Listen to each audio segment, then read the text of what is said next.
all throughout the jersey, so it is water resistant. It also is stain proof, and it has side mesh venting. The jersey is also very fitted, so it has a compact neck collar, and it also features elastic thumb loops to keep the sleeves in place while you're sliding or running. To start your team design, head over to crbnpaintball.com. Yes.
Yeah, I'm out at Brooklyn. Now I'm down in Tribeca, right next to the Narrow, but I'll be hood.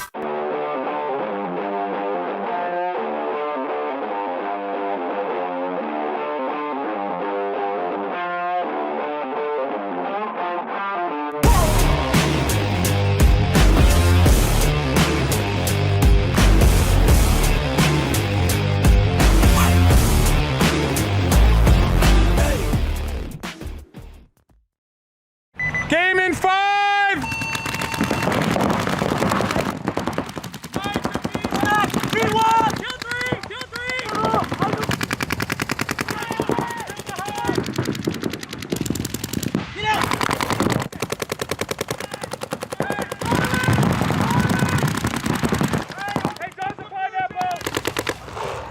Live at the 5, baby.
Hey, this is Walker with Carbon Paintball here to talk to you about our SC custom jerseys.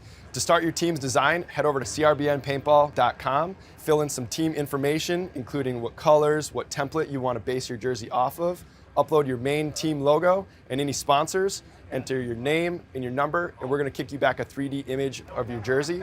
The custom jersey is built on a 5-panel design that's all customizable. The jersey features a DWR coating all throughout the jersey, so it is water resistant. It also is stain proof, and it has side mesh venting. The jersey is also very fitted, so it has a compact neck collar, and it also features elastic thumb loops to keep the sleeves in place while you're sliding or running. To start your team design, head over to crbnpaintball.com. Yes.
Yeah, I'm up at Brooklyn. Now I'm down in Tribeca, right next to the Narrow. But I'll be hood.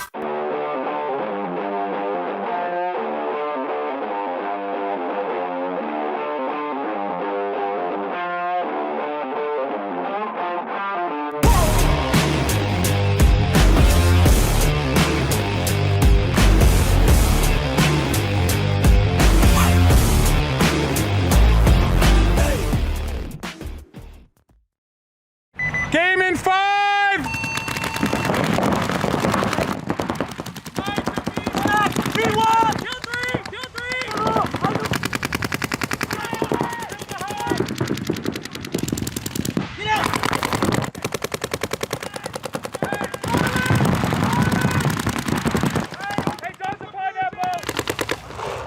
Five at the 5, baby.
Hey, this is Walker with Carbon Paintball here to talk to you about our SC custom jerseys.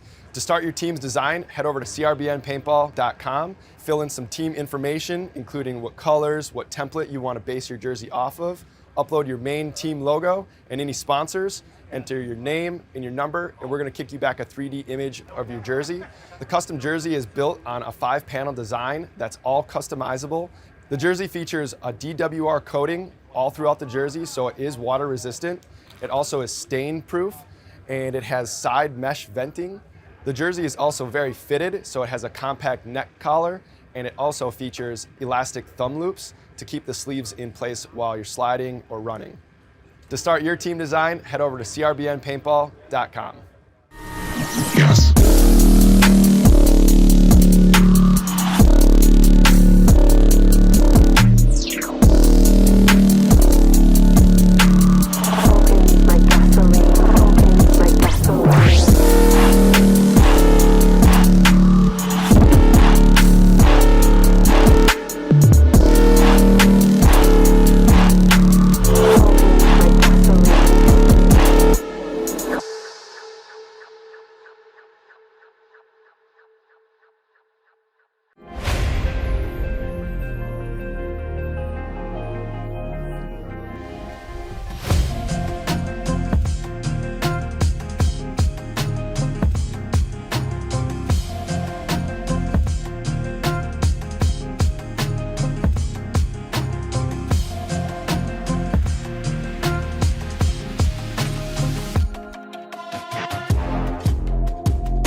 Yeah, I'm up at Brooklyn. Now I'm down in Tribeca, right next to the Narrow. But I'll be hood.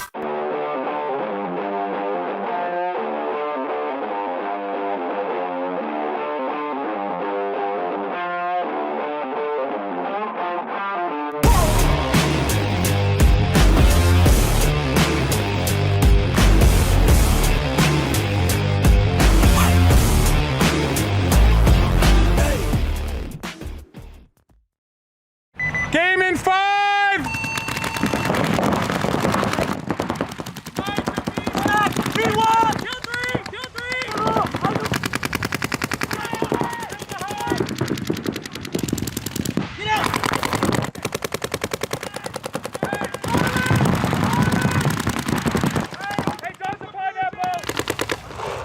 Live at the 5, baby.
Hey, this is Walker with Carbon Paintball here to talk to you about our SC custom jerseys.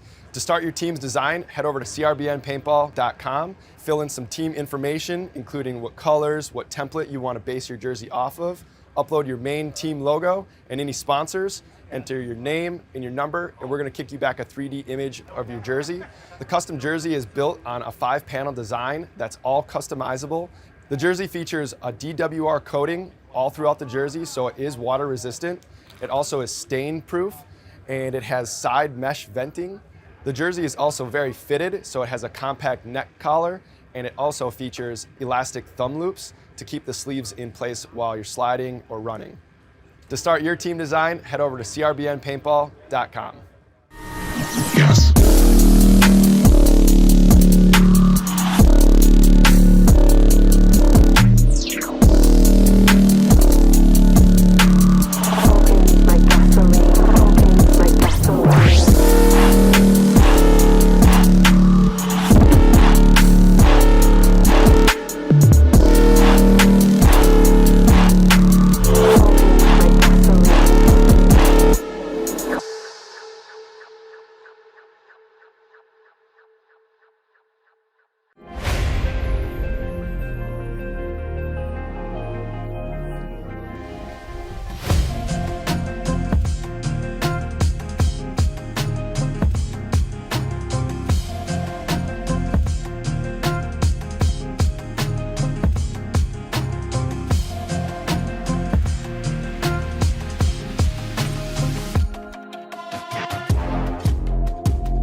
Yeah, I'm out at Brooklyn. Now I'm down in Tribeca, right next to the Narrow, but I'll be hood.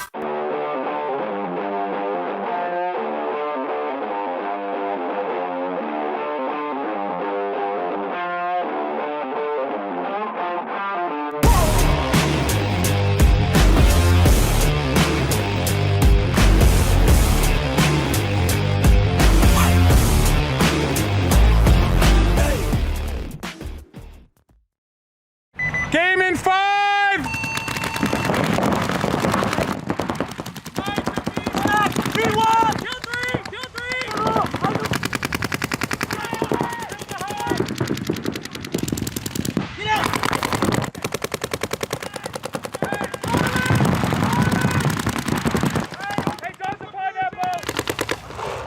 Live at the 5, baby.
Hey, this is Walker with Carbon Paintball here to talk to you about our SC custom jerseys. To start your team's design, head over to crbnpaintball.com, fill in some team information, including what colors, what template you want to base your jersey off of, upload your main team logo and any sponsors, enter your name and your number, and we're going to kick you back a 3D image of your jersey. The custom jersey is built on a 5-panel design that's all customizable. The jersey features a DWR coating all throughout the jersey, so it is water resistant. It also is stain proof, and it has side mesh venting. The jersey is also very fitted, so it has a compact neck collar, and it also features elastic thumb loops to keep the sleeves in place while you're sliding or running. To start your team design, head over to crbnpaintball.com. Yes.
Yeah, I'm out at Brooklyn. Now I'm down in Tribeca, right next to the Narrow. But I'll be hood.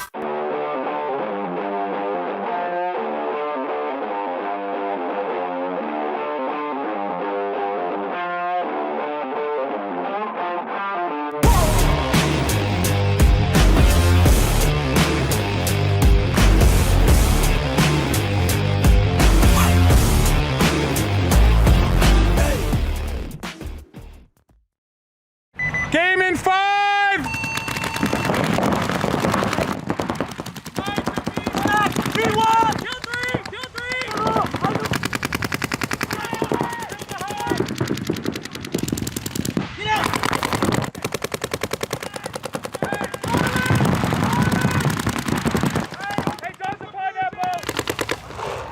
5 at the 5, baby.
Test, test, test, test. Test, test. Does that look good? That looks good. Are we live? I think we're live. Yeah, let's party. All right. I think I'm live. I don't know if we're live. If we are, hello, hello, good morning. Ladies and gentlemen, boys and girls, children of all ages. Welcome to Sunday of Event 4, the WCPPL Championships, the Cal Jam Championships. We are here on the main field today. Sun is, well, I wouldn't even say the sun is out.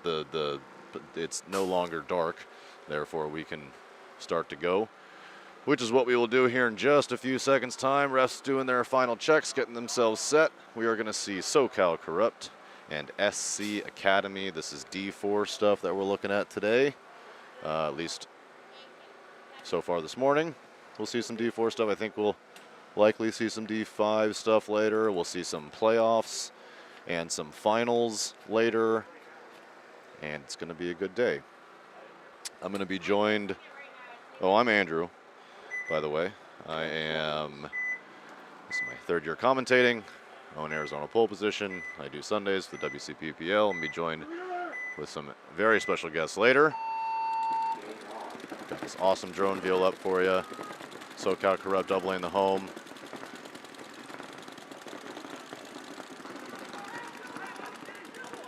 SoCal Corrupt does lose one of their home players. They do get up into the 50. Oh, here comes a penalty.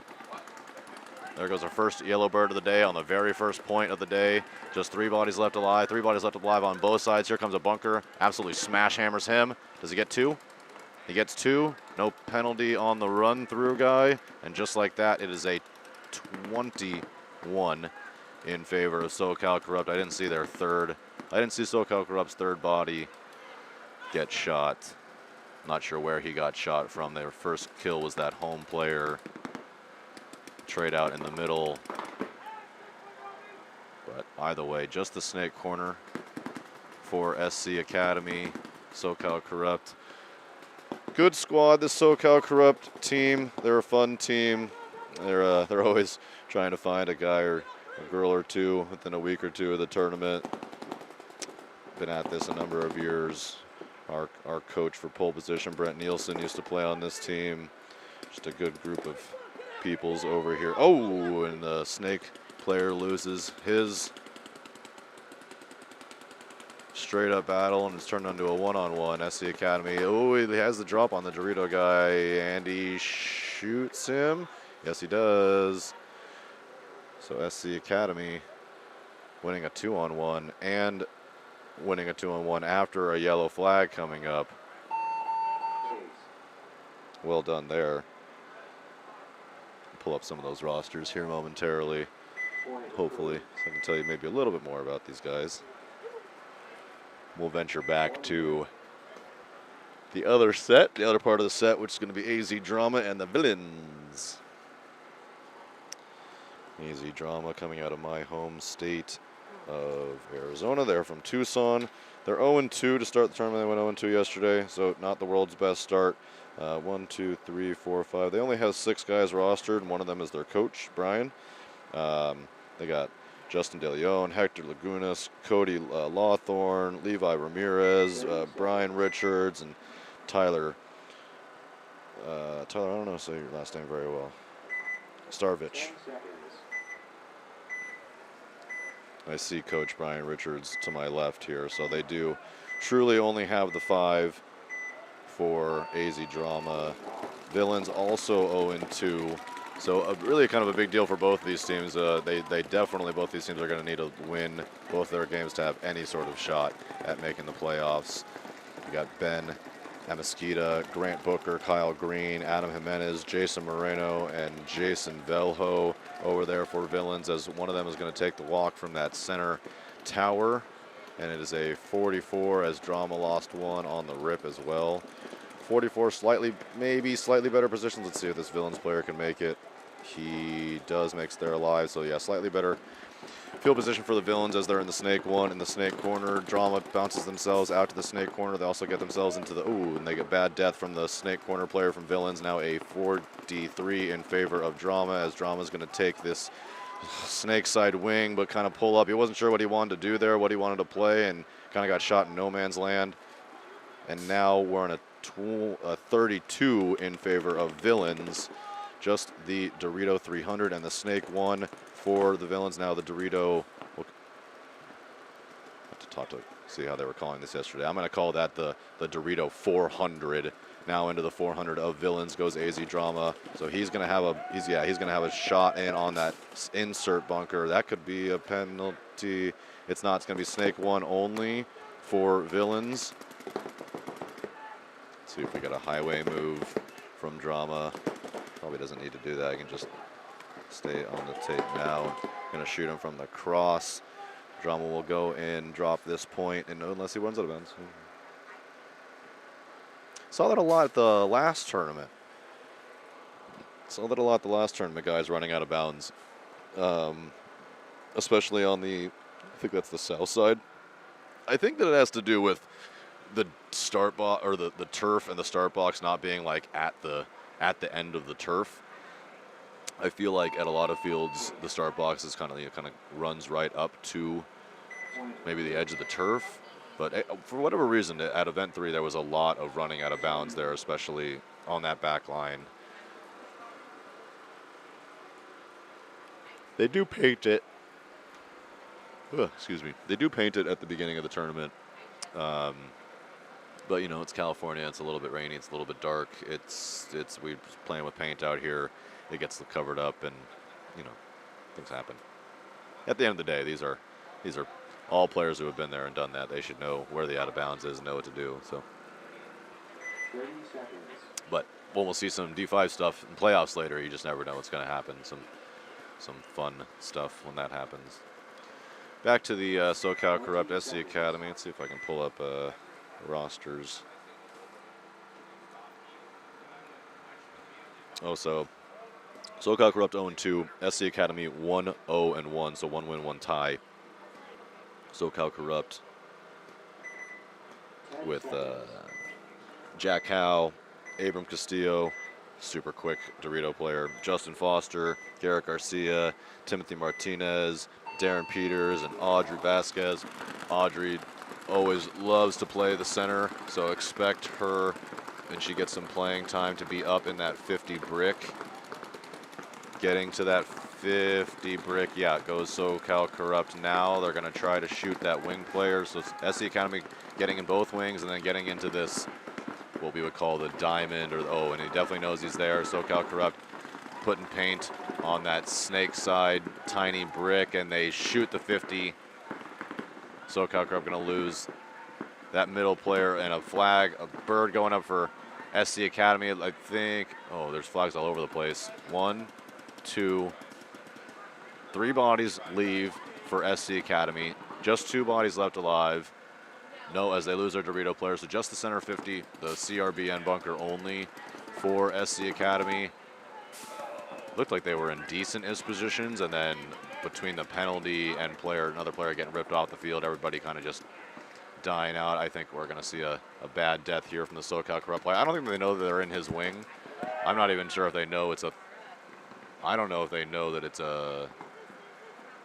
What was a 31, which is now a one-on-one. This would be wild if SC Academy wins this. What was a 31 is now a one-on-one. SoCal Corrupt definitely doesn't know where this player is, and he's right in his grill. And as soon as he looks the other way, he's going to get his head blown off.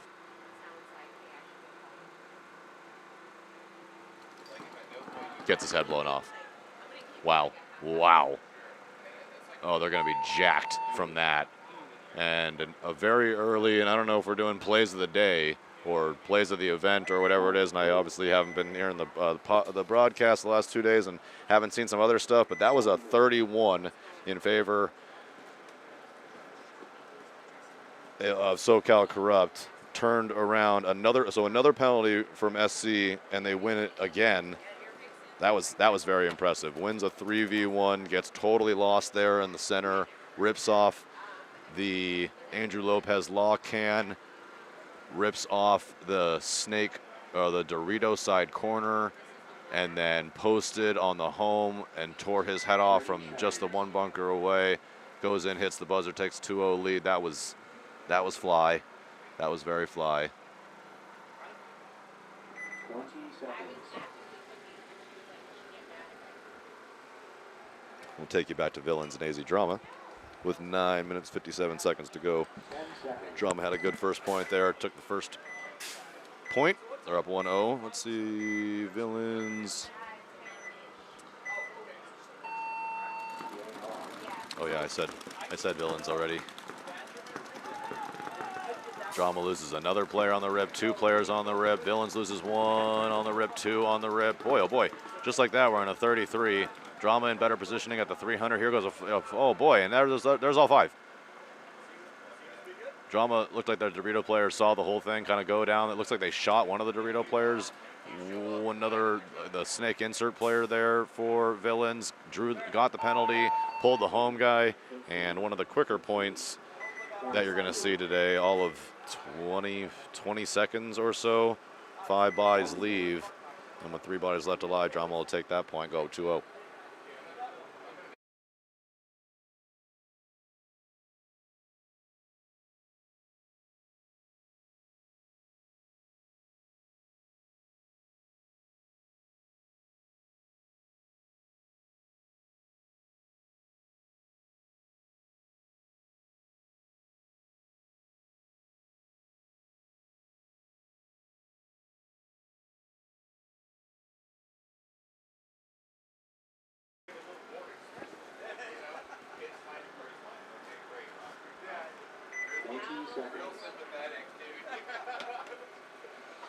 SC Academy going to be feeling themselves after those first 2 points.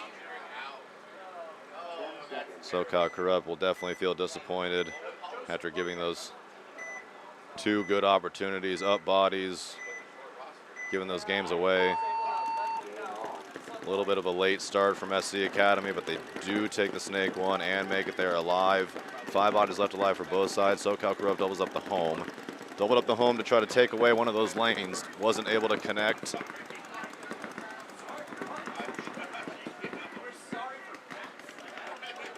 Middle move for SC Academy, takes the Dorito side wing. Big bump for SoCal Corrupt over to the Dorito corner. Did he make it there alive? He did not. Yeah, that's a big bump. It's a big lane to run through. multiple guns, especially with 5 bodies left alive for SC Academy to make that kind of jump. Maybe should have just tried to go into the baby if he wanted to get out that way. SC Academy crawling their way into the 50, into the small brick on the Dorito 50 side. So he's going to sit there and he's going to post and he's going to try to take away the lane from the 200 to the 300 there and just wait for that player to make a mistake on the bump. Unless he tries to shoot the snake one. No, he's not going to try to shoot the snake one. They do, SoCal Corrupt does shoot the Dorito side attacker for SC Academy. So that's a 4-on-3 situation in favor of SC. SC definitely in better positions. But SoCal Corrupt does have the snake and a bad death from SC Academy there.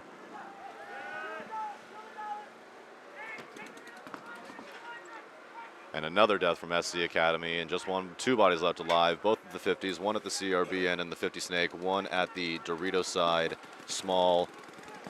Yeah, one at the Doritos. Oh, and SC Academy player gets rocked up at the 50 on the Dorito side wing. At the 400 now for SoCal Corrupt, trying to get a shot in on that 50 snake. He definitely knows he's there. So SoCal Corrupt in much better positioning here in a 3-on-1. They actually know where the last body is. Here comes a rundown. They're going to tag him up. He somehow is going to trade. Is he going to trade? No, he's just going to walk in that last point there. Either way, SoCal Corrupt will finally come back over and get one of the points that they definitely deserved. Very well had the opportunity to be up 3-0. Instead, they do crawl back. They do get 1 point.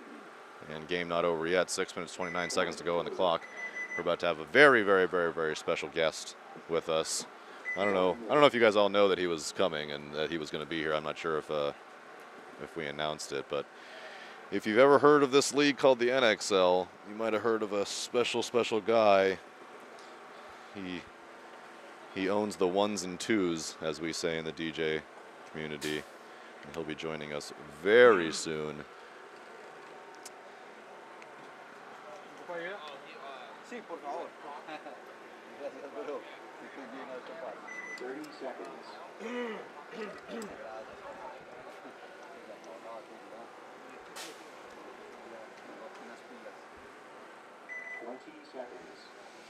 And hello. Good morning. There he is. Ladies and gentlemen, boys and girls, children of all ages, the legendary one and only Mr. Matty Marshall. Excited to call some games with you today here, Andrew. We are excited to have you. Very, very excited to have you. I'm sure the league and everybody listening at home is going to be extra, extra excited. Blessed to be here today, as it looks like AZ Drama with a 2-point lead. And after a delay, shooting that break shot and looking like pretty good here for Drama as they decimate that snake side here early, Andrew. Yeah, let's see if Drama takes advantage. They immediately pop into the snake one. They kill another one for Villains. Just 2 bodies left alive. Snake totally blown out. He's going to look for that cross shot from the snake one. Instead, he's going to get a penalty. Well, that is an unfortunate turn of events here for AC Drama, as they had the snake side completely to themselves, and they're going to be dropping a body up the middle as well, too. This is how you blow high body situations. Now, they do have 2 bodies left alive here, and it looks like a 22, a 2-on-2. So they still could save this point. They're going to get a gunfight win, going to turn this into a 2-on-1, so they could still salvage this point. And they do shoot the home as well, and they are going to salvage that point.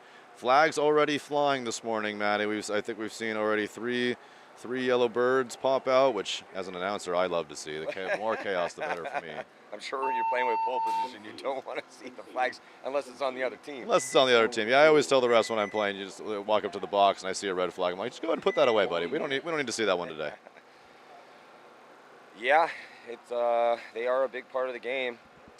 And in case you guys haven't watched a ton of tournament level paintball, minors and majors, yellow flags are minors, pulls 1 body. Major is an infraction. It's going to pull 2 bodies. That means you got shot, and then you continue to play, moved past multiple bunkers, and or shot one of your opponents. That's the definition there for a major. And then the rarely seen, but always very fun, gross major, which you can get for just a couple of reasons. Grossly negligently overshooting somebody. But my favorite will be the pod toss, getting shot in the pod and pretending like that never happened and just leaving the pod as though you've never seen that pod before. That's your favorite? Oh yeah, 100%. Because I see it. We just see it more often, I guess, out here, and people just always think they're going to get away with it. And these refs got the spot. They're always on it. So when they see it, it's just like they always pull the pod and they show the crowd like, look everybody, look, it's beautiful, pink everywhere. So about to jump into Point number 4 here, score 2-1, 6:29 on the clock. SC Academy and SoCal Corrupt. Close match. Yeah, SoCal actually had an opportunity to be up 3-0 here. SC Academy drew 2 flags in their first 2 points, but managed to come back on both of those points, take a 2-0 lead. SoCal Corrupt won the last one, and see what happens here. Audrey finally in the game for SoCal Corrupt. Expect her to move from that center tower up into that CRBN bunker as soon as she feels that she can. Doubling the home as well for SoCal. 5 alive on both sides. Academy launching, getting up to that wedge. And here comes a commitment from Corrupt to match them up. Both of that shading towards the D side wedge. Those are good positions. I like the middle of this field. It's an interesting layout because essentially it's 4 vectors of attack.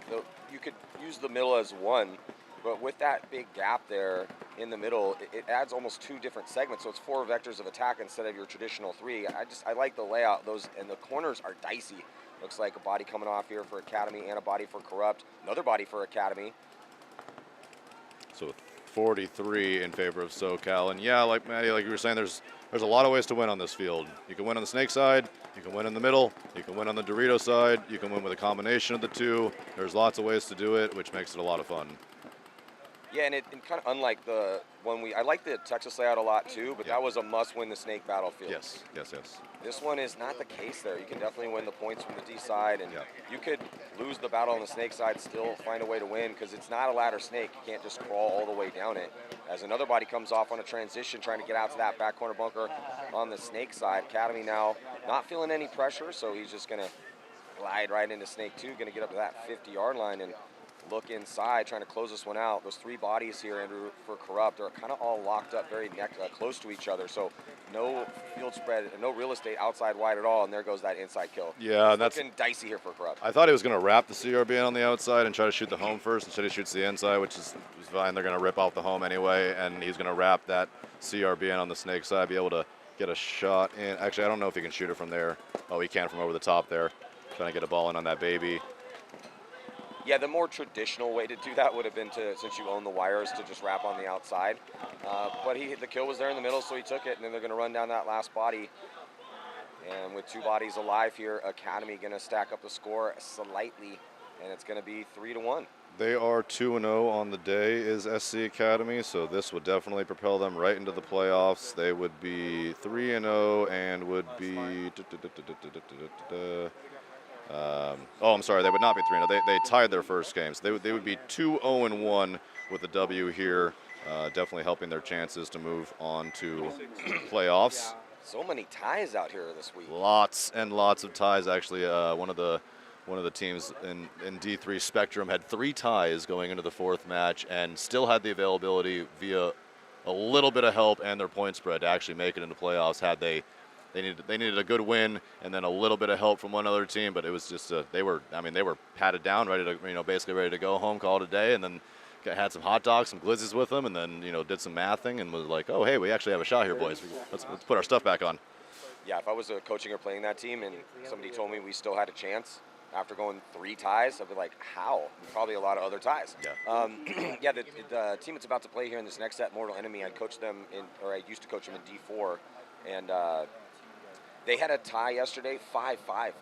Yeah. 10 points? Yeah. That's a lot of points played. That is not what I expected on this field. I expected longer points, definitely a slower type of field. Not the case. So on the breakout right now, looking for a mercy roll win here, AC or AZ Drama. Gonna lose 1, 2, just 2. Yeah, 4-on-3 situation, looking better for the villains.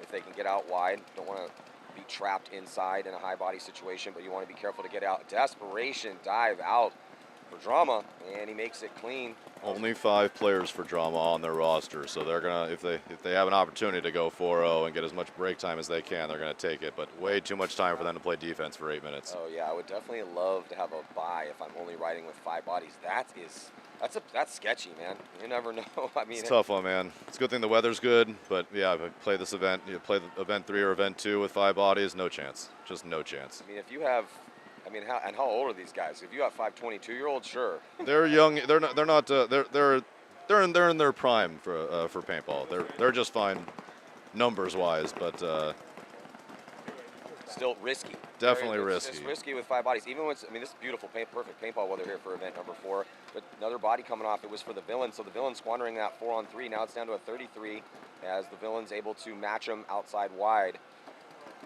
Drama does get themselves into the 300. Are we calling that the 300, Maddie? Are we calling that the 200 plus the baby? Well, everyone's got different ones. I guess for simplicity's sake, for the viewers at home, at least when we did the webcast for the semifinals, finals yesterday, they were just straight D1, D2, D3. Yeah, D4. that's the way I like it. Yeah, I like it. It's just simple. Yeah. Because if we start throwing baby out there in 100, some people call it the 1, the 100, whatever. So I think D1 is the baby. Yeah. And we just sequentially go up from there. Perfect. We're on the same page. Patient from Drama here, diagnosing the bodies, understanding that they're up. Yeah, with Drama in this situation, time is the most crucial component of this equation for them. Ideally, get into some good spots. You know the villains have to push up on you. You don't need this 4th point. You said they're 3-0 right now? No, Drama is 0-2. Oh, Drama's so 0-2. Drama definitely needs so 2 wins, and they need some good ones. So I take that away. Yeah. Okay, so what Drama needs is they absolutely need this 4th point. Yeah. Because they need the margin. Yeah. They do have some time to work with. Still 6:06 on the clock, and they're scanning the field, just trying to find these last bodies. Oh, nice punishment in the center. Yeah, a little joust up the middle of the field. Bodes well here for Drama. So winning a low body situation after the dust settled on the break, it was a 3-on-4 favor of the villains. But Drama gonna keep us on schedule here. Get a Mercy Rule win. Good job from Drama. 4-0 Mercy win. Just 5 players on their roster. Going to take their first win of the tournament. They had a really close one in their last one. They lost just one, so that will definitely help. They will need both of these wins to give themselves any sort of shot at moving on.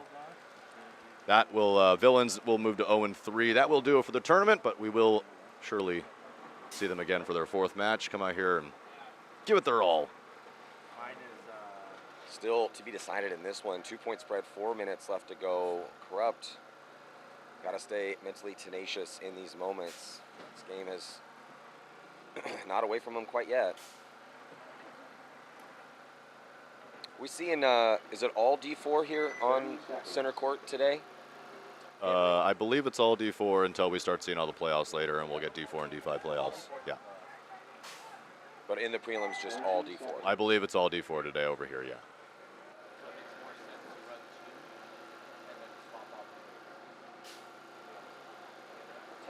So 10 seconds go for the start of what could be the deciding point in this match. Because if Academy can put another one up here and take 2 minutes off the clock, then it's going to put SoCal Corrupt in a very, very risky situation having to run into guns. You can score quick points on this field, but it is tough, man. You're really hoping that your opponents make. Body comes off for SoCal, but they do fill it, and they get themselves in the snake one, make it their live. Important fill there. Yeah, that was a huge fill to get into Snake 1. Love that Snake 1 spot. He is mirrored up, though. Academy also in Snake 1. That's the battle on the Snake side. Better position up the middle with a double stack of bodies. But Hasty Academy going to be losing their D-side player. Here comes a very, very important fill as he gets out into D1. Makes it clean. Academy knows that he's in that Snake 1 there. I'm not sure if SoCal Corrupt knows that he's in that little 50 side brick there. So if he goes to wrap that, he will get his head absolutely annihilated. I can hear some good comms out there. Communication. This is a field that it's not. This is one of the. Sometimes the fields are very difficult to keep the body count correct. Other than the middle, guys can get lost in the middle off the break if they're going to that brick, and they can dip into some of those wedges. But so that's the most crucial part. Looks like Corrupt's going to be dropping a body from that D side. So 1 body advantage here for Academy. But this is one of the easier fields to keep the count as close as you can to accurate. Yeah, we were just calling like a roulette call. If we knew that somebody was up there in the center and we just weren't 100% sure where they were in there, it's like, hey, we know that they're in there. We just don't know exactly where. Keep the eye out because those cross shots are dangerous, as you just saw. Academy in that Dorito side wing player, he's sitting on the gap between the 200 and the 300, or the D2 and the D3, and letting that player make a mistake, walk into that gun. And it's hard when you're on that Dorito side as that Dorito player to be able to check out all the things you need to check before making that move. You have to check the baby, you have to check the wing, you have to check the tower, the home, and the other wing as well. Both wings can shoot those gaps here, so getting themselves up the Dorito side is not an easy task, and SoCal Corrupt just paid for that one. I feel their pain. The mistakes that we made with Alliance most of them were not understanding where a body was in the middle and Yeah. getting shot trying to get through gaps. So. Yeah. And that's the blessing of having multiple bodies up in the middle. However, if you commit, from a strategic standpoint, if you commit those 2 bodies up the middle and they aren't getting kills and you lose the outside battle, like we're just seeing Corrupt now. So again, Oh, boy. they're doing a great job, or Academy's doing a great job. Corrupt having problems losing bodies. They had no one to contend with those 2 bodies in the middle. They lose their outside guys. And now we're, speaking of communication, they're just trying to figure out, hey, do we have this? Or were they going to concede? And that's a tough call right there for Corrupt. Yeah. Because now you've got a minute and 31. You're sitting on a poor spread. You want to try to go win this. I mean, I'm not sure where they're sitting on the standings, but. So they're 0-2, and so now that you know that, I think it's, as many points as we can get, right? We absolutely need the win no matter what. Let's save as much time as we can. We're going home after this if we lose no matter what. So yeah, if this was their second game, difference, they were about difference, to take their second loss. Play the point spread, then probably. I probably would have just accepted if they would let us accept the 3-point loss. But yeah, if you're sitting on 2 losses, it's a must-win situation for Corrupt. So it's going to be a full send moment. They need 3. They're running at about 30 seconds per point pace, and that is a big ask. Yeah, I think the quickest I saw, quickest one we saw this morning was right around 20 seconds. Drama just absolutely walked right through, plus a penalty. We played a 25-second point yesterday. That was the quickest one that we did, but yeah, they're going to need every bit of this 91 seconds to try to score 3 points, that's for sure. Yeah. And probably some help. Yeah, for Corrupt, it's a full send moment. There's numerous ways you can do that on this field. There's not just one option, but the one I like the most on this specific layout is having your main attack going hardcore gas pedal needs to be up on the D side, I think. Because all the quick points that I saw, at least, and the ones that were scored against us, is we just could not get a ball on that second guy coming through there, and he just won the outside battle and then just went Dorito and was shooting inside bodies, and we did the same thing too. You can do it from the snake side, but I think it requires a little bit more time. It does. Yeah, that's more of like a 45-second point pace. Yeah, 100%. Because the biggest problem is the gap between the 100 and the 200 Doritos. If you can make it from there, and we did once or twice, try to just take the 200 on the rip, which worked, and I felt like immediately once I got into the 200, getting to the 300 was easy peasy. I had way less to worry about and check off, or even if I only had to check off one guy, put him in real quick, dive in and go, I'm able to get way more angles, draw more guns that way. It's way more difficult on the snake side to just try to get up the field just because you have so many different tapes to worry about. The way you can do it, Andrew, is and this is a big if you can get a guy into snake 2 off the break. You can get a guy into snake 2 off the break, which is pretty easy to shoot that guy. But if you can't make that shot and he makes it in there and starts wrapping from that 50 and you don't have the body outside wide to contend with them, you have to shift guns that way. And then it can come through the middle from there as well, too. So that's an option. And we're just talking probabilities, possibilities out here, see what sort of look that Corrupt's going to bring here on this, again, 30-second per point pace. Big fan of that white can as well. Maybe SoCal Corrupt can double that. I hate that can. You like that can? That can is trash. I might have been prompted to say something about the can. Oh, God. I don't think I could have rolled my eyes farther into the back of my skull. Oh, God, I'm not a fan of that can. Getting the jokes early, boys and girls.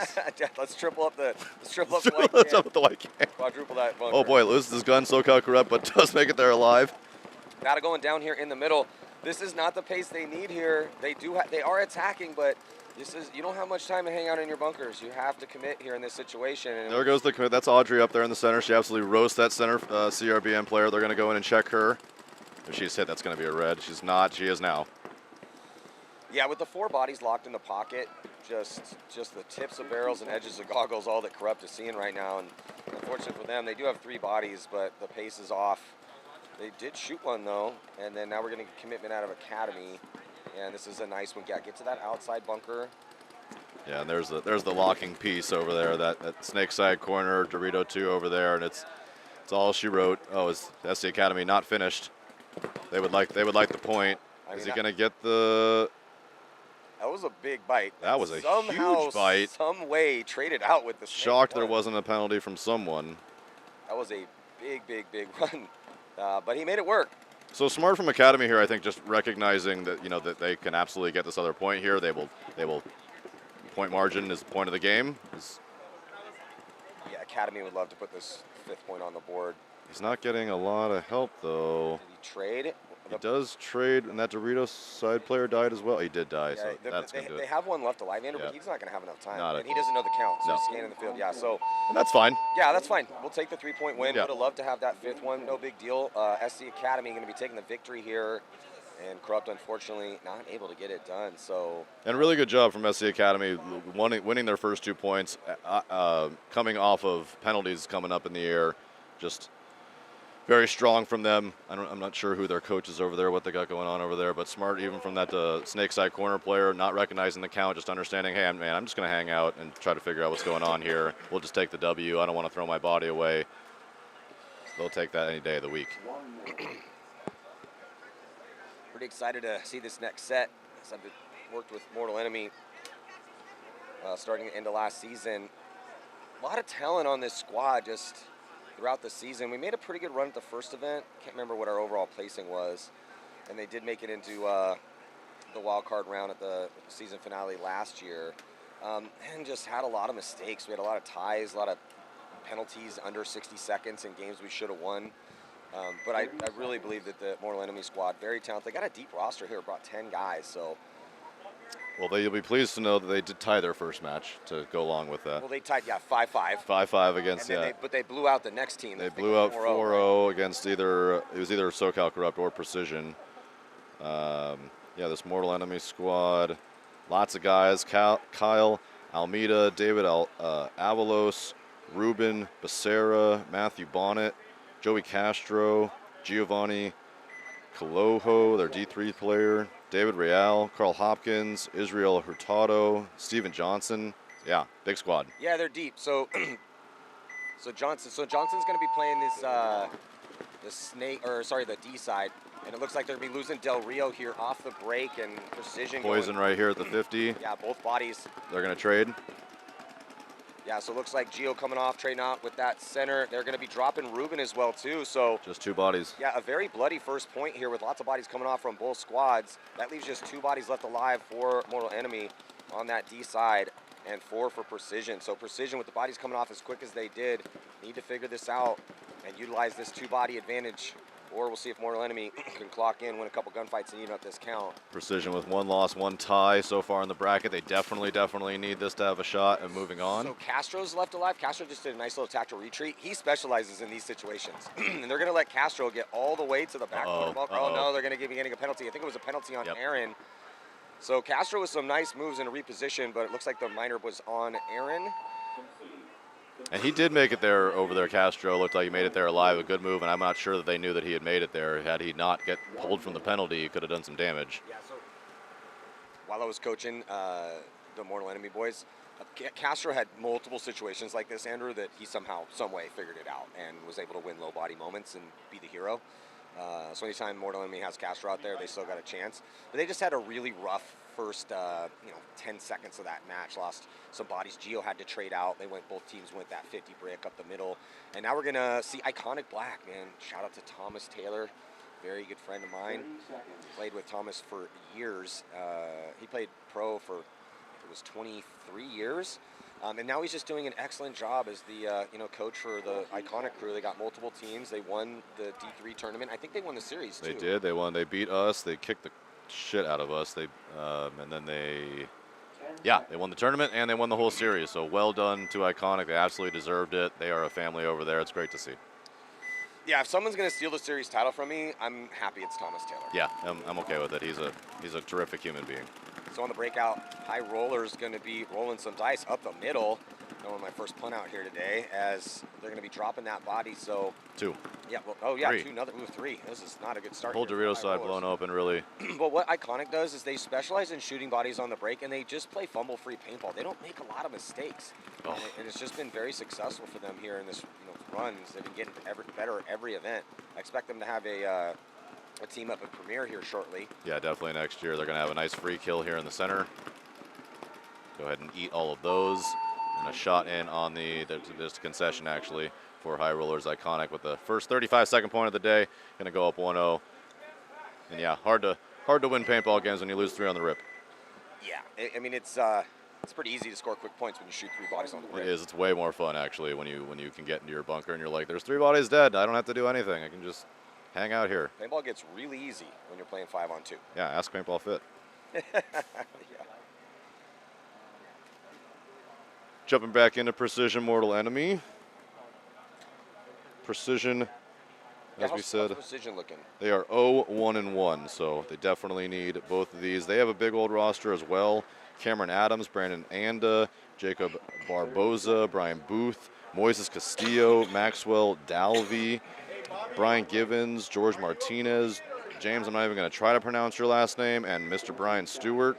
So, two big old squads. I was going to say, let me give it a chance. Oh. Unless it's Polish. No, it's not. 10 seconds. Oof. Phonaxia. Okay, there you go. That's I'm not good old college. I'm not going to try. You got it. All right, we'll see if Mortal can get on the board here, stay alive on the break, and it does look like Mortal Enemy's going to double up the middle. They send Ruben out here, snake side, and they shoot a body on the break, so it's looking good here for Mortal. As long as Big Phil from Precision, is he going to make it there alive? He does, to the Dorito corner. Ruben's going to try to get out wide to the back corner bump, snake side, and he makes it clean. Good comms from Del Rio up the middle with Gio. Two of the most aggressive players in this division, I think. I mean, Del Rio and Gio like to push the issue. They've been getting smarter and smarter. That's kind of what I was working with them on quite a bit. And they were coming along, and I like the comms that they're getting from both these guys and good zone control. So Mortal looking pretty good here. They got a cross-field spread. Having Ruben is clutch for them out wide as they've committed 2 bodies. So Ruben's on an island. He has to stay alive in this back corner bunker in this high body situation. Yeah, just 3 bodies left alive for Precision as they've kind of lost their snake side. I'd like to see Aaron get out on the D side out of that D1 position, but he's catching some pressure. Body language tells me he wants to go. But in this situation, you don't have to gunfight your way up the field right now. You have a high body moment, so if you're Aaron, you can just chill and absorb pressure and hope that maybe Ruben can get into the snake, or you could get Del Rio up here to the door on the outside towards the snake. Mortal Enemy, I hope you watch this later. You got free coaching. Precision is hanging tough with these bodies. And Mortal, in their body language, they're talking quite a bit, and they're trying to play smart. They know they don't want to squander this high body advantage, but I am wondering if they know exactly it is a 53. Oh, and calling for a kill. No, one of the Precision players is going to take the walk. Yeah, solid kill here. Smart play out of Mortal. And let's see if your boy over here in the snake side corner can recognize that, put his head down. So it's actually, it's Castro. So Castro playing smart over there. Here comes the battle as Gio comes around. He's begging for a penalty. They lose Del Rio, and then we're going to see a major, and then the major is going to be on Precision. So this is ideal here for Mortal because now I believe Precision might be starting down a body here, Andrew. Yeah, 100%.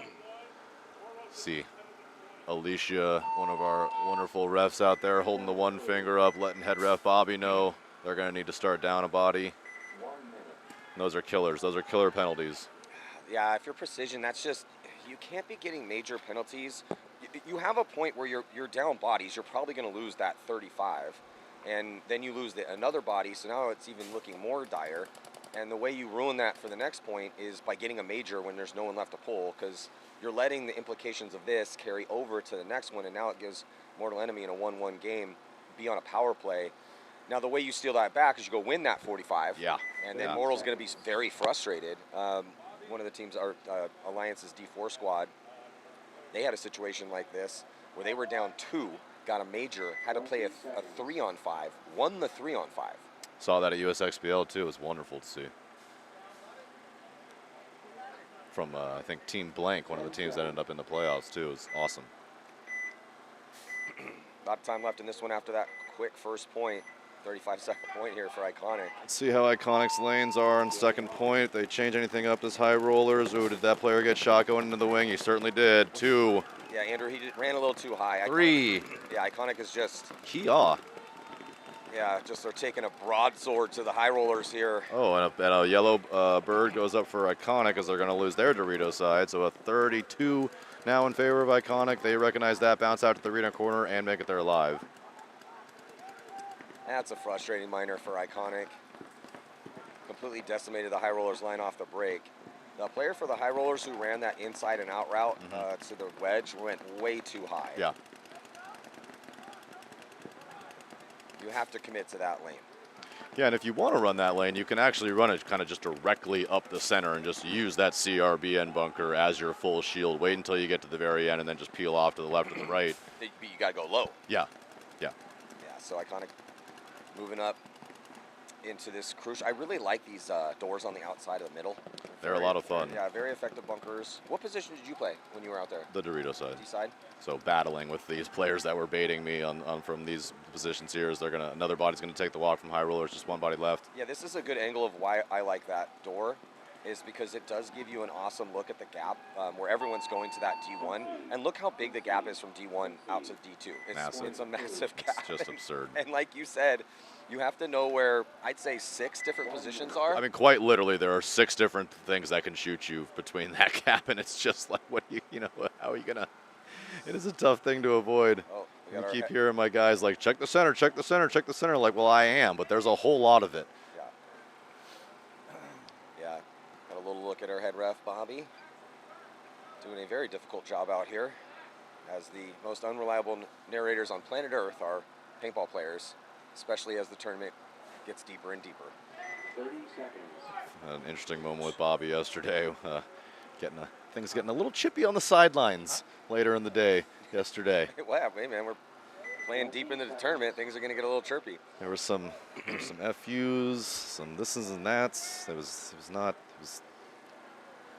I say it every time I'm on the broadcast. These refs have a hard job, man.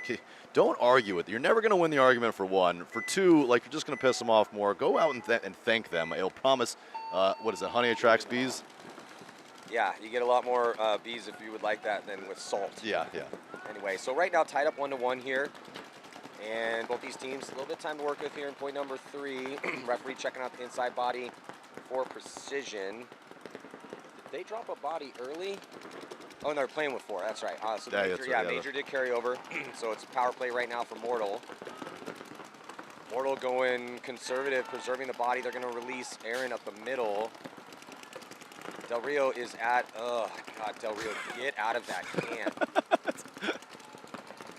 He's playing it smart. If you're going to play that white can, you have to play it like Del Rio on the left-hand side of your screen is playing. And they peel off a precision player out of that tower. The can has its benefits because you can release up to the wedge in the middle, and you can release to the baby wedge over here towards the snake side. Another precision taking the walk. There's the concession. As your boys Mortal Enemy take advantage of that 5-4 Smart start. Yeah, they played that one smart. They went conservative on the breakout with some heavy guns. Didn't shoot anybody, then won a quick gunfight to go into that 5-on-3, and yeah, nicely done to take a slight lead here, not squandering the power play. If you're high rollers here, what do you? What do you do? Yeah. The first thing I would say is let's make sure that we're running the best route to everywhere we possibly can. So do the work. Make sure if you're going into Snake 1, because now they're chasing 2, but they have 10 minutes left. They don't have to start taking huge risks outside wide. But here's also an issue if you're high rollers. Like, all right, we're getting blasted on the break. Let's tighten it up. Let's try to go. Let's try to pocket it up.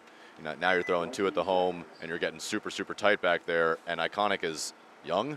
They're good. They're quick. They recognize what needs to be done when it needs to be done, and they're gonna go. They're not gonna just let you sit back there.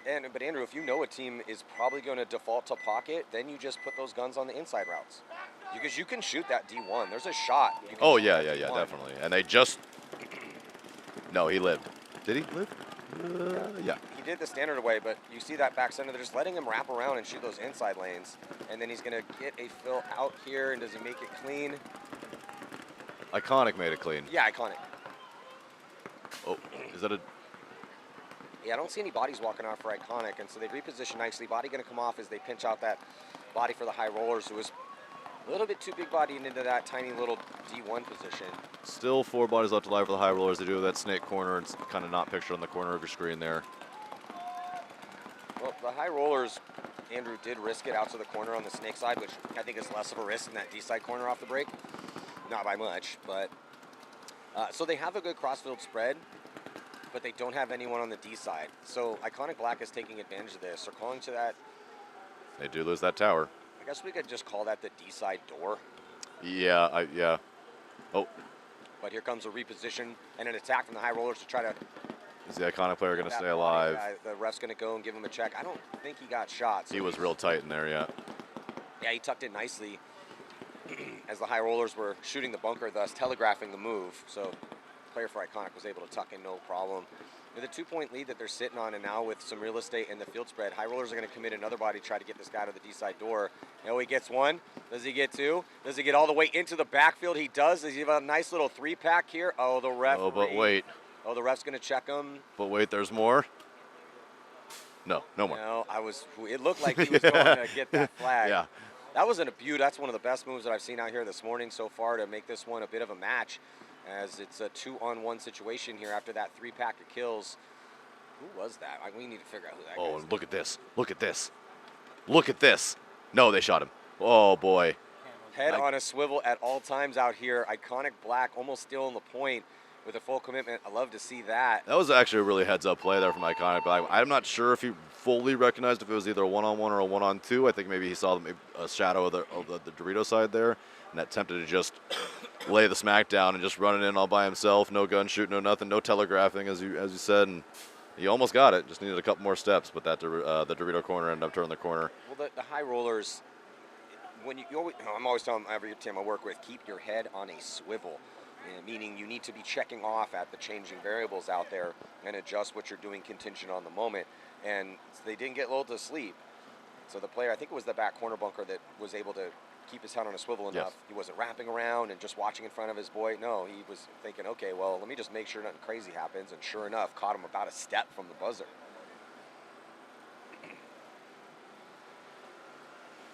Scoreboard hasn't changed. It should momentarily. There it is. Nope. Now it's wrong. Mortal Enemy. There we go. 1-point lead here. 8:17 to go.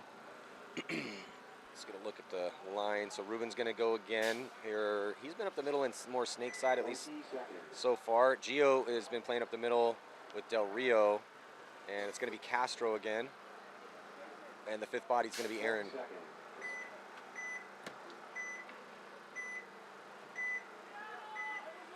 So with the 1-point lead, let's see what Mortal Enemy's appetite for risk is here on the break. And they're going to go short with Castro. They're going to launch Gio up the middle. Yeah, so I like this. A little bit of it. It's not much of a risk to send this body up here with Gio with a nice little move to the D side door. And I think But they're going to commit 3 bodies up the middle. That means that Ruben and Castro cannot die outside wide with 3 bodies up the middle. I thought Mortal Enemy was going to get a kill on the precision snake side wing player. Yeah, well, if you send a body up there, Andrew, as you well know, if you get to the D side door and you beat him to whatever they're calling that wedge, king, queen, whatever. But if you get there first and get posted, you'll blast that guy. Oh, but if he beats you there and you pop up into his gun, then you sacrifice your body. So Gio just needs to stay alive. They know he's there. I'm wondering if Mortal knows that there's 2 bodies in front of him. They probably should at this point in time. And there's a nice fill out here with a nicely timed move from is that Castro? Yeah, it's Castro. Yeah, it's Castro. And then Castro going to get into D2. So it's looking good here for Mortal as long as Ruben stays alive. Here's a poison up here at the top of your screen. Oh, I think they Del- know it. Del Rio dies, and a minor penalty was assessed. Gio comes off as well, too. They're going to lose Aaron, and so now it's just Castro and Ruben here sitting in a, well, it looks like Castro rolled around and got the kill on the D-side door. So now it's a 4-on-2 here in favor of Precision. Desperately needing this point to tie. Oh, fill out wide. I don't mind that from Castro. We are sitting on a lead. Maybe you could cross it up. Oh, no, but Ruben dies as well, too. Not really much that Ruben and Castro could do in this 2-on-4. I think Precision just not 100% certain on the kill count when those 3 bodies came off at the same time. Oh, we have ref waving at something. But. Yeah, they didn't. Understandable not knowing the count here, as all those bodies came off so quick, and most teams aren't triple stacking the middle, so I could see them being extra careful here and just making sure they don't step on a landmine. I like that though, from Mortal Enemy, tripling up that center and just hammering in. You're right. As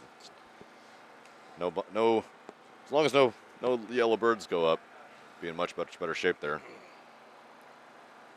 But Yeah, plenty of time on it the could have clock. worked out that way, and it did look like there was a minor. I didn't see who the minor was on. I wasn't sure either. It would have had to have been one of the wing players, I imagine. So I think it was possibly Del Rio, but because he was the wing that's a little bit closer here to the snake side.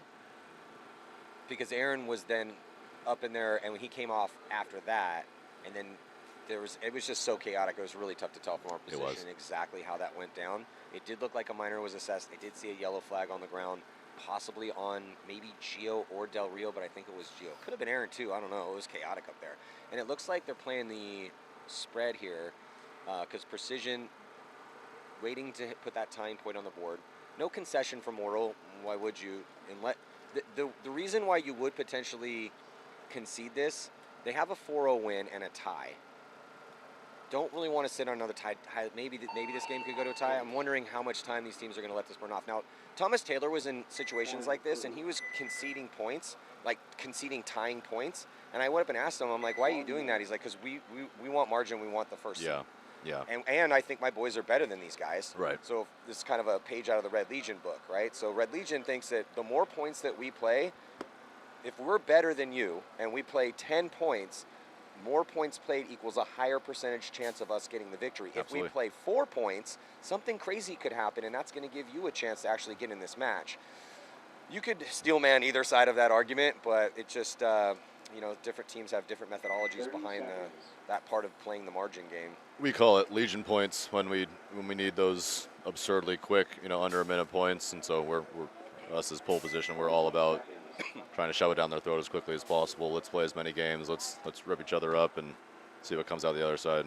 For mostly those same reasons. 10 seconds. So on the breakout right now here, Iconic Black with a slight 1-point lead. These points have been going a little bit faster than that one with Mortal Enemy and Precision. So on the breakout right now, as a risk for the Rollers, they go out wide on both sides, and they make it clean, and they shoot a body in the middle, and another one. This is a great look here for the High Rollers. Are we sure the scoreboard's not switched, Matty? This High Rollers does what Iconic has been doing to them and I actually just tear them up on the rip. double-checked as we're looking at the eye in the sky. To stand up out of my chair and I'll give it a look. I'm like, no, that's High Rollers are taking a page out of Iconic's book here. High Rollers do lose another one, though, out of that, call it the Snakeside Fill bunker. Yeah, and that's a huge kill for Iconic because this player here at we call this the Snakeside door. Yeah. Yeah, Snakeside door, wrapping around, not feeling any pressure, keeping that containment. High Rollers were thinking about trying to get out of that back center. But I'm wondering if Iconic knows that he does not. He has no idea. Oh, he's about to just yeah, he was torn up by the Dorito side door. He was looking, body language was telling me he wanted to move around that corner, but he would never have made that move if he knew that there was a body at the D side door. No, but I saw yesterday from one of the Spectrum guys actually go into that Snakeside door, he actually had a poison, killed his poison, shot cross, shot the Dorito side wing, and then crawled from that Snakeside door to whatever like a baby wedge. Tiny baby wedge there on the snake side there. Did make it there alive, got another kill. They ended up losing the game anyway, but it was a terrific move and was able to keep him safe from all things, danger. But the key part of that, Andrew, is that he probably knew exactly where all those bodies were. I think that he was a bright player. Well, the High Rollers are finding a way to grind their gears and ruining this advantage that they had. So they had a 3-on-2. And then now they're it's going to be a 2-on-2 situation. I like this fill out for Iconic, getting the back corner bunker here on the snake side, bottom of your screen. Yeah, for a 2-on-2, this is interesting. And if you're the High Rollers there at that Dorito side door, they know that he's there now. Just scoot back. Yeah. And try to take a shot at something from the wing. Oh, yeah, do attack to retreat. This is nice. That was nice. Nice highway Dorito move. Stays alive. Beautiful move here from Iconic Black. So it was looking terrible for them. They just won a 35. Wow. 3-on-5. Well, yeah, Iconic is legit, man. Every Iconic team I see play, I'm like, okay, they're good in that division. Oh yeah, they're really good. And they were one D5 squad last year, and now they're, I think, 3 lines. They're winning championships. They're winning series. It's impressive, man. It's crazy good. Yeah, hats off to Thomas Taylor and his whole crew. Just forming an army. I also like their name, Iconic. So a little tidbit of paintball history. Excessive. Yeah, of course. So it's my favorite jersey of all time. So we almost were called Iconic because we didn't know what we were going to name the team, so everyone kind of put different names in, and that was one of my suggestions, because we had a bunch of these, we were assembling Voltron with a bunch of stars from different squads, and I just thought that, like kind of Dynasty calling themselves Dynasty before they were a dynasty. Yeah. Bold move. I'm like, well, why don't we call it Iconic? We weren't going to spell it like that, but with the K anyway. But it was just, so that was a potential name for Excessive. But then our sponsor was Excess Energy. They was giving us a bunch of money to fund the team. That's an easy sell. So then it was just, okay, it's going to be Excessive. Well, as a kid in that time, a little kid in that time of paintball, the best logo in all of paintball was the Excessive, that Excessive shield, those yellow jerseys, the best in paintball. Well, I happen to have a couple of those, so if you want to buy one, hit me up on Instagram. Yes, I do. Yes, I do. Mortal Enemy right now locked up at 2, under 5 to play here, as Mortal pushing the issue yet again up the middle. They're going to do the same play. They're going to triple stack the bodies, going right back to it up the middle of the field. Now puts a lot of pressure. They do get Del Rio out early here into the snake, and that's pretty crucial for him when you're committing, because that's a fortress if you want it to be.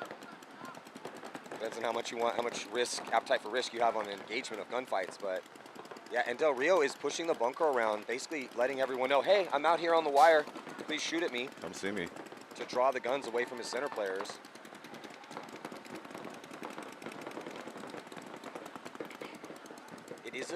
I like this play. It is a bit risky though, because you're basically putting Del Rio on an island, and you have to hope that those middle players can do a decent amount of killing up there.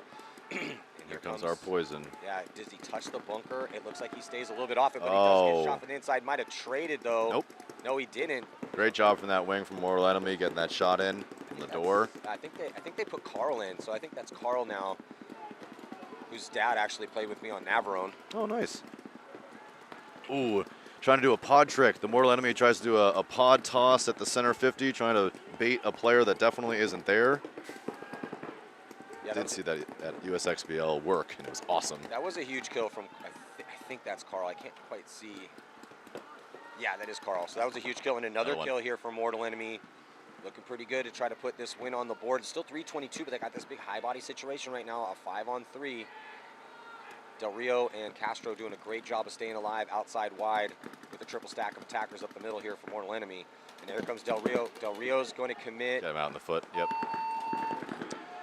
There's your concession, 3-2 in favor of Mortal Enemy. 3 minutes, 7 seconds to go, and with a win and the set, Mortal Enemy would propel themselves. Basically, it would lock up that division and propel them and SC Academy into the playoffs. So a big deal here. It's only the third game of their 4, but this pretty much can lock up that whole division. Yeah, so, and then Iconic Black scrapping out a low body victory in that last point. 3-1 the score. And so same for Iconic Black. This is their third one of the day. They're 2-0 to start. They win this one, definitely going and moving on. They're already ranked third in the D4 stack. Hawaiian Homegrown is 1-0-1, so a win here would be massive for them, but not looking so great so far. 5 minutes, 29 to go, though, plenty of time.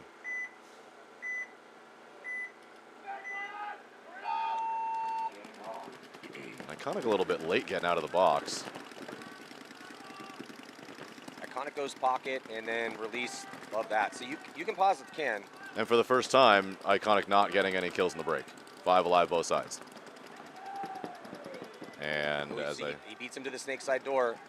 But I don't think curse. he knows he's there. Oh, that's tough. He checked off on that lane and he just missed him. And there's going to be a minor on the D side as well too. Oh, whoa. 1, 2, 3 popping off for Iconic. Well, that leaves just 2 bodies left alive for Iconic, so they're definitely trying to make this as difficult as possible for themselves. They certainly are. 2-point lead. And then a death out of a bunker. That's their second penalty in this match as well. They had that penalty go up on a high body situation that they ended up winning the point, but either way, it's just a little bit sloppy from Iconic. Surely they'll be talking about that in the pit and trying to clean things up the best they can. I have heard of a thing called Thomas Taylor disease, though, where he gets on the field and he just commits just all sorts of atrocious penalties. So I don't know if that carries to his teams like that or not.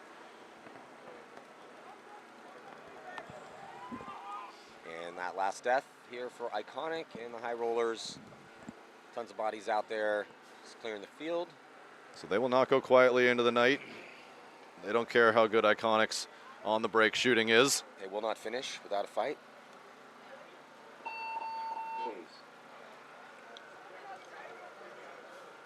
With 4 minutes to go, High Rollers in just a fine scenario to tie this one back up.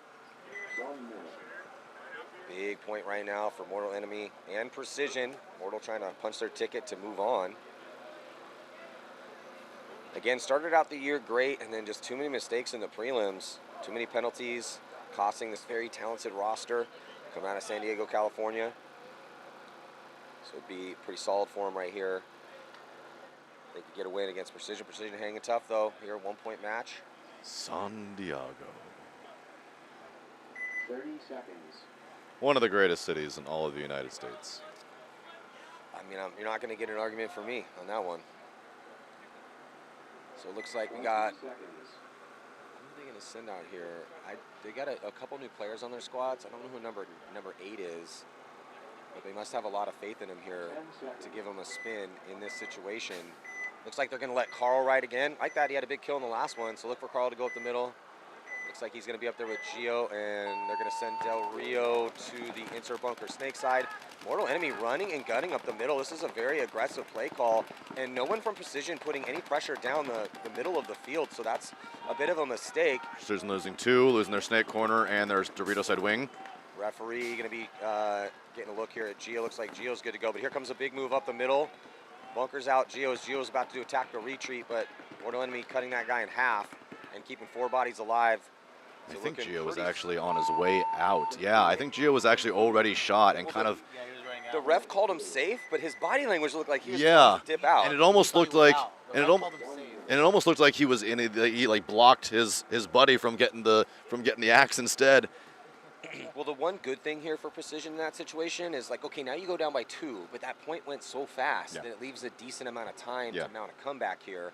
And that was a gutsy play call here for Mortal Enemy because the way they went up, maybe it was a read because you had both Carl and Gio essentially running up the gut, shooting outside wide, thus feeling no pressure because I was watching the lanes. There was no paint coming back at him at all. So that's a mistake from Precision. You have a team that's been sending bodies up the gut. You have to shift guns inside. Right. And they just did not make that strategic move, and I feel like that's what cost them that point.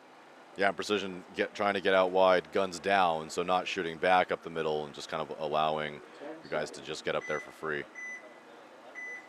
High Rollers and Iconic Black. Let's see if Iconic can play a little penalty-free paintball here because they got the bug a little bit here in this match. They're going to risk it. Both teams actually sent in Snake, which, to be honest, after watching this field play out quite a bit, especially down in D3, and I think it'll be the same in D4, Snake 1 isn't that big of a risk. It is a risk. You are seeing guys get shot taking that road, but I mean, this morning, most of the guys that are attempting to make it into Snake 1 are making it clean. Yeah, the 200 is a bigger risk than the Snake 1. Oh, 100%. You mean D3? Well, I mean, even what's the 200 for you? The 2. Yeah. Oh, okay. So even the 2, yeah. The D2, even the D2 is a big old risk. I agree. That is a risk. D2 is a much higher risk than Snake 1. Good moves from both teams. High Rollers getting out to the Snake corner. Snake 1. Iconic getting into that Dorito side door. I think he's gonna look inside and try to get a shot in on a wing that isn't there.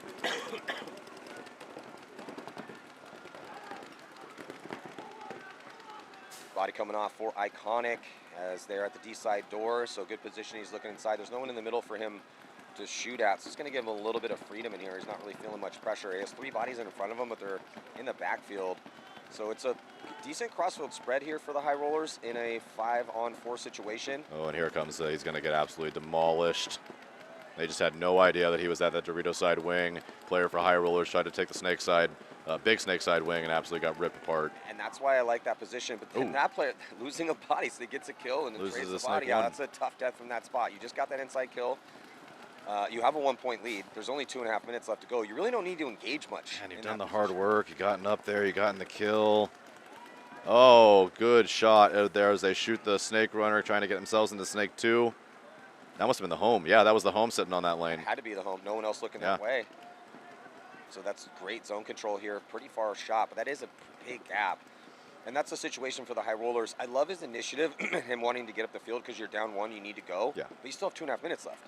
You really, if you're going to make that move, you have to be positive or the highest percentage possible chance until you're under about, I'd say, a minute. Then now you just have to put the guy in and try to make a move. Iconic trying to make the same move. He does make it there. I think they saw him make the move into the 2. Yeah, they do. That unnecessary gun battle from Iconic there. Yeah, Iconic making this one very interesting. And he's going to get shot too in the fill. Yeah, Iconic just making a series of mistakes here. That was 2 gunfights that didn't really need to happen right here. And there's your concession. So, tie ball game in that one. Yeah, and this has been surprising. I'm a little bit surprised that it's 3-3. Iconic is just, sorry, high rollers. It's just looked a little bit. It's just certainly looks crispier on the breaks, and then everything falls apart and get very sloppy there. Penalties, bad gunfights. Yeah, Iconic is just making too many in-game mistakes. I like that they have the same game plans they're running that their D3 team just crushed through, won the series title and won the series finale, that they're utilizing out here. They got the same coach, so they're just making too many mistakes. And the high rollers are also making some mistakes, but they're doing enough to stay in this match. And it's been very entertaining to watch. And then shout out to the high rollers. You're playing an intimidating program right now. Right. Yeah, and they're not deaf or blind. They certainly know who Iconic is. They certainly know they just came out the win. They know everyone knows who Thomas Taylor is. So let's see if Mortal Enemy here, 2:39 on the clock, 2-point lead. Are they going to continue to push the issue here up the middle with Defense with bodies? offense. And so he's going to go out and around that, like that route, and Different though from Mortal Enemy. it's a little bit different, and they are going to commit that second body up to try to get the cross. Precision matches with 2 as well.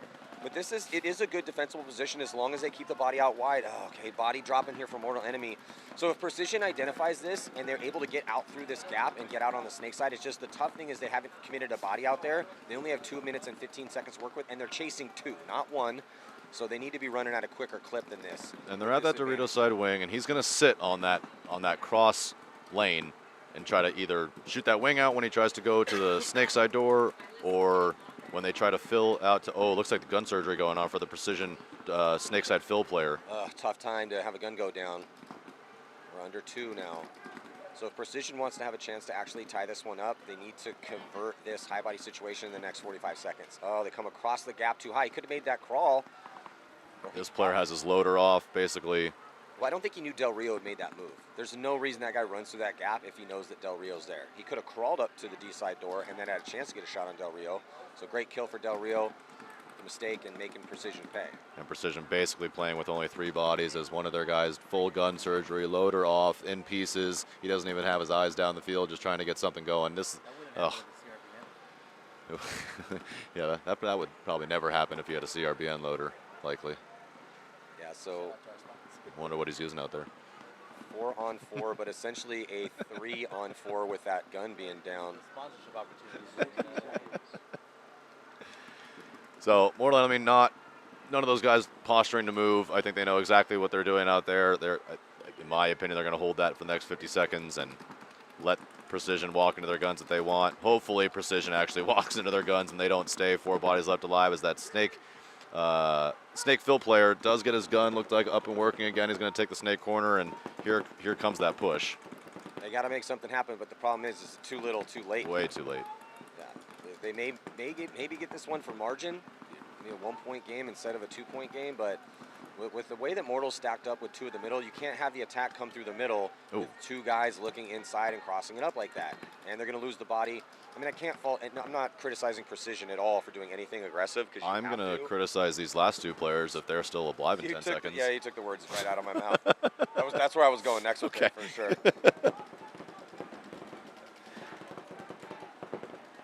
And that is going to do it. So Mortal Enemy going to be taking the victory here by 2 and putting themselves in a real good spot to move on again. And highly talented squad here in D4. And they got a lot of bodies to work with in case somebody can't go as they try to make a deep run here in this tournament. Depth had been a bit of a problem for Mortal in 2024. Here in 2025, more bodies to work with was one of the goals And that should punch their ticket into into playoffs. Going there will be 2-0-1 with 1 game to play. Precision will be 0-2-1. That'll end their tournament, or their chance at least to get into the playoffs. High Rollers trying to upset Iconic Black here. And they got 1 minute and 30 seconds to do it. 20 seconds. See if Iconic can tighten it up a bit here. As they've just made too many mistakes in the middle of points. 10 seconds.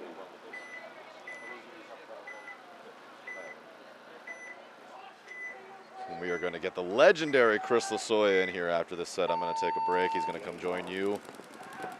Chris Lasoya, Hall of Famer, one of the best ever to do it. Mount Rushmore. Oh, 100%. Love me some Chris Lasoya. So here we go, tied up 3-3, and I like this as they make it out wide here, snake side, so the wrist to the corner bunker on the snake side.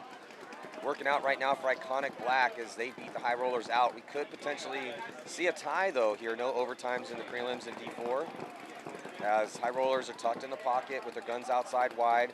So better field position. Oh, another penalty on Iconic Black. The penalty flags just they can't stop it right now. It's just unfortunate here for Iconic. They've caught the penalty bug. And let's see if High Rollers tries to take advantage of this. 50 seconds to go. This would be a massive, massive win for them. But the problem is that they are still in the pocket, so they're going to have to commit into these guns. Only 3 of them to worry about, though. Iconic Black's going to get up and get the cross in the middle. But the pace is, they need the next 10 seconds will tell us if High Rollers want this one. You got an extra body. They're just probing. They just don't. I don't think they fully know. Oh, and they get a shot in on the Dorito. Here comes a middle push. Going to try to take care of this wing, but he's tucked. He's going to go outside. That's like not going to work. He's going to get one. No, but just get blasted. Definitely didn't work. It just leaves 1 body left alive with 17 seconds left, and there goes no way. Another body. I didn't. Did he get through clean? He maybe did. No, he got taken out. The Dorito player was shot. And that is it. Bomb goes off in the middle. Everybody dies. And we're going to have a no point, and that means we are going to have a tie. So that's going to be interesting here. Tons of ties at this event. Yep, another tie. Yeah, so High Roller is now going to be 1-0-2, 1 win, 2 ties, and that's it just throws out the whole division when it goes like that. So what is that for Iconic Black now? That'll be 2-0-1, 2 wins and a tie. So Iconic basically punched their ticket more or less, but Hawaiian Homegrown and High Rollers still in that division with a win and tie, still going to have things to play for. That makes it a lot more fun and math way more difficult for.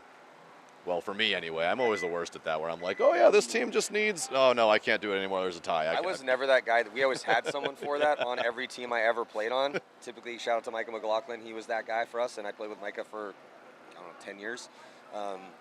So yeah, I never had to do that. Yeah. I'd be like, Micah, go figure it out. Yeah, scheduling, scores, it's not my thing. Let me know when I need to get ready. And I don't even know who we're playing half the time. I get asked all the time, like, who are you playing next? I'm like, to be honest, I don't know. My guess is at least 5 guys, though. Hey, division of labor. You know? The heart doesn't do what the lungs do. Liver doesn't do what the kidneys do. Oh, yeah. It takes them all. All right. Gonna say goodbye to Andrew. I'll be back. I'm going to go do some interviews. In his glorious baritone voice. Pass it on to the legend. Going to bring in Chris Lasoya here for this next set. It's going to be Cobras and SC Academy. Good morning, Matty. How you doing, bud?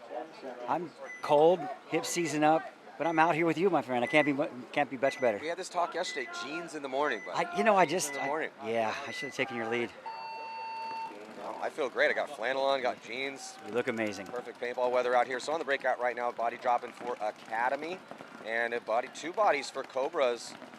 And it's going to make it a 4-on-3 situation. And Academy, Chris, making it here into Snake 1 with a 1 body advantage, looking pretty good here in point number 1. Yeah, they're all stuck in the pocket, getting that snake advantage now outside, even though they're down to 4 players. But they still have 3 to contend with. But they're all in the pocket, and they do have Snake 1, Matty.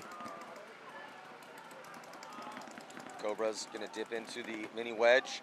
I like that position. You have options from there. You can either go into the wedge, you can go up to the D side door, or into Snake 2. Yeah, it's a pretty decent spot. It's kind of out there in the middle of nowhere, but there's 2 different options. Oh, but now Academy losing their back center player in that great spot in the back you like, Matty. Yeah. And then we can get a release up the middle here for Academy. Only body in the center structure for either squad. But dropping that gunfight, you want to really try to convert these high body situations. In the Pro League, if you want to win, as we got the World Cup coming up, so mark your calendars for second week of November, the 12th through the 16th. But in the Pro League, Chris, converting at around, I'm guessing it's probably the same down in Semi-Pro where Miami Effect plays, got to be around 70 to 80% of closing out high body situations if you want to win the tournament. Oh, absolutely. The competition has gotten so much better. Losing Snake 1 over here, though, man, as we're talking, SC Academy now still has that body advantage in the middle, but losing another player out of the tower. It's not looking good now for... No, it's not. Gunfight victory is the story of this first point here for the Cobras after losing too early. So shout out to these last 3 bodies. Really playing some tight paintball out here to help their squad stay alive in this tournament. Yeah, and he was in a rough spot there, Matty, in that little juice box, as we're calling it. But to revert back what you're seeing, yeah, you got to convert those points, especially, because the teams have gotten so much better with gunfighting, and they're out here grinding all the time. It's a lot more technical, but yeah, you've got to really play some good paintball and convert those body situations into points. Well, it's great for momentum. If you're coaching a team, if I'm the Cobras coach right now, I'm very happy with this. We lose the bodies early, and my 3 bodies clock in, win gunfights, and play smart, picking and choosing their battles. That's great. Gives you the momentum. It gives you that first point. And on this layout, going up early is important because now you can decide. You have a little bit more room to play with as far as your risk tolerance is concerned. The corners are hard to make. A little bit easier here in D4 than it was in D3, and same with in Premier. But when you're chasing, not quite yet, because they could still go with some sort of traditional pocket play if they want to, or attack up the middle where it's safe to go flood the bodies up. But yeah, going up early on this layout is pretty crucial. Yeah, and it's not hard, especially if you're, like you said, up 1 point, to lock down those lanes and be disciplined to keep them, eat a couple G's in the break. Then it makes it extremely difficult, especially in that low body situation. But now we got Hawaiian Homegrown on your left and Villains on your right to start off this next split deck. Yeah, see, well, shout out to All Mixed Up. Hawaiian squad in D3, they were on one, man. They played so well. Hawaii's always been, I love going over there. I always love talking to the Hawaiians. Very nice people, very intense people, though, when they play a game like paintball. So cool to see All Mixed Up do well. I'm wondering if if Hawaiian Homegrown has been practicing against All Mixed Up. I don't know if they're from the same area. I'm not sure. Maybe from different islands. Don't know. But if they've been practicing All Mixed Up with how good All Mixed Up looks, that means that Homegrown should probably look pretty good too. Yeah, I agree. I'm sure there's not that many teams that play at this level of competition in Hawaii. So I'm looking forward to seeing this match, though. I'm not sure what's going on. It looks like the Villains over there. They're sitting there with 4 players. The ref's taking advantage of this and filling up bunkers. Yeah, break time clock stopped at 16, and we got 5 bodies out here from both squads ready to go. Wait, are there 5 out there for the Villains yet? There is now. Okay, I only see 4 right now. Yep. There's always one guy. It's usually me. But yeah. Chris, let's go. I'm coming, man. I was thinking about this yesterday, though, Chris. I love that, when you get older, you realize, especially when you're not playing for blood, thank your enemies, because without good enemies, you never know how strong you're going to be. But the only time we ever got to play with each other was on, practices or all-star games. Yep. Or, 10-mans. So much fun now. Oh, losing one in the break on this right side, Matty. The Villain's trying to make that bike bite on the outside. Yeah, it looked like he got shot going into Snake 1, which we haven't really seen a lot of bodies drop trying to get Snake 1. Also looks like he went in a little high. Yeah, he was a bigger dude, so. And the players seem to be sliding a little better this morning, but as it dries out, you can see the sliding lanes by the ground behind the bunkers here. And there's another move to that outside little wedge that you were talking about, Matty. I like that spot, actually. Yeah, I mean, it's a relatively safe transition. I like it a lot more than that white can. Oh, yeah, absolutely. It's a little bit more defensible. You can't get shot cross field if you're not engaging until they get quite far. And it just gives you options as to where to attack. And he's actually going to get a little bit of help. Now, they're actually going to triple stack bodies here for Hawaiian Homegrown towards the Snake side. And this layout it's been a fun layout to watch because there's essentially 4 different vectors of attack. You could say the middle is 1, but with those doors on the outside, kind of creates a plethora of angles to work with over here and different options as far as where you can win it from. Body dropping out of a bunker, though, is Hawaiian Homegrown losing that body from the Snake side Aztec. Yeah, that was a big loss. That's a good spot right there. But now filling the snake, great counterpunch by Villains over here on the snake side. Yeah, Villains, good read on the situation, and gets in there into snake 1 clean, looking inside. Yeah, you don't have a lot of good looks cross field to that D side from the snake 1, but you do get really good looks if you wrap around up the middle. Hawaiian Homegrown improving their position here in the snake as they're going to get into snake 2. Yeah, I'm not a big fan of stopping there, actually. I don't think there's a lot to do there. I'd rather just go up to that 50 carbon bunker at the snake. Maddie, what do you think? Yeah, no, he should just continue his crawl. I like that he's checking off because it's point 1, you have time. I like when guys do all of the work and check off on lanes, but he didn't mess around too much. He didn't get stuck there, and he gets into that 50, and now he's shooting that crossfield angle on the wedge. Getting that shot across the field, though, Maddie, on Dorito 2 against the Villains, Homegrown, taking another body and shooting another body out of that center, Maddie. So just down to 2 players on 4 right now. Oh, but shooting the last snake player, so only 1 guy left alive for the Villains, Homegrown coming in hot. Yeah, Hawaiian Homegrown here cleaning things out. That was a nice slow, like you said, Maddie. The first point of the game, you got plenty of time. Take your time. And they ground it down at, only 9:20 about when he hits that buzzer, right around there. So much more good paintball to be played today. Indeed. No concession here from the Villains. So, yeah, I'm wondering how much time they're going to let tick off the clock. I mean, depending on where Hawaiian Homegrown's at and how much margin they need, it might be content to just let 9 minutes go off. And I highly doubt that's going to happen here with the Villains. But so Hawaiian Homegrown, they've had enough. Just maybe 15 extra seconds off the clock. You've been seeing a little bit of that in the NXL as well, and just to kind of educate some people at home that don't maybe know what we're talking about is with the margin, you go plus minus by points to 1 plus points lost, which comes into effect when you get down to the, going to the semis, going to the finals. But some of these teams, they'll just go out here and they'll sit there and let 9 minutes grind off the clock, and both teams will let it happen. It's kind of boring. It doesn't really make sense to some people. It does to us because of the margin thing, but I think they're going to actually probably come up with a rule to kind of counteract that in the industry itself. Yeah, I'm a big fan of that, as I can never fault the teams for playing it as it lies, but I think if we were to change the rules so margin isn't as big of a deal, it would probably speed the game up a little bit more. Yeah, I'm not a big fan of it, even though I did do it in Texas, not going to lie. We did miss the cut by like 0.25 points, and also, it'll make it more fun to play, too. Oh, 100%. More points, good for viewership. So that's just kind of, give you guys a heads up on what we're talking about. But here we go now. Cobra's up 1-0 against Academy. And it looks like SC Academy going to be losing that body out wide here, and Cobra's losing a body early, and they're going to release double stack up here at the wedges. It's been a default play, and the reason for that is that it's pretty safe to get up there.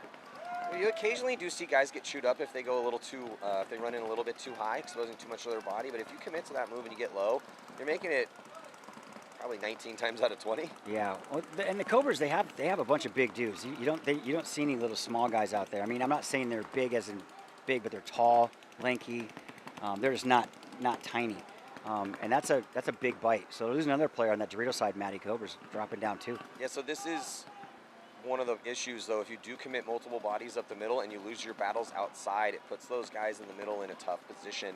So we see a little tactical retreat here from the Cobras as he gets back to the wedge. They're going to move up to the doors, though. So he's going to crawl up here and try to catch that D2 slip in. That'll definitely help, especially if they don't catch that. But the other guy making a tactical retreat that was crawling out. Yeah, well, so he's actually going to check off down the on the outside of that bunker first, and then now rips a shot there towards D2. He must know the count, though, and he must know that there's no one outside wide on the snake side, which is why he's playing it from that angle. And he also knows he's susceptible to that crossfield shot from D2. So just down low, being careful, and trying to prevent Academy from making it out wide here on the snake side. Because Academy's stuck at that, our least favorite bunker on the field, the white can. Yeah, and there's no way out of there now for him. If he tries, I mean, it'll be a blessing if he makes it out of there alive. Well, because there's no one wide, though, Chris, for the Cobras, he could go up. Yep. He could release from the inside. He can't go outside wide. But if he times it right, he could release up to the wedge which is a better case in scenario in my opinion, and I'm sure yours as well. Yeah, the wedge though, the Cobra's wedge though is now looking inside, but when he's down low like that, the center 50 brick blocks him out from seeing that move. Right. I mean, anywhere but where he is. But they're up. The Cobras are up 1 point. They really don't have to do much. It's up to Academy to kind of push this issue a little bit. Time grinding down to 7:25. Yeah, and Academy has the outside battle one on the D side, so that's a force multiplier for him. But he is getting stopped by 2 guns now, so he has to worry about the snake side door. Ooh, move across here into a mini wedge, and he didn't see him. Tactical retreat. He did not Here see for that. the Matty. Cobras though, but that might be setting a bit of a trap. He may not know that he's at the mini wedge, but as he crawls back and retreats, but maybe inadvertently here setting a trap. Well, I like this cross up in the center you're seeing by Cobras right here. Those 2 bricks in the middle. Well, we were just talking about, it's up to Academy to push forward here. Yep. Like Academy's down. They're down 1. They have to try to make something happen. So Cobra's just trying to get in defensible spot here. It got really quiet all of a sudden. Oh, guys are probably running out of paint. Oh, yeah. Well, I mean, it looks like the Cobras, the number 21 in there in the middle brick has 4 pods. But yeah, I was kind of surprised by the amount of paint being shot. You look away and you look back, and these guys are picking up paintballs off the ground. It's like, wow, because this is a lane shooting field, obviously. But now the guy at that little wedge for Academy on this down left side of your screen there, he needs to get outside of the snake. But that's a big bite, especially with that guy crossed up in the middle. I don't think he'll ever make that. Yeah, Chris, that's too big of a bite right now. That lane's locked. Mm-hmm. I mean, he might be able to tactically retreat to the Aztec. That's a big bite too, but with where these angles are, back center's looking this way. So there's 2 guns snake side. This is the guy that has the ball is the D2 player. There's 1 gun looking his way. He has to fight the wedge, and that's definitely something he needs to be wary about. But with only 1 gun his way, down a point, eventually he's going to have to commit. Yep. He does have the ball for sure, but coming up the middle now is Academy trying to push the issue. Yeah, but this guy has to be careful. Now, he could crawl up to the D-side door and maybe catch that wedge slipping as long as he does. Oh, but then the gunfight won from the inside here. So the tactical advantage was for Academy with the outside containment, but he just lost the gunfight trying to get through that gap. And there's still 6 minutes left. So, I know you're down 1 and we're saying you got to push it, but bide your time. Yep. Unless they need a big spread, that could be it too. Maybe Academy needs to push the issue right now because, yeah, they're down by 1, but maybe they need to, then they did the math, maybe they need to win this one by 3. I'm not sure. But yeah, one of the longer points we've seen out here this morning. I would concede this by now. Yeah, now it's a 1-on-3. Definitely concession time. Not looking good here. Phil out wide for the Cobras. Well timed, makes it clean. And I'm wondering if they know the count, because if they knew the count right now, you can just go trade out with this guy. Just don't get a penalty. I would definitely be conceding at this point. So Cobra's going to crawl to the door. Not going to need to, though, as the gunfight won from the snake corner.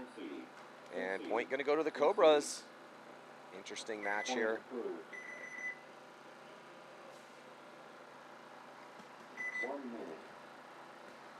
Chris looking at the scores. Yeah, I'm trying to look at I'm trying to get, catch myself up with the. Is that D5 or D4? That's D5. Are we in D4 right now? I think so. I'm trying to figure that out. There's so many teams out here. I'm trying to filter through all of them. Yeah, 145 teams. What a great turnout, though. I mean, it just goes to show you the power. I mean, SC Village is a magnet for paintball. I mean, how long we've been playing here, Matty? Oh. Forever. This and 30 years, Chris. I met you first, I think, at not to date ourselves. Jeez, I stopped counting a long time ago. I think the first time I actually met you was at Camp Pendleton. Yes, yeah, we were sitting on that log. Yeah, I remember that. That was a great day. I knew you were going places when you shot like 4 of us. Everyone told me that you were an a-hole, but you were actually super nice. You know what? I get the raw end of the stick sometimes. I feel like you do. But here we go. Villains down 1 point to homegrown Hawaiian. And on the breakout right now, under 9 to play. Losing a body out wide here for the Villains. Running referee. Oh, penalty is going to be assessed here on that D1 player. Pulls out the back center. Not looking good for the Villains to try to do anything and to avoid to go down 0-2 as Hawaiian homegrown sees the flag, commits up the middle. Love that bunker move. They're going to get out wide.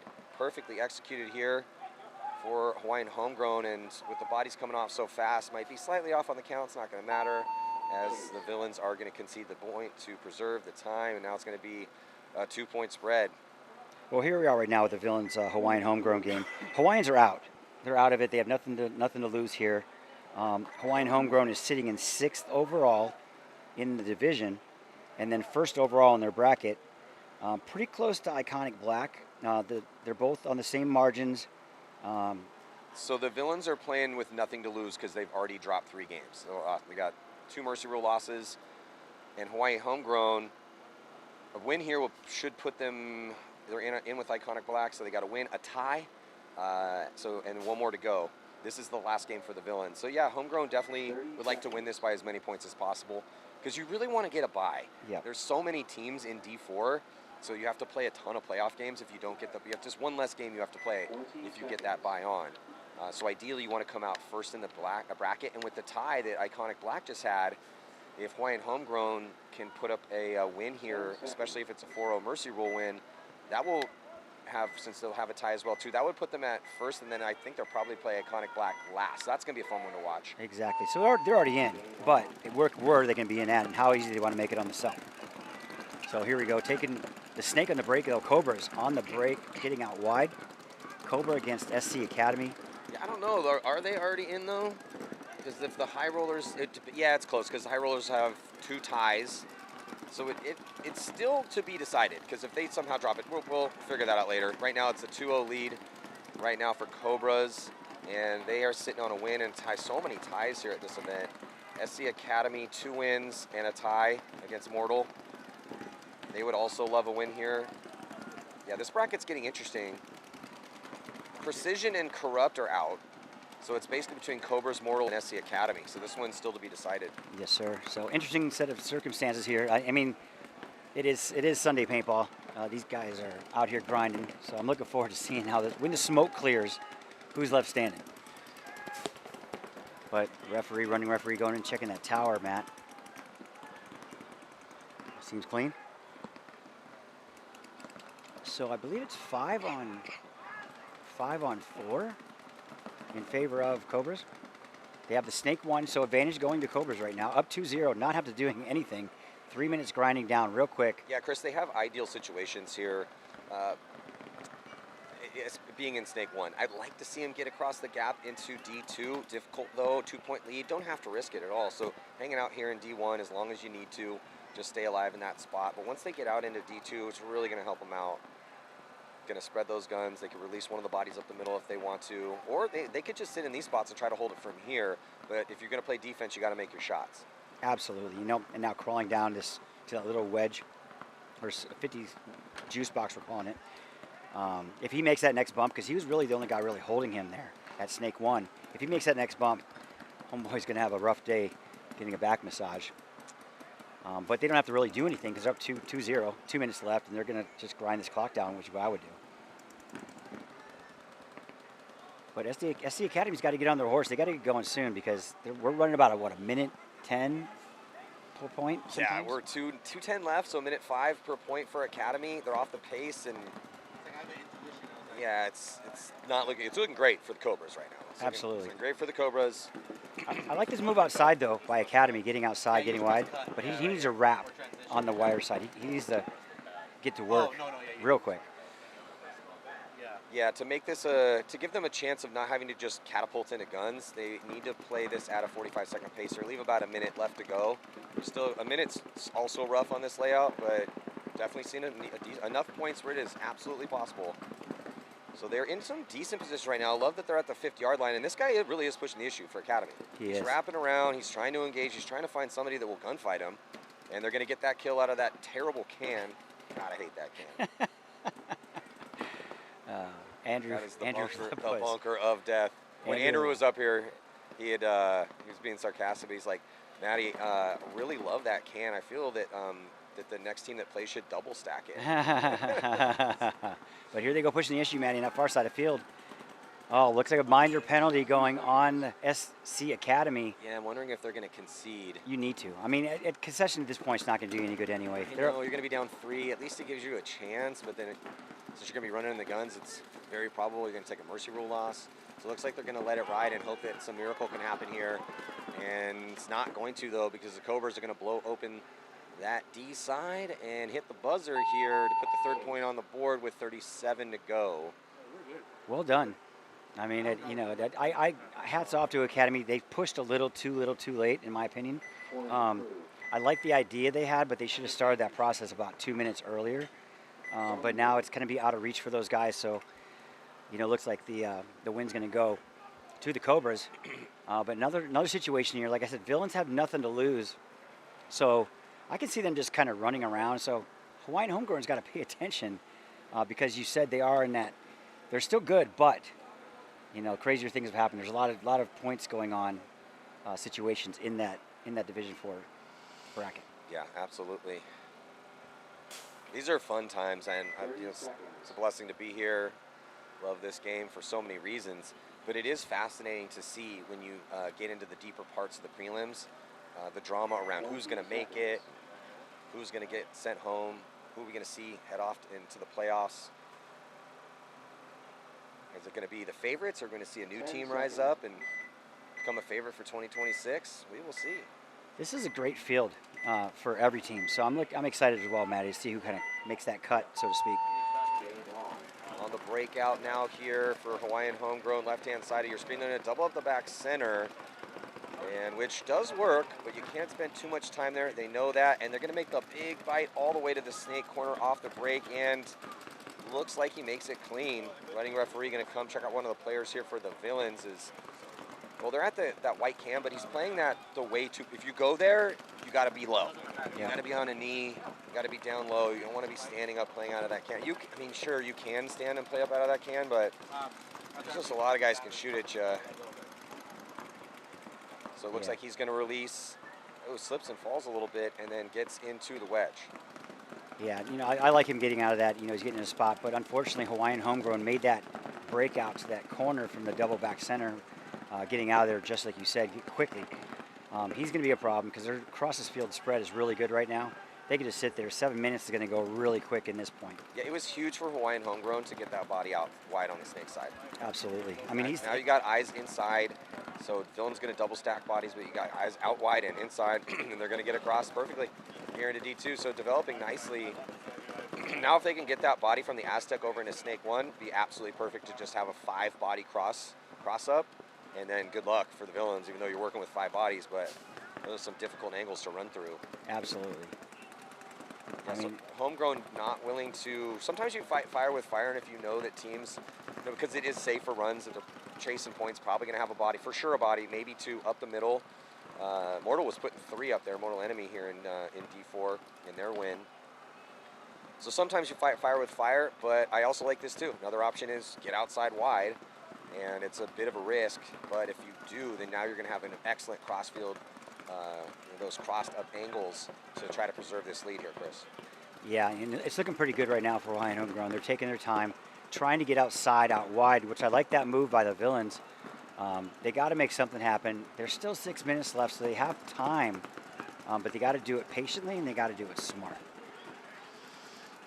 Especially with that corner, that snake corner. That snake corner is hard to dig out, man. That's the spot you want to be in. It's hard to dig out if the guy doesn't want to engage you. If he wants to engage you, you can shoot him. But yeah, that's why I like that spot in these situations.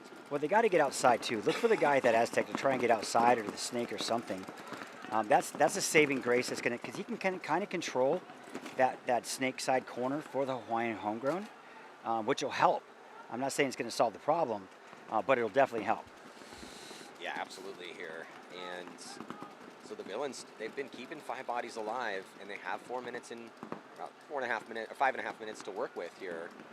But now that now they're up the middle and they're outside wide on this and up the field on the D side, now they have to try to get this body out of that Aztec and outside wide and up on the snake side.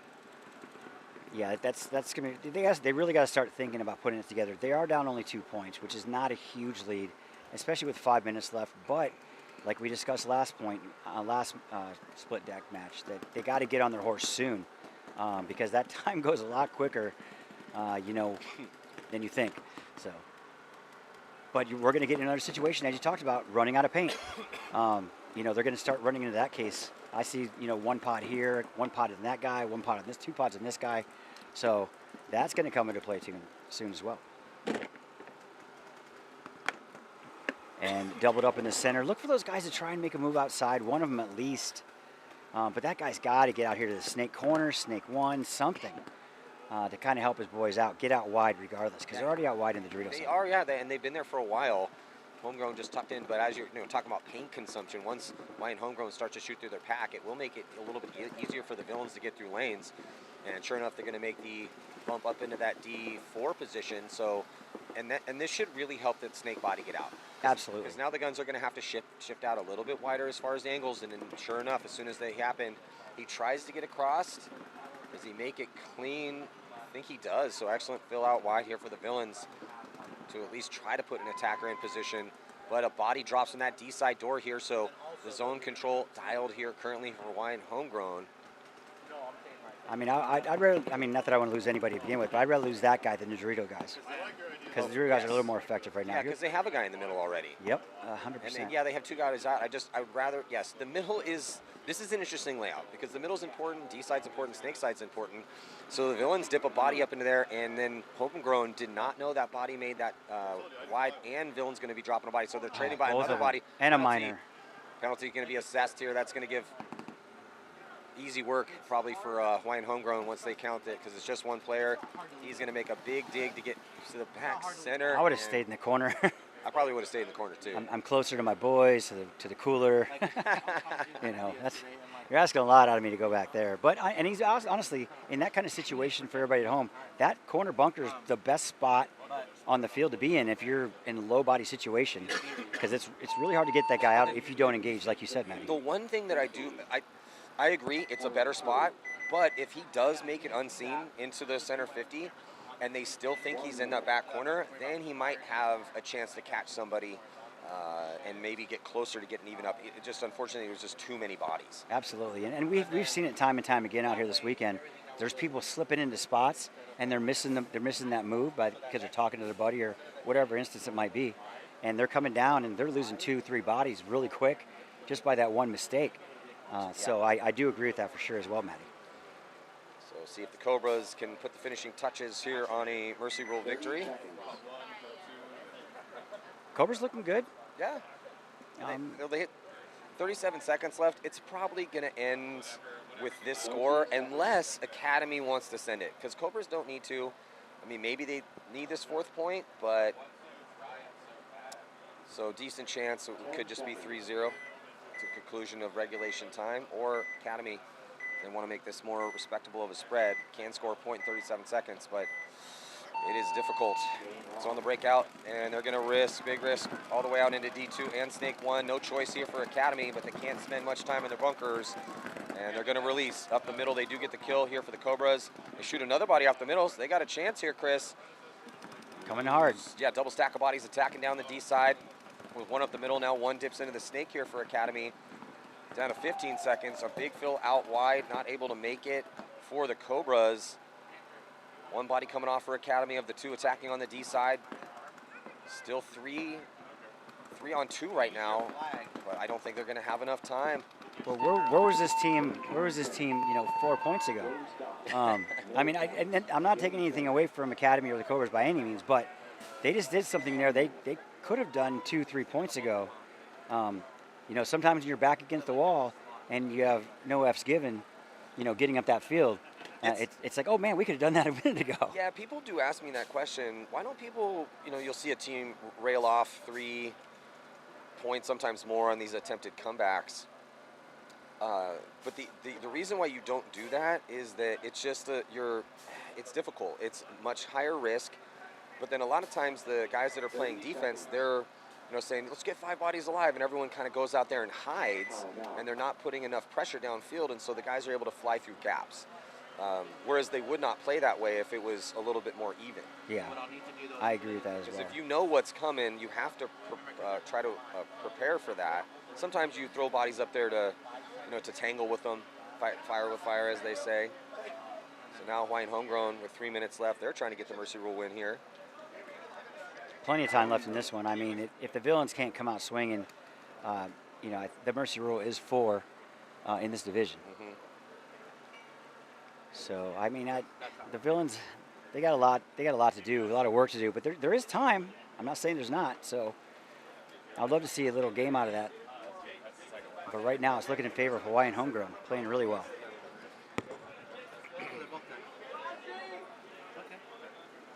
Yeah, and I'm wondering if, like, is Hawaiian Homegrown going to try to, I mean, they spread the field so nicely. Are they going to go to that same game plan, or are they going to try to switch it up a little bit here and put a couple bodies up the middle to both of those wedges to try to cross it up? That would also be a solid game plan for them, too. Well, I think they're in a position right now to kind of give something a shot they haven't tried yet to see if it works going on to progress into the tournament. That's probably what I would do, because you have that flexibility right now. Even if you do lose this point, you know, it's like, okay, that didn't work. Let's go back to the plan A. So on the breakout right now, as body coming off right now for the villains from the snake side, Aztec, and Hawaiian Homegrown just goes pocket with a traditional pocket layout or a game plan, and it works out for them. They shoot a body on the break, another one thereafter, and a third here, Chris, and a fourth. That was quick work of it. So villains. This is going to look very nicely for the spread here, as Hawaiian Homegrown going to be punching their ticket to move on and maybe getting a bye. We will see. Trying to make that tactical retreat back to the center and not trying to get outside. Lots of gun shooting at him. That's a big bite. That's a big ask to try and get out and around, or get anywhere for that matter, when they're outside on you. They're at the Dorito. They're in the corner, and there's a lot of them. Yeah, it was a lot to a little on the body count, as we say. So great game plan by Hawaiian Homegrown, though. They, I mean, come out, you know, 4-0. That's good for their spread. The Hawaiians are looking good here. All mixed up looked really good in D3. Homegrown looking good here in D4. So camps are looking strong here from the islands. Yeah, so Homegrown, yeah, this is their second Mercy Rule win. They do have a tie against the High Rollers and Iconic Black. So I think it's Hawaiian Homegrown versus Iconic Black, possibly, for the last game, which could make it a showdown to see who's going to be the #1 seed moving on. Yeah, that'll be a great game, too. They're both playing similar paintball, shooting great lanes in the break, very disciplined. Yeah, because High Rollers have 2 ties. They have one more. It just depends on what happens in that last one. But Iconic would have them on margin because High Rollers wins 3-2, depending on what happens in the last game for High Rollers. Not sure if they're taking wild cards at this one, but it does. I mean, I don't know. No top 2 in bracket. No wild card. No wild card in this. Well, there's one. Jesus, there's so many teams. I'm trying to count them. 1, 2, 3, 4, 5, 6, 7, 8. 8 brackets. There's 40 teams.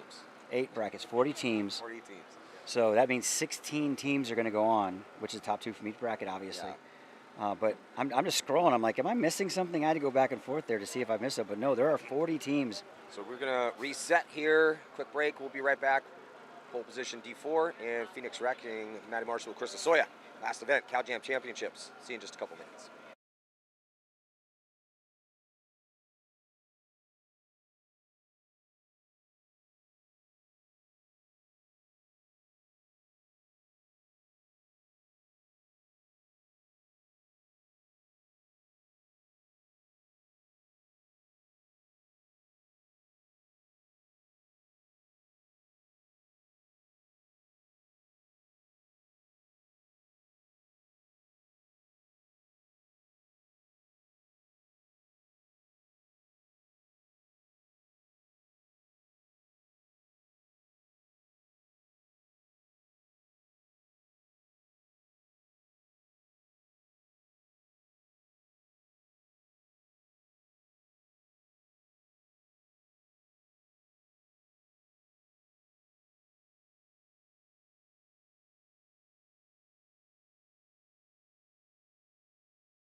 So here we go, Phoenix Wrecking on your left, Arizona pole position on the right. So 2 Arizona teams going at it.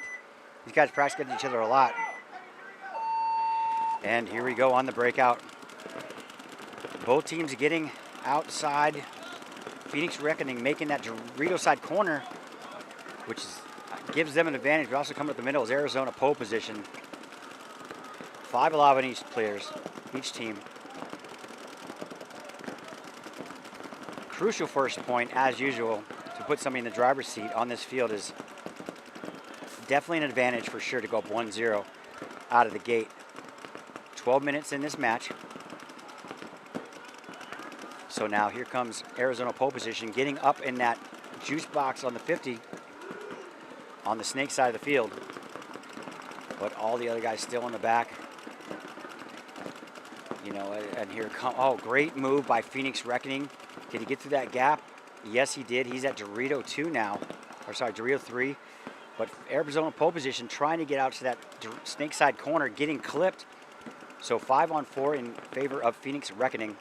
Again, trying to fill that corner. Did he make it? Yes, he did. So nice little fill right there to get outside. But trying to get up the middle, Phoenix Reckoning taking the walk. So 4-on-4. And with the advantage probably going to Arizona pole position because they have the snake side corner and that middle 50 and the center wedge. Oh, but getting clipped out from that Dorito 2. So now 4-on-3 in favor of Phoenix Reckoning. But getting outside the Dorito 2 is Arizona pole position. Look for them to try and get in a snake on this bottom side of your screen. If he gets in snake 1 and gets over to snake 2, that'll definitely help. He has to fight like 1 or 2 guns, but mostly the one that you see at that Aztec insert to snake 1 bunker. That's the only gun that's really going to really stop him. But look for Phoenix Reckoning to make that next bump up to Dorito 4, which would be a big move for those guys. He'll actually have a good shot on that juice box on if he decides to go, but he's still back at that wedge. So they have the wedge, Dorito 2, and the back right snake corner for Arizona pole position. Dorito 3, Dorito 1, the back center, and the insert snake bunker on the snake side for Phoenix Reckoning. I'm Chris Lasoy, joined up here with Matty Marshall on this Cal Jam Championship 2025 WCPPL final event of the season. So looking a little bit better here up the middle for pole position. And they have the field spread, but it's a 4-on-3 in favor of Phoenix Reckoning, who also has a body pretty far up on the D side as well too. So it's a 2-versus-1 battle here. That's where the extra body is. Reckoning on the D side. Both, oh, they're not even close. Well, insert bunker snake side here for Reckoning. Kind of stuck at that insert bunker. Oh, they're going to squander the advantage and trying to get to the white can. I was going to let that one roll. Yeah, it's just tough because, you know, first point, 1 body advantage, you just need to be a little bit more patient here. This has been a long point, Matt, for sure. I mean, we're down to 8:40. That's a long point for this first point, but it's, you know, like you said before, this first point is crucial going in. It's the reason why, and the logic behind, obviously you want to take the lead, right? But with the risk that you have to take to either get to the upside the corner, this is why a lot of teams are attacking up the middle, because it's dicey trying to get anywhere past the D1. That D side corner is tough to make. The D2 is very difficult to make off the break. You can, but it's a pretty high risk situation. Corner on the snake side is a little bit more makeable than the D side corner, but pretty close. And then snake 1s. But you have to start incurring more risk when you're down, obviously. And so that's why you want to go up early. So pole position here, looking pretty good, trying to win, or there was a low body situation for him, and now it's a high body situation for them to try to convert. Referee checking out their player in D4, looks like he's good to go. You know, and I hear you say all the time, Matty, you know, risk versus reward. And, you know, it just sticks in your head. Is me going up there, is the risk for me going up there worth me going up there? If I make it, am I going to shoot 2 bodies? But now losing another player out of the center is Arizona pole position. But also losing Phoenix Reckoning. Yeah, but winning the battle out wide here, top of your screen, pole position in a really good spot to try to convert this 2-on-1. Player from the back corner bunker is going to run the highway. That's the inside route of the snake. And then able to pinch him out.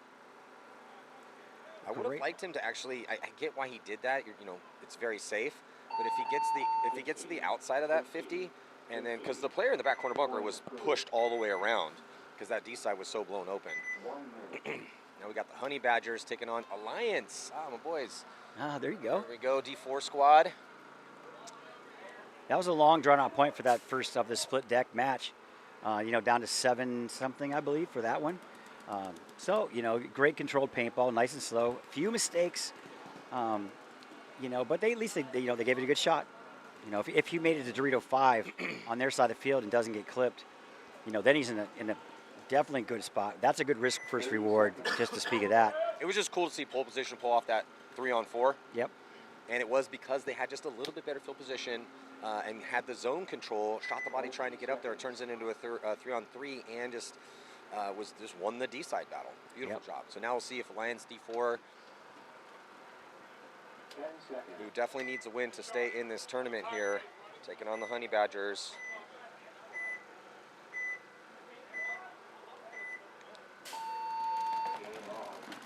So on the breakout, as Alliance going to go and losing a body on that D side. Be taking the walk. They're going to get Seth here up the middle. Seth's his kid could be really good here, Chris.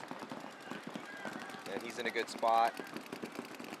Yeah, so Alliance with 2 ties, they tied their first game today. They desperately need a win as they're sitting bottom of this, but also maybe playing a little freedom right now, because they're probably not going to make it on. Honey Badgers, unfortunately, losing that Dorito 1 player, making the dip outside that little insert bunker for Snake 2. I like that move. Yes. Getting out of that can. Yeah, I like the move. Seth gets up into the into this snake side door and is able to shut down that D side here. So with the early death on the D side, I think that was Jordan that took the early walk. Or no, Jordan's still alive at the tower.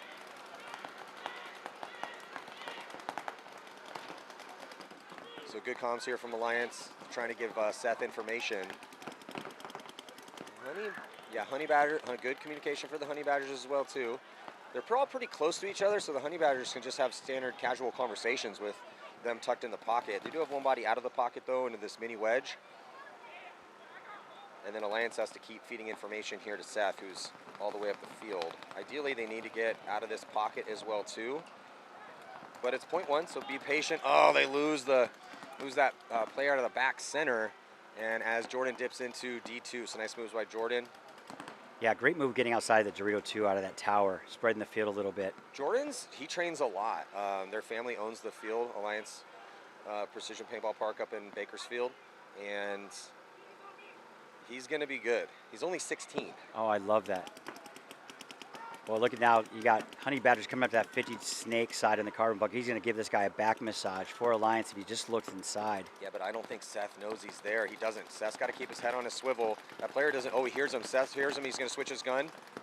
So eyes on a swivel or head on a swivel here for Seth. Oh, and Seth's going to get that kill inside. I thought I saw something blow off something hit him. Oh, 100%. Well, Bobby's right there, so maybe it just came off the bunker because I don't have the best angle on it. Yeah, me either. But, man, he had that body back.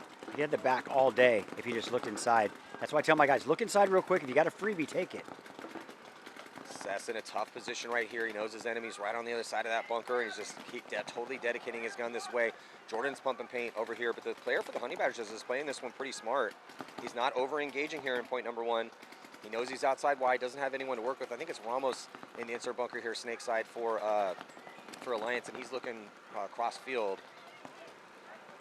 I would almost jump inside and go to their side because, I mean, he's very vulnerable where he's at right now for Alliance. Really comes down to what happens with this battle here between Seth and Williams. Because if Seth shoots Williams, it's going to put Alliance in a much better position. But if Williams can get a shot on Seth, then there's just going to be 2 bodies left alive here for Alliance. Even though Jordan is in a good spot here, crossfield in D2, and he's focusing his gun trying to protect Seth. But as that's going down and the guns have shifted, with Seth totally dedicated here on the snake side and same, a little tactical retreat here for Seth, and he's not able to do it. I don't mind that read. It's just good zone control here from the Honey Badgers, and that's going to force a concession here from Alliance. Yeah, was it a 30? Did I bring it to 32, or was it? No, there's a 4th body over there. Okay, yeah, so it was a 4-on-2 situation. So now Arizona pole position. Got to be feeling pretty good. Winning that low body moment against Phoenix Reckoning. Their coach is probably telling them, hey, can we please tighten it up? Yeah. Can we not lose high body situations, please? I mean, getting outside here was clutch to that, getting that 50 snake. That really hurt. I think they would have been fine up until that point. Unfortunately, getting the advantage, risk versus reward, as you said again. But also they were doing good on the Doritos side. But what another long point. Well, we're down to 7 minutes. So lots of time ground off on that first point with Arizona pole position against Phoenix Reckoning. Well, as we get a little bit deeper into the prelims too, it's no surprise to see some longer points because guys kind of know what they need. Hey, we have to win this game or we're going home, or based on the scenarios, how quickly you play these points. So on the breakout right now, both teams keeping a body in the back center. More risk for Phoenix Reckoning as they get outside wide on the D side and makes it clean. Oh, referee going to come and check them out? No. And it's going to be a penalty? Yeah, minor penalty going to be assessed here. Looks like that Doritos side corner got clipped going outside, continue to play on, taking out his next player. So 5-on-3 with that penalty, Maddie. Good field position. Here comes Arizona pole position. Probably going to secure the second point, but I'm going to hold my breath until this point's over. I've seen crazier stuff happen. Yeah, they've got outside containment on the D side with two bodies moving up there. It's looking excellent for them to try to put this second point on the board. They do lose a body here, snake side, but the bodies are right now falling here for Phoenix Reckoning, and the deaths are all coming from that, or kills are coming from that D side. Excellent job for pole position again on that D side. D side getting it done here for pole position, 2 points in a row. Game on. Game stop. So looking real good through 2 for Arizona pole position D4. Now we'll see if Alliance step up. Well, that penalty obviously hurt, but great play right there by Arizona pole position and closing that out quickly for a 2-0 lead now. But here we go. This second of the split deck, Alliance down by 1 point against Honey Badgers. Yeah, so shout out to my boy Teach, owns the field, and just a special thing, playing with his son. And Teach is good, man. For being 50, Teach can still play paintball. Is that number 7, I believe? He shoots a lot of our D3 players. Yeah, number 7. Got it. Yeah, Michael Hernandez. His name is Teach. So if you're up in Bakersfield area, I'd check out his field. Yeah, it's right in the center of town, too. Typically, paintball fields are on the outskirts Oh, nice. of urban areas. This one is not.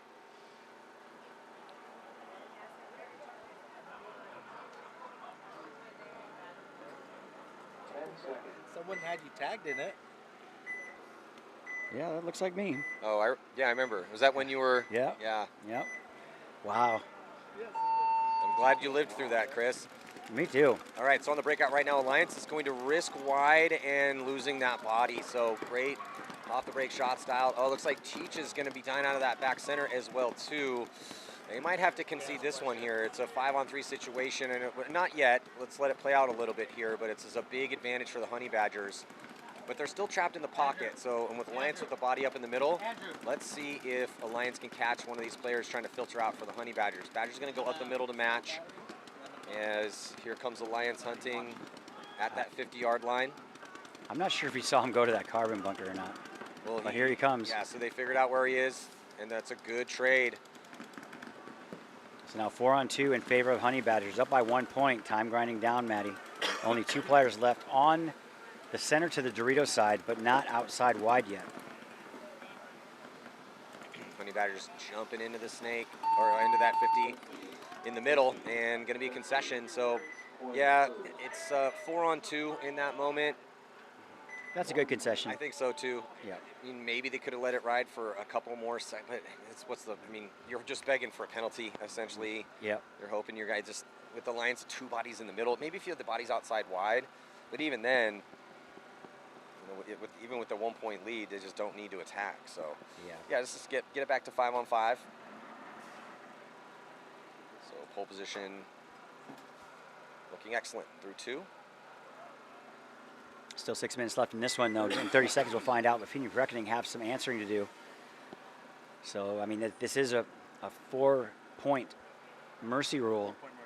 So, Arizona pole position looking in the pole position. Come on, somebody had to say it. So. Does Andrew coach the D4 squad? I'm not sure if Andrew coaches the D4 squad or not. Andrew coaches D4.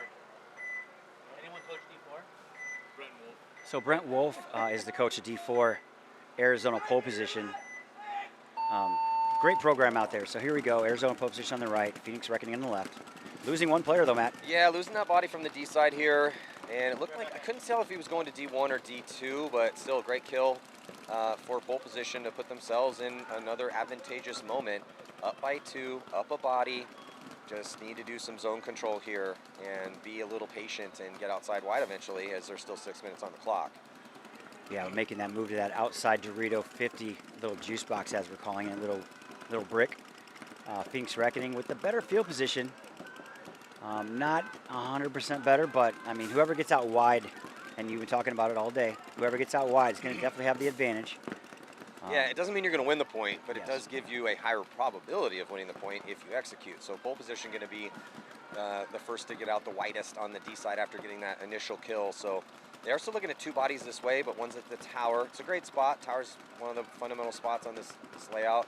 And then we do love those doors. That D side door, you can do some work from there. But definitely advantage still here, pole position.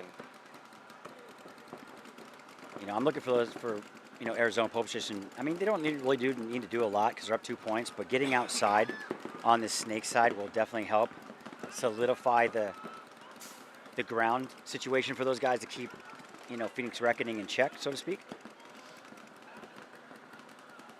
So, but time winding down now. Phoenix Reckoning down by 2 points. Not out of reach yet, but it soon will be if they don't get on their horse and get down and get this point. Up the middle here for Phoenix Reckoning, as now they're going to have a double stack of bodies at both doors.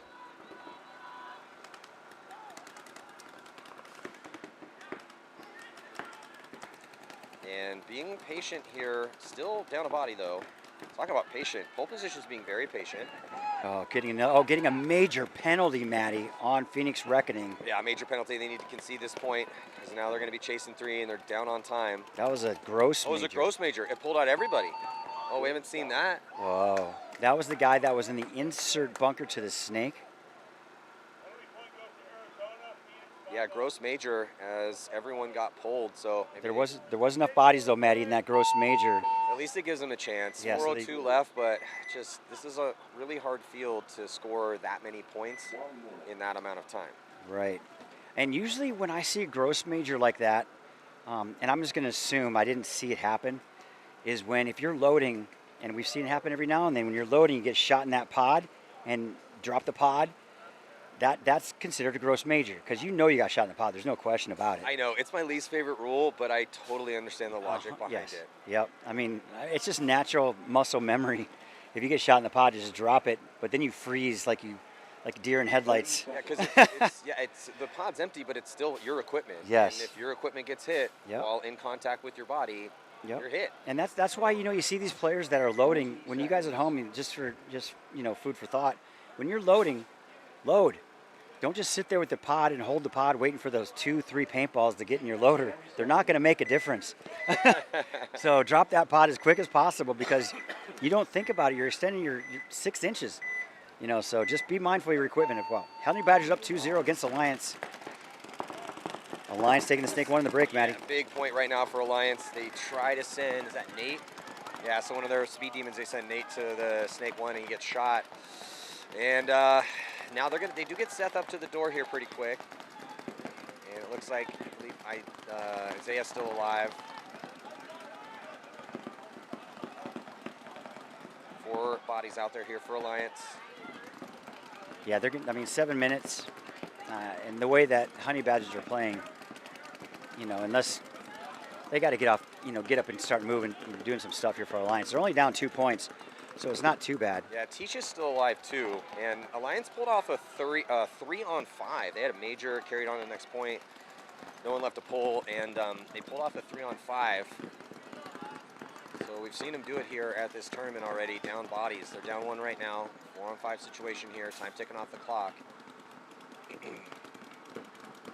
But not in bad field position. There are 5 alive, and they're all in the major spots. Well, standard spots. Let me say that. Dorito 1, Tower. Losing a body though from the Dorito 1, and now tough situation here for Alliance. Desperation fill outside wide for Ramos, and did he make it clean? He did. I think. Oh, I don't know. Referee's giving him a good old scouring. I like that move, though. That was a good move. So he is still in there.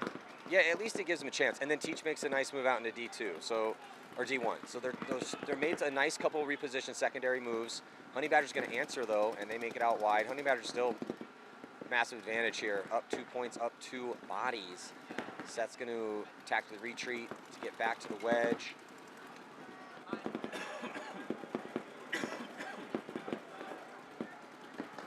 Teach is thinking about getting across into that D2 spot. Top right-hand portion of your screen. And Seth is just putting his gun on that D side.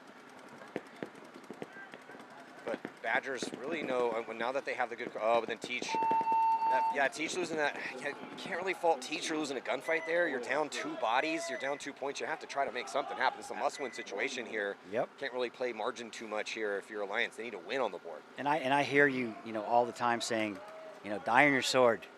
There's nothing worse than, just dying with all this time left. And well, if you're Alliance, if I was coaching them right now, Travis Turner from our D3 Alliance coaching them, but he's sitting there and he's thinking, okay, well, time's taking off this clock. We're about to go down 3. If you don't show me some proactivity out there, I'm going to be forced to concede this point because we have to win this one. I have to keep time on the clock for us to not just be running into guns trying to win 30-second points. So Travis Turner is that one gentleman you talk about? Yeah, Travis Turner was going to play pro baseball, but his draft year was the COVID year. So they went from having like 14 rounds in the draft to only having like 4 or whatever it was. I can't remember the exact numbers. And so he would have been drafted if it wasn't for that. So then he went and played some semi-pro baseball and on some other teams. And anyway, so. Well, I got something for you. Remind me of him next point. Well, it was, yeah, we'll talk about it later. Anyway, but it was lucky for Alliance because then we get yes, lucky for you, an athlete to play paintball. Yeah, he's tall and he's good, fast. So right now, coming out of the gate, 5-on-5, making the snake corner. Oh, but they lose him. They did lose him on the break for Phoenix Reckoning. Trying to get outside wide, Maddie, but making outside wide in the Doritos side is Arizona pole position. Yeah, pole position here. Looking good though, man. Up 3, only 3:38 to go. Reckoning really has to push the issue, play at the pace. Must-win situation by Phoenix Reckoning, though. Yeah, they just need to speed the pace up a little bit here. I mean, they have maybe another 30 seconds to work with before they really have to start risking things, but they make a move out from the back center to get into the insert bunker here, snake side. And they're going to hit the deck and crawl up to the center 50 carbon brick. Pole position just hanging tight in their spots. Getting out here. Alive. Oh yeah, excellent answer here from pole position. Get that body out wide. Beautiful. And get right into snake 1. And if you want, snake 1 could be a fortress. Yes, it's gonna be hard to dig that guy out, unfortunately. I mean, could be it's probably gonna be the last point of this match, unfortunately. Yeah, pole position also moving up into D2. So looking good right now. Running down 2 minutes and 45 seconds left in this 3-0 difference between the two teams. Phoenix Reckoning down 0. But here they're trying. Oh, shooting that Dorito 3 guy is kind of key. That kind of helped a little bit. But look for Snake 1 to shoot over there. This guy in the center, he's just kind of taking his time, getting shot in the foot. I don't know if he knew he was there or not, Matt. By the way, he was crawling. Well, Reckoning's pushing the issue now, though, and they got that kill outside wide. They are looking at a double stack of bodies, though, for pole position on the snake side, which is ideal. Ideally, I want to have a body in the back corner bunker snake side and snake 1 if we're trying to play defense. Absolutely. And that's the position they have. I'd also like to have a body out wide on the D side, but they no longer have that body out there, and they do have a body, unfortunately, for pole position at the white can. So there is a chance here for Reckoning, but the problem is they're running out of options. They only have 3 attackers to work with, and they're just off the pace here if they want to win. Yeah. I mean, he just 7. Shoot your favorite bunker, though. Andrew Lopez lost PC. Yeah, well, we knew that guy was going to die. Yeah. It's terrible. It's a given. But still, the time's ticking down quick, my friend. Matt, we talked about they got to time management is not on their side right now, unfortunately. Yeah, they might get this one, make the spread a little. Well, we'll see. Yeah. Oh my God, this guy makes a move, desperation run all the way back corner bunker, and he makes it clean. That was a good fill. Yeah, it was a great fill. Kind of had to do that. Yes, sir. Because it's going to burn even more time. Down to 1 minute. I mean, this is definitely out of reach to win. But now it's just all about gumption. Yeah, 2-on-2 situation here. They shoot out the snake 1. Gives them a chance for this one here in a 2-on-1 in favor of Phoenix Reckoning. At least put 1 point on the board. And maybe they'll have enough time for the next one. But, yeah, in Phoenix Reckoning, with a win and 2 losses, and now down here pretty solid. Oh, and was that a penalty? Did they throw a penalty on that last body? I don't know. Well, the game stopped. I think it's no point. They definitely threw a penalty. Arizona. Down 1. So pole position is going to be down 1. But with 40 seconds left, 2 points, 20-second points. It's not. It's just, like I said, it's a little out of reach, especially on this. Even on a power play, you know? Just, I don't, yeah. Maybe in some universe that happens, but highly doubt it.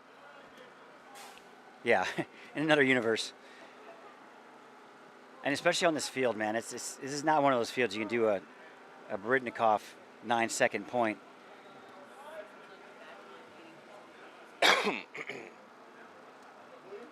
But Alliance down 3-0 against the Honey Badgers. A lot of time left in this one, 5:16. I'm not going to count them out yet. This is a must-win situation for Alliance. Yeah, must win for sure. And again, it's a 4-point mercy rule out here, so this is the point right here for Alliance. Have to answer, have enough time for a potential comeback, but the pace needs to be quick. And let's see who they put in. Looks like they're going to send Neil out to the D side with Isaiah. So Isaiah's going to get, can't tell if that's Jordan or Isaiah. Losing your straight can over here, the white can. Andrew Lopez, Paul Lopez, losing one. Yeah, Dwight taking the walk for Alliance. Honey Badgers also losing a body. So it's a 4-on-4 situation. Double stack of bodies for Alliance getting up here in the middle. And then D1 and the insert Aztec. So they are pushing the issue here. The pace is quick. They're going to have to try to risk bodies out wide here. Oh, they lose a body up the middle as well, too. That's Seth taking the walk. 1 body advantage to the Honey Badgers. But I just, man, time's ticking down. I mean, it's still 4:30 left. Must-win situation, but down to 3 players, I believe. Not looking good for Alliance right now. Yeah, 4-on-3 here. Still have the door, but not for long as he's going to get taken out. Ramos does make it out wide here on the snake side, and they do have a potential cross as, I think that's Jordan. Jordan's pulled out some low body magic before, but he's in a tough position. He's going to have to win this gunfight. He does a lot of gunfighting drills during the week. Did he get the kill? He did. So Jordan wins that battle outside wide. So Honey Badgers losing 1 or 2, getting up this field. Losing another one at the middle, Maddie. So down to 2-on-2 now. But not much time left. They got to get this point. So desperation, Alliance making some moves, trying to get outside, getting shot. So 2-on-1. Last desperate on the back left snake corner, Matt. Yeah, they lose that body over there on it. Alliance loses the body on the D side. Yeah, I think that's actually, I can't tell if that's Jordan or Isaiah. It doesn't matter. There's only 1 body left alive here, and it's the back corner bunker. Not the best spot to be in. No, I mean, it's decent. Better than most. Yeah, look at this, though. Honey Badger's just walking them down. Just a little casual style points walk up the middle. It gets the last kill. All right, Andrew. And that is going to do it. It's going to be a 4-point mercy rule win here for the Honey Badgers.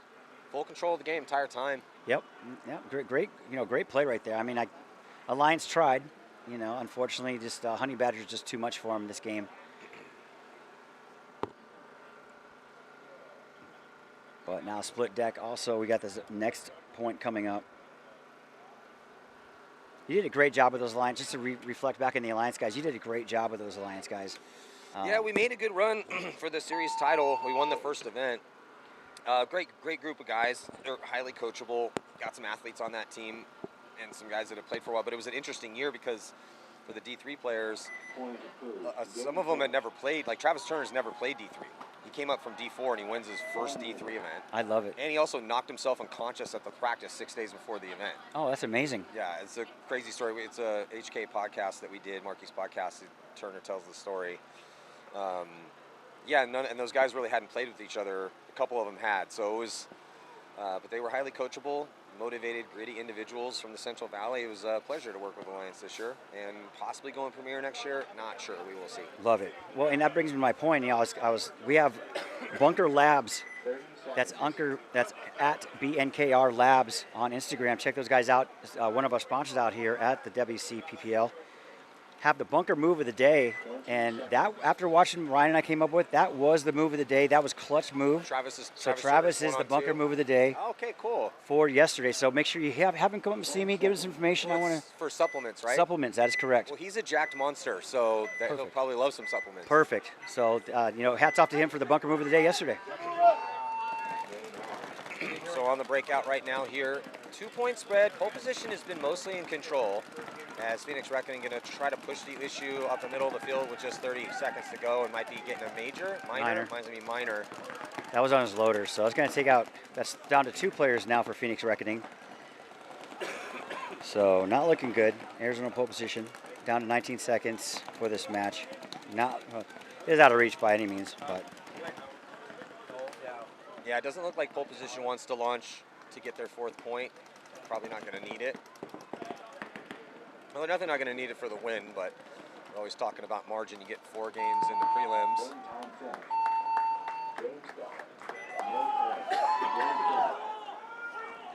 It's Thomas, yeah. So that's it for this set.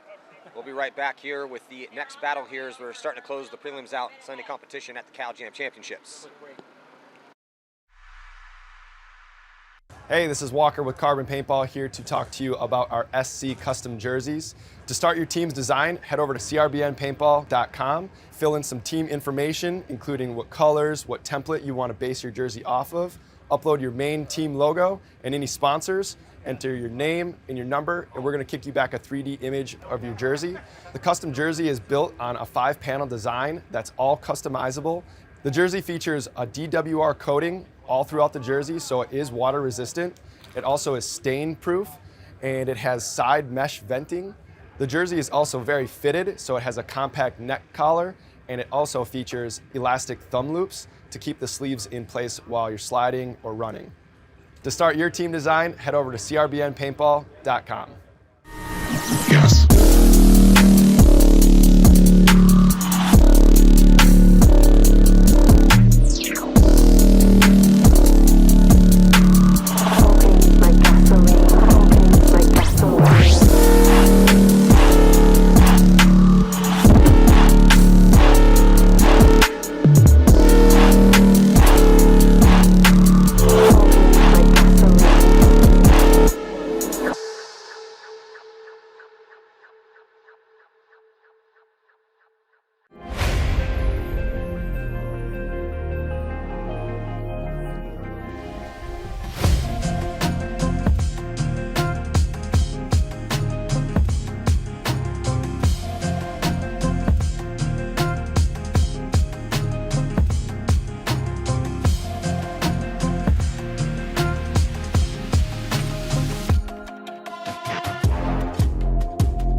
Yeah, I'm out at Brooklyn. Now I'm down in Tribeca, right next to the Narrow. But I'll be hood.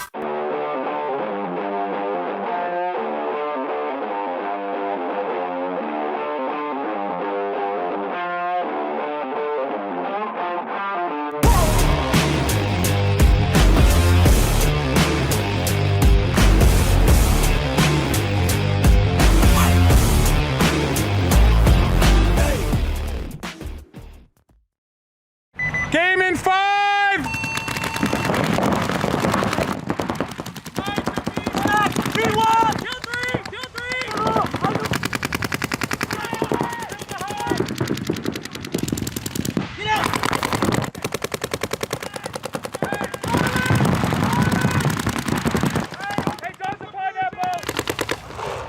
Live at the 5, baby. Game!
Hey, this is Walker with Carbon Paintball here to talk to you about our SC custom jerseys.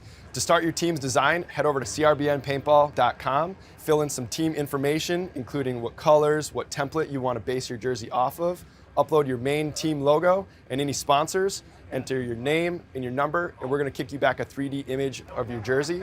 The custom jersey is built on a 5-panel design that's all customizable. The jersey features a DWR coating all throughout the jersey, so it is water resistant. It also is stain proof, and it has side mesh venting. The jersey is also very fitted, so it has a compact neck collar, and it also features elastic thumb loops to keep the sleeves in place while you're sliding or running. To start your team design, head over to crbnpaintball.com. Yes.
Yeah, I'm out at Brooklyn. Now I'm down in Tribeca, right next to the Narrow. But I'll be hood.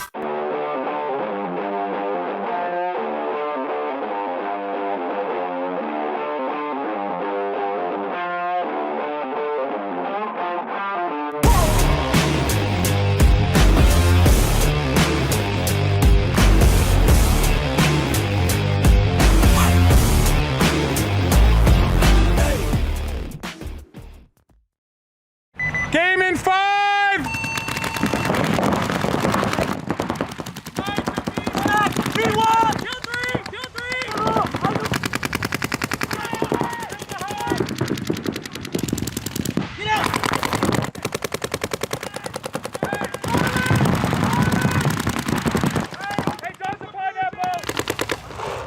Live at the 5, baby.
Hey, this is Walker with Carbon Paintball here to talk to you about our SC custom jerseys. To start your team's design, head over to crbnpaintball.com, fill in some team information, including what colors, what template you want to base your jersey off of, upload your main team logo and any sponsors, enter your name and your number, and we're going to kick you back a 3D image of your jersey. The custom jersey is built on a 5-panel design that's all customizable. The jersey features a DWR coating all throughout the jersey, so it is water resistant. It also is stain proof, and it has side mesh venting. The jersey is also very fitted, so it has a compact neck collar, and it also features elastic thumb loops to keep the sleeves in place while you're sliding or running. To start your team design, head over to crbnpaintball.com. Yes.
Yeah, I'm out at Brooklyn. Now I'm down in Tribeca, right next to the Narrow. But I'll be hood.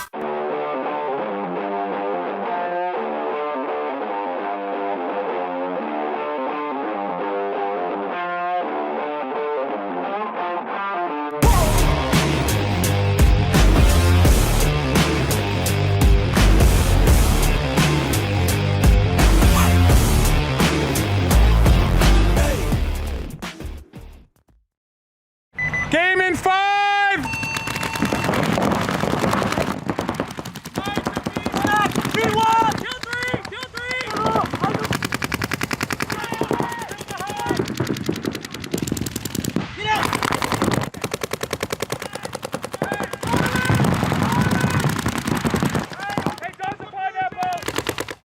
All right, boys and girls, it's Andrew. I'm back. Just momentarily, I'm filling in for Mr. Matty Marshall, Mr. Chris Lasoya. They've both taken a short break. They'll be back soon. I know you don't want to hear me and rather hear them. They'll be here soon. Old man brothers. Yeah. I'm doing some very fun interview questions that you guys will see before too long. We get some fun, funny answers, fun pictures, good stuff. Hey. Just came off my Arizona pole position, D4, taking that dub over Phoenix Reckoning at a boys. Great job. Arizona pole position D4 looking to make their first trip into the playoffs this tournament this year. They need a little bit of help from the Lords. We'll see if they get it here, actually. So if the Lords, the way that this bracket works, Lords, Monarchs, pole position, Oklahoma City, Phoenix Reckoning, Lords has to win both of their matches in order to move on. If they tie or lose a match, they're done. Monarchs, I think that Monarchs are already out. I believe, yeah, because this is their fourth match. I believe that they're 0-2-1. Pull that up here in a second. 10 seconds. Yeah, Monarchs are 0-2-1, so they are out. This means nothing for them, but they can play the spoiler here. Lords on your left, Monarchs on your right. Let's put 12 minutes on the clock. Monarchs taking deep moves on both corners, and they both make it there alive, and they get the shot in on the home. But they do lose one as well, so 44. Monarchs lose their Dorito side corner. 43 now in favor of Monarchs as they shoot the Dorito or the snake side entry bunker and make their way into the snake 1. So snake 1, snake entry, home, and center tower for Monarchs. Center tower, Dorito 1, and snake corner for the Lords. Making a big push outside for the Monarchs into Dorito 2, makes it there alive, and then fills the gap with the tower, but a running referee going to check that Dorito. If he's hit, that's going to be a problem. He's good. Another referee going to check that 200 for the Lords as he made his way from the... Is he calling him out? No, he's out. He was safe. So 3 bodies still left alive for Lords 43.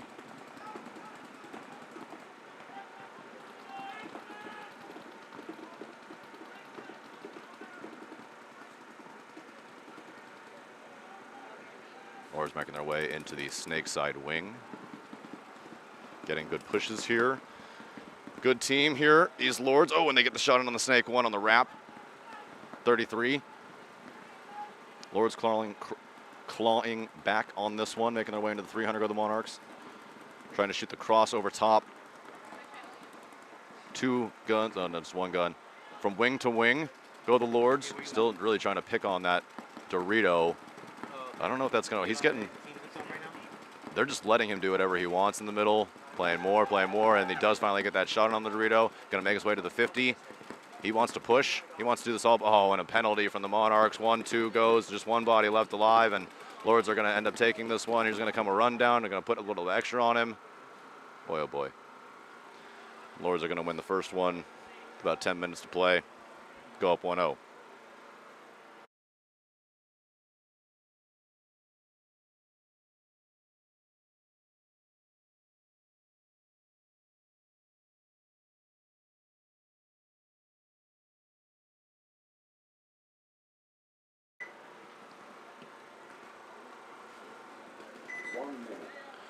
Shooters and Rampage now on the box. Let's take a look at how everyone's doing here.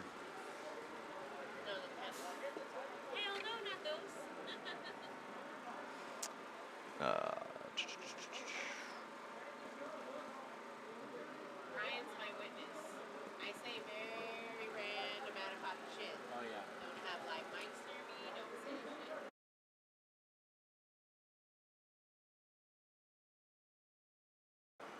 So big game for both of these teams here. I think that there is, I don't know how that's possible. Oh wait, 1, 2, 3, 4, 5. So I'm showing Rampage as a 2-0-1, 2 wins and a tie, and Shooters with a tie and a win.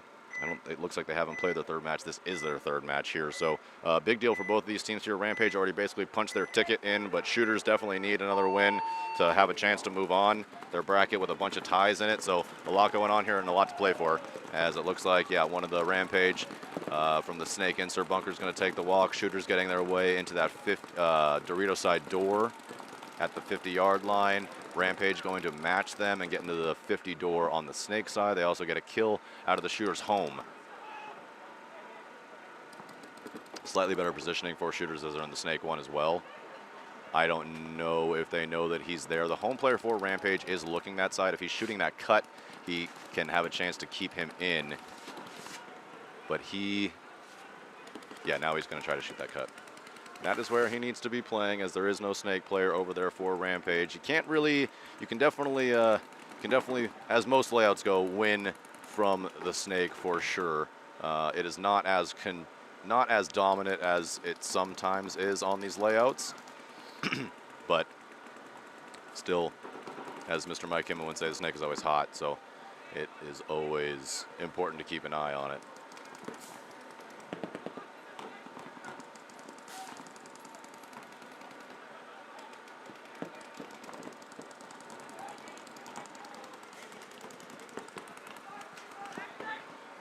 Good move from Shooters as they get into the snake 2, and oh, Rampage walks themselves into the snake corner.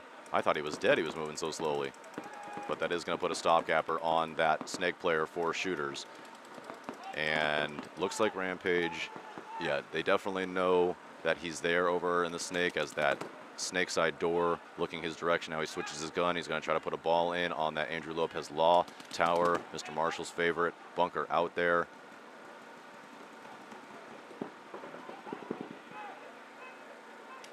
And they know that, looks like they know that he's in the 50 snake now. Is he going to posture to go? He's putting all of his weight on that bunker to try to get the best angle, to see if he can sneak a ball in on that CRBN bunker at the 50, at the snake 50. Now a small tactical retreat here. This is a good play to try to increase that angle. Otherwise that CRBN player can be able to mess him up from a couple of different angles there. So he'll take the safer route there and play the outside. But they have him stopped, does Rampage, now that they have the snake side wing and the snake corner. So there is nowhere for that shooter's player to go. However, he has drawn the 2 guns. So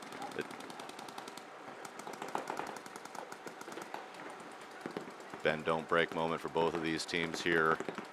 44, 9 minutes to go, 0-0 on the clock. Shooters do a tactical retreat into the Dorito 1, and Rampage loses that snake side wing, and that's going to be a big kill. And they lose the corner too, and snake side's totally blown out. That's going to allow shooters to get out. He's going to try to get a cross shot in on the Dorito first. Sees that it's not there. Look to wrap. Now into the 300 goes Rampage. This is all going to be for naught, though, as he's going to rip the tower apart. Yeah, shoot him right in the back. He's dead.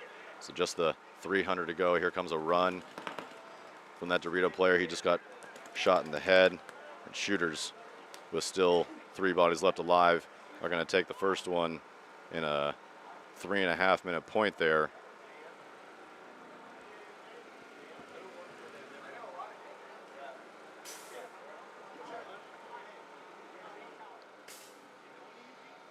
We got Mr. Chris Lasoya back on the mics. Holla, holla. Had to get my food on. Yeah, brother. Got to feed the beast. Feed the machine. It's a long day. I'm sure everybody can relate to this at home that plays paintball. You know, you let the day grind out, forget to eat breakfast, and then the day goes on. By the time you know it's 6 p.m. And you haven't eaten Forget yet. to eat all day. Yeah. You're too busy running around. And I did that yesterday. I did it on Friday. My buddy fed me a quad stack of the In-N-Out burger, 4 patties. I was like, I can't even you know, you get that thing like where you get so hungry and you're like, I could eat a horse, but then you have like one bite of something and you're like, I'm full and I'm good. And you feel like crap. Yeah. But I powered through it though, Maddie. Or Chris, sorry, because In-N-Out, I don't know how you feel about In-N-Out. It's one of my favorite burgers of all time. So I love it and hate it. Oh. I hate the line. Oh, yeah. No, I mean, for those of you that have never had In-N-Out, well, you're making a big mistake. You got to go. Yeah. I mean, especially if you're in California, you should be required to go to In-N-Out Burger. It's going to be a long line. It's going to be annoying, but don't worry. Just suck it up. It's totally worth it, promise. They're pretty quick with it, I mean, for the most part.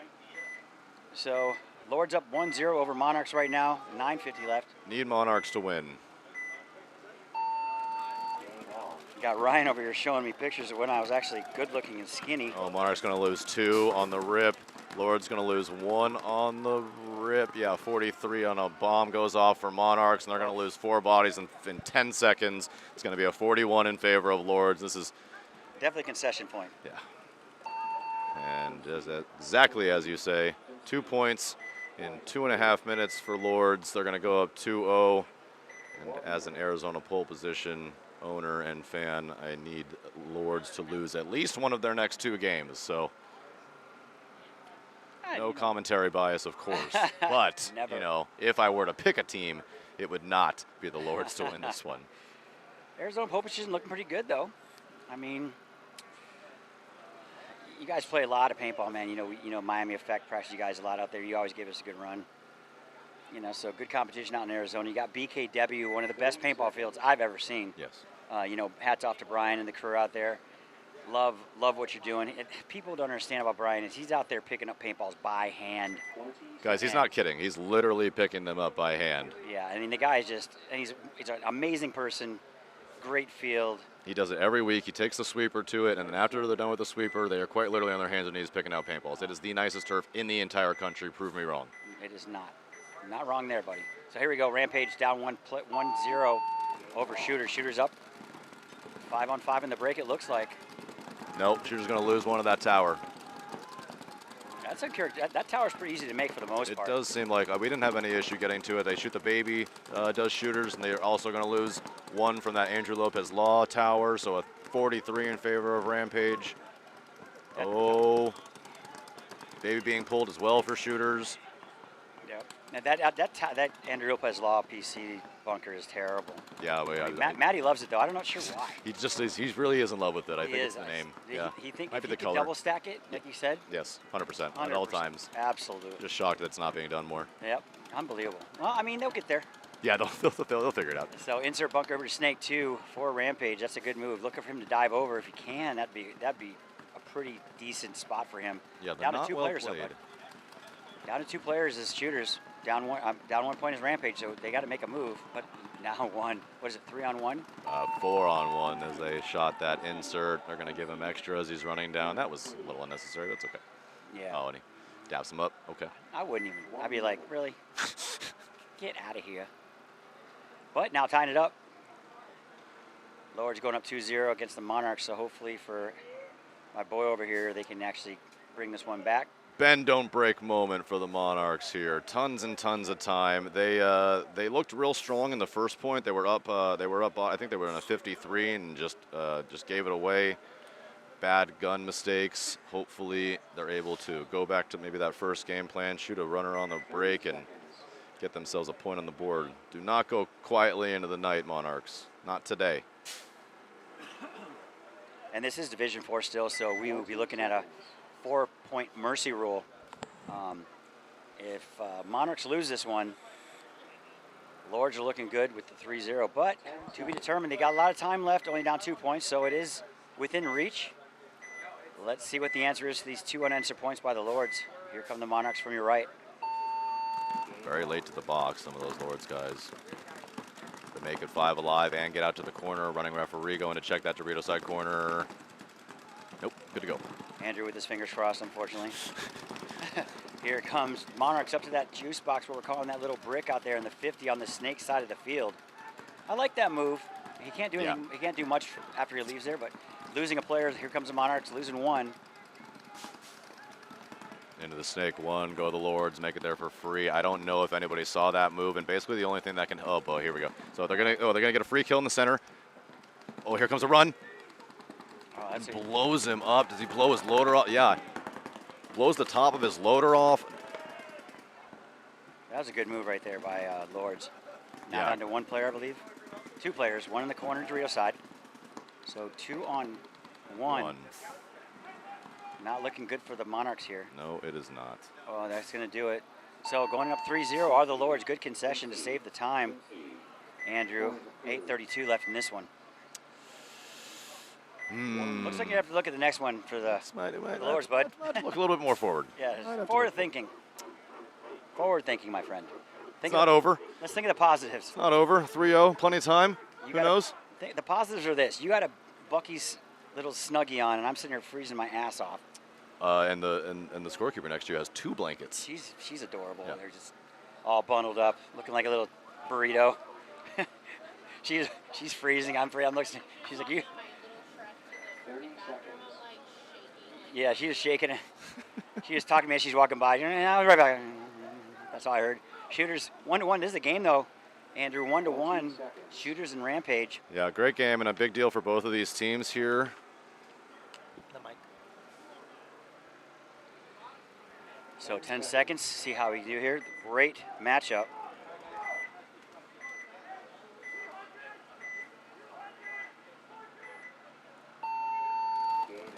And here we go. Are we going to get 5 out of live? Taking a big bite. Snake in the break. Snake 1. And Dorito 2. And the middle. So lots of players going out there. And everybody's safe. It looks like it. Yeah, man. It's a great break from commentator cursed him. I think he got shot in the break, and the ref over here was pointing at it. It might have happened on the break, my brother. But Very possible. But still, I mean, it's nonetheless 5-on-4 in favor of Rampage. 5-on-3 now as shooters lose their Snake side attacker too. So those first 2 attackers getting peeled away. And I'm a firm believer. If you make your spot, you should not get shot. I mean, Once that's you just get bad that right. info. Yeah. I mean, there's another one. Andrew on the shooters losing their Dorito 2 player. Shooters, former winners of the WCPPL. I believe they won event 2. So these guys definitely know how to play.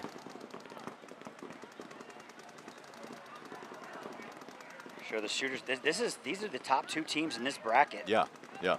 Right now. And the rarely played pin at the basically the 40-yard line there for Rampage as he's on shooter's side of the field, trying to get a little go shot in on that home. He does connect. He's going to try to wrap that. They're going to concede, save that last guy some pain and paint, as there were still 5 bodies left alive. Kia. So unfortunately, I'm thinking that the shooters are out at this point because they are not in the top 2 in their division. It's Rampage and Honey Badgers. But right now, I think this game pretty much means nothing. The Rampage shooters game, because Rampage is already 6th overall in Division 4 and first in their bracket. Oh. Over the Honey Badgers. I'm looking at. So it's looking like that this game does not mean anything. Yeah. So I was looking at. I didn't. All this talk about scores and this, that, the other. I didn't even see that Lord's already played their 3rd game and lost it. So they're going to be out. This is, yeah, you're right. It's completely meaningless for both teams. This pole position and OKC Mutiny are going to make their way out of this bracket. Yeah, 100%. You know, I wish you were. You know, you must have woke up like a little baby this morning with your eyes closed and still trying to get in. I did. Get into it. I just takes me a while. I expect more out of you, Andrew. Oh, my Lord. 1, 2, 3. That's who are they going to pull? Are they going to pull all 3? No, they're going to pull all 3. None of them made it over there. They need to pull him then. Yes, they'll pull and him. they do. Yep. So, Monarchs with an absolute mortar going off before the game even started. So 5-on-1 right now. Oh my goodness! How does that happen, listen, man? Oh, and a minor going on the Lords, but that's not going to make a difference at all.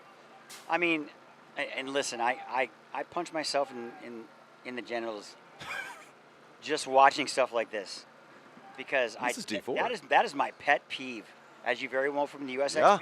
Yeah. We actually one time in the USXBL, if you remember, we saw a 1-on-1 on the break because 8 out of 10 players didn't make the box. How do you do that?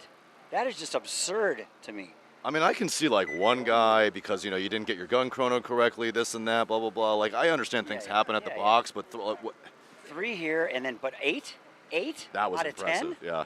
I mean, and we also had guys starting at the wrong box entirely and getting their that was entire team awesome. eliminated. That's Hey, always the best. That's good video. Yeah, it's great stuff. I'm not sure if anybody saw it, but it was awesome. Yeah. I loved it. But listen. I mean, and I'm not taking anything away from the players or the coaches or anything by any means. They are the lower division.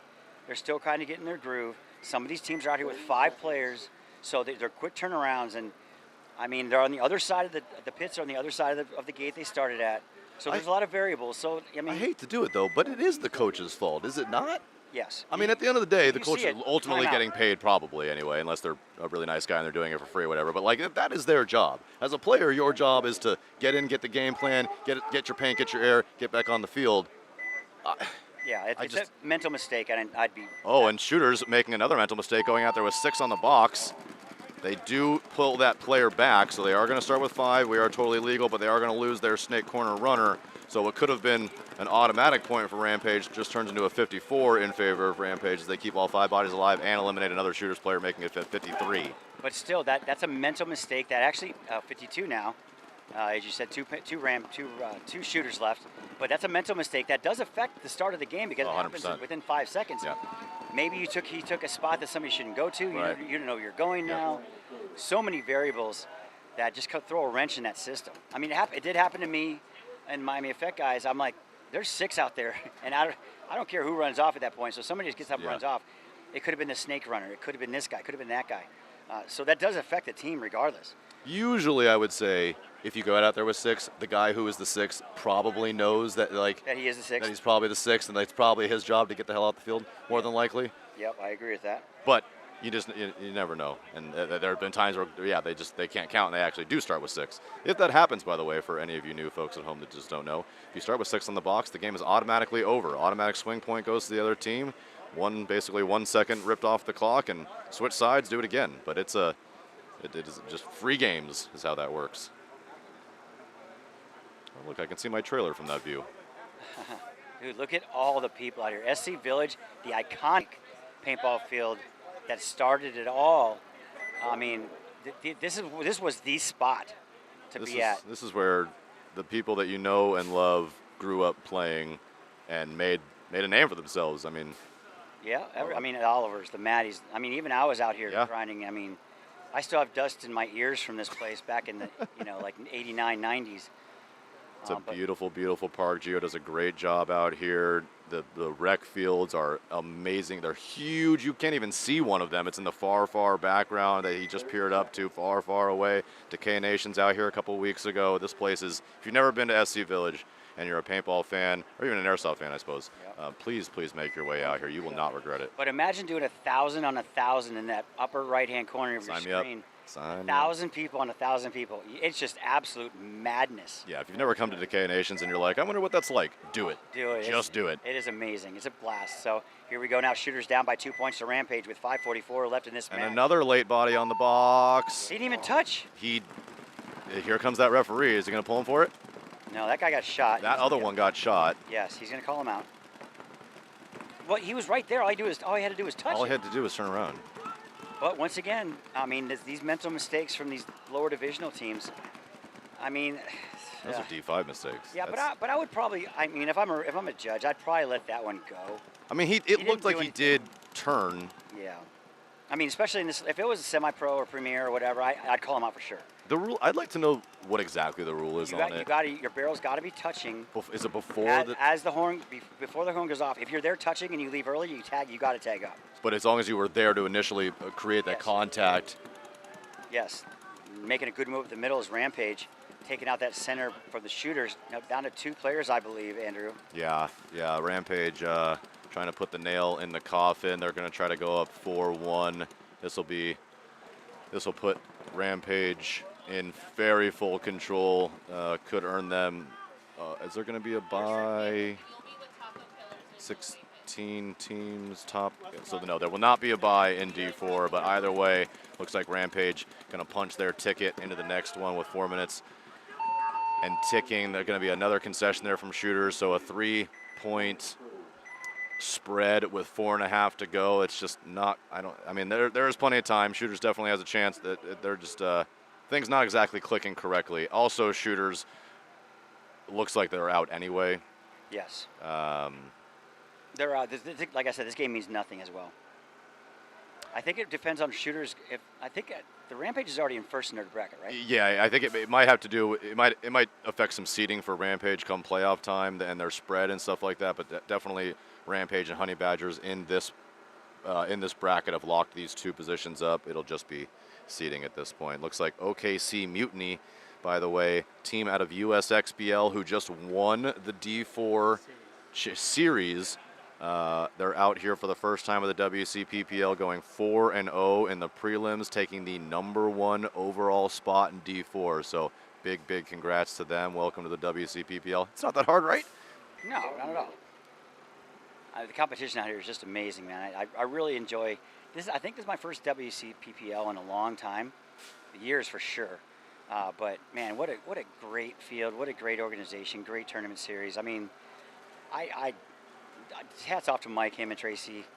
They're just doing work. I mean, the whole crew out here, you yourself, Andrew, Ryan, all the refs, the Scorpions. There's so many moving parts out here, and it's a lot of logistics, especially getting back and forth from Texas in a week and setting up. And I wish people would take a second to maybe see all of that. I think I think people don't quite realize the amount of time and work that goes into all these things. The amount that Tracy and Mike do, just the staffing, like getting 10 referees on every field times 4 or 5 fields depending on the day, having all of this stuff in absolute perfect condition, having all these bunkers in perfect condition.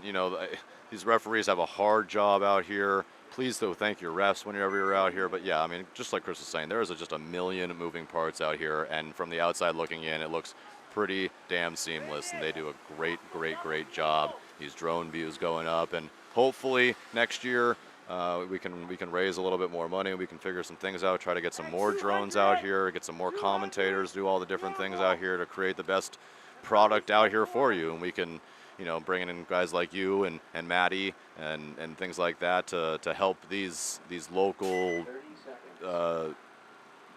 non-NXL grow a little bit more and help paintball and create the best product they can out there for the players. And that's what Mike wants more than anything. He doesn't do it for the money or the fame or anything else. He just wants to create the best absolute possible atmosphere for local, or not local, but divisional paintball players, and he's done the best job at it. It's a great farm.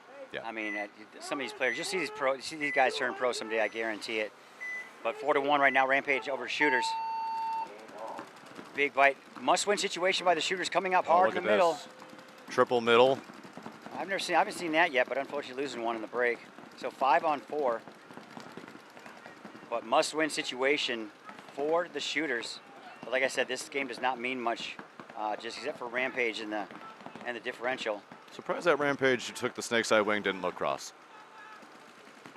In a scenario like this where you know they're probably going to be coming likely, you would like to look cross, right, and be able to just make sure you keep that middle clean.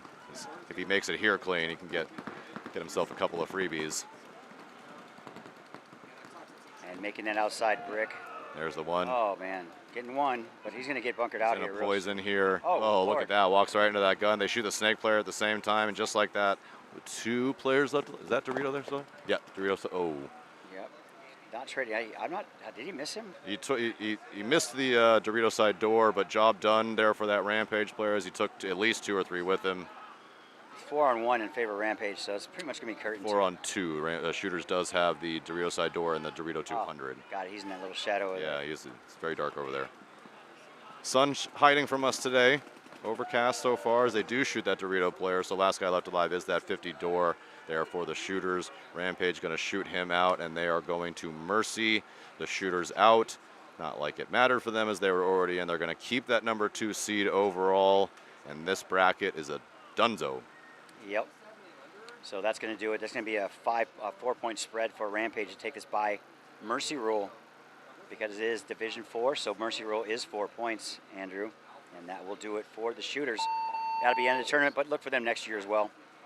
Yeah, and like I said, former winners of one of these events here, Shooters, so they definitely know how to play. They're not going anywhere. I expect them to come back very strong. Lots of love there for both teams there on the field. Like to see good sportsmanship. But to reflect back what you said, and I wish, like you said, I wish people could see the beginning to end. Like, it's just like a concert, because I kind of relate everything to my concerts that we do. You see a blank canvas, you go out there, all of a sudden you see a concert pop up, and then the people come, and then you leave, and then the concert's gone. Who do you think puts that stuff up? Yeah. And who do you think cleans it up? And who do you think takes it away? Yeah. These refs out here are out here grinding, putting this field together for these players before they even get here on a Tuesday. And then they're here cleaning the field, making sure everything's ready for everybody, setting everything up for us included. That's right. And then when you guys leave and go home or licking your wounds or counting your money or whatever you want to call it, they're still out here grinding. They'll be out here till Tuesday packing up everything, cleaning up your messes because you guys don't want to use trash cans. I mean, have a little respect. At least throw stuff away in the trash cans for these guys. I mean, a lot of people do. I do see that out here, so I'm not knocking everybody. But if you're one of those guys that throws trash in the ground, pick it up and put it in a dang trash can. Don't be that guy. 2 feet from you. Don't be that guy. Exactly. So next matchup here. Oh, this is going to be really good. California Patriarchs against Taco Killers. Patriarchs are a very good team. Also former winners of the WCPPL. Taco Killers, we played them all last year in the ASG series. Fun team to play as they're going to lose 1 or 2. They lost 2 in the break there. But here, losing another one out of the Patriarchs, losing one, but making a move up to that little brick. Checking out the Dorito side. So just like that, a 33. Yep, 32. Yep. Oh, and a minor. So that's going to leave 1 player left alive against 3 of the Taco Killers. And here comes, he does. I don't think he knows what's going on. They don't know where he is. No, they'll find, I mean, he might get one of them. Oh, he knows where looks like he knows now. He might not, actually, because he'd probably go shoot him by now. You'd think he'd just go, punish him for that. Maybe the guy at the Aztec over here in the snake side definitely has no idea what's going on. Now he knows. Oh, he gets one of them. And they shoot him. Yeah. Oh, a minor penalty. Oh, that's that's going to be no point. That's going to be a no point, Andrew. Oh, that might be rub, actually. Well, it doesn't matter. Penalty thrown. The real question is, who are the bodies that they're pulling, and are they going to?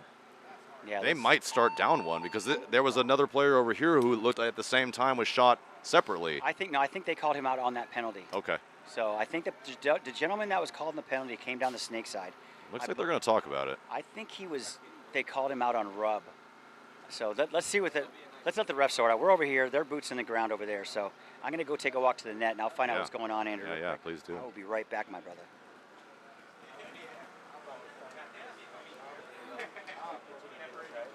And some people might get annoyed about the referees, meeting and trying to figure things out. But at the end of the day, kind of like we were just talking about, what they're just trying to make the absolute best call possible.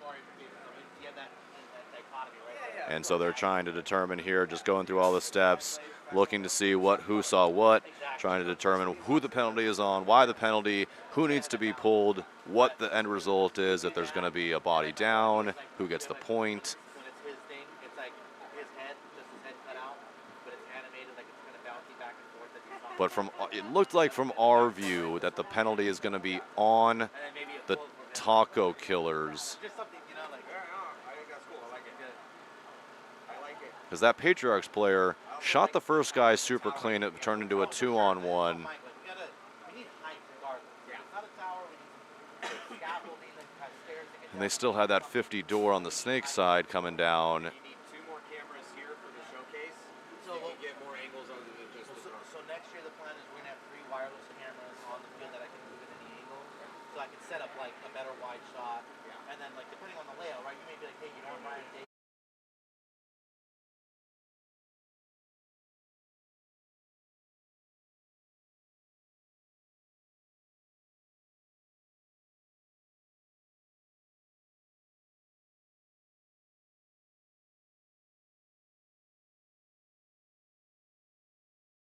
All right, I'm going to leave you boys.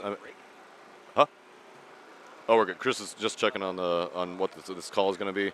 Maddie Marshall's going to get back on. I'm going to leave you with Maddie and Chris. I'm going to do some more interviews, and these guys are going to take the reins. And Chris is going to come back and let you guys know exactly what happened here.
Sorry for a little break here as we had a lot of controversy out there, and our head ref Bobby laying down the law. Chris, you were right there in the meeting. What just went down? Yeah, so what had happened was, let's get this breakout real quick, and I'll explain that real sick before this next point. Yeah, Silly Bananas, point number 1, throwing 12 minutes on the clock here, starting to get done with these prelim rounds. He was going to move on in this tournament. Collision, dropping 2 bodies. Not a good break for Collision, and they're going to try a desperation run out wide to stop the bleeding here, Snake side, and makes it clean.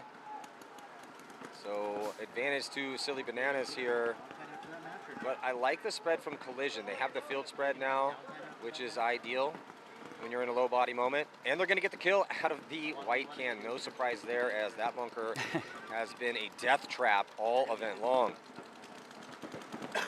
Yeah, Maddie, Andrew and I were talking about how much you love that bunker. Looks like, the Silly Bananas, I love the name.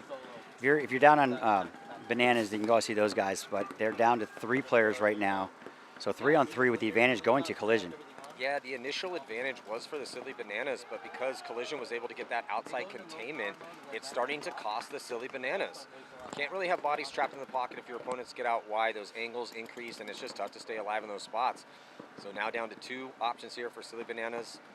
As Collision just trying to clear out this middle. Maybe a little unsure where these last bodies are. Know exactly where that body was. Gets the kill on the tower, and that is going to force a concession. So let me recap that last Yeah. one. So concession in this one, Collision going up 1 on Silly Bananas. So this last one, what had happened was there was 3 players alive on the Taco Killers. Patriarchs had 1 guy alive in that little box on the far side of the real field. He shot one of the guys from the Taco Killers coming through the center, resulting in a minor penalty. That pulls out another Taco Killers player. The last Taco Killers player shot and traded with the Patriarchs, so that's a no point that last point. So no point. But what you're seeing right now is it's going to be a 4-on-5 in favor of the Taco Killers. So Patriarchs are going to start with 4 for game interruption from the pits. I guess the whole team was chirping and yelling at Bobby and the refs and everything. And Bobby and these refs out here, they don't take no slack. So yeah, it's one of those situations where, look, it is the ref's responsibility to control the action out here and not let everyone get too carried away. Coaches are going to plead their cases and players will plead their cases, but you can only plead your case to a certain point. Once then it becomes unmanageable, and the refs do have to maintain control out here so it doesn't devolve into complete anarchy.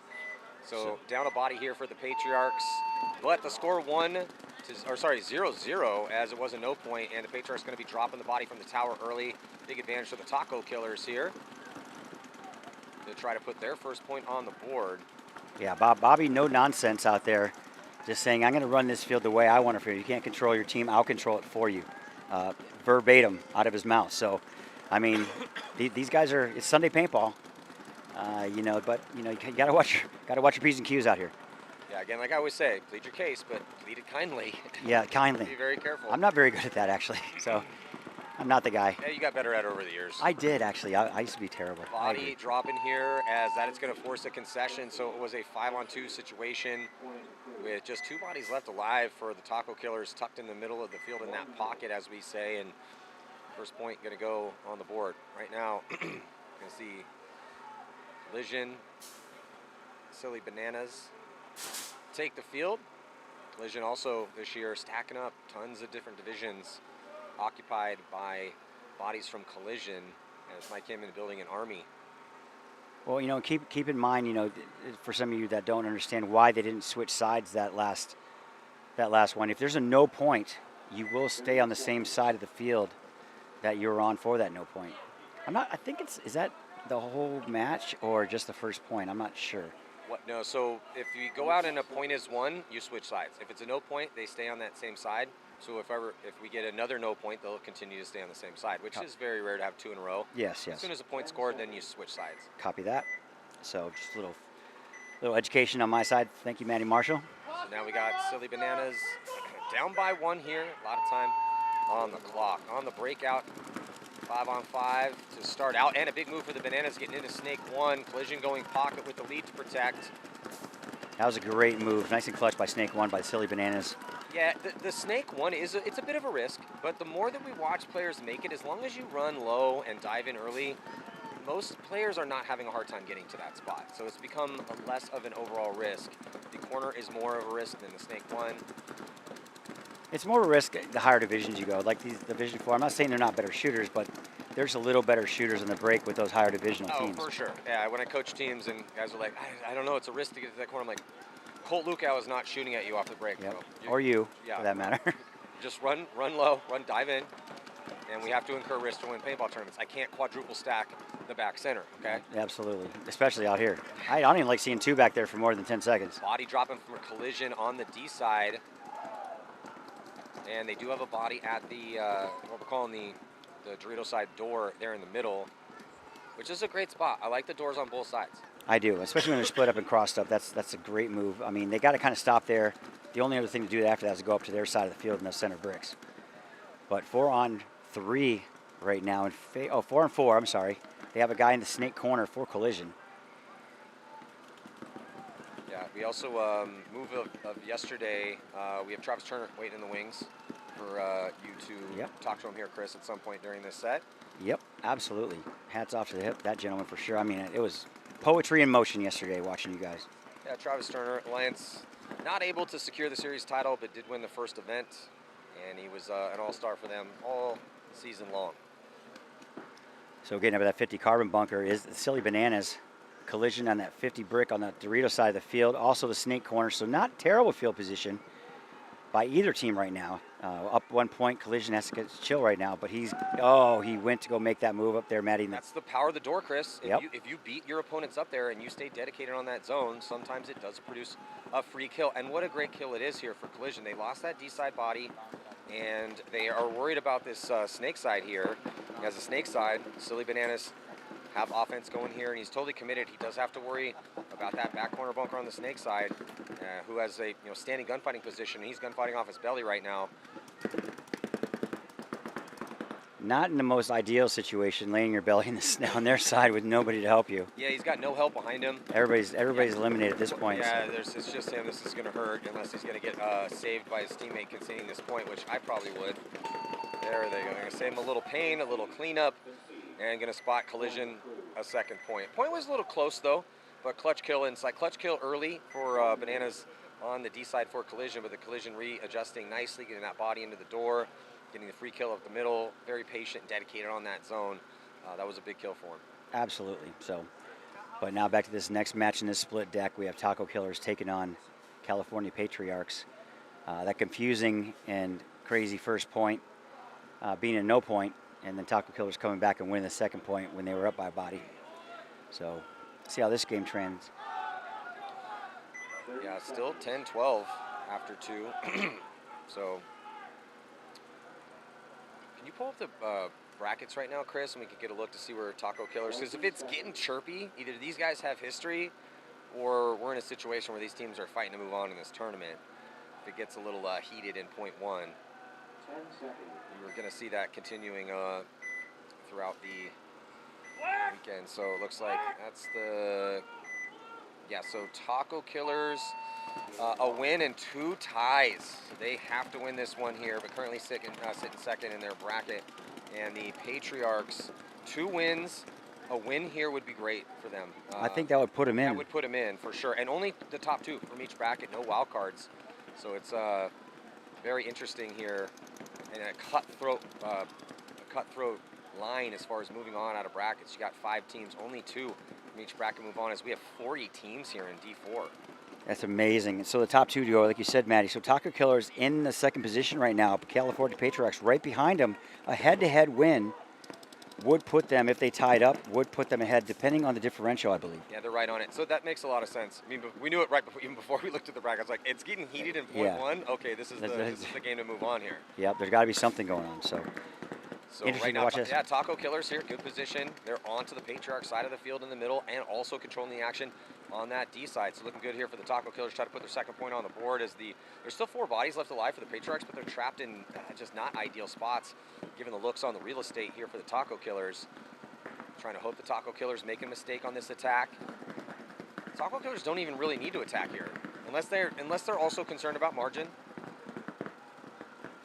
Taco Killers pushing the issue. I want a minor penalty. So this is when I say they don't need to attack. When you are attacking through gaps, you are taking a risk. And this one might cost the Taco Killers the lead potentially, because now it's a 3-on-2. No, it's 3-on-3, so it's even up on the count. But it was a 5-on-3 situation. Penalty ruining that high body moment. Running referee coming in and check out the player for the Patriarchs at the tower. And it looks like he's still good to go. No one out wide for either team on that D side here, Chris. And both teams mirrored up in Snake 1. Yeah, they got to be more disciplined, especially when it comes to that penalty and you're up by 1-0 and you have to win this game. You got to be more disciplined than that. Unfortunately, these were not. But in the other division, LA Collision winning 2-0 over Silly Bananas. Silly Bananas pretty much out of it, but LA Collision fighting for that top spot in their division. Well, and they have a tie. If Silly Bananas, they might move past the 5 Factory though, because the 5 Factory is 2-2, and Silly Bananas are 1-1-1.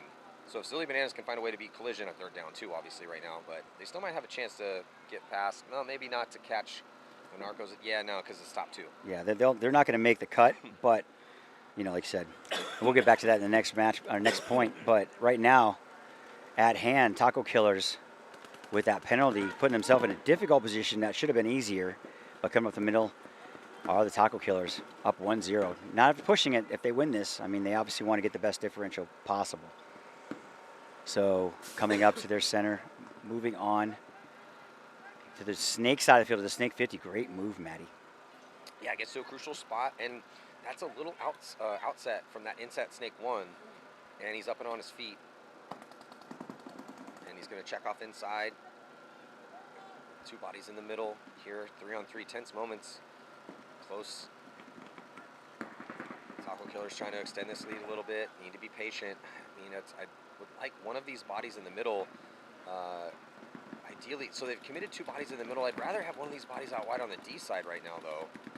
We'd put him in a better chance to try to convert on this. Patriarchs playing defense, though, and they're going to get a body out wide. So this is pretty solid, and they're going to get the kill inside. So now a 3-on-2 situation here in favor of the Patriarchs. Might be losing their snake body, though. Nope, good to go.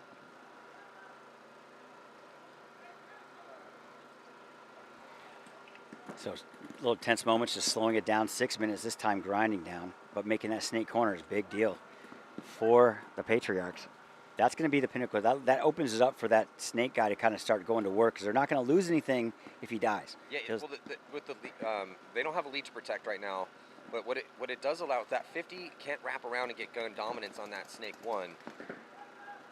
But really, based on the situation with that kill that the Patriarchs got and sitting with the 32, they do have an advantage, and they got time to work with here, Chris. So in a slight high body situation, 3-on-2, really just need to be very careful about breaking this cross. Similar situation though, so now they're going to commit 2 into the snake. All right. Well, I kind of get it, but I can't say it's the most logical idea. It almost getting the guy help here in snake 1. Now he gets into snake 2. Might be able to work together to try to get across the. But the problem is that with the cross from the Taco Killers from that big gap to get across into snake 2. He's actually going to have to wrap around and help his boy to get in. It's just not a good tactical situation here for the Patriarchs to have both these bodies in that situation with the cross from that brick. This is like a chess game where it's almost like a stalemate kind of thing, because everybody's locked up right now. That snake 50 over here has got to stay that way, though. Yeah. If they had a lead to protect, it would be, if the points were opposite, if it was Patriarchs 1 and Taco, different story. That'd be a concession. Yeah, but it's kind of up to the tower now, because with the brick in the middle completely dedicated to the snake side, and rightfully so, he's got 2 bodies in there right now that he's got to worry about. It's kind of up to the tower. The tower should do a tactical retreat to, or a lateral move across to get to D1. Ooh, he makes it across that gap, though. It's getting interesting here, snake side, but they have dedicated 2 bodies this way, going to have to go this side. But if that player at the tower, so now they're focusing, yeah, the player at the tower has the ability to get out and on that D side right now.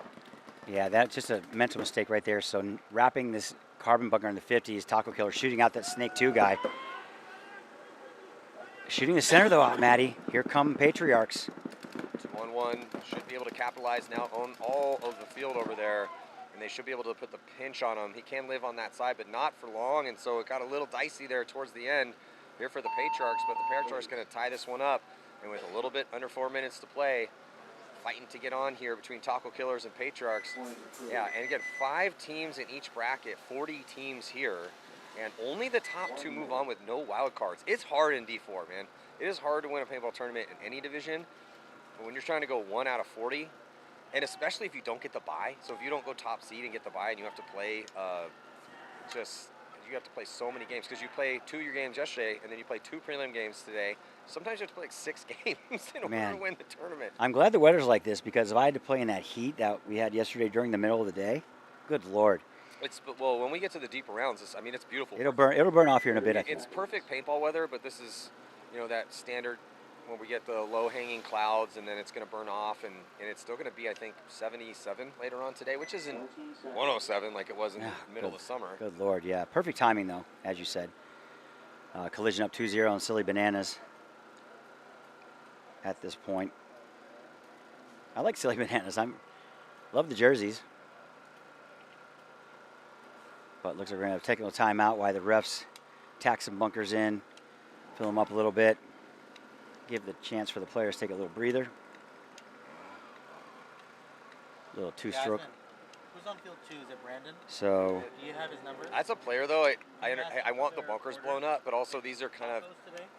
sometimes tough moments to get through because if I'm collision and I'm up right now, I want to keep rolling. absolutely. He's doing tacos today now. Right, not much of a break though, just getting that snake one blown up. So Al jumping into Pastor this tacos point or 3 carne here. asada tacos?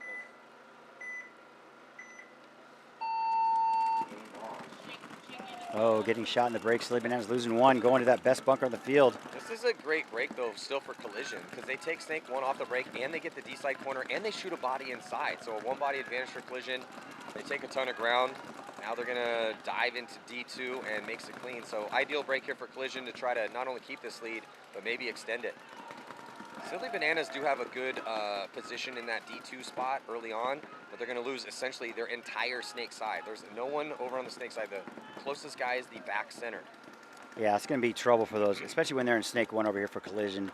You know, look for him to get a little more aggressive and get outside here. But at the same time, 7:20 left. They're up 2 points. They don't have to push it. Great field position by collision on this one. And looking to edge out that back center guy, snake one on the collision side of the field. Here come they up the center. That helps out a lot. He'll probably go to that outside brick, possibly. Making the move out to drill 3 on the top side of your screen, Silly Bananas. Yeah, the D3 is what's slowing collision down right now. But honestly, who cares? Yeah, exactly. You have a 2-point lead. You have a multiple body advantage. There's no one on the snake side to worry about. I'm fine with this. And they're crossed up in the center, so getting up that out the wires is going to be pretty much non-existent for the Bananas. Trying to see, just like I said, trying to get up there, getting clipped and making the snake side corner for a little help for his friend. Not looking good for the Bananas here. Not at all, Chris. This should be, I mean, look for a concession, to be honest. I'd concede this point if I was coaching the Silly Bananas. Yeah, I mean, that Dorito 3 players just get up and try and do something. If you can't make it happen, die on your sword, like I said, and hopefully just concede right after that, because now they're in a bad spot with that 50 Dorito, or 50 snake. Oh yeah, concession time. And that's going to do it. So LA Collision going up 3-0 to Silly Bananas in a must-win situation now, Maddie. Yeah, it's just been looking really good for collision. Yeah, I mean, as expected, they're playing well. Yeah, again, Mike Hinman building an army over there. He is. Doing very well in Premier this season, winning the series title. They did finally lose to the TJ Bastards, though, who won this event. What a great battle that was. That was a really good game. Great game. Really good Went game. to overtime. Just an overall great game. Kyle Spica coaching those guys with Jesse Stevens over on the TJ Bastard side of the thing. They played really good paintball. So I'll take a second right here, Maddie, to thank our sponsors. We got Andrew PC Law, Dye, GI Sports, Lone Wolf Paintball, Violence, Maxed, HK Army, Titans Legal, Evil, Carbon, JT, Play the Game Podcast, Evans Law, Bunker Labs, and also Let It Fly with Defy. Yeah, speaking of Bunker Labs, gonna have to get Travis Turner in here before the conclusion of this set. Yep. Give him his award for winning Move of the Day yesterday. He is in shape, and he's tall. I didn't realize how tall he was till you came up and said hi to me. Told ya. Yeah, buddy. I'm like, oh, geez, you are big. So here we go. Yeah, on the breakout here, doubling up the back center right now. Tie ball game, under 4 to go. 5-on-5 break. Taco Killer is going to be pushing the issue up the middle, double stacking that wedge. Pretty standard breakout. It's very safe to get up there, and it can be very potent. But as we've been saying all event long, if you do dedicate multiple bodies up the middle, you can't lose the bodies outside. Yeah, this could be the point. This could be the point right here that makes this game matter. Tied up 1-1, but 3:30 left in this. Yeah, both teams capable of chilling. Yeah, Chris, this is the point right here. With the time, trying to fight to see who's going to move on, be top 2 in their bracket. Patriarchs going to put a body up the middle to do battle with the 2 enemies in front of them. Big launch all the way into D3. I like that move. Nicely timed move, yeah, because there's no one in any of the Doritos here for the Patriarchs, but they do have the body in the back corner bunker outside wide. Making that snake 1, though, from the snake corners, Taco Killers. That's a great move also, Maddie. Yeah, so Taco Killers have a great crossfield spread. 2 attackers in the middle, and then D3 and snake 1. Might be getting clipped, though. Oh, that's a tough death here for the Taco Killers out of snake 1. That's a tough death, like you said, Maddie. And they let the Patriarchs field it. No, they don't. The good zone control here for the Taco Killers to even it back up. They're going to reposition with the body from that back center, getting to the insert bunker here. Snake side. They crawl the body up into the snake side door. And then here goes the move past the 50-yard line to get the kill. Now the Patriarchs in the middle. Patriarchs here on a counterattack, trying to make something happen. D side. But advantage to the Taco Killers as they own the real estate. No one in the snake form right now. They're going to wrap around, get another kill. Look for a possible concession for the Patriarchs. Maybe going to let it ride for another 15 seconds. See if they can catch the Taco Killers making a mistake. Taco Killers using that white can to block out the back center. And being patient here. Knows they have superiority on the body count there. Now we're going to see the concession. So a 1-point lead for the Taco Killers here, Chris. Yeah, what a great spot. So, we got my boy over here from Alliance. We were talking about the bunker move of the day that we do every day. I got him out here. He actually took a clutch point yesterday. Tell me about that 2-on-1 you won. Yeah, so ultimately we were up 32. We had 3 bodies today too, and I look over, I thought we were in a pretty good position, and then our snake guy ended up getting a penalty on a minor, pulling our snake and our corner, and in that position I knew that it was going to at least turn their heads for a split second when they saw the flag go up. So I filtered back into the corner thinking I could get lost for a quick second, which I did, and then I could hear them talking, so I knew exactly where they were at. The snake guy, I could see his pack crawling up the snake, but I didn't want to shoot if I didn't have a for sure shot. So I waited until he got to the head of the snake. Again, that was another hard shot where I was looking at it and I'm like, if I don't get this, it's going to be pretty tough. So he popped his head out, I missed my shot, and immediately I ran up into the Dorito 2 and then got lost again. Were you out of paint? I think you were out of paint too, weren't you? Yeah, I had about five to six paintballs left. When I was shooting at him, I didn't really want to shoot because of that unless I knew I had a for sure shot. I saw the guy at the wedge on the Dorito side pop the top. I had him dead to rights, got him, and then I knew at that point I can get up the field. If I couldn't get the shot on the snake, then I was going to get in the middle of the field to where I could see the buzzer, see their buzzer, our buzzer, and I was going to just waste time until he could either come run me down because we were up 1. So my thought process was waste time or trade, and ultimately I was able to. That's what we said in the webcast. We're like, trading out here would be the best case scenario. And hats off to you. So Bunker Labs, that's at BNKR Labs on Instagram. They're a great supplement company out of Arizona. Because you won the Bunker Move of the Day, they're going to give you a free supplement. I'll get all your information before this, but check out bunkerlabs.com and also go to their website and stuff. Pick out something for yourself, and we'll get it shipped out to you. But congratulations on the Bunker Move of the Day. That was a clutch point for Alliance. Sorry you guys didn't win the series, but hey, man, you got a hell of a future ahead of you, brother, for sure. Thanks My so pleasure. much. Yes, sir, of course. Right there. What a great move yesterday. We talked about it multiple times yesterday, coached by Maddie Marshall, but I mean, that is an individual accomplishment right there. Just head in a swivel, knowing what to do, having the mental capacity to know what he has to do. He's like, either trade out, we were up 1 point, so no point would be just as much as good as a win. So hats off to that gentleman, and best of luck in the future to him. Bunker Labs, thank you for your contribution to that Bunker Move of the Day. So collision right there, taking a pretty convincing point, it looked like. No, I think, didn't Silly Bananas get that one? I couldn't tell. I was too busy looking up 6 feet tall at this gentleman. I couldn't see anything else. He's blocking the sun, blocking the moon. Yeah, I think Turner's like 6'2". I don't know, but I know I'm not. I can tell you that. Yeah, it was a pretty brutal point there. Collision trying to seal up the win. I think Silly Bananas got it, but jumping into this one right here, 1 point match. Here's Taco Killers up by 1, and this is implications for who's going to move on into the playoffs right now, getting to the next round. California Patriarchs losing a body from that back center. They do make it outside wide snake side, so for the Patriarchs, but they're going to have to push the issue here, Chris. Double stack of bodies for the Taco Killers. It's been, again, a pretty default game plan, having those 2 guns up the middle, typically crossing it up, but they must have got comms that there's no one in there with them, and that there are bodies out wide to protect, so I like the switch instead of just, because if they're going inside right now, slightly wasting their guns, there's no one to shoot at if they go inside that lane. Might be able to get a head peek in the middle and get a lane there, but they have their guns in the proper direction here currently. Yeah, this has no point written all over it, or the California Patriarchs are going to have to push it, and they're going to push into a lot of guns. They have both corners, both middle wedges, and the back center. That is the perfect setup for the Taco Killers up 1 point in this situation. Yeah, this is ideal for the Taco Killers. They got bodies out wide, 2 up the middle. Back center is a safety valve. Chris, it's looking excellent here for the Taco Killers to try to get this win. Yeah, it looks like they're going to take this one. Under a minute to go now. Filtering the Taco Killers out from the back center to have a little bit more presence in there at that tower. Love the tower too. Tower can shoot a lot of different angles from that position. I like it better than the back center. because there's no one out wide up that snake side for that for the tower or on the D side really at all. So Patriarchs really have to push the issue here. They're not playing at the pace that they need. They're down a body, so difficult situation for them. I get it, but you don't want to. The cardinal sin of paintball is to be down by one, especially when it matters, and have have anybody left alive. Yeah, this ain't going to happen for him, unfortunately, Matty. You know, Taco Killer's just set up well too well for this lead, and only 14 seconds left.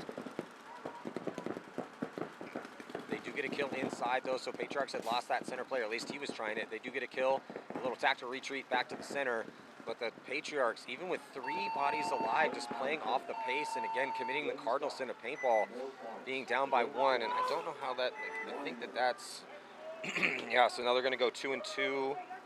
Taco Killers have 2 ties, and they go 2 and 2. So, yeah, that's, oh, man. They make the cut in their bracket, so, yeah, so Taco Killers and Onslaught. Yeah, so Onslaught went 3 and 1.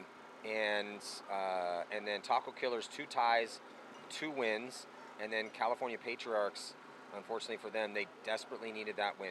And that makes that fact that 3 bodies still alive in their spots. And sometimes guys are like, I couldn't make a move. He was on me. Well, our options are 0 if you don't make any moves. Yep. At least we have a chance if you put the guy in and try to make a move. Who knows? Maybe you shoot him on the run across. And then that guy plays on and he gets a penalty. Yep. You just have to at least give it a shot. 100%, Matty. I agree with that. That makes me so mad to watch that. That and not getting into the box on time. Those are my pet peeves for sure. Well, I got a lot of them, but those are 2 that I can remember off the top of my head. Tell us how you really think, Chris. Yeah, yes, sir. So Silly Bananas did take that last point by LA Collision on a must-win situation. Still 5:20 left in this one. Now only down 2. Silly Bananas do got a chance, but they got to keep it up here. Collision is going to be dropping a body up the middle. They double stack the center, and Collision's going to get to the white can. They're going to be losing their corner bunker, and then the can dies. God, the can is absolutely terrible. Oh, yeah. They lost 2 going there, Matty. Your favorite spot. So now 5 on 2. Well, look, talk about pace. This is perfect here for the Bananas. Yes, sir. You talk about it all the time, and they're doing exactly what they must be listening to you because they're doing exactly what they should be. So the Bananas pushing the issue quickly here, knowing they're chasing, and they get to the 50-yard line, snake side. Just looking at 2 bodies, pinch out that tower, and it's just the back center bunker. You're not going to see a... What a textbook play by the Silly Bananas, Matt. I mean, textbook right there. They did it like right out of your playbook. It is a risk to send bodies wide on this field, and I understand that sometimes, guys that miss their shots. We're in D4. D4 players obviously are going to miss more shots in D3, into semi-pro, premier, et cetera, right? So I get the risk because getting that body out wide would be awesome.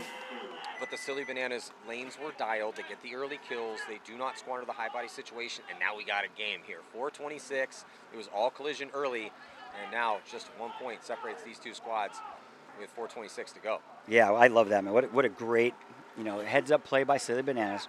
They are an X ball, and what that means is when you're split deck. A split deck means you have 1 minute between points. You play a game, you're off a point. You play a game, you're off a point, etc. When you go to X ball, you're on a point, turn it around, back on a point, but you have 2 minutes to turn it around instead of just 1.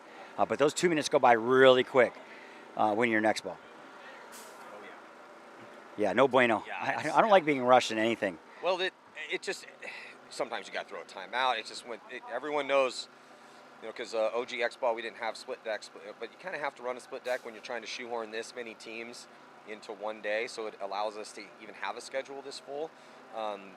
But once you get rid of that other game, 1 game finishes, you really have to have everything dialed in the pits, making sure your players are getting cleaned up, getting air into those tanks, getting paint on their backs, and get ready to go. And hopefully you have some help because it does get pretty quick. And when I'm coaching, I'm always telling my guys, do not make me burn a timeout unless we need it. Yeah, and if you only we get need 1. it, I'll burn it. But especially if we're up and we're smothering the team we're playing, and we got a lead, then let's not burn. Keep that heat. Yeah. Keep the heat. But yeah, you only get 1 during a game though. Yeah. 1 per match. 1 per match. And I forgot that. I almost took 2 yesterday, and I was like, oh, that's a penalty. But I was so close. Thank God my fat finger got in the way of hitting the timeout button. Thank you guys, Jasmine. So this is gonna be a great point right here, Matty. Silly Bananas come with 2 unanswered points, coming back from a 3-0 deficit. And we will see what they have to offer. Like Collision, man, they're pretty good in tight spots like this. It's not how good are you when you're winning. How good are you when you're back against the wall and you have to win? Yeah, this is when you really need to dial it in for the leaders on the team. If you're one of the best players on Collision right now, or you're the coach or some veteran that's sitting around you. They've got guys from their premier squad in there. This is when you need to remind everyone, hey, let's not let these guys steal the momentum, because the Silly Bananas have definitely stolen the momentum away from Collision with a couple quick ones here to even make this one interesting at all. Here we go, Maddie. Losing one in the break, though, out of that tower, out of the center, too. I don't know if I agree with that breakout, man.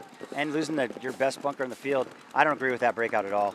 Concede the point right now and just save the time. You're going to need it. 5-on-2 in favor of Collision.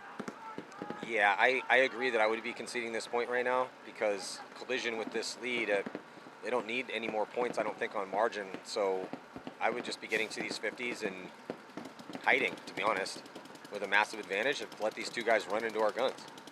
Absolutely. I mean, there's wasted time at this point. There's no against a team like Collision, you're probably not going to win this point. Try and get outside. I like that move, so forcing the issue. Yeah, so there is the concession. I like that, though. Get out there, make something happen. If it happens, great. If it doesn't, you're dying, and we can concede the point and make it, call it a day. And if you're the Silly Bananas, I would remind everyone in the pits, like, hey, we're still only, that was a busted point, no big deal. At 3:42, tons of time on the clock. We don't have to get crazy quite yet. And we can just go with a standard. They could play pocket if they wanted to with 3:42 left, down by 2. Yeah, absolutely. I just don't agree with their breakout right there. Sending 2 to the tower, ran into the same lane, both got clipped. So you're automatically down by 2 players off the bit. And, I wouldn't have done that breakout personally. But, I mean, I'm not over there. They know their team better than I do. So I get why they ran that play, because it worked. Not maybe that exact play, but playing quickly was working out well for the Bananas. They were pushing the issue, ramping up that aggression, and Collision for a couple points couldn't hang with them. So I could see the logic in trying to go with something like that again.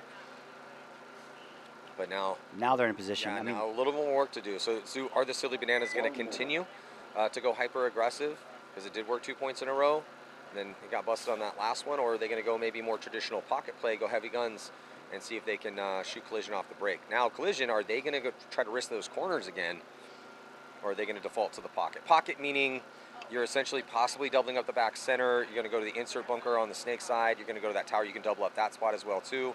You can send a body to the white can. Don't keep them there. Have them release up into the middle wedge, and then go D1. Yeah, absolutely. I'm with the Silly Bananas doing an aggressive play. It looks like they're probably going to take a timeout. Here they are rushing on the field, actually. So I don't see them taking the standard break. I think they're going to do the aggressive break when they won that first point, because I think that's what works best against Collision. Getting Collision outside and getting them to get set, they're a pretty good team at locking down those lanes. So I would take the more aggressive approach personally if I was the Silly Bananas here.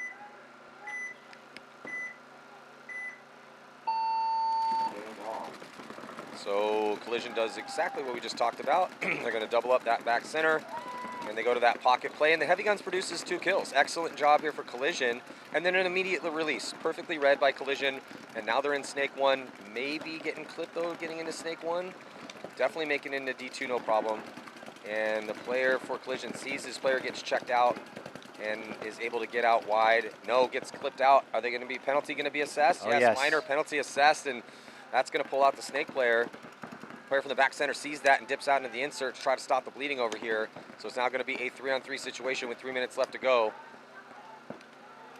Yeah, that was an unfortunate penalty. I don't think he saw him go to that monster bunker in the center, that carbon bunker.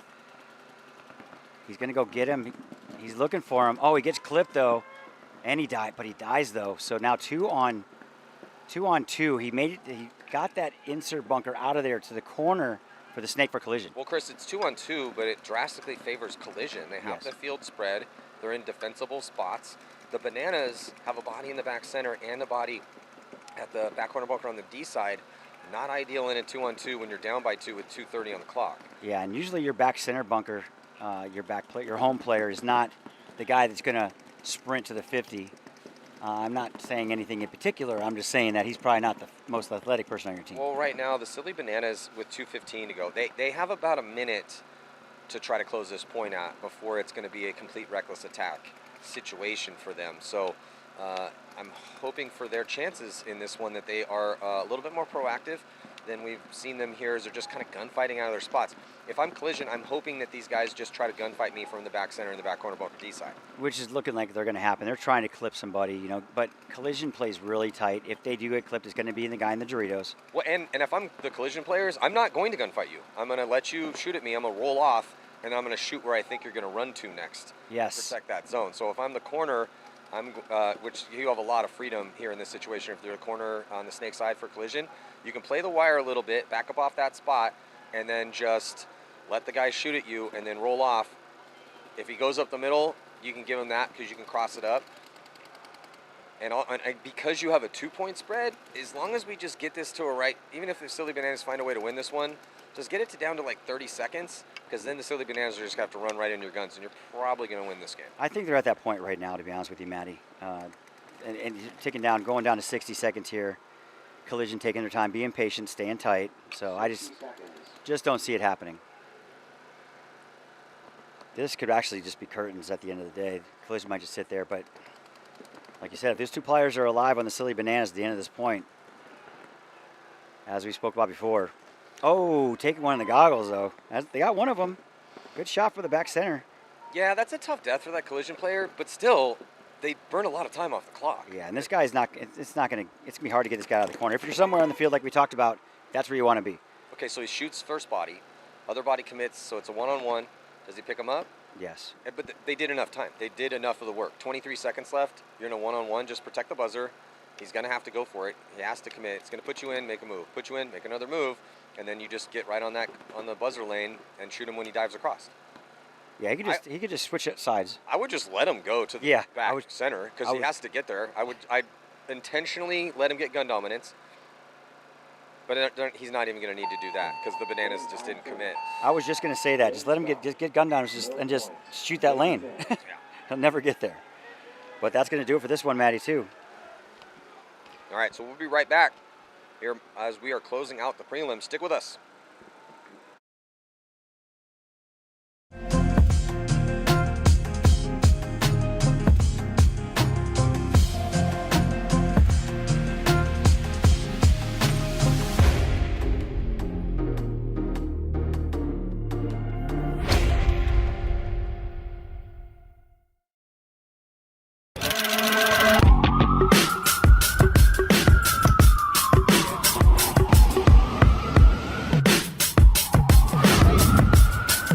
Yeah, I'm up at Brooklyn. Now I'm down in Tribeca, right next to the Narrow. But I'll be hood.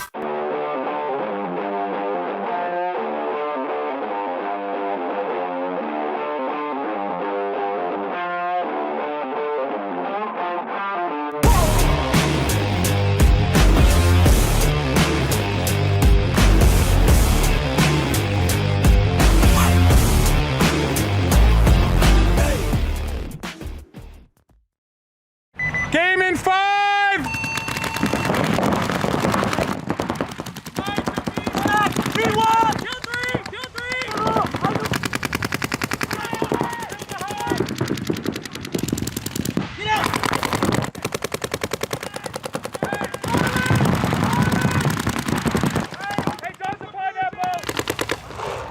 Live at the 5, baby.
Hey, this is Walker with Carbon Paintball here to talk to you about our SC custom jerseys. To start your team's design, head over to crbnpaintball.com, fill in some team information, including what colors, what template you want to base your jersey off of, upload your main team logo and any sponsors, enter your name and your number, and we're going to kick you back a 3D image of your jersey. The custom jersey is built on a 5-panel design that's all customizable. The jersey features a DWR coating all throughout the jersey, so it is water resistant. It also is stain proof, and it has side mesh venting. The jersey is also very fitted, so it has a compact neck collar, and it also features elastic thumb loops to keep the sleeves in place while you're sliding or running. To start your team design, head over to crbnpaintball.com. Yes.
Yeah, I'm out at Brooklyn. Now I'm down in Tribeca, right next to the Narrow. But I'll be hood.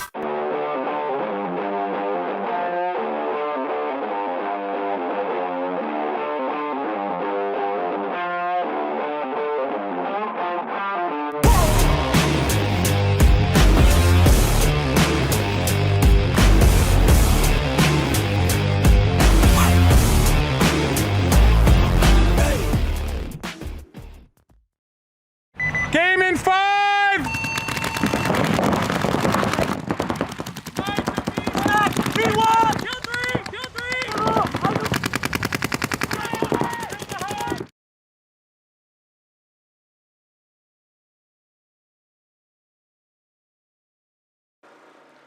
And we are back here, last event in the WCPPL season, as we are still in the prelims. See who's going to move on into the playoffs here at Cal Jam Championships. Matt Marshall.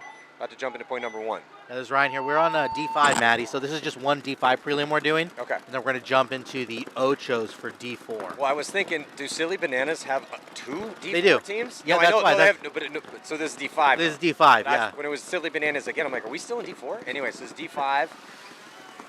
D5 battle here. So just 8 minutes on the clock. And so many different divisions to play based on experience, skill level, and affordability. Gets a little bit cheaper when you're playing down in the divisions if you're just getting things started, because less time on the clock, playing less points, lower mercy rules. And 2 bodies have come off now for D-Day Black here, Ryan, is no one here on the snake side at all. Definitely advantage to Silly Bananas again.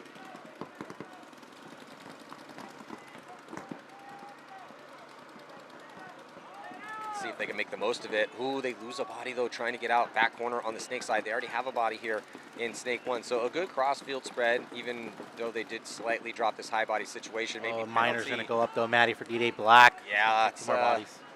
Tough to pull low body situations out if you play it on, and that leaves just one body in D2. And that's going to force a quick concession here from D-Day Black. Well, jumping back to what you had said, Maddie, sorry I was getting that drone kind of reorganized, but going back to what you said about affordability, I think Mike has always said it best, which is these leagues are amazing feeder leagues for the National League, right? Lets everybody kind of get their feet wet in paintball and then get those reps in, right? Get those grind reps so that when you travel and spend all that money, you feel ready. You know, you feel like you're ready to go take on all those other teams. Yeah, I mean, we got 145 teams here. I think there's going to be 400 teams at World Cup. Oh, yeah. And the NXL is the big national series. Best teams in the world play there. But strong regional leagues is incredibly important for the health of this game at the tournament level. You can't overstate its importance. So the USXBL down in Texas, WCPPL out here. Because it just gives you it gives you a cheaper place to play and to get tuned up too. So you go cut your teeth here, and if you think you're good enough, or you want to have the big experience of driving the Ferrari that is the NXL, then you go there. So Lords D5, Arizona Battle Zone, red on your right. Battle Zone doing a great job out there in Arizona, and unfortunately loses the body, but Rafi out there with the Battle Zone field in Phoenix doing a great job kind of building up a lot of these camps. Pole positions out of that field too. Some Reckoning and all these other teams. It looks like they lost another body here, Ryan, as they're going to send 2 bodies up the middle, but that's it. Big so they're field down to 3, and they're all in the middle. So we'll see if the Lord's losing a body as well too. So yeah, it's a 3-on-3 right now. Yeah, and Lord's coached by Kyle Spica as well.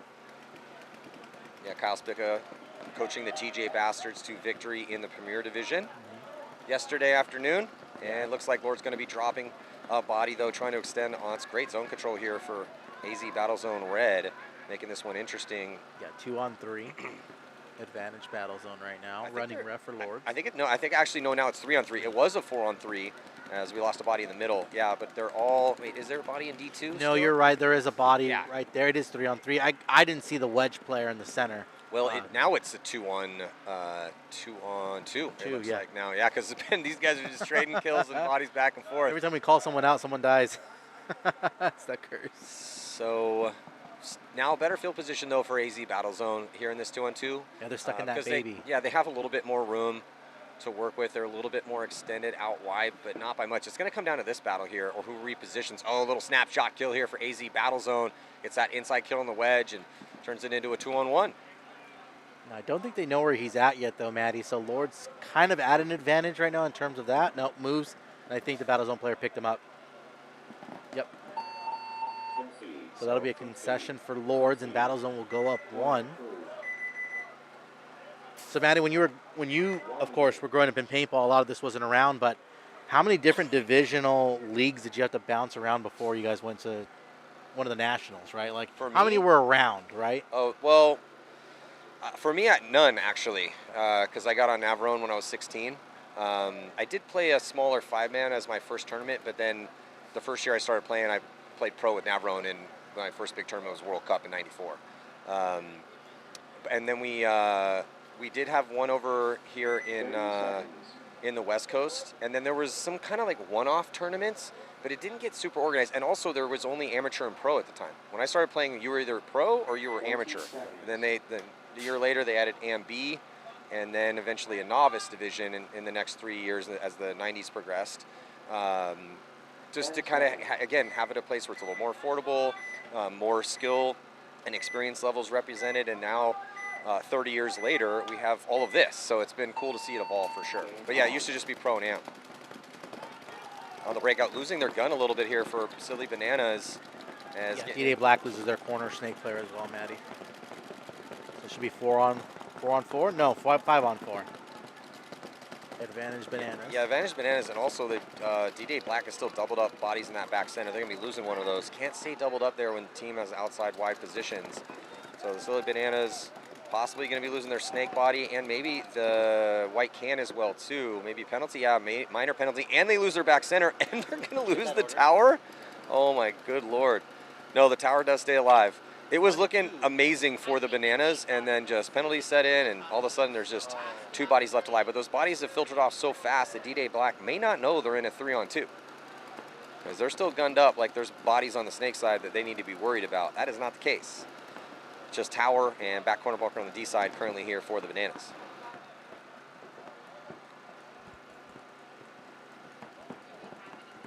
So D-Day moving up into that Dorito 50 now, Maddie, and up into the center. Moving up into that door on the Dorito side now.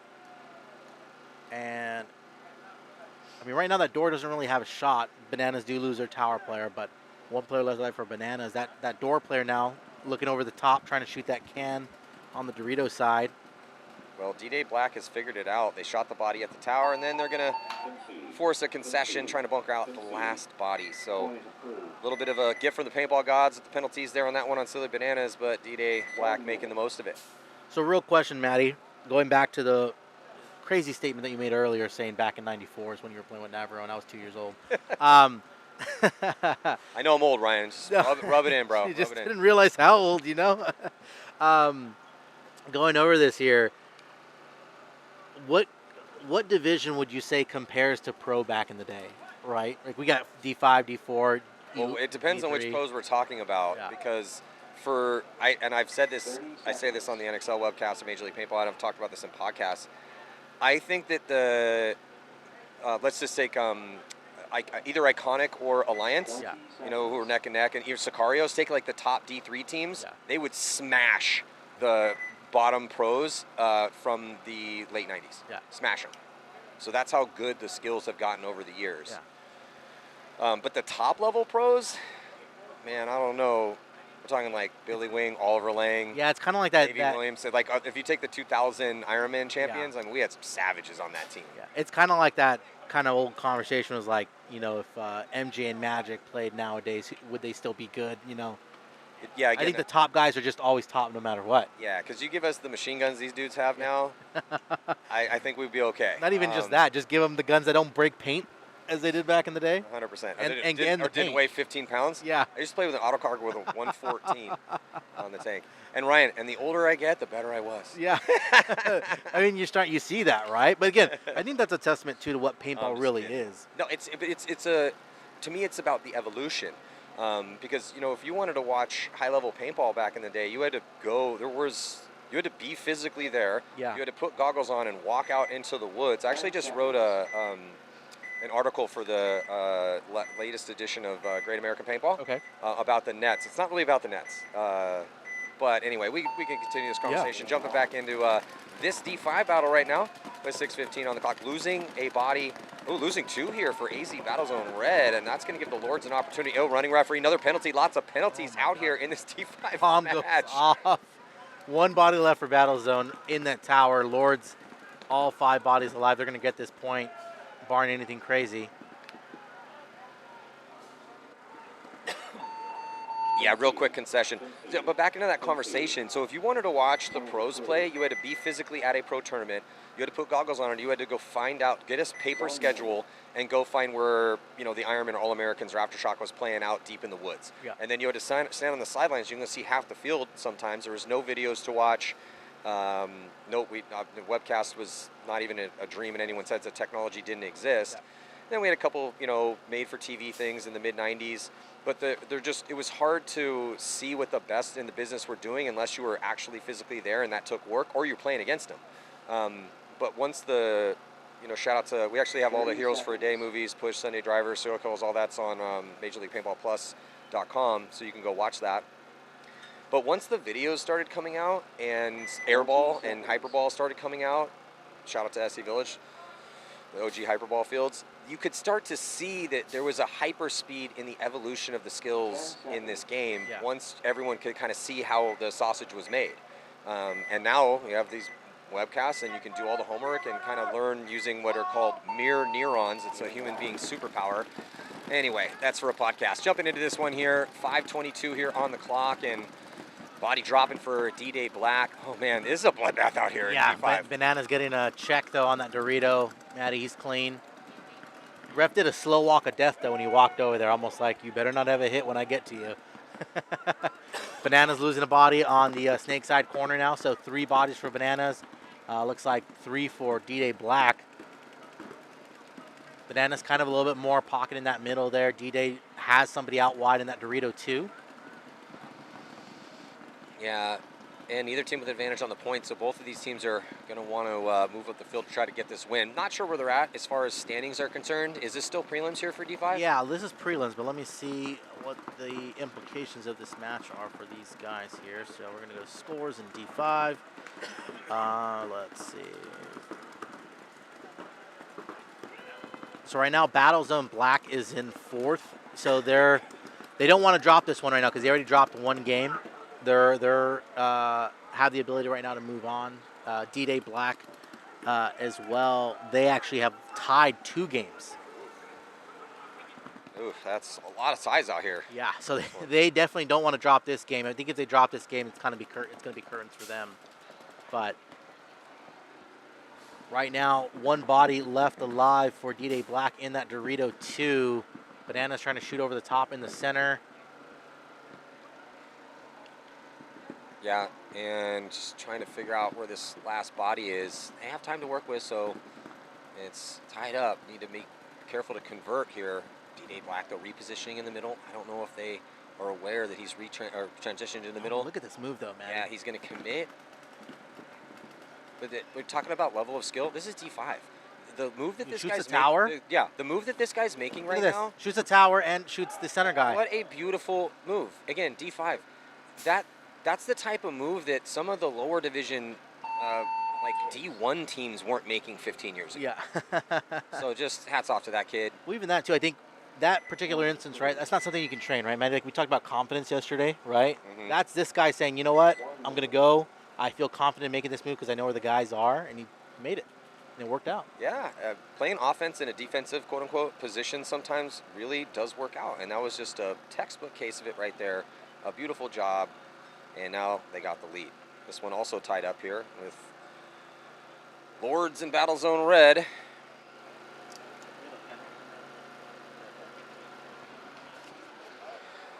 So see if it continues to just be crazy here off the break, or if we're going to have some survivability, because it's been a little, not a ton of survivability here. 20 seconds. Can I get your pen real quick? So yeah, 10 seconds go before the start of this next point here. Tied up, D5 battle going down. Can these teams get 5 bodies alive? We will see. It's been chaotic in these.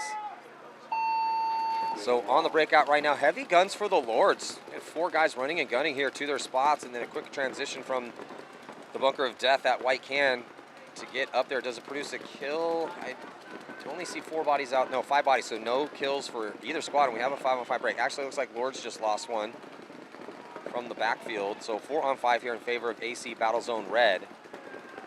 And they're going to be losing the tower as well, too. So down to 3.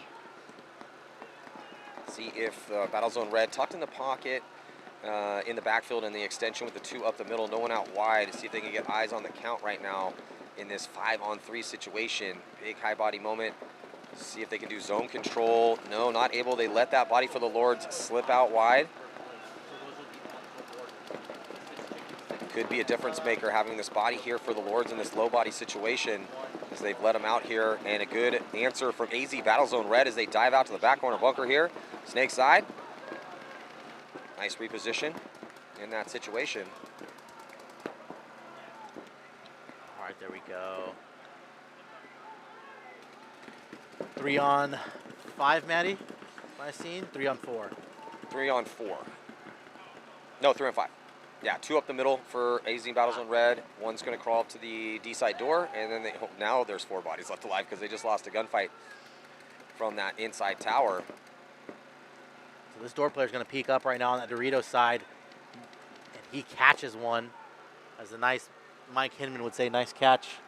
Yeah, so there's a low body situation for the Lords, but doing some work out of their positions to make this one closer on the body count here. I think this battle zone player in the corner is having trouble with his gun, Maddie. I don't see him. I don't hear him ramping, and he's kind of just like. Yeah, he hasn't been engaging. Yeah, he's doing a little surgery, it looks like. He's kind of tucked in from our spot. You can kind of see on the drone shot. I think he's up and running now, though. He's standing up, trying to engage. I don't know if any paintballs are coming out of that gun, though, because I don't hear anything. I don't see a stream of paint coming out of there. Yeah, I don't hear anything coming from his gun. Lord's going to go across and get into the 50 door on the D side. So this battle zone player in the center has to be careful if he is not looking right at that door. Oh, the Lord's player is going to look like he's going to wrap. Well, he has to be. He hasn't felt any pressure down the sideline, and this player having his gun down in the back corner bunker has really hurt AZ Battle Zone Red. Here comes a back massage from Lords. Yeah. On the battle zone tower and the center, Maddie. Yeah, that was a free kill there, Ryan. 2 free kills. So the Lords convert on a low body situation to take a lead here. Excellent move, or moves plural, and some composure from them. And now D-Day Black, also that beautiful move in a 1-on-2. One of the best moves we've seen out here today in this D5 prelim battle with 3:17 to go, 1 point lead. I always think it'd be funny, Maddie. These guys make crazy moves like all the time, no matter what the layout is. Like just watching lower divisional, it gets insane. Yeah, I always thought it'd be fun to watch. I always thought it'd be cool to have them play the first days of the tournament and see if Premier ever tried to copy any of them. Like, hey, you know what? Let's try it. You know what I mean? You know. Yeah. Because I think what happens, right, is a lot of lower divisional guys watch Premier guys and they want to kind of mimic what they do. But sometimes being creative, like these guys are just kind of creative when it's going. Again, there's not lanes going through, right? Yeah, that's they have to worry about less lanes. Yeah, the more experience and the more trained up you get, the more you learn the skill of off the break shots, then the less moves you can just fly around the field. But that's what makes D5 fun to watch, because these guys are just full send sometimes, and there's bodies dropping everywhere. It's on the breakout right now here as Pocket and one risk up the middle for the Bananas. They're going to be dropping a body. A big risk to D2 early here for D-Day Black. Even up a point, that's a risk, and he makes it clean. But they do lose their snake side attacker. Yeah, Manny and Silly Bananas bouncing out into the snake corner right now. Gets in there clean, so 5 bodies alive for Silly Bananas. They do got one player up the center right now. He's pumping paint into that can of death.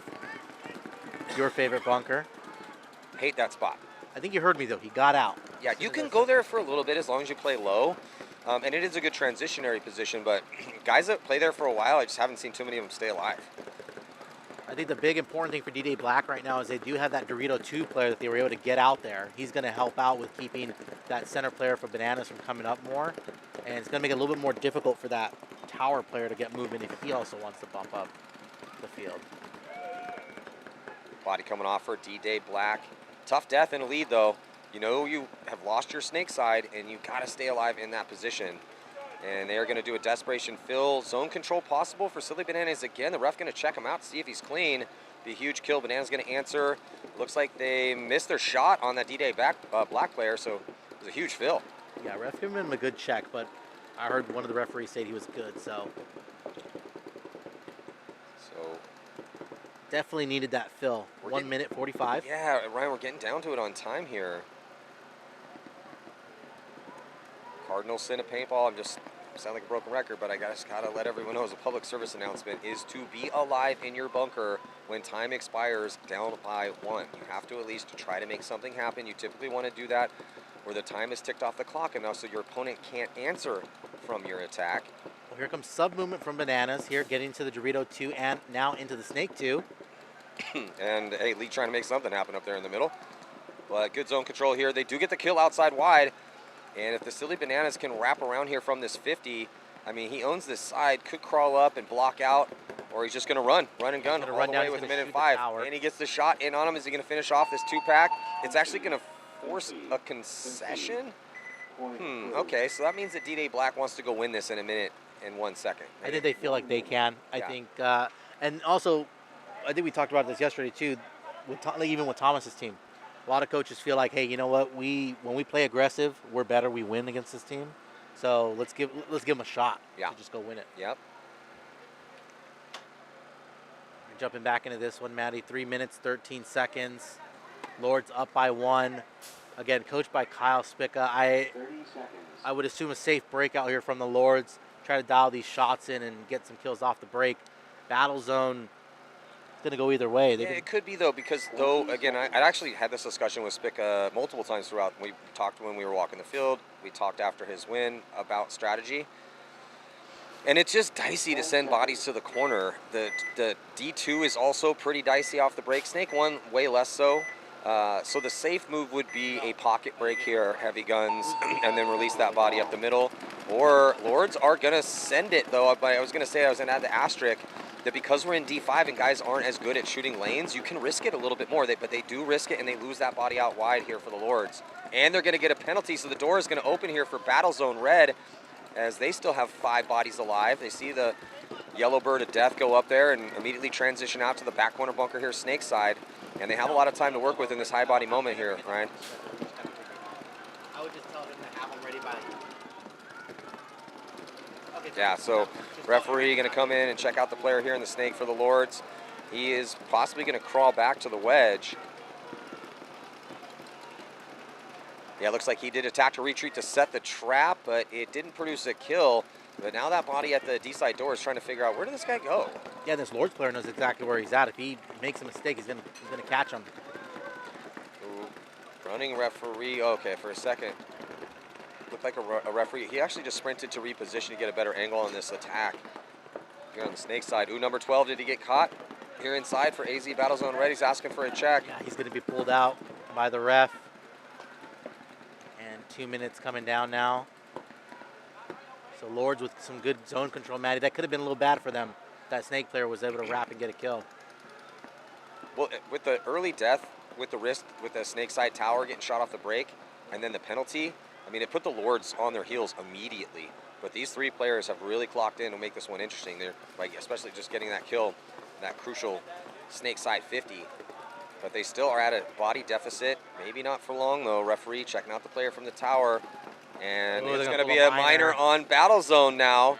That pulls out their middle, so options dwindling for Battle Zone. And now 1 body advantage for the Lords. And you know, Maddie, at this point, I kind of feel like I would concede because I'd rather give. Oh, I mean, we got the corner, but they're not going to do anything here. Depends on spread here in the prelims, because yeah, if you're trying to win this game, probably need to. But if you are content to take a 2-point loss, and that still is going to make it okay for you to move on. Battle Zone needs to win this. Battle they do? Yeah, they need to win this because they have 2 ties also. Well, a little miscue here on the attack for the Lords, and D5 is entertaining because it's insane. The initiative and the advantage just swings back and forth so fast. So 1 body alive for Lords? Yeah, back corner bunker Snake, that's it. They're grinding gears on the attack.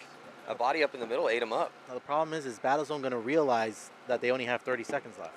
I hope so. There's a clock out there for them to look at. Well, there's a shot. He's gone. Oh, man, that's a tough one for the Lords. That point probably gave Spica a little bit more gray hair. Well, here's the problem too, Maddie, is Lords has 1 win. Oh, sorry, Lords has 2 wins. So they'll be okay if they tie this one. They'll be all right. But for Battle Zone, they need to win this. So 22 seconds is going to decide their fate if they go home or not. Full send moment here for Lords. And we've been discussing about the highest probability on a reckless attack given right around 30 seconds. And I still think it's the D side. You can go Snake 2 off the break and hope he makes it. And then he just hits the deck, crawls right to the 50. Hopefully don't match out wide, and then you wrap around to draw guns. But then you have to send 2 bodies up that D side. First one's going to probably get torched. And then you hope that they don't put a gun on that second player who's attacking up there. And another thing you do is you run a body off the break. He dives into the wedge on the D side and crawls immediately to the D side door, and then he joins that second attacker on the D side, and that combo can score you a quick point. It worked out for us with Alliance. It worked against us as well, too. Well, the interesting thing, Maddie, is it's D5, so we're going to see something interesting. Yeah, we definitely. And the penalties flags have been flying today. Yeah. Who knows? But yeah, so for this one here, D-Day Black, Silly Bananas. Again, Silly Bananas has 2 losses on the day, so losing this one again will probably send them home, and they'll have a game for pride after this one. And D-Day Black. And then next up, we're heading into the wild card rounds in D4. Yep.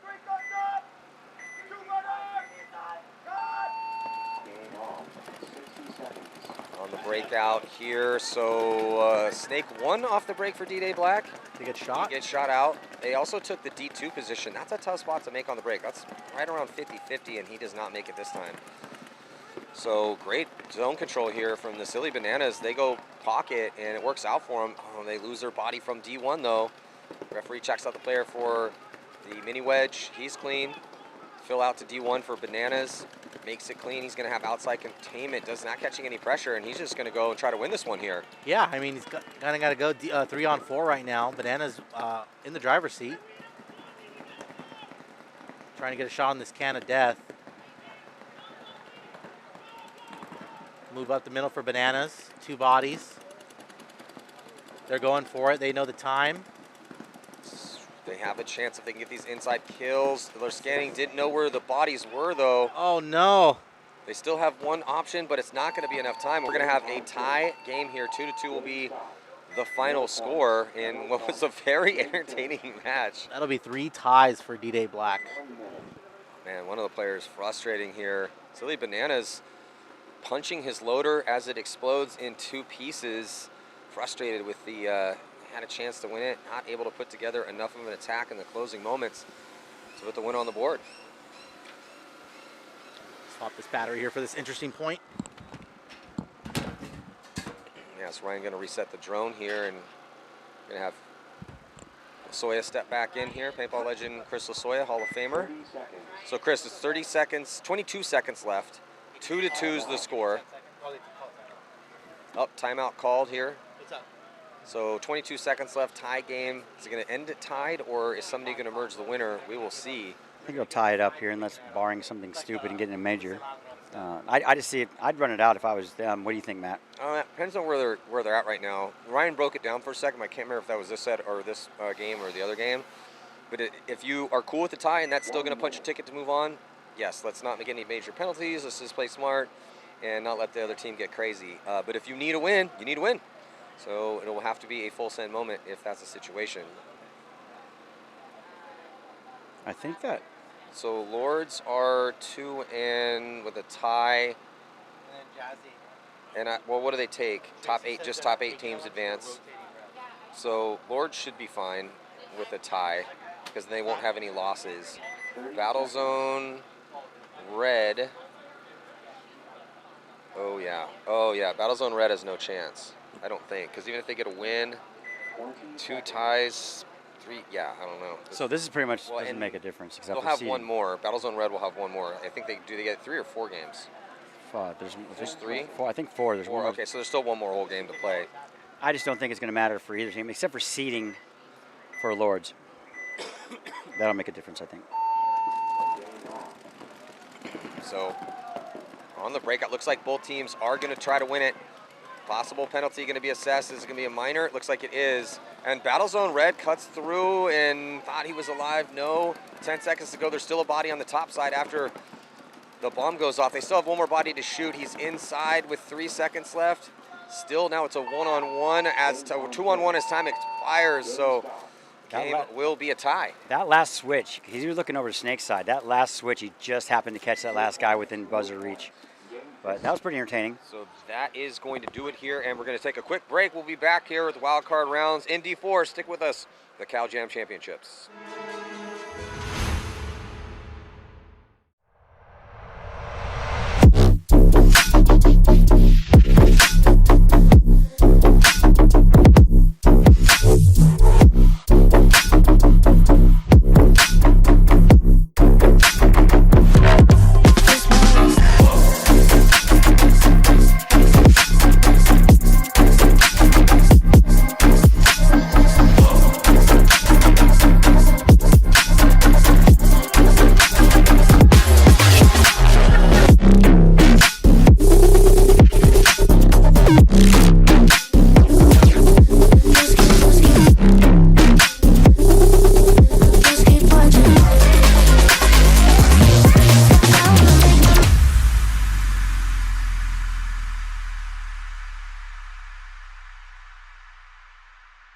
Hey, this is Walker with Carbon Paintball here to talk to you about our SC custom jerseys. To start your team's design, head over to crbnpaintball.com, fill in some team information, including what colors, what template you want to base your jersey off of, upload your main team logo and any sponsors, enter your name and your number, and we're going to kick you back a 3D image of your jersey. The custom jersey is built on a 5-panel design that's all customizable. The jersey features a DWR coating all throughout the jersey, so it is water resistant. It also is stain proof, and it has side mesh venting. The jersey is also very fitted, so it has a compact neck collar, and it also features elastic thumb loops to keep the sleeves in place while you're sliding or running. To start your team design, head over to crbnpaintball.com. Yes.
Yeah, I'm out at Brooklyn. Now I'm down in Tribeca, right next to the Narrow. But I'll be hood.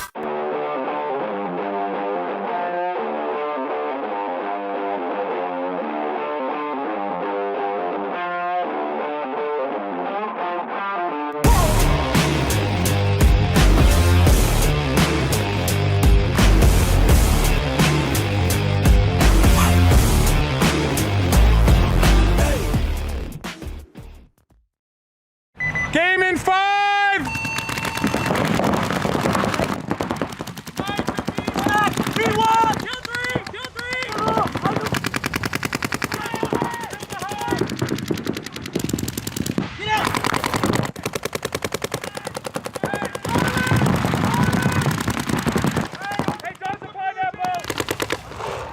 Live at the 5, baby.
Hey, this is Walker with Carbon Paintball here to talk to you about our SC custom jerseys. To start your team's design, head over to crbnpaintball.com, fill in some team information, including what colors, what template you want to base your jersey off of, upload your main team logo and any sponsors, enter your name and your number, and we're going to kick you back a 3D image of your jersey. The custom jersey is built on a 5-panel design that's all customizable. The jersey features a DWR coating all throughout the jersey, so it is water resistant. It also is stain proof, and it has side mesh venting. The jersey is also very fitted, so it has a compact neck collar, and it also features elastic thumb loops to keep the sleeves in place while you're sliding or running. To start your team design, head over to crbnpaintball.com. Yes.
Yeah, I'm up at Brooklyn. Now I'm down in Tribeca, right next to the Narrow. But I'll be hood.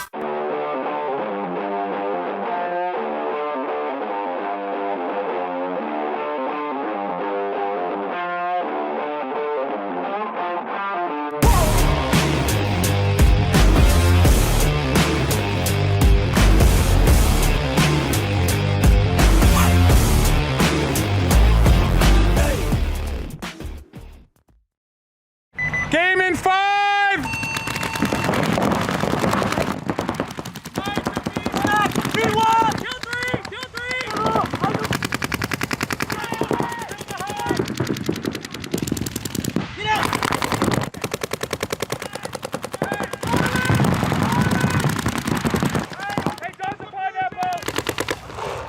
Live at the 5, baby.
Hey, this is Walker with Carbon Paintball here to talk to you about our SC custom jerseys. To start your team's design, head over to crbnpaintball.com, fill in some team information, including what colors, what template you want to base your jersey off of, upload your main team logo and any sponsors, enter your name and your number, and we're going to kick you back a 3D image of your jersey. The custom jersey is built on a 5-panel design that's all customizable. The jersey features a DWR coating all throughout the jersey, so it is water resistant. It also is stain proof, and it has side mesh venting. The jersey is also very fitted, so it has a compact neck collar, and it also features elastic thumb loops to keep the sleeves in place while you're sliding or running. To start your team design, head over to crbnpaintball.com. Yes.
Yeah, I'm out at Brooklyn. Now I'm down in Tribeca, right next to the Narrow. But I'll be hood.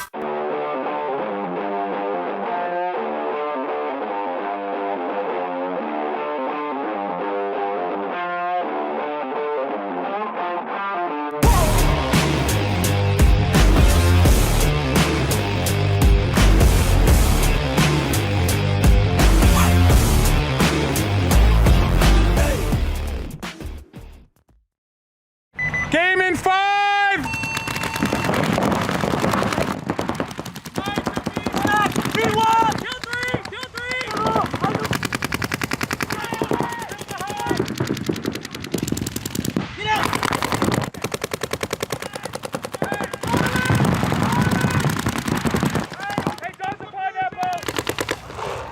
Live at the 5, baby.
Hey, this is Walker with Carbon Paintball here to talk to you about our SC custom jerseys. To start your team's design, head over to crbnpaintball.com, fill in some team information, including what colors, what template you want to base your jersey off of, upload your main team logo and any sponsors, enter your name and your number, and we're going to kick you back a 3D image of your jersey. The custom jersey is built on a 5-panel design that's all customizable. The jersey features a DWR coating all throughout the jersey, so it is water resistant. It also is stain proof, and it has side mesh venting. The jersey is also very fitted, so it has a compact neck collar, and it also features elastic thumb loops to keep the sleeves in place while you're sliding or running. To start your team design, head over to crbnpaintball.com. Yes.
Yeah, I'm out at Brooklyn. Now I'm down in Tribeca, right next to the Narrow, but I'll be hood.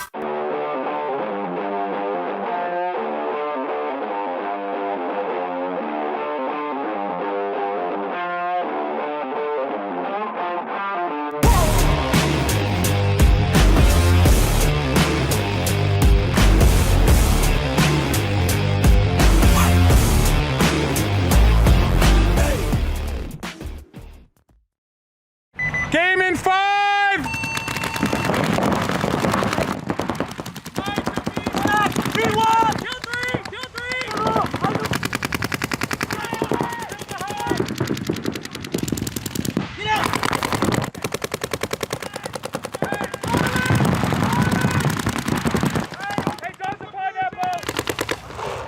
Live at the 5, baby.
Hey, this is Walker with Carbon Paintball here to talk to you about our SC custom jerseys.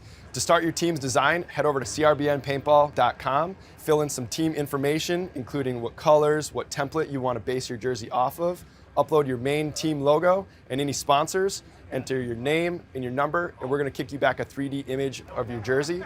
The custom jersey is built on a 5-panel design that's all customizable. The jersey features a DWR coating all throughout the jersey, so it is water resistant. It also is stain proof, and it has side mesh venting. The jersey is also very fitted, so it has a compact neck collar, and it also features elastic thumb loops to keep the sleeves in place while you're sliding or running.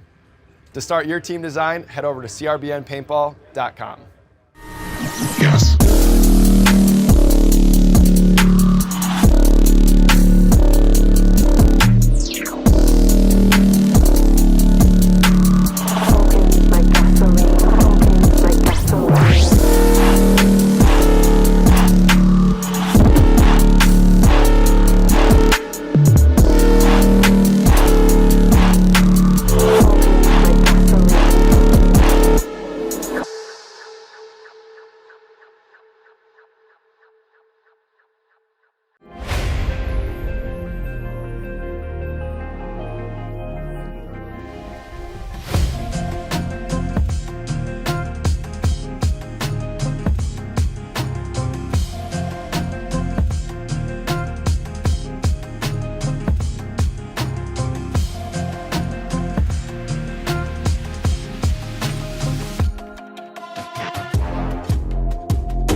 Yeah, I'm out at Brooklyn. Now I'm down in Tribeca, right next to the Narrow, but I'll be hood.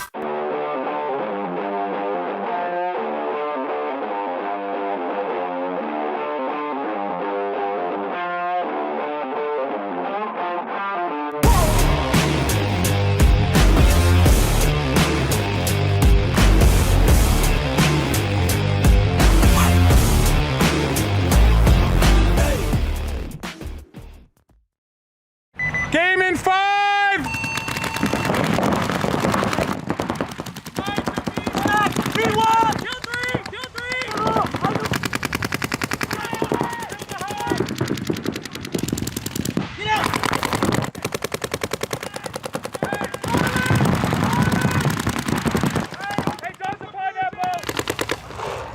Live at the 5, baby.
Hey, this is Walker with Carbon Paintball here to talk to you about our SC custom jerseys.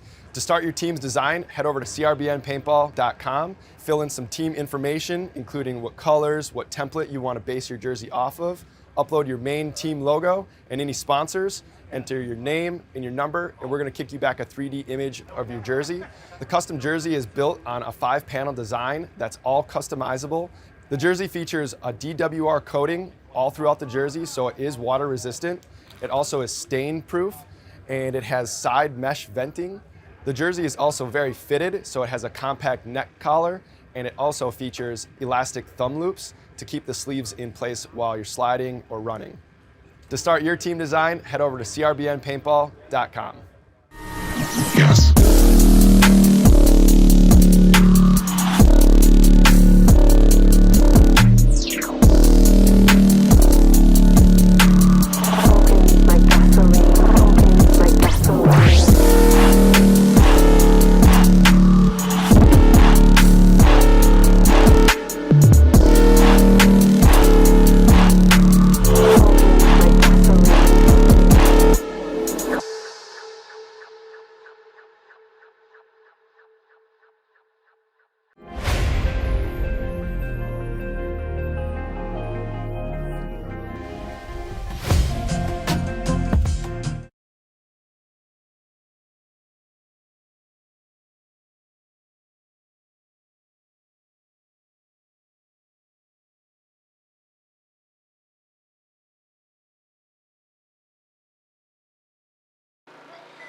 right, we are about to jump into the playoff rounds here at the last event of the year here, Cal Jam Championships. I'm Matty Marshall here with Ryan and Narcos D4. Man, I've coached these guys a bit, so I'm probably going to be a little bit biased in this one.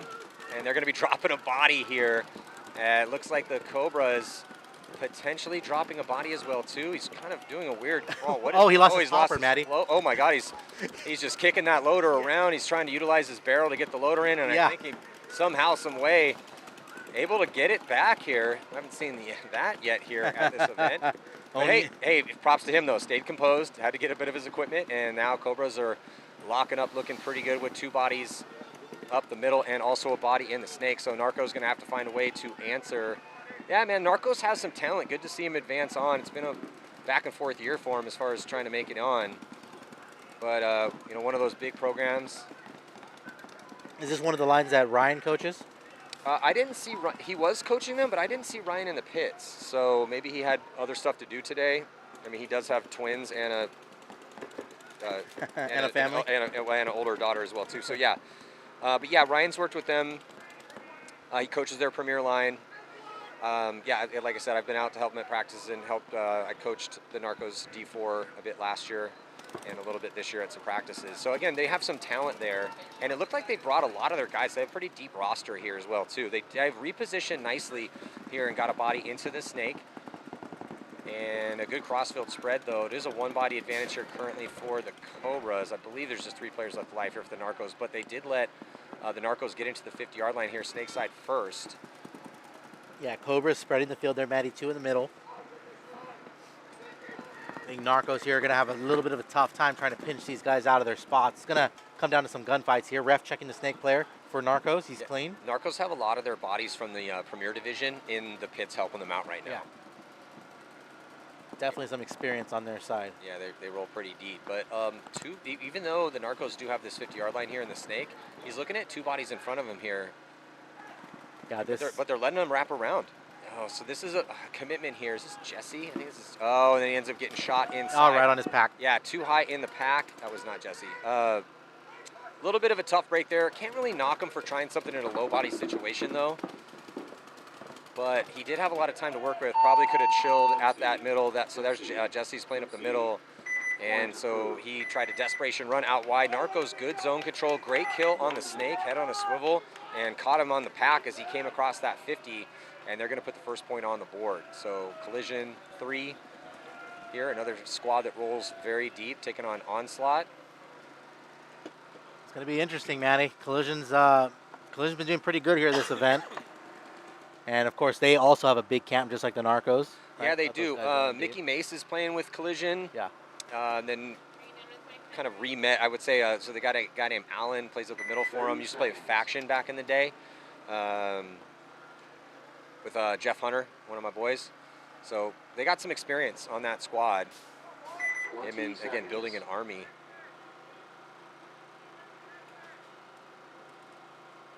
So we'll see, is Collision going to go wide, going to go up the gut here? Multiple options as far as strategic elements here in this one, but those corners have just become big. It's a big risk. If you get out there, it's great, but it's a risk off the break, so wouldn't be surprised to see some pocket play here to start things out. Onslaught is going to risk a body out wide. The Collision's going to double up. 2 double towers, both of them do that, Matty. Yeah, they doubled up the tower. You know what, that play can work. That was one of our plays that we drew up for Alliance. We didn't really go to it much because we had other things to deal with, but Collision does send a body though. I think that is Mickey here at the white can. So I would like to see him get out of there. Just don't like that bunker very much. It's fine on the break as long as no one's out wide, but Onslaught does have a body out slightly wide. They are going to be shooting. Collision gets a kill though. 2 bodies are actually walking off, so winning a couple gunfights here for Collision. I'd like to see Mickey get out of this can now, Matty. Once those 2 bodies drop, there's not really any reason for him to be there. Yeah, so they have Alan, a.k.a. the Russian, they call him, because definitely doesn't sound, or I mean, maybe looks a little Russian. Not sure of the nickname, but Alan, very experienced. Mickey Mace is going to launch, and he's going to get up there. So it's a combo of Mickey and Alan here up the middle. Mickey looking, try to shut down this snake side. They know there's no one out there wide here currently, and they chopped him up a bit in the middle. So just have to be careful on this close, but looking pretty good. Keeping 5 bodies alive, and eventually going to have to get some movement on the snake side here for Collision. There's just more options, Matty, being up in that wedge versus that can right there. He can still cut off the snake. If he wanted to, he could try to wrap, right? If he was safe, he could wrap and try to shoot the tower, or he can go to the door. Yeah, I don't mind it to start out. Mickey did great. He went up there, they shot the body early, and they were fine, and then made his move up. Allen was already up there, and now they're, as long as they try to get a clean close. Does look like Allen is going to get caught, though, trying to get past that 50. Mickey's still up there. He's at the snake side door. And then he's going to get some help, though. They dropped a body behind one body him. left. He's running. He's going to shoot this corner here. Yeah, Mickey May's trying to close this one out. And he does it. Nice close here.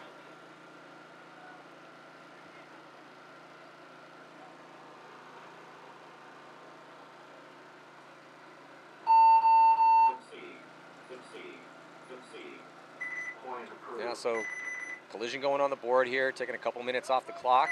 1 minute.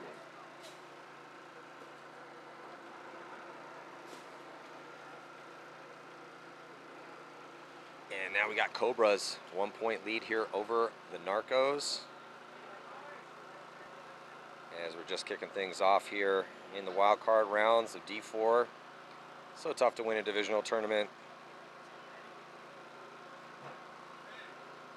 So did they execute Yeah. what you were telling them? Yeah, they did, 30 seconds. how they went double up that center thing, they weren't doing that at all in any of the other matches. But you see how strong they were there with Mickey there and that other guy there. They're able to 20 seconds. All right, so here we go. 18 seconds going to jump into this next one. Hey, Dan, will you do me a favor? Will you commentate with me really quick while I fix something? Ooh, we're going to have Dan Lee, coach extraordinaire, going to help me do some commentary. Doesn't look very happy about it. You have no choice, Dan. I guess. Dan, you got a great voice. What are you talking about? All right, so we got Dan Lee here. Nobody wants to hear He's from the he's the president of the coaches union. Yes. So on the breakout right now, as Narcos risking the body wide to the D side corner, and he makes it clean. That is a risk. It does look like that's the only risk the Narcos took, is they're going to pocket up. And Cobras lose one on yeah, I don't see another body out there for the Cobra, or I see 4 bodies out there for the Cobras. Looks like they dropped one early. And it does look like the Narcos are going to be losing their back center player here. So we believe a 4-on-4 situation. Yeah, that's kind of rough being stuck in this pocket. They got one guy wide. If he would just wrap and shoot. Yeah, both teams at what has become the can of death, Dan, that white can in the middle of the field. Oh, yeah. You just go there to stage and get right on up to the... How much do you hate that can? I hate it a lot. There's no coach I've talked to or no pro player that's looked at this field that wants to have anything to do with that can for more than 15 seconds. Yeah, 100%, because there's just so many ways. This game redevelops so quick, especially through the middle, that if you don't get out of there early, people are set up to shoot you on your transition up.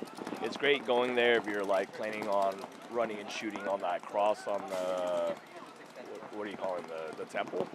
But after that, just get right on out of the tower in the middle? Yeah. Yeah. Yeah, and then if you play it for longer than, like, okay, so Narcos are playing it, but you have to stay down low, just like they're playing it. That's the only way to even have any chance of staying alive in that spot. Yeah, and with that guy and the little Aztec on this Snake Way, they're both basically doing the same job. You're basically playing one down. So what should be a 44 to me is actually a 43 the other way, because you're both coming in the same lane. That can's kind of stuck now. Yeah, and it's a trap. Ooh. Well, he gets across. Cross. Yeah. Now the wedge I do like. You can play that little mini wedge. You got options from there. If you bide your time, you can get across into Snake 2 from that spot. Yeah. You can get up. You can dip out inside, go to the wedge. You can go to the door. You have options from there, and it's easier to survive there than it is out of that white can. So that Aztec on that Dorito way should have been able to shoot that guy over there, but he should be able to see him there now. So if that guy's on the forever cross, he should be able to hold that guy up. What that guy making that move, where that wedge. Talking about Narcos, correct? Yeah, the Narcos guys. You got to use the name and the position of the team. Roger. Yeah, I've never been on a webcast before. Well, welcome. Yeah, the guy behind him should be able to flash out if they work together. Oh, shoot. Yeah, it looks like he made it across potentially. I don't know. The ref went and checked him out. You got bounced twice on the head. Hey, rather be lucky than good, Dan, and twice on Sundays. And the Narcos are now going to reposition and get a body up in here. So a fortuitous event right now for the Narcos is they get that body out of that can, get him into the wedge, and then now into the 50 snake. The ref's still going to check him out, though. Oh, he did get shot on that from that cross. Okay, yeah. And no penalty going to be assessed, though. So Narcos dropping that body. And now D2, tower, and wedge here for the Narcos. And a one-body advantage here currently for the Cobras. A dip out from the little wedge to... Yep. Yeah, great zone control for the Cobras. So Cobras, Narcos probably need to concede the point. Yeah, there you go.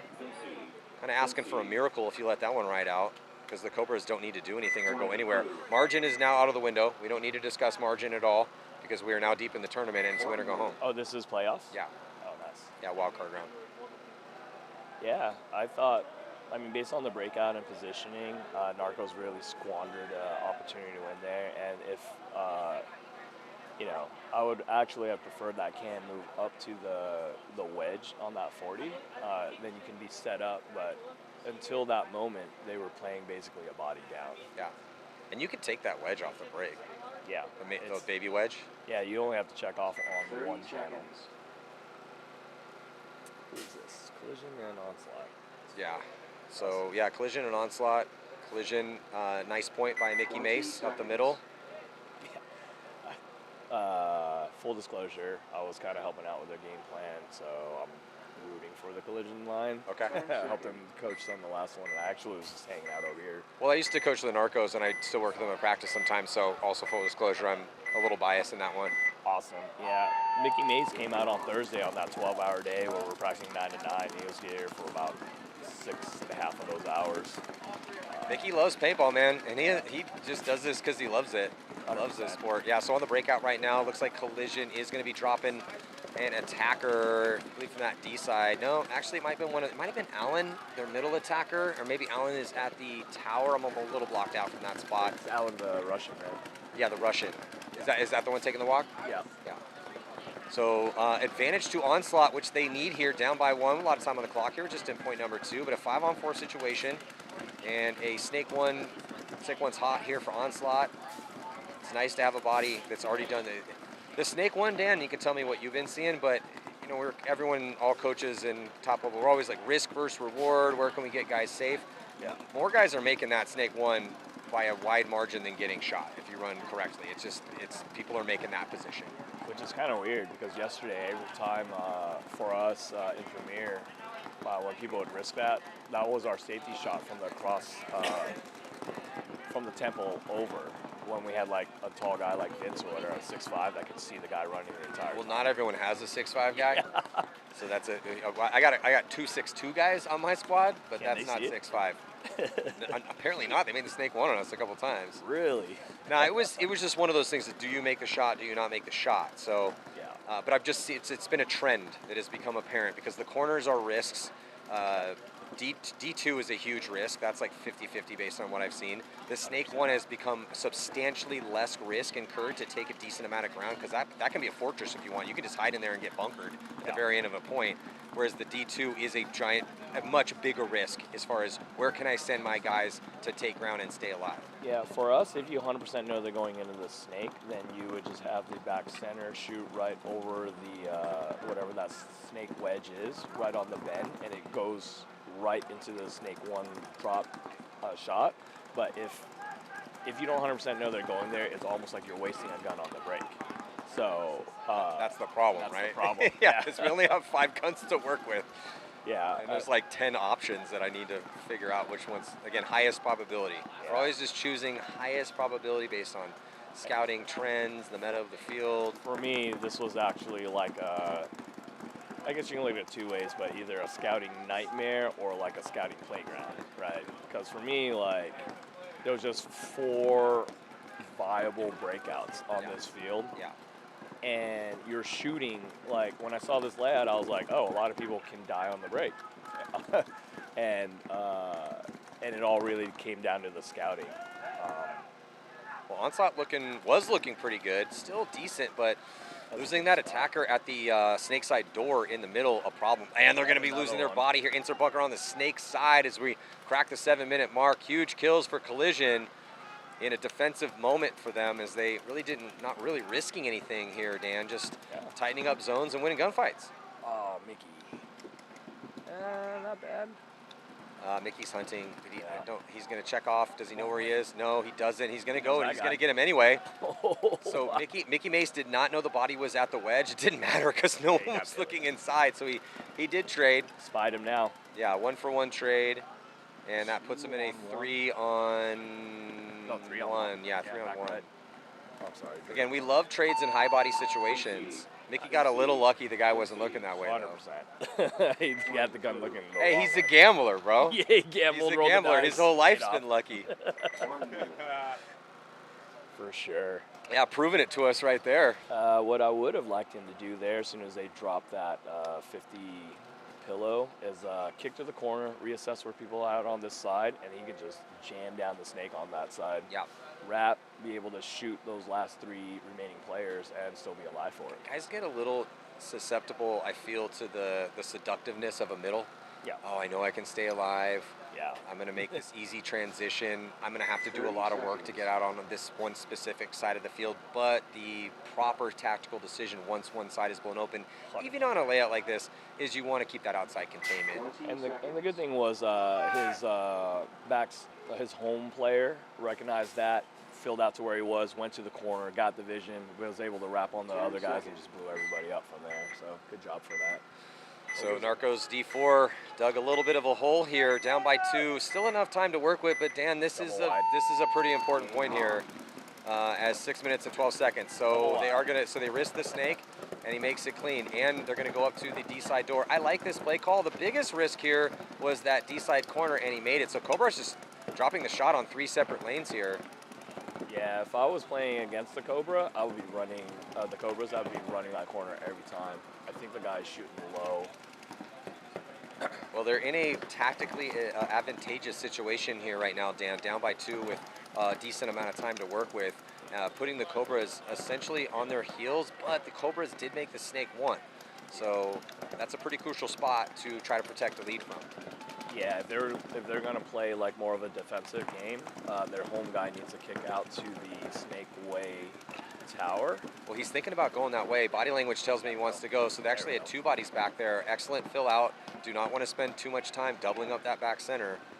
If you do, it has become a bit of a death trap. Yeah, they're in perfect positions to lock it up. Snake on the cross. I would like that Dorito wedge to be on the cross as well, stopping the next channel up from Snake 1 to Snake 2, and that's all their potential attacks. And if they have that giant Aztec, if Cobras have the giant Aztec to keep eyes on the 100-200 gap, it's a lock. You can drag this out for 5 minutes easily. Well, that looks like what they are attempting to do here, as the Cobra is content to hang out in these spots. Yep. And the tough thing is that in an ideal situation for Cobras, we would like to have a body somewhere out on that D side.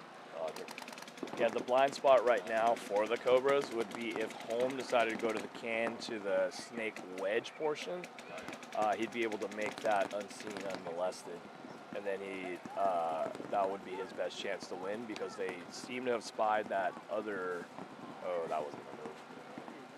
Yeah, so if you're ever lined up in this situation, you're basically having 2 resources do the exact same thing, because you can't put anybody in for this next move effectively from this corner. Well, Dan, tough situation here for the Narcos, grinding their gear here a bit on the attack as they lose that crucial body from the D side door, and oh, that's a tough death. And then now making it across the gap here, so Narcos pushing the issue with 3:45 to play here, down by 2, and now we're reaching a situation where the Narcos, they have to play at the correct pace here. This is a do or die moment. We're deep in the tournament. We're in the wild card round. It's past time to play with margin. You have to play at a pace you do not. This is not the layout to leave yourself 30 seconds to try to go win the game. Yeah, not at all. Home definitely dropped the lane on containing that snake 1 forward, though. He should have been able to do that super safe and not let that guy across. I don't know why he's not at the snake 50. But yeah, so 4-on-4 situation here in favor of no one. but in favor of the Cobras because they're protecting this 2-point lead. And every second that ticks off this clock, seeing that Narcos need 2 to tie, is a friend of the Cobras. The Cobras, Dan, the body language is telling me that they don't plan on going anywhere. Yeah. They're just going to dig a trench and set up the machine gun and say, come get it. I mean, one thing I do always like to see about teams is they're all on the same page about whether we're going to drag the time, or because usually a lot of inexperienced teams, you'll see one guy try to go win a game or win a gunfight when it's just absolutely unnecessary. They're locked into a fortress right now, and nobody should die for free unless they're on this side of the field. That Dorito corner guy, I'm surprised on the Narcos. I'm surprised he hasn't taken off yet. Body dropping for the Cobras, though. Oh, so they had 5 bodies live. He was in the shadow up there. Yeah. Yeah, okay, we missed him. Yeah, so still, okay, now it's a 44. Well, back center's just done. Oh, back center dies for the Narcos. Tough death out of a spot, and that's going to allow the Cobras to dip out from the tower across lateral movement into D2. So Narcos trying to find a way to break this cross, and they're reaching a point where losing that body out of the 50, they probably might want to concede this point. You can win 3 points real fast on this field if you ram jam and they miss them. You can, but you're still, it's a big ask, man. We've seen a couple comebacks out here, but 3 in a row. Yeah. With a minute and 30. Well, the Narcos are going to have to give it a shot here. Yeah. The good news is in D4, a lot of outside lanes get dropped short, and if you just go wide and straight down. Wide and straight down. Well, we're out of it, so I'm not coaching any teams right now, so I can give this play away. I don't know. You still coaching any teams? No. We took 5th. Okay. Yeah, so I saw this. It worked for us a couple times. Saw a couple of teams do it. You need the other team to miss some shots, but as you just said, when you play D5, D4, some shots are going to miss. If you send a body on the break and he dives into the wedge and crawls to the D side door, and then you send 2 attackers down the D side staggered, that worked out a couple times. Yeah. 27-second points. Yeah, Bastards did that double corner on that Dorito corner to get that 23-second double corner? Yeah, it was there, weird. There you go. Oh, wait, no, Bloodhawks did. Okay. And they ran, because Shegarthen was the other one. They got it in like 15 seconds or something like that. Yeah, it's there. Snake Sight's a little bit more difficult. You can go Snake 2 off the break. Ugh, that's a tough run. But if he makes it there and wraps around from the 50, then the gun shift, you can tackle up the middle too. That's an option. We'll see here. 6 minutes and 10 seconds to go. Collision going to be losing the Russian. Oh, Robbie. But then Onslaught lost their Snake Runner on the break. So 4 on 4. 1, 2, yep, 4 on 4. But Onslaught makes it to the D side door. The referee's going to come and check him out, though. Everyone should know he's there. Yeah, if they didn't spy him, that ref definitely gave him away. Yeah, I mean, we want the refs checking people, of course, but you got to utilize that if you're Collision. 100%. Just don't die to him. Oh, no, this is not the move. Mickey releases from the insert. But okay, that's fine. Oh, you use it as a stepping stone. That's really the only thing we want out of that white can. He's looking to go stabby, stabby. Oh, Snake corner. Yeah, Onslaught makes it to Snake corner, gets wide over here. And Collision matches that. Good job. Mickey stabs him, gets the second guy. Oh, and he stays alive. Mickey Mays having one out here for Collision. Wow, good job. Mickey Mays still alive. Is he going to get the soul back? Yeah, he's still alive. Oh. Mickey's going to release, and is he make it through? Damn. Might have got shot by his own guys, or is he still alive? No, he's out. Still breaking things open here. Nice job of Mickey Mace. Getting a nice little read on it. Perfect execution. Good job. I taught him that. Yeah, actually, this is a really good, like a student. Takes all the criticism really well and makes all the changes right away. Apparently, he wrestled at a really high level. Yeah. So I saw like a clip on Instagram of him wrestling this guy. I don't know. Did you ever see that clip? Nice. Where like no, there's a guy that literally wrestles people for I think it's like $1,000. Yeah, $1,000. Like beat me and you win $1,000. Yeah. And he wrestled Mickey, and Mickey apparently was like I don't know, state champion. Like he wrestled at a very high level. Yeah. And Mickey's not a big guy. Neither is this guy that wrestles these dudes. And sometimes I can't remember his name, the internet guy, but yeah. But he wrestles giants sometimes. But Mickey gave him a pretty good run for his money. Yeah, and that's what I always love about like people that have played like sports at D1, even high-level high school athletes, they're just so much coachable. They're so coachable that like it's a pleasure to work with rather than fighting the entire And way. you're not going to find tougher guys than guys that were competitive wrestlers. Yeah, 100%. That's a hard. It's all technical. That is a hard sport. It is a physically incredibly demanding sport. Plus, you got to have the discipline to drop weight. Oh yeah. Okay, Cobra's 3-0. Ooh, scramble. Let's see this scramble. Double wide, up the center. With the anchor guy being home. Well, the Narcos with the full Gotta send get up a the yellow middle. right now for sure. Yeah, a yellow penalty here. They're going to pull out the attack on the D side. Yeah, red. Oh, red, major penalty. We're not under a minute, so it's not going to be a swing point. Jesse was still alive. They didn't have enough people to pull. Oh, they didn't have enough people to pull. Yeah, the guy that went to the pin definitely shot. I think he shot the tower, ran over to the Dorito. Ref chased him from this side of the field. That's when you know you're just screwed. Yeah. And the ref is in pain, so he definitely does not like him at all. Look at Yeah, him. you really don't get the benefit of the doubt. He's holding his arm. Like he's got a dead arm right now. Well, I mean, they had a minute 30. They played like they only had 20 seconds. They definitely were sending it like it was a 20, like they needed a 28-second point. Yeah. Everyone at home, you should definitely do 30-second drills because everyone thinks 30 seconds is a lot less time than it really is. Yeah, I mean, when you have the adrenaline dump, your process of time is demonstrably skewed. 100%. So that is definitely something you have to train and practice. Presence of mind, man. Get through that fog of war, cut through, and be able to just perform. Yeah, when I train teams, I force guys to bring watches. That's old school. Well, I need you to know what a minute feels like. Yeah, 100%. No, I agree with it. I do like the new carbon loaders for that. They have the... We have a couple guys with those, yeah. And some of the guns have the time on in the grips Yeah, as but well, I've never too. just got to look at my gun. I'm just going to be shooting.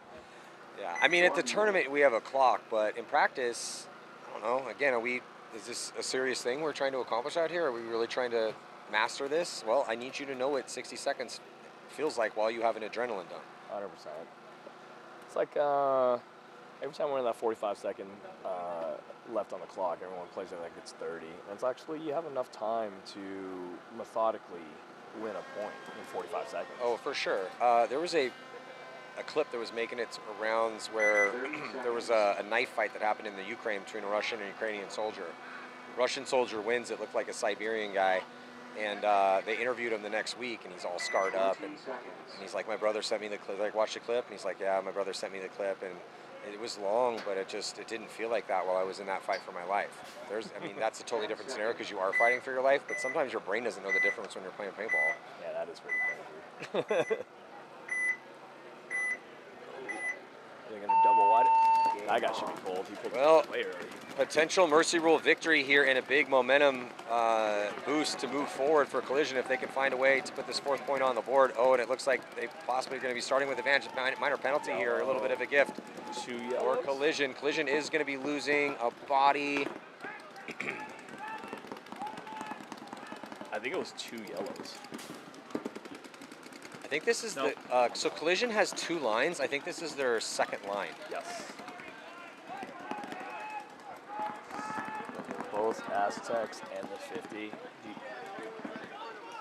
Have they spied that guy? And then they're on the other 50. So 1, 2, 3, it's 43. Oh, they'd have spied the guy. They're going to stab him right now. Yeah, Collision, they know he's there now, and they're going to absolutely punish him. Staying alive, too, here. So Collision, there it is, with the double dose of bodies up there, get another kill here on the tower. 4-on-1. Yeah, 4-on-1. They didn't know where that last body was, and he's going to attempt a desperation run outside wide and makes it clean. So the zone control for Collision not there, and they're going to make this interesting here. Onslaught is there another body walks off here for Collision from that D side. So a couple tough deaths in a high body situation on a close that should have been a piece of cake here for Collision. Yeah, it was like 4-on-1. Now it's 2-on-1. We're in this can again. Go get that water, boys. Can of death occupied here for Collision, making Dan and I nervous up here. I got Dan Lee, president of the Coaches Union. Coaches Union 408.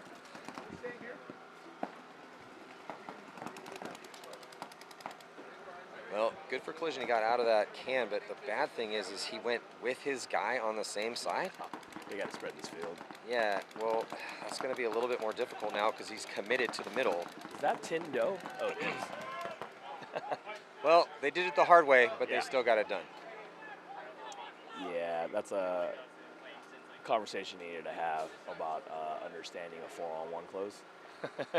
And then not sharking down the field. Or a 2-on-1 close? Yeah. We don't want to get closer together. We want to get farther apart. Spread that. We don't want to decrease the angle. We would like to increase and multiply the angle.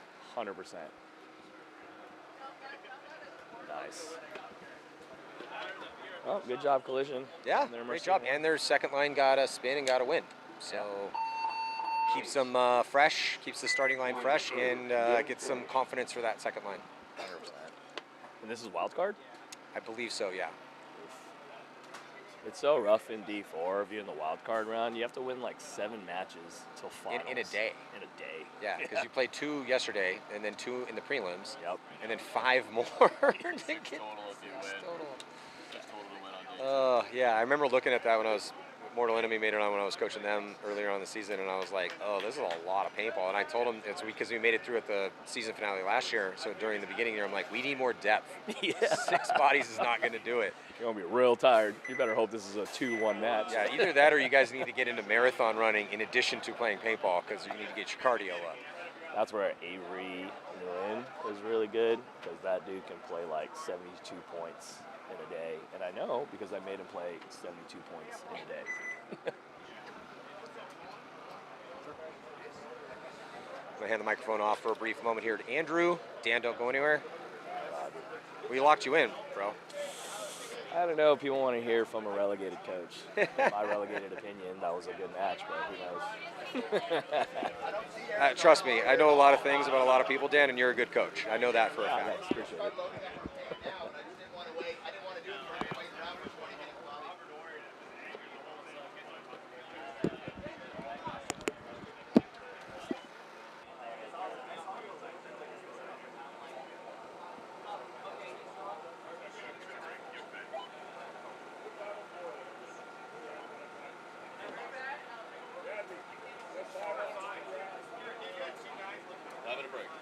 Are we on a break?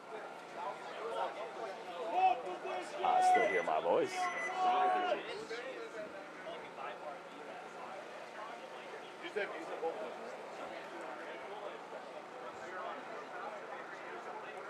I'm going to find my team. Okay. That's terrific.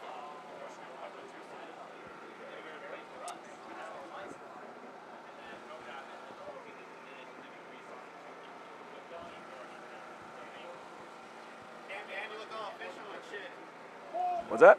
You look all official and shit. Yeah, I've never done a webcast in my life. Am I muted? Am I muted? Is this me or is that? I don't understand. You're good, you're good. I am, right? Yeah, you're muted. You look like you're muted. Yeah, you're both muted. Okay.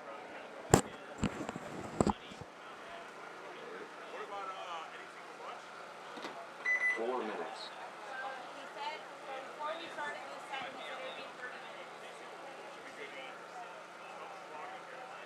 The food's not here.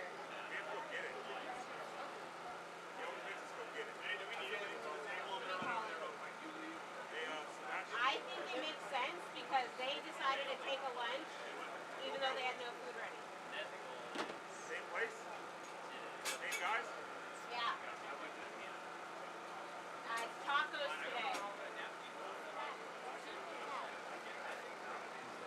Dude, Aaron's tacos are the moves. Or that burrito that he has, ask for the burrito. It's good. Asada. I've had like 2 of them already. I want another one.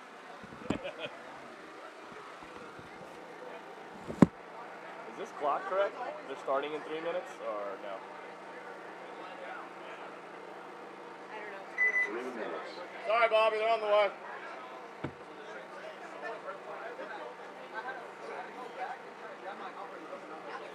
Let's go! Let's go!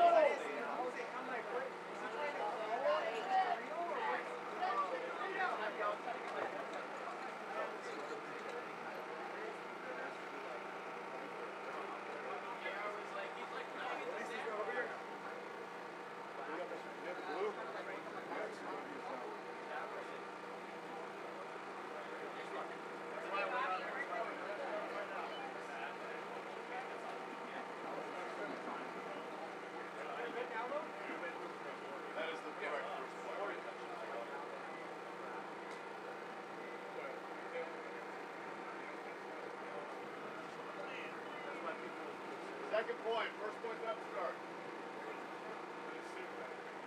Looks like I'm going about it. 2 minutes. Is this me? You are this one right here.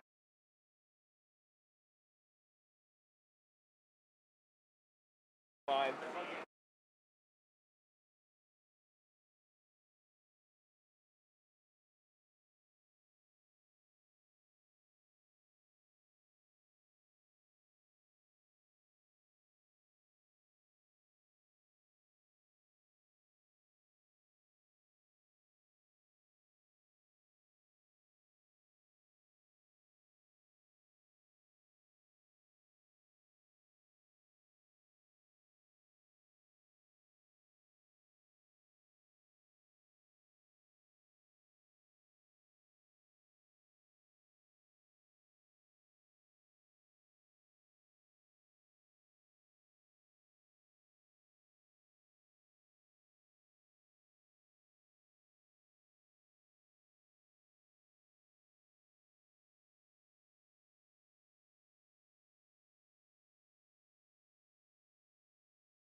All right, boys and girls, we are back.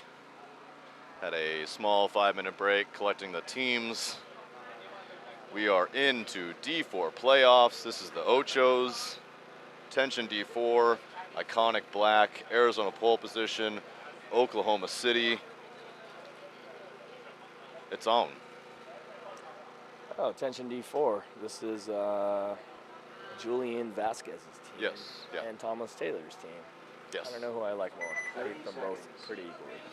Both excellent players. Obviously, Thomas with about a lifetime's worth of experience compared to Julian. I heard he likes dudes. Definitely likes dudes. Yep. Definitely just came up here and be like, hey man, I totally love dudes. That's what I heard Thomas say. I was pretty sure. You were right here with me. Yeah. You heard it. Yeah. Dan's having fun. He didn't want to commentate. Now he's having fun. Yeah, I'm talking a lot of shit about Thomas because he was my player last year, and so now look at him trying to be all coach like. Look at that coaches stash. and shit. Yeah, mustache. It's porn stash. Ooh, straight up the center. Good bite from Tension, taking the snake corner, but it is getting checked out. Clean. 5 alive for Tension. Wow, they got corner in this, what are we calling this little snake ledge? That, almost like a secondary entry, secondary snake entry there, tiny wedge. Maddie, what were we calling that thing? Little wedge. Little wedge. Sure, There we little go, wedge. perfect. I'll call the one. Little wedge on the snake side. Iconic Black at the snake side door. And they shoot that little wing. Oh no, yes, they do shoot that little wing. Yeah, so Iconic Black here. Is that a flag going up? Possible flag. Iconic Black going to filter a body out here towards the snake side back bunker. Looks like makes it clean. And a referee getting there to check out Tension's tower, and looks like good to go. Yeah, we both saw the same thing, like a little flutter of a yellow bird go up or something, but wasn't the case. Still 4 bodies left alive. 1, 2, 3, 4, 5 bodies left alive for Iconic Black. Looking good in this tournament, all the way through, all their lines. Yeah, it definitely helps to have their D3 boys and Thomas Taylor, who just won the series and this event here in D3. Yeah, Thomas is just complaining his neck is getting heavy. It's interesting.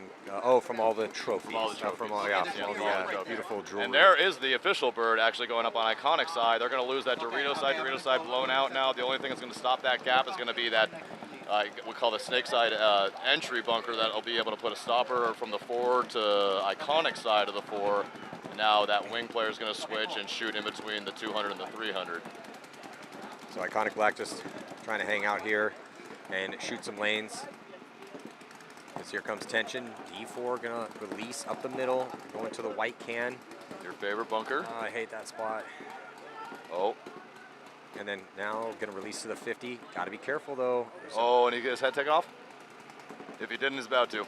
Owned. So Iconic on the counterattack though, but that's actually unfortunate for Iconic because that move didn't need to happen because he didn't know that player was hit already. The player was about to walk off. If he had just waited a couple more seconds, but that is not the case right now as tension is gonna crawl up to the snake side door and look cross field.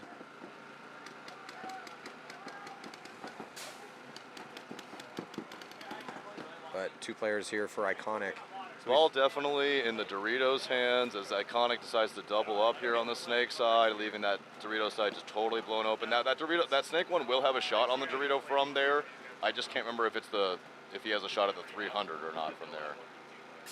Yeah, but the big advantage to tension is they control that D side. The referee is getting there to check out the player for tension. That is a bad yeah, death. that's a tough death. Controlling that side in point number 1 is. We're still in the wild card round, right? Is this wild card or? This is the Ochos. No wild. Sorry, Ochos. Straight okay. Ochos. Yeah. Yep. 7. Okay, I'm just gonna tell Mike to pick up 10 Chick-fil-A sandwiches. Does that work? Uh-oh.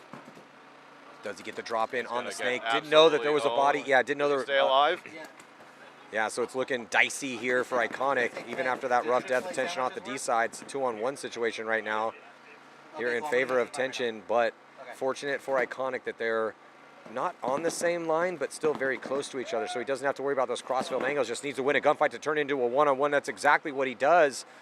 So Iconic hanging in here in point number 1. Who is going to win this 1-on-1 battle? And tough to play, Andrew, tough to play bricks in 1-on-1s unless you're over, I'd say about 6 foot. Correct. And this player, let's get a look. He's not. He's not. He's tall enough to be able to play over the top, though. He might be close. Yeah, he's playing a little bit. Pretty close. Maybe tall enough that it's not a giant hindrance. Still not an ideal spot.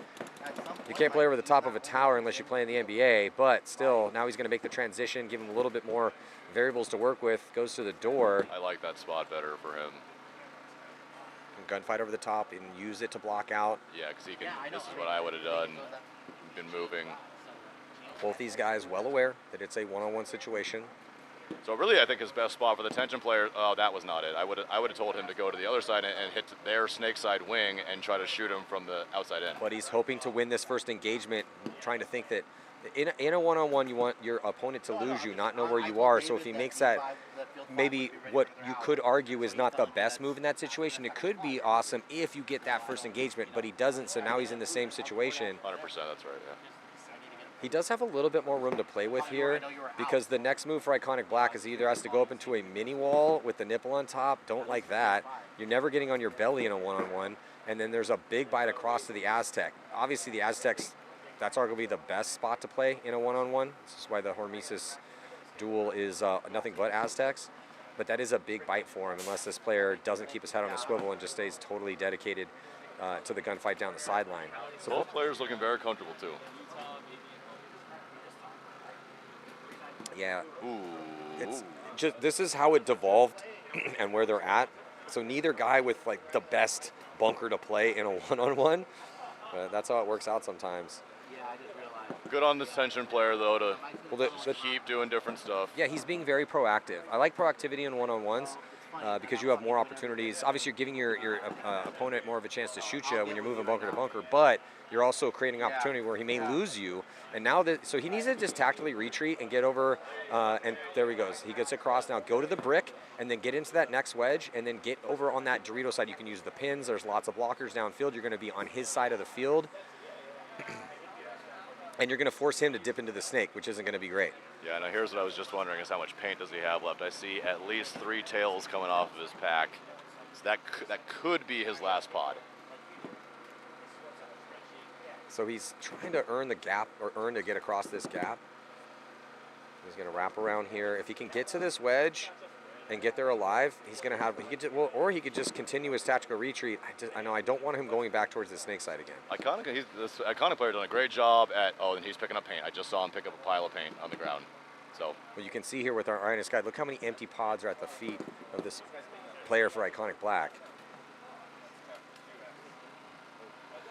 7 minutes ticking off this match now, under 5 minutes to go. Brandon, that field 2 is now ready. Here, I'll tell Tracy. For the tension player, I like his initial read on trying to get over to the D side.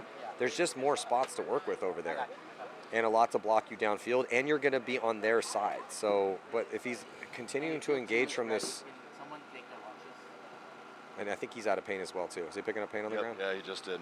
So, okay, so if you're the coach for either team, you can now see both players are picking up. I guess my original question was going to be: is there any reason to concede if you're either team here? But if no, you have to let this ride.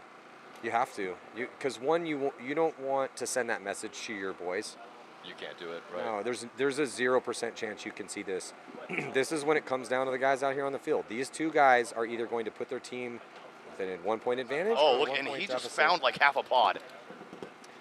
So Andrew, I use this as a public service announcement. If you're in a tower where he just went, and you're beginning of the game and you're about to load a pod, and your loader's not completely empty yet, and you still have 20 or 30 paintballs, close that lid and drop it on the ground. Because you never know when that extra 20 balls could be the difference if your teammate finds himself in a one-on-one and finds a half full ball. Now, also, your opponent could find it, but the chances are higher. Much low. But the chances that's very low. Chances are higher that your teammate's going to find it.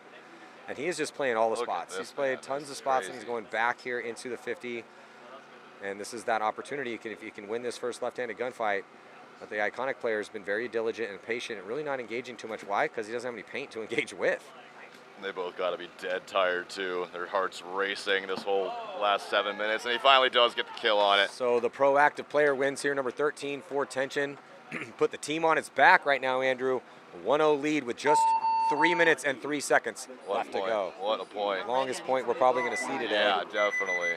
No, for this field, no. This field, no. 9 minute point. Ends in a 5.5 minute 1v1. That was awesome. Well done. Well done to tension. That was entertaining. So now Mutiny in pole position after a long wait. Long wait. Nail biter there in that one with tension taking the lead.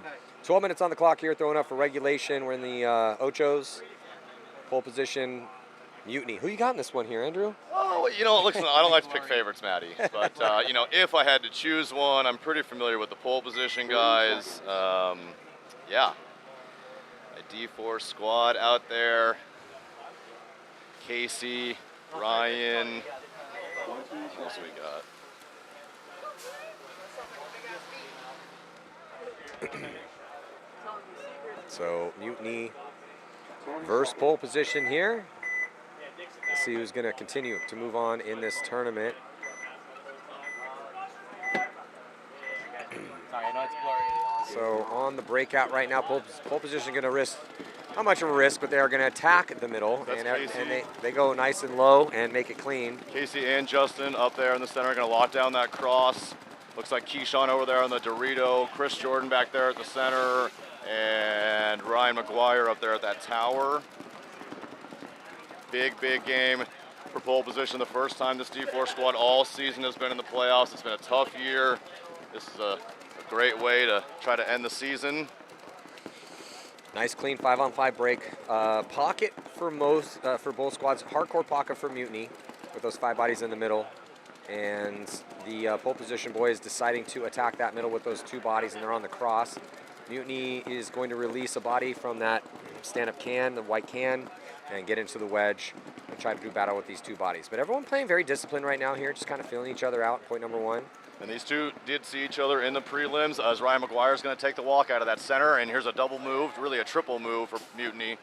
Yeah, that's a little bit of a tough death out of a pretty crucial position early on in point number 1, and allowed a couple quick secondaries for Mutiny to get into some really good positions. They have that snake side door, dipped into the crucial snake 1 spot, and now with a big advantage on the real estate and a slight 1-body advantage here on the body cam. I don't like this from pole position, not crossing at those wings, those center wings. Little mutiny. Oh, and he just missed his loader. Yeah, just Over there on overextended the snake slightly in a door. gunfight. Now he's going to engage here as the battle in the middle of the field from the door to the wedge. Mutiny, and does he get the kill? Oh, he dips out of it. Kind of an awkward little dive in, but That was nice from Justin. They surely don't know that he's there. no, good read. Gets to that little mini wedge. He had to lay out, though, because they might have put a stream on him, but he makes it through clean, and then they get the kill inside. So I don't excellent know. job. Going Here's to even out the this is count. what I don't know, though, is if they don't know that each other's there. Son of a... This is going to hurt.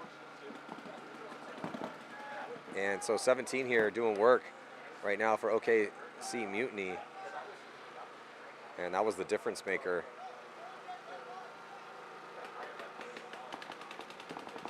Still a little work to do. One body left alive here in D1 for Arizona pole position.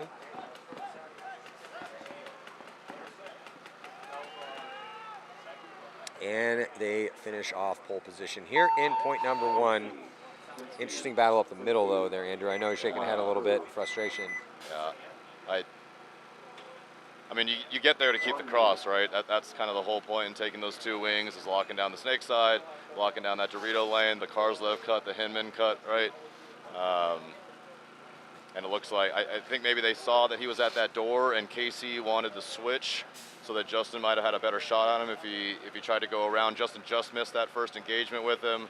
Oh, look what we have here. We have a complete bunker replacement. Interesting. This will surely take a minute or 2. Hey, Jazzy. Is that a wedge they're replacing?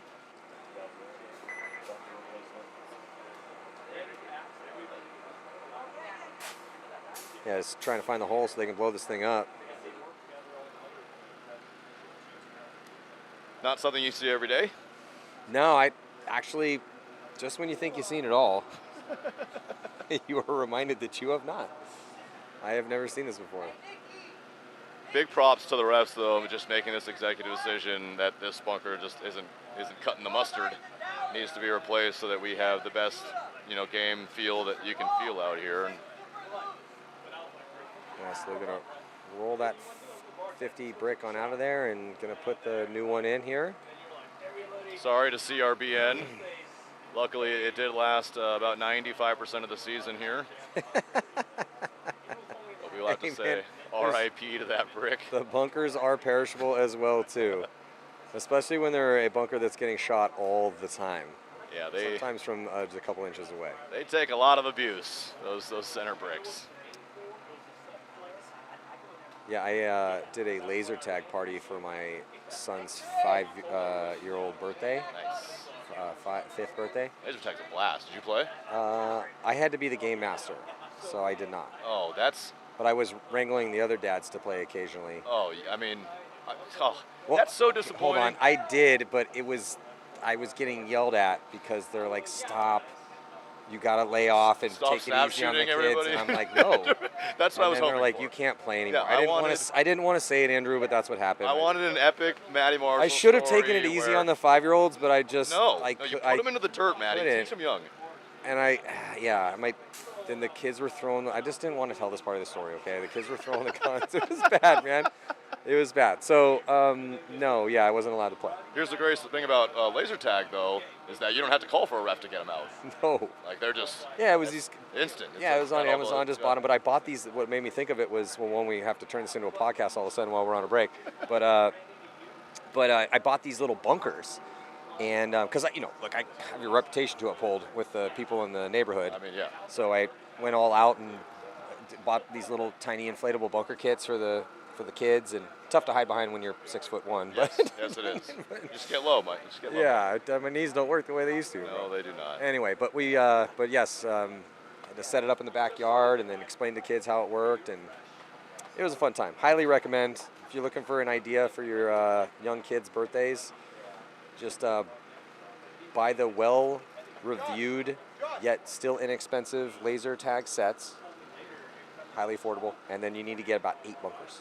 I know that there's a bunch of people in the chat listening right now that surely have small children that would love to both shoot their own children as well as see their children take out other kids in the neighborhood in laser tag. So you heard it first, Maddie Marshall. And I suppose I'm sure Maddie will have you over at his house in San Diego if whenever if you're ever down there and you want to get some laser tag in. Now you guys know where to go. Well, I have all the guns and the set now, and I am a professional. So if you would like me to come and handle your kid's birthday party, everything comes at a price. For hire, everybody. Maddie Marshall, for hire for things other than paintball. It's not going to be cheap. I'm just going to tell you that now. Your children's game. He will not show up in costume. And I promise I won't play. Okay, that's right. Yeah, way to throw me into the bus. How are you going to come on, man. I didn't want to tell that story. I had to know. I wanted to, I shouldn't even have brought it up. But we did have some time to burn here. Yelling across the field, get down there. Snake's always hot. There were no snakes. It was like kind of like ammo crate kind of looking bunkers and some cans. Whatever. Kids loved it. That's what's important. All right, podcast over. Back to the game. Tension, iconic black. Tension up 1-0. Ooh, really late start there for half the Tension team. Yeah, and it's also a little tough break sometimes you got to take because Tension has the initiative right now. So I'd say if iconic black going right to that new 50 here and attacking the middle, they're going to shoot bodies. Ooh, not looking good right now for Tension. Iconic black going to try to tie this one up. Running ref coming over, going into the tower, and looks like clean. So the ref just burning some extra calories on that sprint. But lost 2 bodies anyway beforehand. Now we took so long of a break. I kind of forgot this is the aftermath of our 8-minute 1v1 point. Yes, and so only 2 minutes and 27 seconds left to go here. Needing to answer and not a lot of time. Because if Iconic Black lost this point, that's a big problem for them. Big problem for them. So this is an excellent answer from Iconic Black as long as they can get a clean close here. Done a lot of work already. Just got to talk it up, make sure you have a good read on where this last body is. Oh, they lose a body. And maybe he traded. That's absolutely fine. So Iconic Black going to tie this one up here 1-1.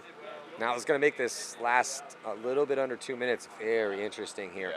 2 minutes though, enough time. You can run any standard game plan that you would like and could potentially finish that off in 2 minutes.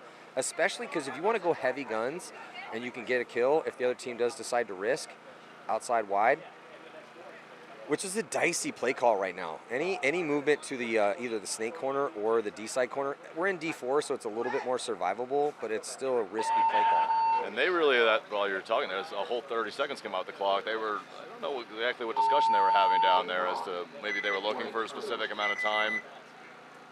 But yeah, I mean, everything you said, this is the Iconic team that we saw earlier today that was shooting laser beams off the break. Unfortunately, it was that middle game with some of the penalty bug was biting them. So see if they're able to clean that up. More or less, if they're able to put the two things together of having those great lanes from the first match and then no penalties like they've been doing at least these 2 points, a minute 30, 90 seconds for them, it should be plenty of time. All right, here under, well, I'm going to fix the game time. It's about 9.5, I think. Yeah. Oh, this. Hadn't switched yet. Okay, yeah, so there's getting the scoreboard dial here. A lot of moving pieces. Infamous Jazzy next to us, scorekeeper, keeping things on lock. The WC for many, many, many years. We're very, very happy to have her. And just like that, she's fixed it. All right, so like you said, a little over, 9.5. Yeah. A lot of time to play. This I'm going to go on a limb here, Andrew, and say most likely, high probability, X-ball in this one. Definitely X-ball pretty soon, yeah.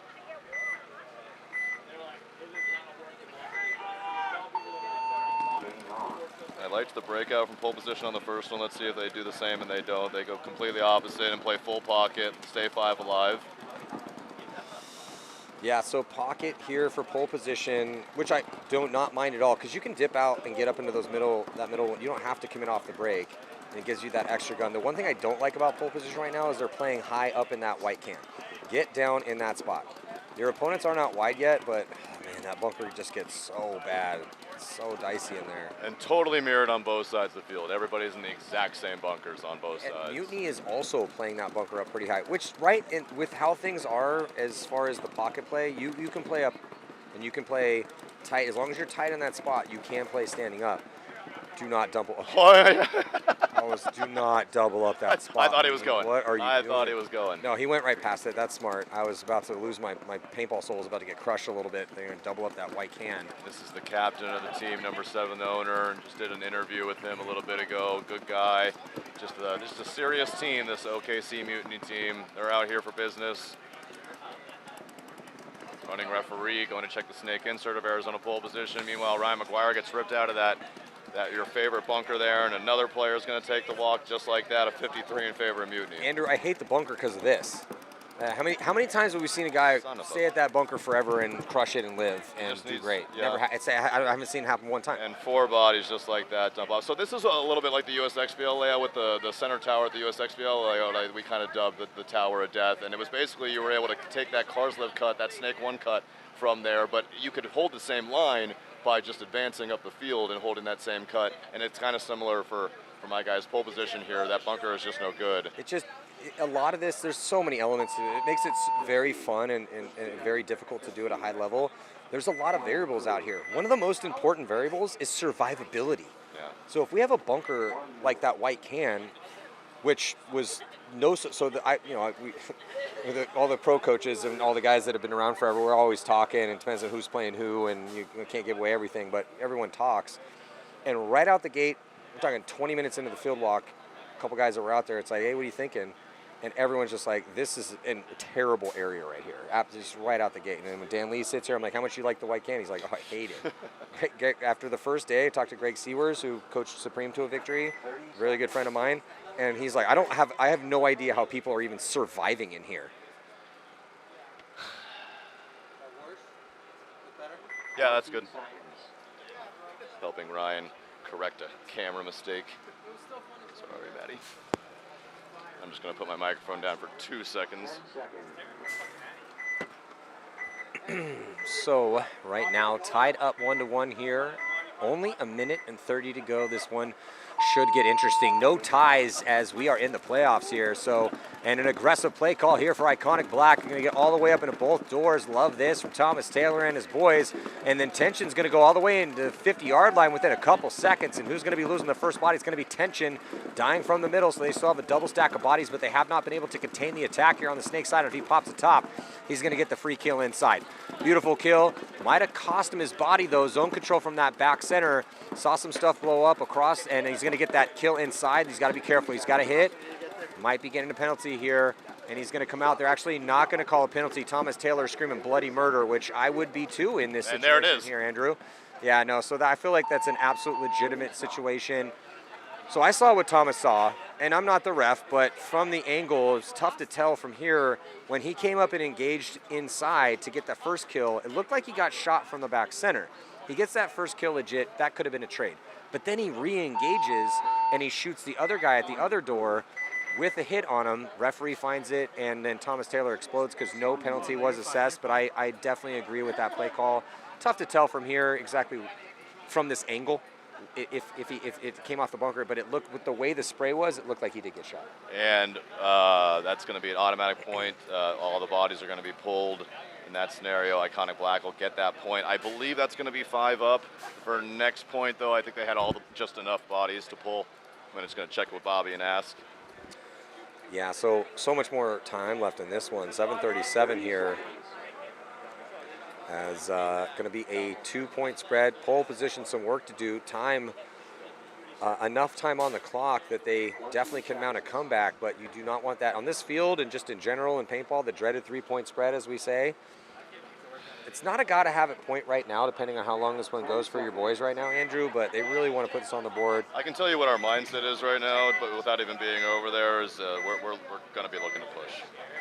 You kind of have to, but I wouldn't mind him to have that double stack. Oh, see, they send a body. He goes out a little bit too wide trying to go to the can of death, and we get a running referee in to check out that back center player, but looks like they're clean. Run out wide and makes it alive, and then right around there feeling no pressure here with pole position into Snake 1. And the 300 at the same time.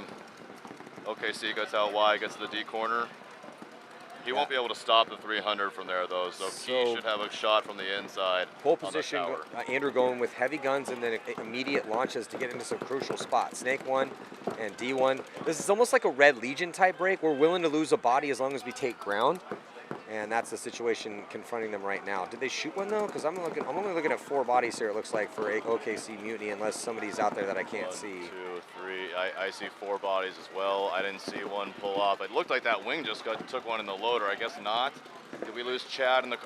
Chad Mosby takes a walk out of the snake side corner for pole position. That's a tough death here, and not necessarily gotta have a point, but the longer that this point goes, the more important it becomes. Because pole position can't just chill out in their spots and hope to win gunfights when you're down by 2 with 6:20 on the clock. Because if I'm Mutiny and I'm up bodies, gotta go. Yes, this is Justin. Yeah, because if I'm Mutiny, I'm gonna hope that I'm going to bait you into a move you think you can make and then just control that zone. And that's exactly what they just did. So we just got into Snake 2, and then I just saw Paint hitting him, hitting the Snake side of it, and then hitting the top of the Snake beam as well from that tower over there. Well, I do like that Arizona pole position is playing on the pace needed in this situation, and they are pushing the issue a little bit. But they have time to work with. They don't have to get super reckless on the attack. They have outside bodies. Is it just 2 left for pole position? 3. Keyshawn's over. Oh, yes, commentator cursed. Keyshawn gets shot over there in the 300. Bad death. Still have that tower. Yeah, he was in the shadow in the tower. Now he's going to get out to the back center. That's Casey. He's an absolute dog. He typically plays the one over there on the Dorito side. Yeah, but now that we're down to a 3-on-2. 4. Where's the 4th? 3, 1, 2, 3. They had a Dorito corner. Okay, now you got to concede. You have to concede this. It's the 31. There's 5:15 on the clock.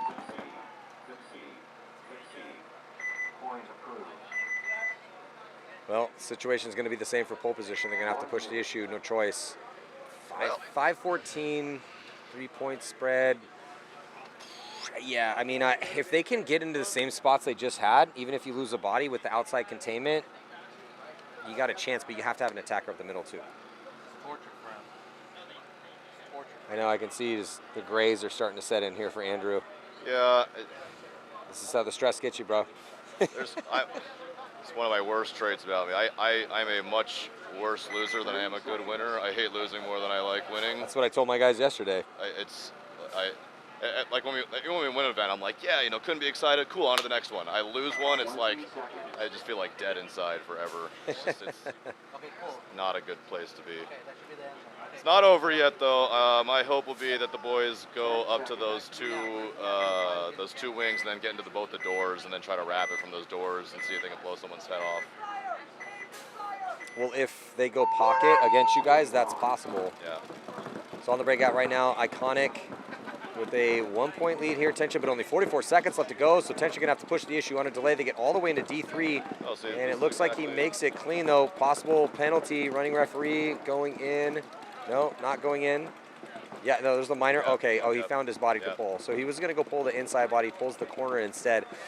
I mean, do we wanna lose the wire, or do we wanna lose the wedge? Either way, it's not good here for Tension. They are really pushing the issue on the D side, as they have no one on the snake side to work with, and we're down to 16 seconds. So I think unless something crazy happens, this ship has sailed, and it's going to be Iconic Black, as they have a 5-body situation here, crossing it up. At least Tension's dying on their swords here. At least there, yeah. And another penalty that's not going to matter, as Tension looks like that last body is going to pull a penalty. I couldn't see if it was a red or a yellow, but either way, the result's the same. Result is the same. I did the same thing when we lost our match to Iconic yesterday. Got a penalty on myself, and I just wanted to take somebody with me at the last one. Yeah, and it's becoming sounding like a bit of a broken record here. And the phrase is, man, Iconic looking really good here. What a deep squad for all these different divisions. Thomas Taylor. We got to give credit where credit's due. They are looking good. Definitely a favorite here. There's still a lot of paintball to play, though. Yes. That's what's crazy about D4. We were discussing this a little bit earlier. So you play your first 2 games on Saturday. You head to Sunday, you play 2 more prelims, you're making in. And then if you're deep down and you don't get the bye, you have to win 4 more games. 4 more games. Yeah, so He 6 plays total 6 matches. total matches in a day. Is absurd. Very, very, very late to the box. Pole position's not going to make 5. That's not great. How are we not getting 5 bodies on the box? Well, tough situation here for pole position. They are going to get a quick kill here on Mutiny out of the worst bunker on the field. Talk about broken record. Dude, the kids these days, is that even a metaphor anymore? Broken record? No. Yeah, I don't think just, so. Just you and me. Yeah, to repeat myself. Yeah. But so pole position still has an opportunity here. But the options are starting to dwindle. Oh, they get another kill though here on Mutiny for you, Andrew. And they're gonna, wow, this is the bend don't break moment. Not looking good here for Mutiny. They do shoot the inside body for pole position, so the bodies are trading back and forth. And as the situation has devolved, 2 bodies alive for pole position.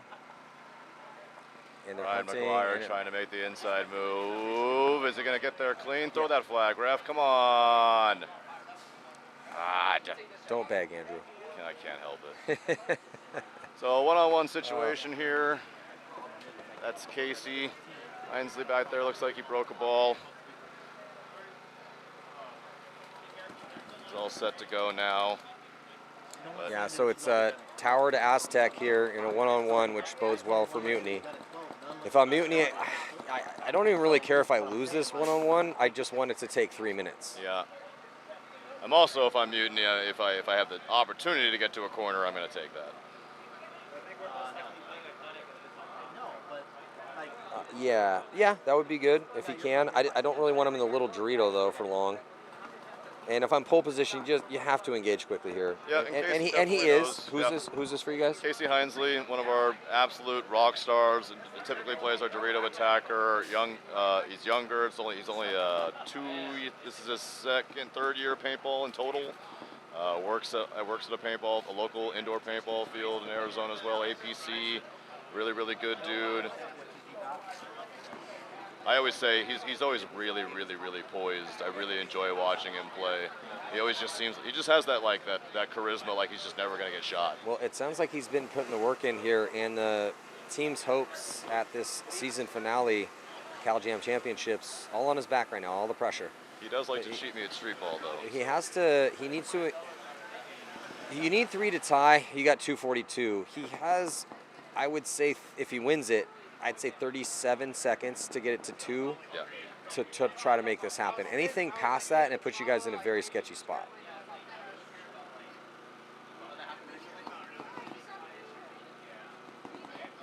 And he's just not engaging much here. He's posted up, and he's trying to catch him in a gunfight. He should know that he's tall enough to play over that bunker. He should know that he's not going to engage him from there. Come on, Casey, go. Yeah, and Mutiny is just not engaging, and that's fine. If I'm Mutiny, there you go. Go. I'm just gonna try to catch you on a move, and I'm gonna try to burn as much clock. Obviously, we're trying to get that one-on-one win and go on, with the big 4-0 mercy roll to move on, send a statement to the league. But we're just trying to win this game and move on. Gotta go. Come on. Yeah, so he's still just posted over the top, and of course, the player from Mutiny is not engaging him. He's not falling into this trap that Casey's trying to set. It's Casey, right? Yeah, it's Casey. Okay, now Mutiny going to engage. Saw something break off. Might have been off the bunker. So those shots are getting close here for Casey from pole position. He's thinking about getting across to the wedge. Yeah, it's easy to block him out from there. I mean, he could jump and run the highway, or no, the inside route, or outside route, sorry. Outside route, yeah. Now he's going to engage right-handed. He's already looking that way, Casey. Okay, so then he let him switch. Oh, and he gets the kill on him. So now we got a game. The problem now is it took too long. So doesn't matter. Just tag the buzzer. Yeah, yeah. So Mutiny here with Casey. What's his last name? Hinesley. Casey Hinesley. Excellent win. Unfortunately, taking too long to do it. You always have to play to the moment, contingent on the variables. The variable here was you're down by 3. You don't have the luxury of spending 3 minutes to lock up in a one-on-one. You have to force that engagement. So we still have a game, but 54 seconds left. Pole position still in this one, but they are going to be in a low percentage, full send moment, which is going to be very entertaining. Nail biting for you here, Andrew. And right now, if I'm pole position, if I'm you or one of their coaches, I'm begging for a penalty. X-ball! They better get 5 on the fucking box. Go get him, Andrew. So Andrew going to dump the headset in frustration here. I'm typically not commentating our commentators here, Ryan, but going to have to right now. So Andrew dumping the headset in frustration, hits the mute button, screams X-ball. Oh, he's back. We got to make sure you get 5 on the box, though. I had to yell. So I believe, I don't know if pole position already took the timeout, but I think they plan on taking the timeout. Yeah, 54 seconds now. Here's the good news is that our D3 line did complete a 25-second point yesterday in the playoffs. So we know the game plan here. We know the game plan. We know it's definitely possible. We might have had a help from a penalty on that particular one. But, you know, the same could happen here. Birds have been flying. Oh, yeah, lots of birds. Birds of a feather flock together, so perhaps we'll just keep that train going, and we'll get one of those red birds to get pulled on mutiny, and really quickly, hopefully, and maybe they'll start out with 6 in the box, Matty.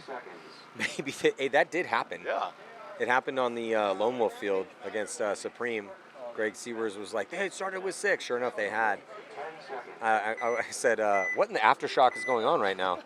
Aftershock used to love to try to do that every now and then. Unfortunately, they do come out with the correct number of 5. So full send moment right now for pole position. They're going to go up into the D side door. They lose their player going to the mini wedge. I like that game plan, though. So good shots here for Mutiny. Do they get zone control? They do. They also shoot the body flooding out wide here towards the snake side. So still a 5-body look here for Mutiny, and they didn't go anywhere but the pocket. I'm including D1 in the pocket now because that's the default position, as it's just dicey to take any more ground on that D side. And now they're going to get in the snake. Don't need this point. Margin means nothing here. Run down the field. Oh my God, if they do what I hate the most, not try. It's going to be a long off season. I feel your pain, brother. They're going to do it. They're going to die in their bunkers. You must be. You mean stay alive in their bunkers? So yeah, not even willing to risk it here. Pole position, just going to go quietly into that good night. As Andrew scrunching his forehead in frustration with no valiant attempt here at the end for pole position. Unfortunately for them, that will end the tournament and their hopes here at the season finale. But great job by Mutiny, as Mutiny now going to punch their ticket and move on here at the Cal Jam Championships, and gonna have to bid adieu to Andrew as he's going to go and yell at his boys here, as well he should. Ryan, a little scary here. I thought Andrew was his head was going to explode. Andrew kind of reminds me of you a little bit when yesterday, when your team was losing. You know, I mean, he gets very passionate about losing. I was about to ask you though too. When you were commentating with Rich, I always felt like Rich was kind of like that too with Extreme, right? Or was he a little more laid back? No, he would get super frustrated. But we can talk a little bit about more. Yeah, no, it's tough. We'll go into the weeds on that, as more teams are going to be losing here. More teams going to be winning as we are getting ourselves through. We're going to take a quick break. We'll be right back. Stick with us. Cal Jam Championships here at SC Village. I'm Matty Marshall. I'll see you in just a couple minutes.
Hey, this is Walker with Carbon Paintball here to talk to you about our SC custom jerseys. To start your team's design, head over to crbnpaintball.com, fill in some team information, including what colors, what template you want to base your jersey off of, upload your main team logo and any sponsors, enter your name and your number, and we're going to kick you back a 3D image of your jersey. The custom jersey is built on a 5-panel design that's all customizable. The jersey features a DWR coating all throughout the jersey, so it is water resistant. It also is stain proof, and it has side mesh venting. The jersey is also very fitted, so it has a compact neck collar, and it also features elastic thumb loops to keep the sleeves in place while you're sliding or running. To start your team design, head over to crbnpaintball.com.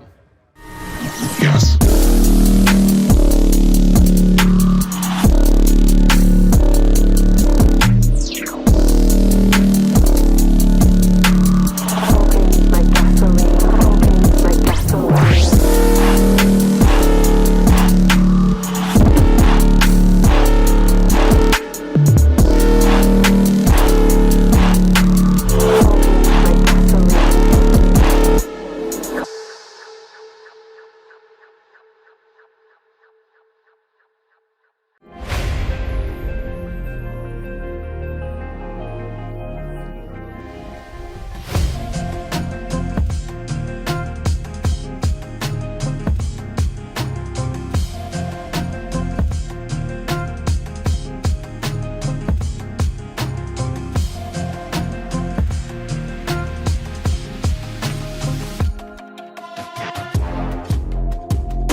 Yeah, I'm up at Brooklyn. Now I'm down in Tribeca, right next to the Narrow. But I'll be hood.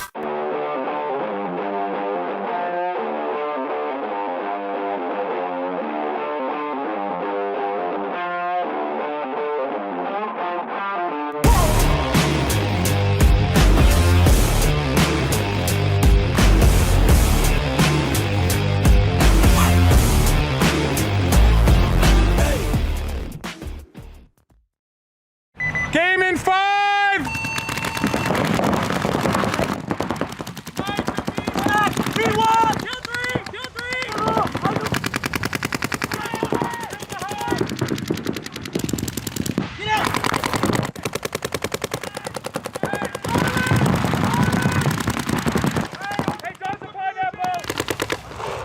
Live at the 5, baby.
Hey, this is Walker with Carbon Paintball here to talk to you about our SC custom jerseys. To start your team's design, head over to crbnpaintball.com, fill in some team information, including what colors, what template you want to base your jersey off of, upload your main team logo and any sponsors, enter your name and your number, and we're going to kick you back a 3D image of your jersey. The custom jersey is built on a 5-panel design that's all customizable. The jersey features a DWR coating all throughout the jersey, so it is water resistant. It also is stain proof, and it has side mesh venting. The jersey is also very fitted, so it has a compact neck collar, and it also features elastic thumb loops to keep the sleeves in place while you're sliding or running. To start your team design, head over to crbnpaintball.com. Yes.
Yeah, I'm out at Brooklyn. Now I'm down in Tribeca, right next to the Narrow. But I'll be hood.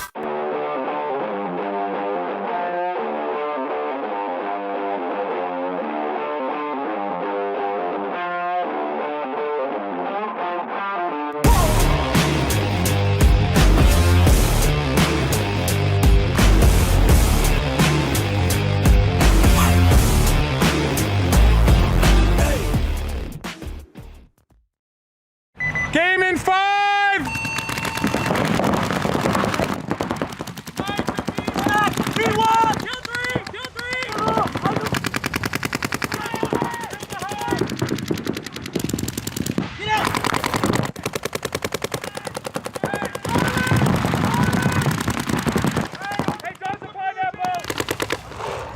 Live at the 5, baby.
Hey, this is Walker with Carbon Paintball here to talk to you about our SC custom jerseys. To start your team's design, head over to crbnpaintball.com, fill in some team information, including what colors, what template you want to base your jersey off of, upload your main team logo and any sponsors, enter your name and your number, and we're going to kick you back a 3D image of your jersey. The custom jersey is built on a 5-panel design that's all customizable. The jersey features a DWR coating all throughout the jersey, so it is water resistant. It also is stain proof, and it has side mesh venting. The jersey is also very fitted, so it has a compact neck collar, and it also features elastic thumb loops to keep the sleeves in place while you're sliding or running. To start your team design, head over to crbnpaintball.com. Yes.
Yeah, I'm out at Brooklyn. Now I'm down in Tribeca, right next to the Narrow. But I'll be hood.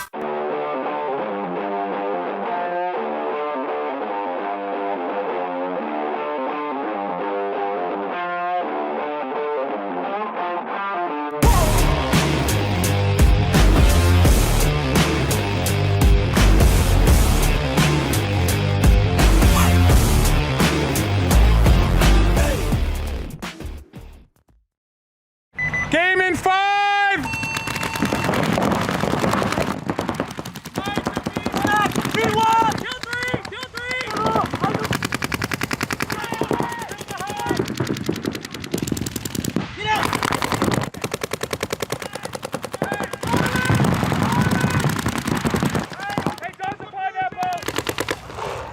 Live at the 5, baby.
Hey, this is Walker with Carbon Paintball here to talk to you about our SC custom jerseys. To start your team's design, head over to crbnpaintball.com, fill in some team information, including what colors, what template you want to base your jersey off of, upload your main team logo and any sponsors, enter your name and your number, and we're going to kick you back a 3D image of your jersey.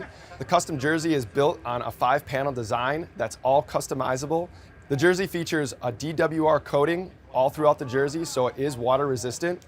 It also is stain proof, and it has side mesh venting.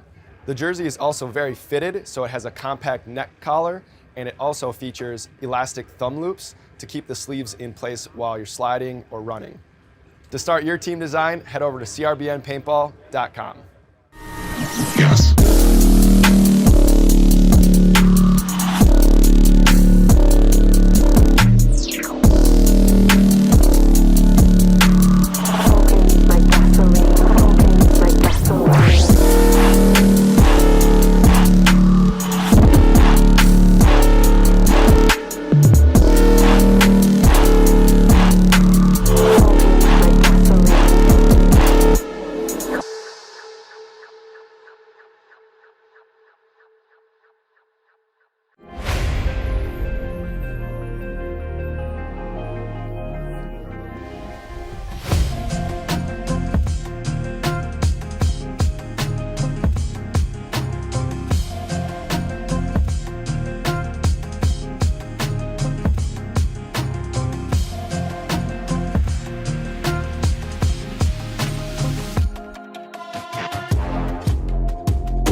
Yeah, I'm out at Brooklyn. Now I'm down in Tribeca, right next to the Narrow, but I'll be hood.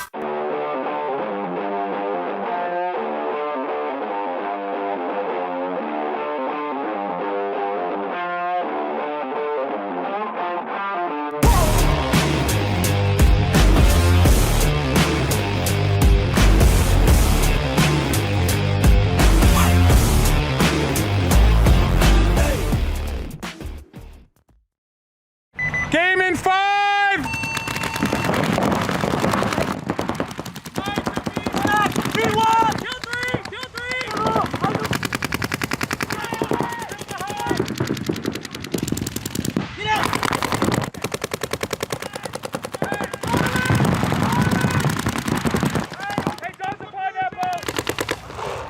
Live at the 5, baby.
Hey, this is Walker with Carbon Paintball here to talk to you about our SC custom jerseys. To start your team's design, head over to crbnpaintball.com, fill in some team information, including what colors, what template you want to base your jersey off of, upload your main team logo and any sponsors, enter your name and your number, and we're going to kick you back a 3D image of your jersey. The custom jersey is built on a 5-panel design that's all customizable. The jersey features a DWR coating all throughout the jersey, so it is water resistant. It also is stain proof, and it has side mesh venting. The jersey is also very fitted, so it has a compact neck collar, and it also features elastic thumb loops to keep the sleeves in place while you're sliding or running. To start your team design, head over to crbnpaintball.com. Yes.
Yeah, I'm out at Brooklyn. Now I'm down in Tribeca, right next to the Narrow. But I'll be hood.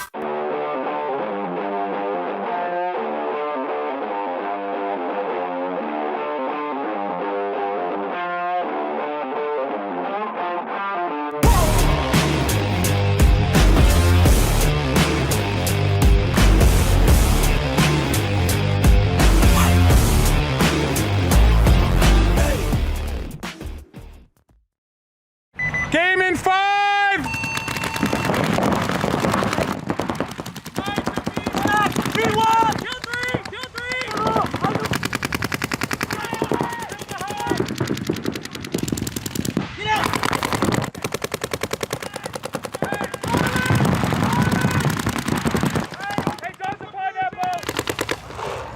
Live at the 5, baby.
Hey, this is Walker with Carbon Paintball here to talk to you about our SC custom jerseys. To start your team's design, head over to crbnpaintball.com, fill in some team information, including what colors, what template you want to base your jersey off of, upload your main team logo and any sponsors, enter your name and your number, and we're going to kick you back a 3D image of your jersey. The custom jersey is built on a 5-panel design that's all customizable. The jersey features a DWR coating all throughout the jersey, so it is water resistant. It also is stain proof, and it has side mesh venting. The jersey is also very fitted, so it has a compact neck collar, and it also features elastic thumb loops to keep the sleeves in place while you're sliding or running. To start your team design, head over to crbnpaintball.com. Yes.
Yeah, I'm out at Brooklyn. Now I'm down in Tribeca, right next to the Narrow. But I'll be hood.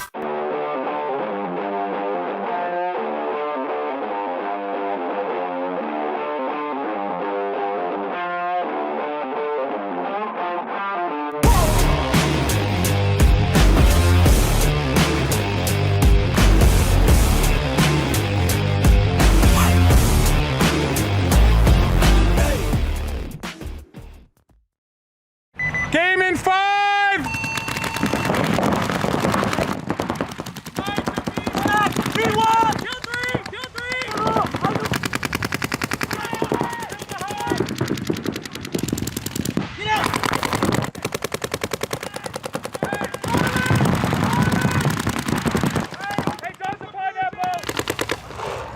Live at the 5, baby.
Hey, this is Walker with Carbon Paintball here to talk to you about our SC custom jerseys.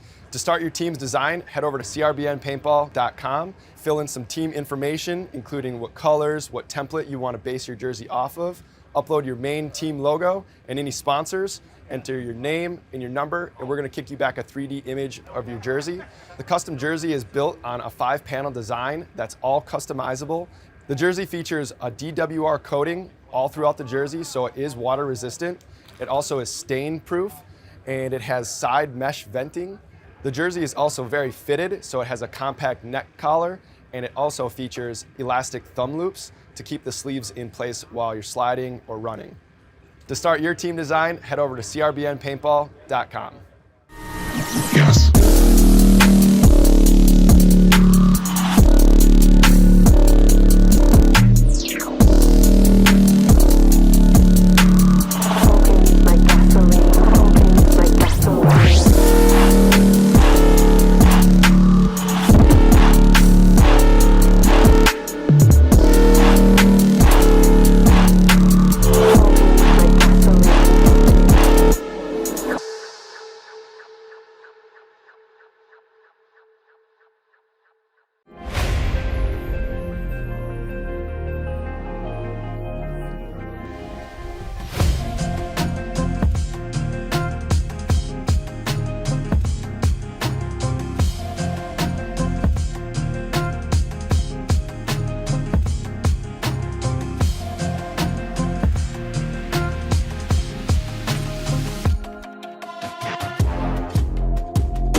Yeah, I'm up at Brooklyn. Now I'm down in Tribeca, right next to the Narrow. But I'll be hood.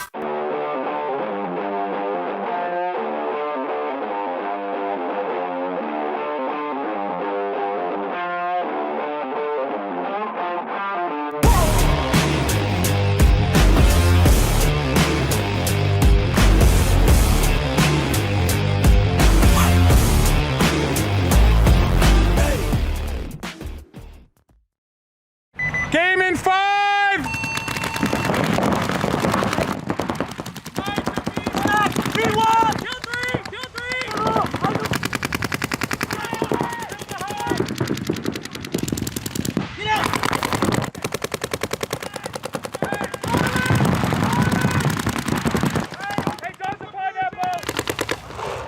Five at the 5, baby.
Hey, this is Walker with Carbon Paintball here to talk to you about our SC custom jerseys.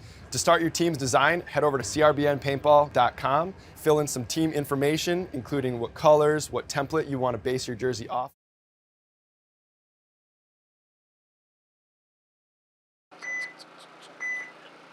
There we go, we're good. All right, here we go, Iconic Black and Cobras. Try that now. Good. No. Oh, you're on one. I can hear you. You just can't hear yourself. Must have turned you down. How's that? There we go. Here we go. Welcome back here, Cal Jam Championships. Last event in 2025 into the quarterfinals right now. Iconic Black throwing 12 minutes on the clock, taking on Cobras. Looks like some good real estate here early on for Iconic Black as they are early into the Snake 1, but going to be dropping the body out of that crucial tower position. Body walking off from the Cobras from the D side early as well too. So as we are getting into the deeper rounds of this tournament. Division 4 quarters, Maddie. These teams both very good coming off of their last matches on the in the Ochos. Yeah, and it's tough here in D4. You have to win 6 games on Sunday to win this tournament. You get stuck down having to play in that wild card round. The endurance that you need. The endurance that you need to do that. And depth. You need to be a little deep because it is. It's. I've been there before. You know, trying to make runs. Made run in D3, D4. Made it into round 2, but it's just you have to have depth on your squad to get the most out of your guys. So these shadows are going to play with us a bit, Maddie, but I think it is a 4 on. Man, I can't see anybody across the field because these shadows. I think it's a 4 on 3. Yeah, well, body in the back corner bunker. I think it's a 33 actually here. I don't see anyone on the D side for Iconic Black unless they're wrapping around D2. They have back center, Snake 1 in the back corner. And it looks like back corner for Cobras. Yeah, he's definitely back there. And then they have the tower inside. So I believe a 33. As we move our eye in the sky around a little bit, looking out behind over the shoulders here of Iconic Black. I was about to say, Maddie, I could just move the drone and maybe we could find a few players, you know? Yeah, I think it's a 33. So both teams right now playing a little back there, a little not scared, but just taking it easy, right? Probing the other team. We call it patient here in point number 1, especially when it's even on the body count. And we're going to be seeing a body dropping for the Cobras from that crucial tower position. And even just 2 bodies out there for him here in point number 1. Back corner bunker on the Snake side and the back center. Iconic Black getting a read on the situation and going to be trying to push the issue D side. We hear the Snake 1 player communicating as one of the Iconic players runs up to that Doritos side door. Yeah, the D-side door is pretty solid, especially in situations like this. I like that bunker in general. And he's wrapping around in a high body moment right now when we're deep in the tournament. Really just can't make mistakes on these closes. And he gets the drop in on him from the pin. And yeah, as we're getting a little bit later in the day, so the shadow's starting to play a factor here. Yeah, that Cobras player, Matty, might want to go change his lens. He took one right to the face. So now we have Collision taking on OKC Mutiny. Collision, Mickey Mace had a real good first game for him here today as we got into the playoffs. We don't need to talk about that, Matty. Attacking up the middle. I just got to call it like I see it, Andrew. Got to call it like I see it. Mickey played pretty well. Collision looking good here. Mutiny also. Oh, this will be a good one. Yeah, this should be a close battle. So Collision going to be on the right side, Mutiny on the left side. Collision running 2 full lines. Are they? Looks like they're going with line 1 that did the lion's share of the work for them. Yeah, are we semis? Quarters. Quarters. Quarters, right? Quarters. Yeah.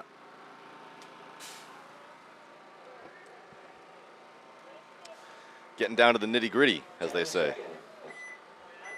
Last game of the year, Brent can't hold anything back now. Yeah. So throwing 12 minutes on the clock here. 12 minutes to work with in D4. Mercy rule of 4. And point number 1. Looks like a pocket play for both squads. Collision going to double up the back center. Mutiny going to the really difficult can. You're right, though? And then Collision going to release. That's going to give him room to get out of that back center. Robert Jordan will call that the cuddle puddle. Yeah. So now Mutiny going to launch up and match them up in the middle. So both teams with tentative breakouts. Intelligent, though, to start out with a pocket play. Neither team taking really any risks. There is a shot on that D1. You can take a couple steps out, lean down, and get an angle out in the blind zone. But I haven't really seen that utilized much in D4 here. Yeah, I was trying to take shots from the D1 to the snake corner that wouldn't play with me so much, but he has nothing to shoot at there as there's no collision player there currently. Yeah, there is. You just take a couple steps out, use the block, bend, lean down, and you can get a shot on the D1 there. It worked out a couple times for us.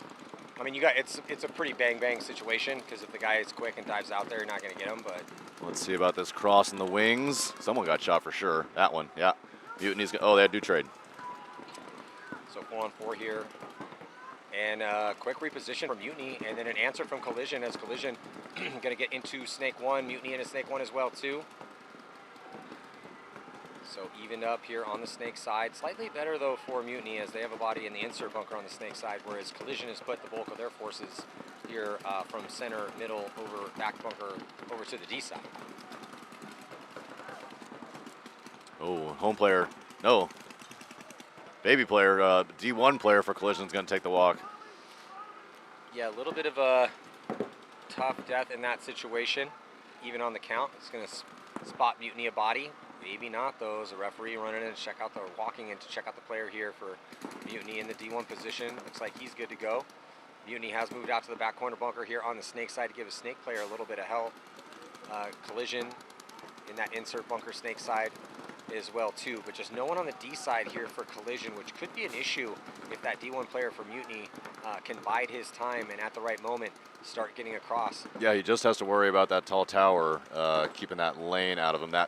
The Snake insert just can't shoot the 100 to 200. But, oh, and just like that, he dies. So he picks that battle with that tower and loses.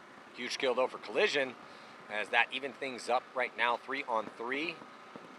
As 2.5 minutes have ticked off the clock in point number 1. A big bite across, and it's going to cost Collision, though. Tries that lateral movement into D2. It forces a reaction from his Snake side insert player to get back and stop the bleeding on that D side. So it's going blow for blow here on the kills. It's a 3-on-2 situation here in favor of Collision. And then a big bite all the way out. And that is going to do it here. That's going to force a concession. So Mutiny winning the war of attrition in the gunfight battles. Wow, and I was just going to say it was the first time in the whole tournament that Mutiny looked like they could have been on their heels, and then it's a good thing I bit my tongue as they go and stream down, chalk it up for 1-0. Iconic Black on the board. Yeah, Iconic Black on the board. Similar situation in that one, and we're going to see this for the rest of the tournament. These teams respect each other. They've probably scouted each other quite a bit, kind of know their tendencies. And now it's, okay, well, what do you switch up? I mean, there's not an infinite amount of variables out here as far as where positions you can go on the break. So I think teams are probably going to start defaulting to pocket with the addition of D1, which I'm going to include in the pocket. And then with those safe bodies going up the middle, and then Snake 1. Snake 1 is not as much of a risk, though, as we've been seeing. If you guys are just tuning in, we're starting to see players that, as long as you run fast and dive low and early, most of the time those guys are making making it to that spot with their body alive. Put out about a 70% chance of making it there. Iconic Black also in camo, so harder to shoot. And exactly what we talked about with the off the gut, though. This is if you want an aggressive play call, sending double doors is a pretty solid move here for Iconic Black. It worked out for him to get him here. But so that's the problem there, because if you get to the door before he gets to the wedge, you have the drop. But if you get to the wedge before he gets to the door, you have the drop on him. Cobras are making Iconic pay here and going up a body early, unless they drop their wide body and they didn't see it off camera.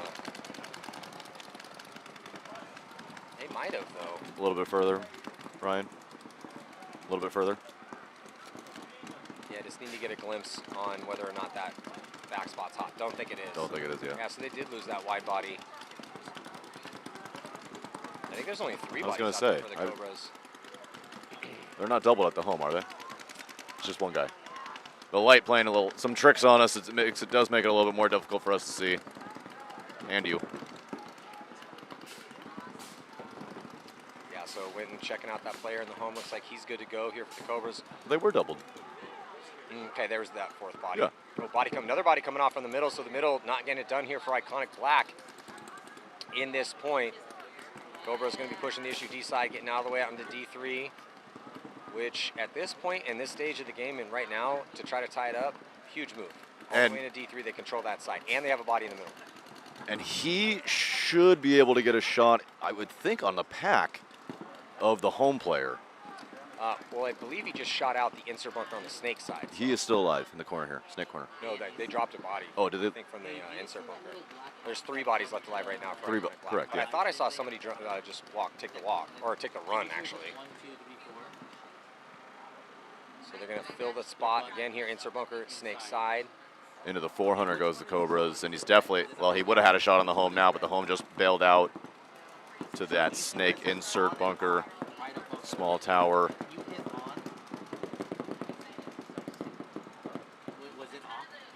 Yeah, so now getting past the 50-yard line here for Cobras. Wrapping around, playing outside and up in that D4 position. On their side up in the middle, just trying to get these last bodies off the field here. And that Andrew Lopez Law Tower still holding strong, Matty.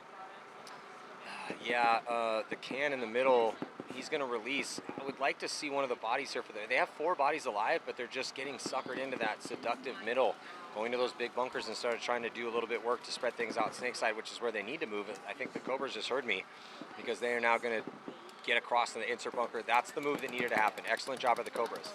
And now he's going to fight his way out into the back corner bunker. If he makes it alive, it's going to be crucial here for the Cobras. Yeah, and this should really, really put the pinch on that Snake corner for Iconic.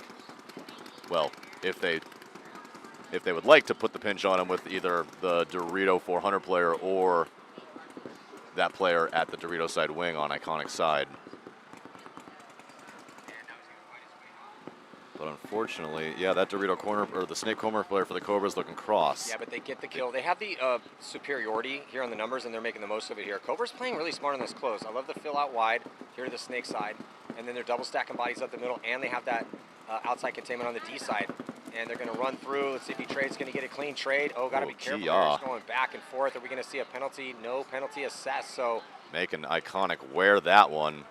Yeah, he went in there, did the whole pirouette. Oh, yeah. The 360 turnaround, and he definitely paid the toll to do it, but a nice little 2-pack and highlight reel close here for the Cobras to tie this game up with just a touch under 5 minutes to go.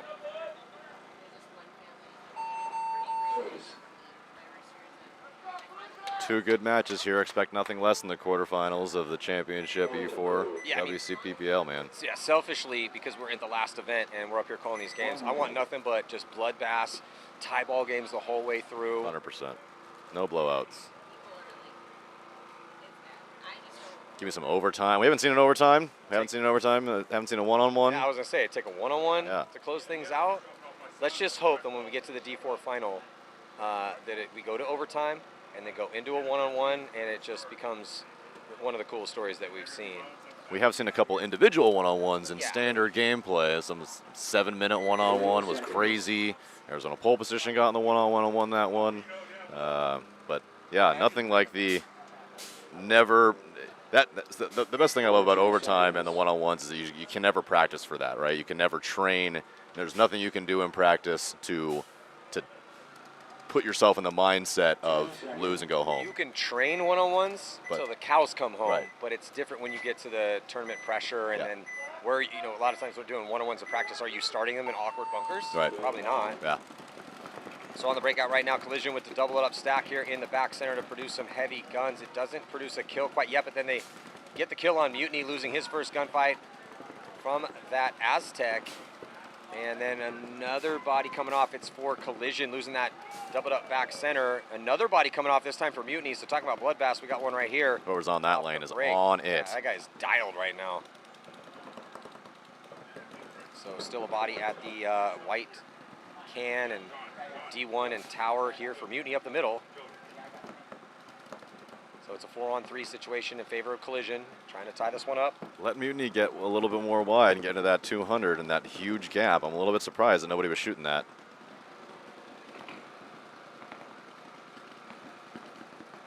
Yeah, I am impressed, but we saw some gunfight losses here. But once we get down to after that initial break, everyone's playing really smart and patient. Now, no surprise here, we're obviously in the quarterfinals, so these are the best. And it's deep out here, man. In D4, 40 teams. It is, yeah. Oof. You want to go top 8? That's rough. It's not even the worst. We had 52 teams, I think, at event 2 or something. Just ridiculous. Just insane. So much. So much. It's hard. See if that 50 brick can sneak a ball in on that 200. Yeah, I mean, as these guys are locked in these gunfights here, Collision trying to be smart about their body advantage. OKC, Mutiny, sitting on that baby 1-point lead. But Division 4 is an interesting division because it's kind of a funnel. It's funnel for everyone coming up, anyone coming back into the game, right? And then everyone trying to make that jump up to D3. So it kind of collects a ton of players. So you're going to have it's just deep at every tournament, but that makes it very difficult to win. D4. Oh, yeah. Small bomb. Yeah, it goes off for Collision here, so not able to utilize the high body situations. Mutiny holding the line That's nicely. 2 in a row now. Yeah, and no one on the snake side to help them out, too. They're doing it from inside bunkers and one body on the D side. Oof, that's solid work right there for Mutiny.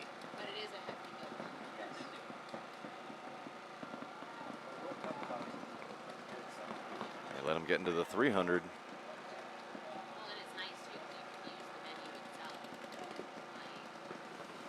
Yeah, Collision getting checked out here. Insert bunker on the snake side. Looks like he's good to go. That Collision Dorito player really needs to get wide. Yeah, the D2 is a little bit inset. 3 to 4 on both sides, out on the sideline. So that's the preferential place that you would like to put yourself. Mutiny is now currently in D4 as he's gets in clean, and so he's going to have a slight advantage on that side with a better angle as he's going to wrap around. So Andrew, you played the D side here at this event in D3. Yeah. Talk to me about what's going through these guys' heads right now. I think it depends. You know, Don't get shot. So like, you know, we have. Thank you, Captain Obvious. I'm probably a little bit more of a bowling ball style attacker. I'm gonna try to jam it down your throat as quickly as possible. I have no problem with only being alive for 45 seconds of game time, as long as I'm doing my job and taking my bodies with me, drawing my guns and doing my job. It's a team sport. I have no problem with letting the other guys to do get to where they need to go. Andrew, looks like Collision D2 player took the big jump out, going all the way to the sideline, trying to get the drop on the OKC player in D4. As OKC going to launch up to the wedge, checks off on the D side. Also gets that snake side door. Yeah, and they have that snake side door as well. Oh, too. here's a big one. Trying to close this one out. Collision goes back out to the sideline. This time it cost him his body, so huge kill here for Mutiny. Try to extend this lead. His time really starting to tick off now. 2-point lead, 5 minutes. The way that this is going, starting with 12 minutes in regulation, we're down to 5:07. Collision going to have to be pushing the issue here. It's not reckless attack time yet, though. They could go back to the pocket, but they can't spend as much time as they have probing and playing smart and patient in their spots. Going to have to start ramping up the aggression a bit.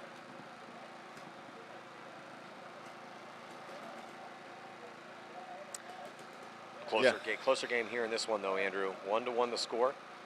All locked up in this quarterfinal battle between Iconic Black with a bunch of their D3 players in the pit, winning the series title here in D3 and the Cal Jam Championship and a decent amount of money. Good for them.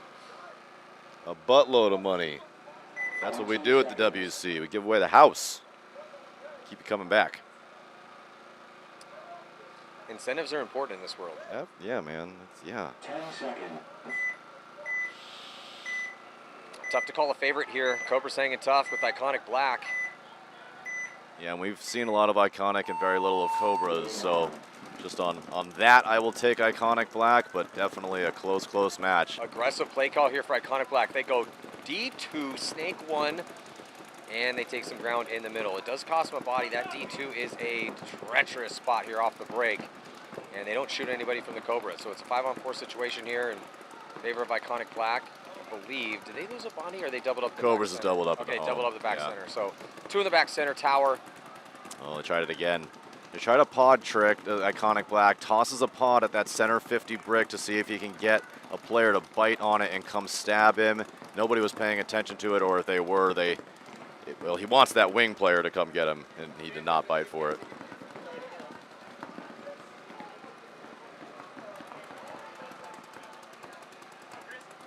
Body coming off for Cobras from that crucial tower position. They definitely need to break that cuddle puddle now. That double home is not long for this world. Well, there is a spot for him to go to now as his teammate just died. So he can get right onto that tower. Tower is crucial. There's a lot of spots you can shoot at and control from that tower. Sure enough. So he gets out of there clean, no problem. His center player goes up to the D side door. Worried about that. Just wondering if he knows that there's a body in that wedge.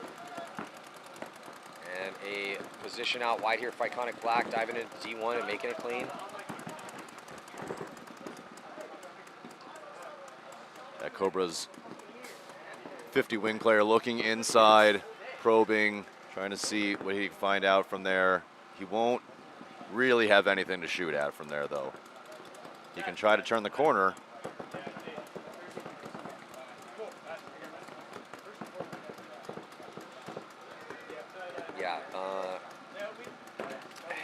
The patience is impressive here. Both teams with decent field position. Better field position on the snake side for Iconic Black. Better in the middle, but now the Cobras are going to do a little tactical retreat out of there and get back into the wedge.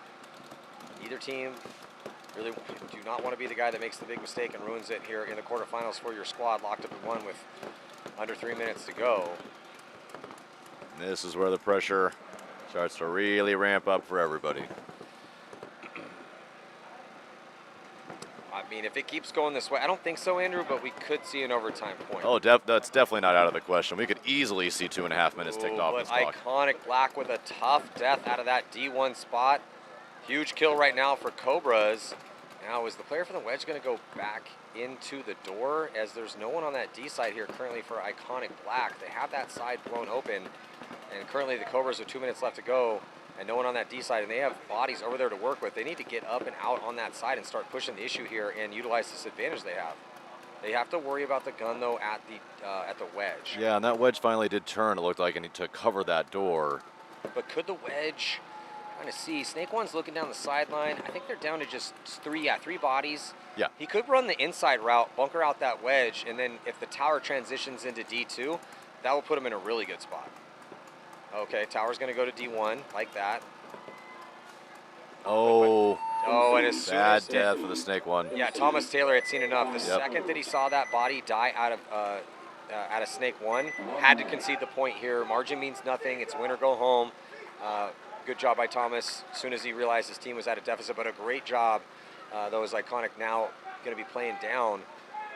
About a minute. Opponent's looking really solid here. Just a little over 90 seconds to go in that one, too, so we're going to see a power play, probably a different style of breakout from Iconic Black. And it just came down to a couple gunfight losses.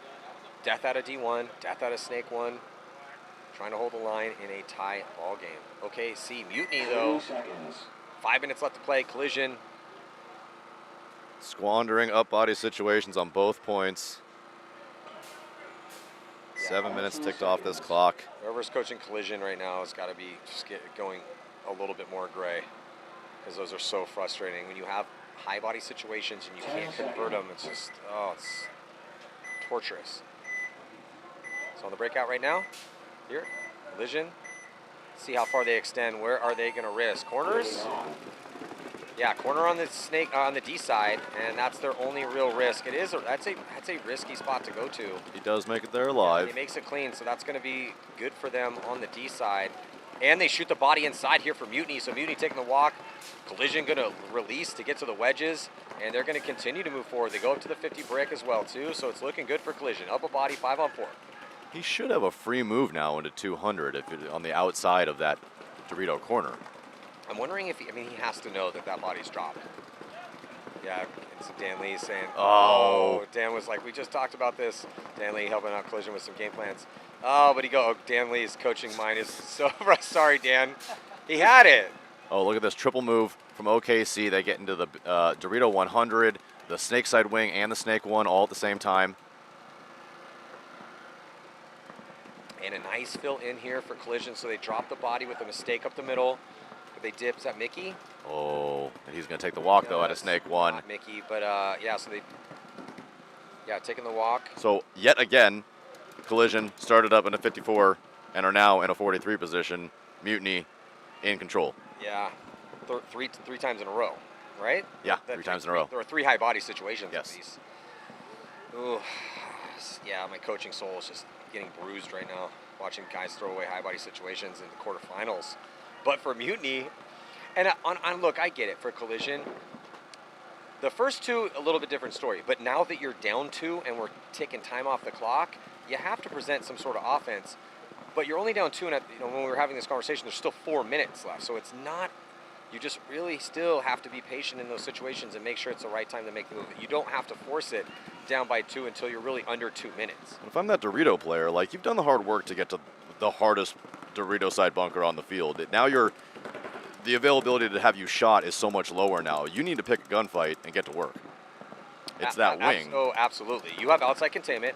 You're out there in, like you said, you did all the work to get to the hard spots, and now you put yourself in a situation where you can really contribute. But you can't just post up. So Collision's just posted up inside, just overly worried about some crazy move from Mutiny. Mutiny's body language tells me they're just going to chill. They are, okay, well, except for the snake body. Snake body does go into snake 2. The wedge is going back and forth now, but Mutiny doesn't have to go anywhere. Mutiny has a 2-point lead. They're in good spots, especially now they're at the 50, at the snake. And he's going to have some things to look at from there. He's also a tall player, this one. This is their, number 17. This is the one who did the pod toss at USXBL last week. He's tall. He's crafty. He's got to be 6'2", because he is easily tall enough to get a standard gunfighting posture over the top of that brick. And I think if that wing decides to just look his direction, he's going to get his absolute face blown off. I'm surprised that he's not able to drop into the 300 from there. Yeah, he's totally focused on the center, which I'm okay with right now, because you know that if we're under 2, they have to go. Yeah, and there's a concession. Yeah, I don't hate that at all. I mean, I'm frustrated for Collision. I'm frustrated for Collision that, one, they blew another high body situation. I don't have a dog in this fight. I love Collision, but at the same time, I just want to see some good paintball. That was just well played by Mutiny right there. I think as the coach, you got to be really pissed you just hit that buzzer. Well, you're frustrated, but what are you going to do? What other choice does he have? Well, I mean, none, because I don't understand. If we're down bodies and my guys are playing defense down 2 with 2 minutes left to go, and we're in the quarterfinals, you have now given me no choice. I wish you would have done something in the last 45 seconds, because now we're chasing 3 with 2 minutes. Whew, that is an uphill climb for Collision. Yeah, I mean, we were doing the same. Pole position was trying to do the same thing with like 4 minutes, and it was like, oh boy. Yeah, it's just we're starting against this team, which we already know. We're starting to move into fantasy land. Yeah. As far as possible outcomes at that point in time. Accurate. Yeah. The availability of getting 3 points. Sad to say, but it really, you're down 3. Once you get under 2, that you're now in the realm of fantasy league. This one could be super sexy fun. Oh, look at this. Oh, I thought they were taking the coolest inside-out routes ever. They both just got blasted at the same time instead. Well, yeah, it was one of those. So they were going to snake 2 off the break, and it looked like they were going to maybe I'm not sure what that other route was running. Was he trying to go to the 400 using the pins? That's why I was like, what is happening here? Well, wow, and the world's quickest concession there from Thomas Taylor. Yeah, I mean, that was one of those, hey, let's pull out our most ultra-aggressive game plan to take ground outside wide to try to run the safest routes. It didn't work out, and the second those guys didn't make it, we have to concede. They only lost all of maybe 20 seconds on that point, to be fair. Obviously, they lose the game point, but time-wise, lost very little. So yeah, but the game points, Andrew, that's the most important thing there, because now you spot them another point. 2 to tie with what, 112 left? Regardless, it's definitely making it not a lot. But it's going to be, they're going to have to go back to that again. I don't think they're going to run that same game plan. Yeah, back to a different well. But that's why it is when you're. I just think that D side, if you're going to send it, we had talked about, okay, well, what are your possible opportunities here? Yeah, sure, you can try to go snake 2, but snake 2 has been one of the, as far as risks are concerned, that is one of the riskiest spots to take off the break on this entire field.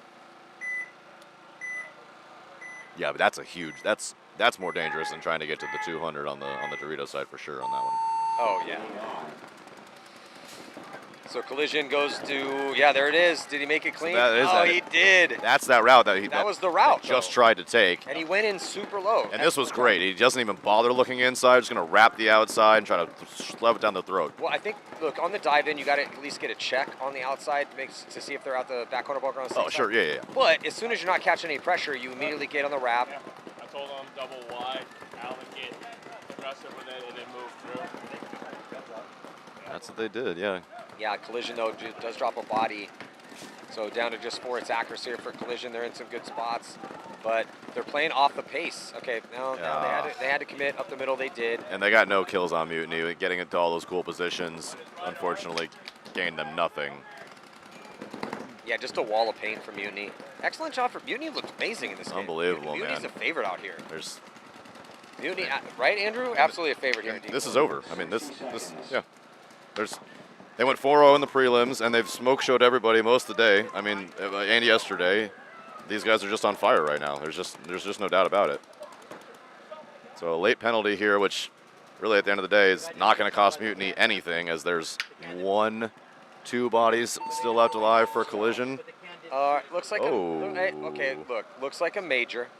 41 seconds left, though. Swing point. So major under 60, yeah. Swing point to collision.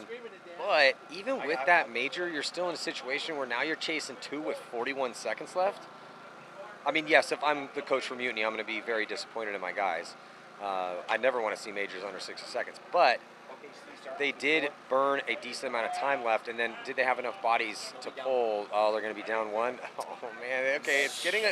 yeah, it's a little bit more dicey. It's still, even with them being down a body, 41 seconds 49 left. 2-point is spread. very little time. Yeah, you're basically going to have that. I think you go to that D side attack play.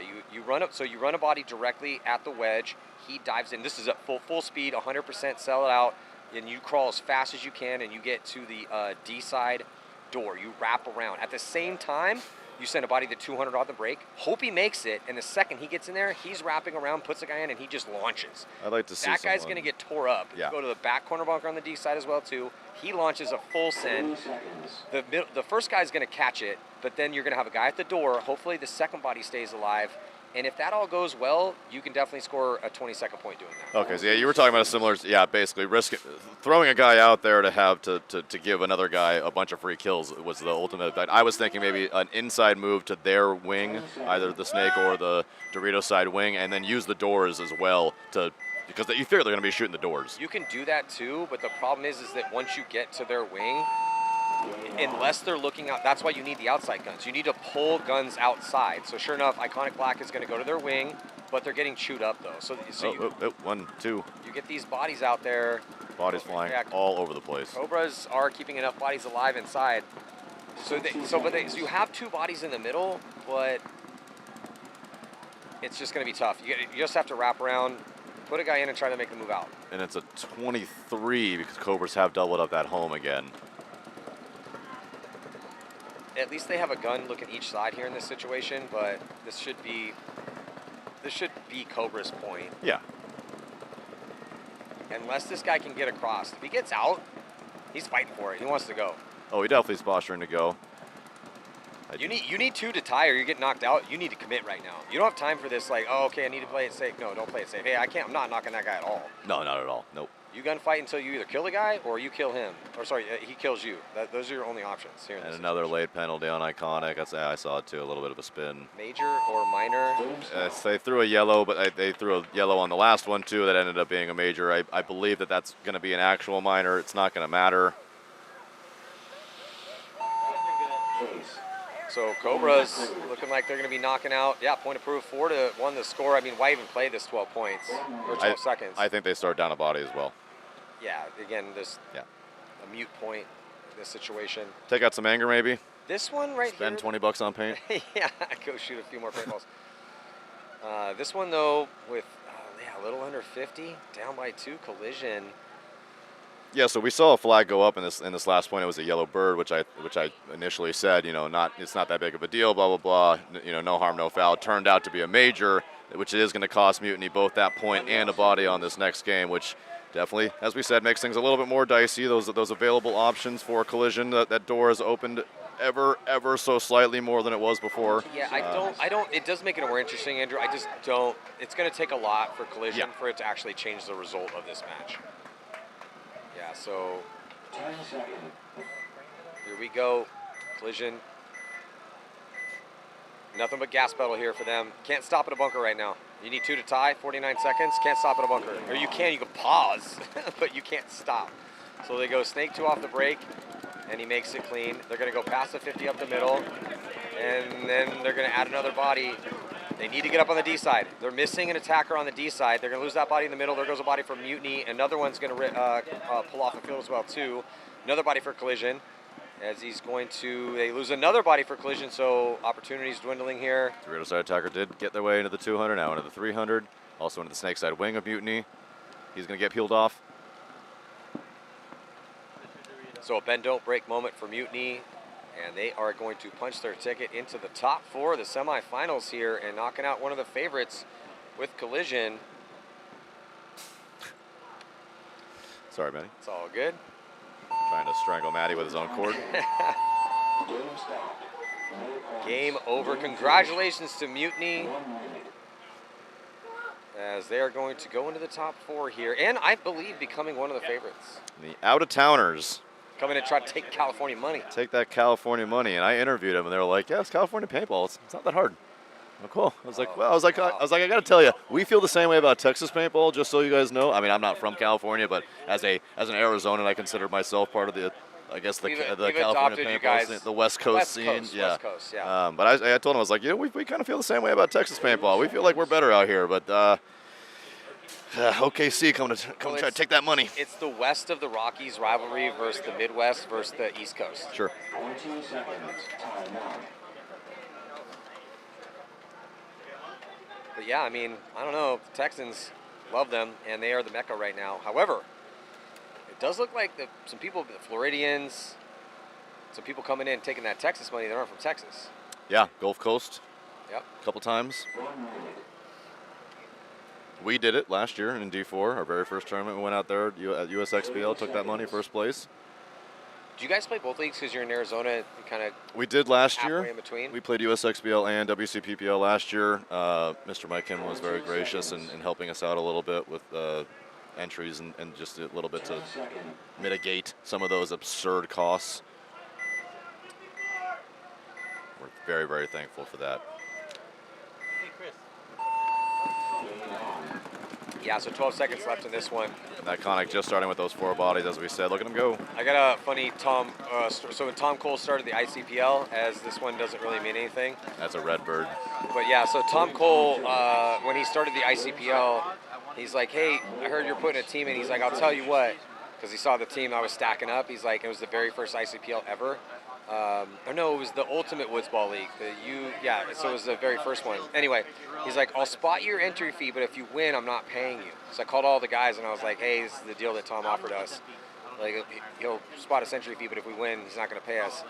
And they were like, and there were some good teams in there too, so we're like, yeah, let's take the deal. We win.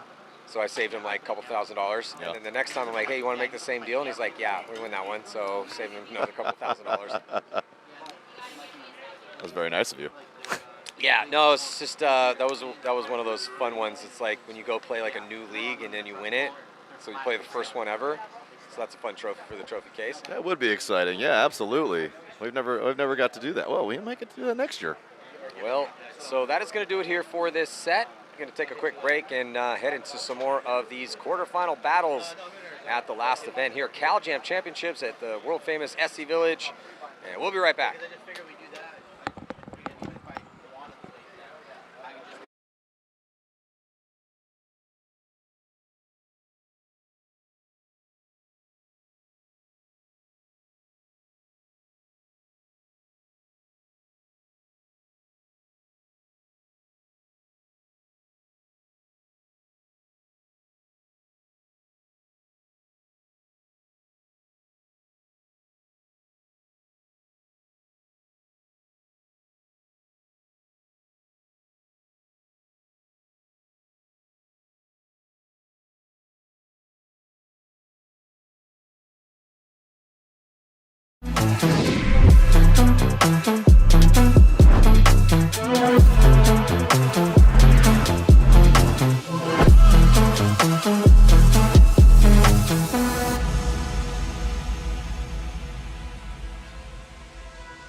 Hey, this is Walker with Carbon Paintball here to talk to you about our SC custom jerseys. To start your team's design, head over to crbnpaintball.com, fill in some team information, including what colors, what template you want to base your jersey off of, upload your main team logo and any sponsors, enter your name and your number, and we're going to kick you back a 3D image of your jersey. The custom jersey is built on a 5-panel design that's all customizable. The jersey features a DWR coating all throughout the jersey, so it is water resistant. It also is stain proof, and it has side mesh venting. The jersey is also very fitted, so it has a compact neck collar, and it also features elastic thumb loops to keep the sleeves in place while you're sliding or running. To start your team design, head over to crbnpaintball.com. Yes.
Now I'm down in Tribeca, right next to the Narrow, but I'll be hood.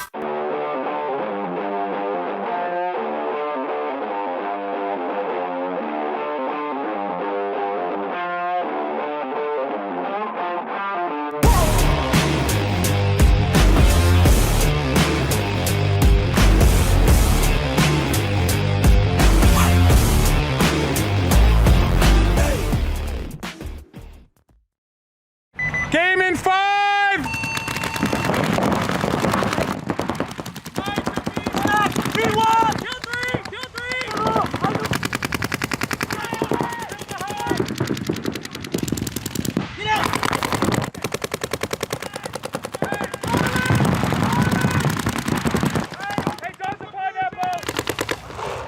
Live at the 5, baby.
Hey, this is Walker with Carbon Paintball here to talk to you about our SC custom jerseys. To start your team's design, head over to crbnpaintball.com, fill in some team information, including what colors, what template you want to base your jersey off of, upload your main team logo and any sponsors, enter your name and your number, and we're going to kick you back a 3D image of your jersey. The custom jersey is built on a 5-panel design that's all customizable. The jersey features a DWR coating all throughout the jersey, so it is water resistant. It also is stain proof, and it has side mesh venting. The jersey is also very fitted, so it has a compact neck collar, and it also features elastic thumb loops to keep the sleeves in place while you're sliding or running.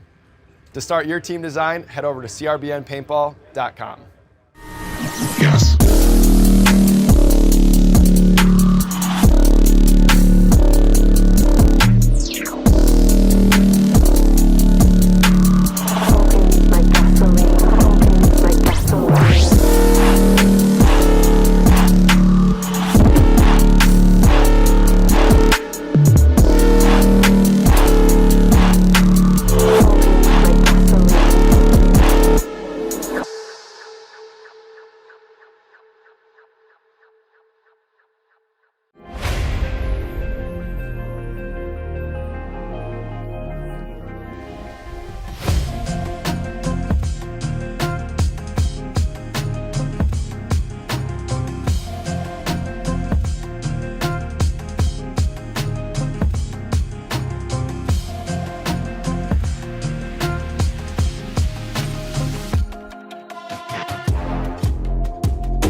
Yeah, I'm up at Brooklyn. Now I'm down in Tribeca, right next to the Narrow. But I'll be hood.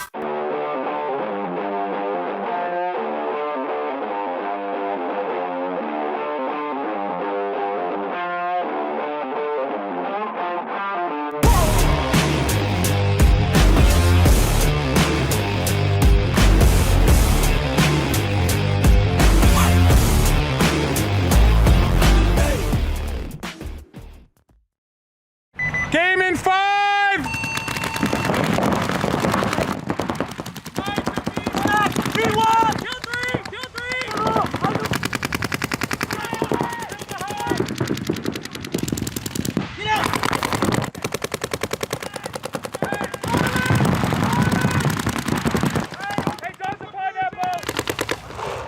Five at the 5, baby.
Hey, this is Walker with Carbon Paintball here to talk to you about our SC custom jerseys. To start your team's design, head over to crbnpaintball.com, fill in some team information, including what colors, what template you want to base your jersey off of, upload your main team logo and any sponsors, enter your name and your number, and we're going to kick you back a 3D image of your jersey. The custom jersey is built on a 5-panel design that's all customizable. The jersey features a DWR coating all throughout the jersey, so it is water resistant. It also is stain proof, and it has side mesh venting. The jersey is also very fitted, so it has a compact neck collar, and it also features elastic thumb loops to keep the sleeves in place while you're sliding or running. To start your team design, head over to crbnpaintball.com. Yes.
Yeah, I'm up at Brooklyn. Now I'm down in Tribeca, right next to the Narrow. But I'll be hood.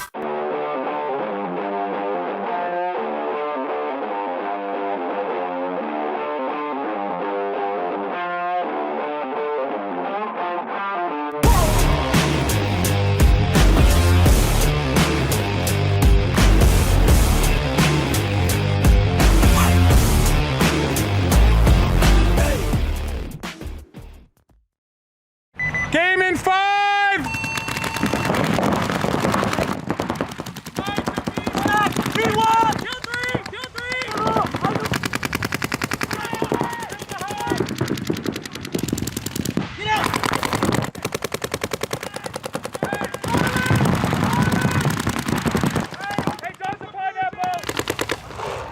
Live at the 5, baby.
Hey, this is Walker with Carbon Paintball here to talk to you about our SC custom jerseys. To start your team's design, head over to crbnpaintball.com, fill in some team information, including what colors, what template you want to base your jersey off of, upload your main team logo and any sponsors, enter your name and your number, and we're going to kick you back a 3D image of your jersey. The custom jersey is built on a 5-panel design that's all customizable. The jersey features a DWR coating all throughout the jersey, so it is water resistant. It also is stain proof, and it has side mesh venting. The jersey is also very fitted, so it has a compact neck collar, and it also features elastic thumb loops to keep the sleeves in place while you're sliding or running. To start your team design, head over to crbnpaintball.com. Yes.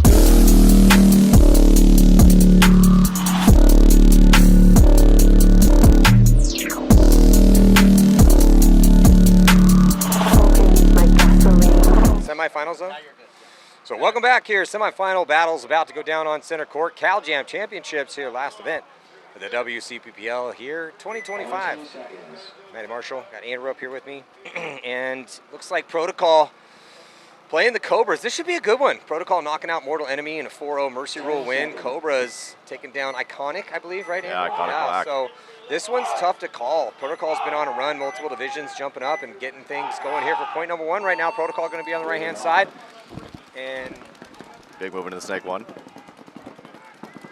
And right now here as a snake 1 here for Protocol. Doubling up the back center for the Cobras. Does not produce a kill on the break. Protocol also moving up into the middle as well too. Still doubling up that back center here for Cobras. Again, the shadows getting long. Got to be able to play the shadows here. So back corner bunker for Protocol. So that's a risk, made it. Also D1, so good crossfield spread, 5 alive for Protocol. As they have snake 1, wedge in the middle, back center, D1, and back corner bunker D side. So power on the D side right now for Protocol.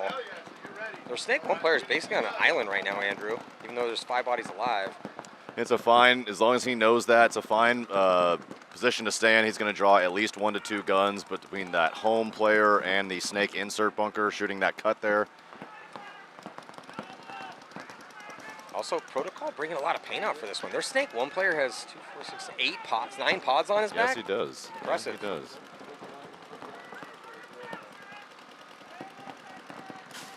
Cobras do take that 50 door on the Dorito side.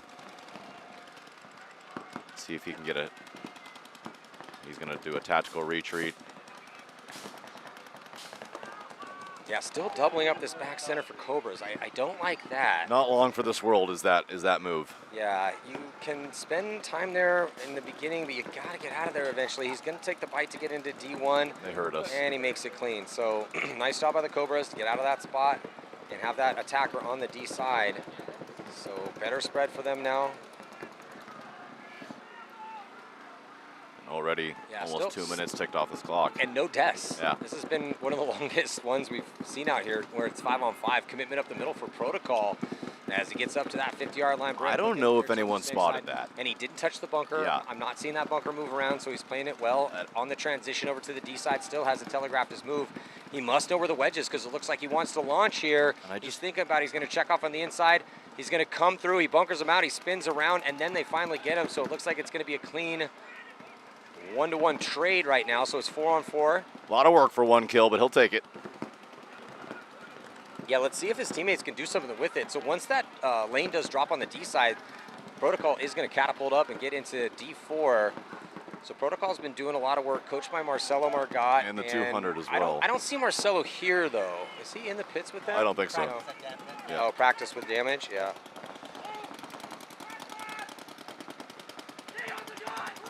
They do let Cobras get out to the snake corner as well, but then they shoot the home. Yeah, Protocol developing nicely here on the offense, and then going to release. Pretty textbook right now so far for Protocol. Oh, but yeah, I was going to say, it took his leg out. Until that point, so a little bit too much of a bite there. The snake player for Protocol did not need to make that move. But the D1 player takes a bad death for the Cobras, just two alive. Yeah, double stack of attackers here on that D side right now for Protocol. Looking pretty good here on the angles for Protocol. You can see where the Cobras are staying alive in that. And he's going to say his life is not going to be long there at that tower. So number 16 here going to try to finish things off from the snake side for Protocol, and going to be point number 1. Good look for Protocol in that one. 3.5 minutes taken off that clock as well. Yeah, it was 5-on-5 for almost a while. almost 2 solid minutes. So now Arcade Factory. Arcade, how are we pronouncing that? Is this a new team? I really like Arcade. That's Arcade. Yeah. Oh, Arcade. Yeah. As in we play video games in Yeah. Arcade. I'm really happy that you took the first shot at that. I'm not sure if I would have said Arcade now, but now I can't unsee it like that. So I think that's what we have to stick with. Took out Taco Killers, knocked out Taco Killers. Say again now? Yeah, Arcade Factory knocked out the tacos. Where are they earlier. from? Where are they from, Ryan? Click it. Happen? No, where's Arcade from? Oh, where are they from? Yeah. 20 seconds.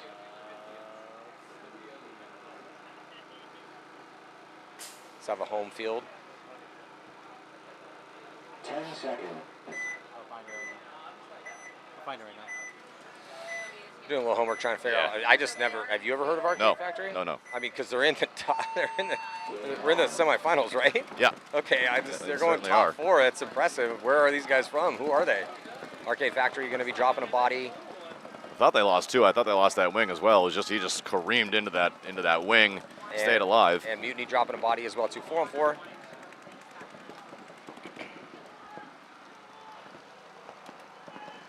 Yeah, so a little bit better field position up the middle of the field here for Arcade Factory. As Arcade, though, dropping a body wide on the D side. That's not going to help their chances here. So 3-on-4 situation here in favor of Mutiny. Peel off another body. Yeah, it's getting a little rough here for Arcade. They still have this player here at the snake side door, and they had no idea he's there. Yeah, he was just sitting and waiting so patiently for someone to try to engage him and look this side of the field, and they just weren't coming. Yeah, that's just lucky for Arcade that Mutiny decided to funnel that body up the middle, because he just ran right into his gun, and he almost shot the player making it into D2 as well. And I still don't think that they know that he's there. I think they've. They might now. Well, they shoot his back center, and he's eventually going to. Yeah, he's about to get destroyed now. Yeah, a little back massage here for the last player left alive for Arcade Factory. They're from here. They didn't play last event. From LA? Yeah. Oh, okay. FC Village. MC. Well, whatever they're doing, Arcade Factory is working to make it to top 4, but losing that first point pretty solidly. 1 minute. Here against OKC Mutiny. So now Protocol, Cobras, are they going to have another long 5-on-5? And what is Protocol going to do with this lead? How much are they going to risk here with the game plan on the strategy? 46th in event 1 and 17th in event 2. 46th, 17th, top 4? That's quite the propulsion. They took 46th in event 1 and 12 in event 2, and then they didn't come out in event 3. 30 seconds. Are they on steroids? Can we get the commission over here? We need to test Arcade Factory. Sorry, boys. 20 seconds. That's a great run. I mean, really ought to be. 46, If we're 12, But if we're going to top four. if we're going to test players, we ought to test protocol for Christ's sakes. That they've entered the league ever since they entered the league. All they do is show up in the finals. Yeah, but they're doing their due diligence and hunting talent. It's like, hey, you want a free ride? You want to come smash people and win tournaments? Come on, let's go with protocol. So on the breakout right now, it looks like protocol not. Yeah, so going to a risk outside wide, even with the lead, going to that treacherous spot. D-side back bunker makes it clean though, and then the Cobra is going to be dropping one of those bodies doubled up in the back center. It was just a matter of time before one of those guys got crushed back there. They doubled that way too long, in my opinion. If you're not going to get the kill in the first 10 seconds, right, just get out of there. And you have available places to go to, obviously. They do get to that Dorito side door though, and they do also make it to the Snake 2. I'm sorry, the Dorito 200. Meanwhile, Protocol makes it into the Snake 1. Yeah, Andrew Protocol answering with this nice move here into the Snake. I just really like having one protecting a lead. I really want to get that body in the Snake 1. If we can't do it off the break, you have to find a way to get there on a secondary. Oh, that should be a free kill. Yeah, free kill from the door. Shoots the Dorito side runner. Yeah, I think that was Dan. I think that was Dan Blazarian. Tried to get the read on it, but he didn't know the body was up there. No, he definitely ran that blind. And he's just, again, that door is just sitting there waiting for that tower to look on the other side of it. And if he does, he'll blow his absolute head off. But, oh. Body coming off right now. And a minor penalty going to be assessed here on Protocol. That's going to make things interesting in this match. That pulls out that back corner bunker on the D side. And Cobra's with the body at the door still. He's going to pop the top. There's that tower as well. Sees, okay, let's get a read here on the wreckage of that penalty. And where are these last bodies left alive? Snake 1 still alive. Snake 1 has no idea that he was by himself. He was screaming at his teammates who weren't alive. Yeah, so Protocol was looking really good again, but they lose Dan on a transition because they did not know that center move was made from the Cobras. And then another kill for Cobras. Penalty curtains there on that point. Going to have ourselves tie ball game with right around 6:40. Oh, they're not really in a hurry to go hit the buzzer. Well, it's been a long day for these guys. Yeah, and we talked about how many games. You want to win a D4 tournament, you have to play 6 games in a row. And this is 5. They're not even done yet. They still got to play some more after this. Whoever wins. Whoever loses, they're going home. Oh, no, wait. They'll play for 3rd and 4th. Apologies. Still 6 games. Either way, yeah, they're still getting it done. 4th. Worst place in paintball. Yeah, 4th's rough.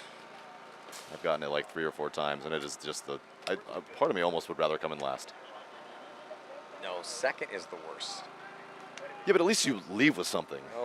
No, dude. If you're trying to win tournaments, 2nd's the worst. 4th, there's a lot that went wrong. If you're a top team, a lot went wrong for you to take 4th.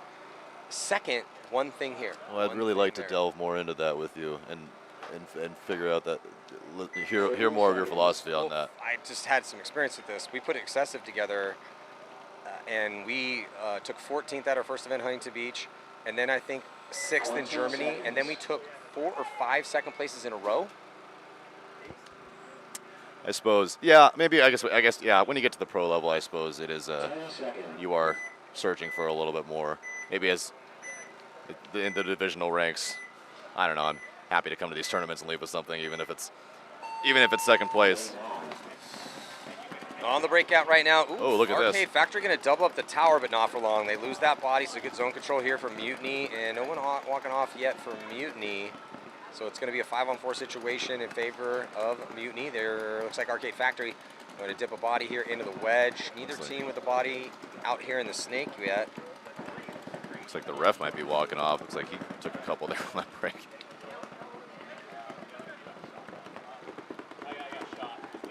Well, yeah, advantageous situation here with Mutiny. They're pocketed up, so... Going to check that home player. Nope. No one coming off. Yeah, so 4-on-5 still in favor of Mutiny. And Mutiny content to chill in the pocket. No release up the middle. I would love, for Mutiny's sake, to get them out of that white can and either get into the wedge.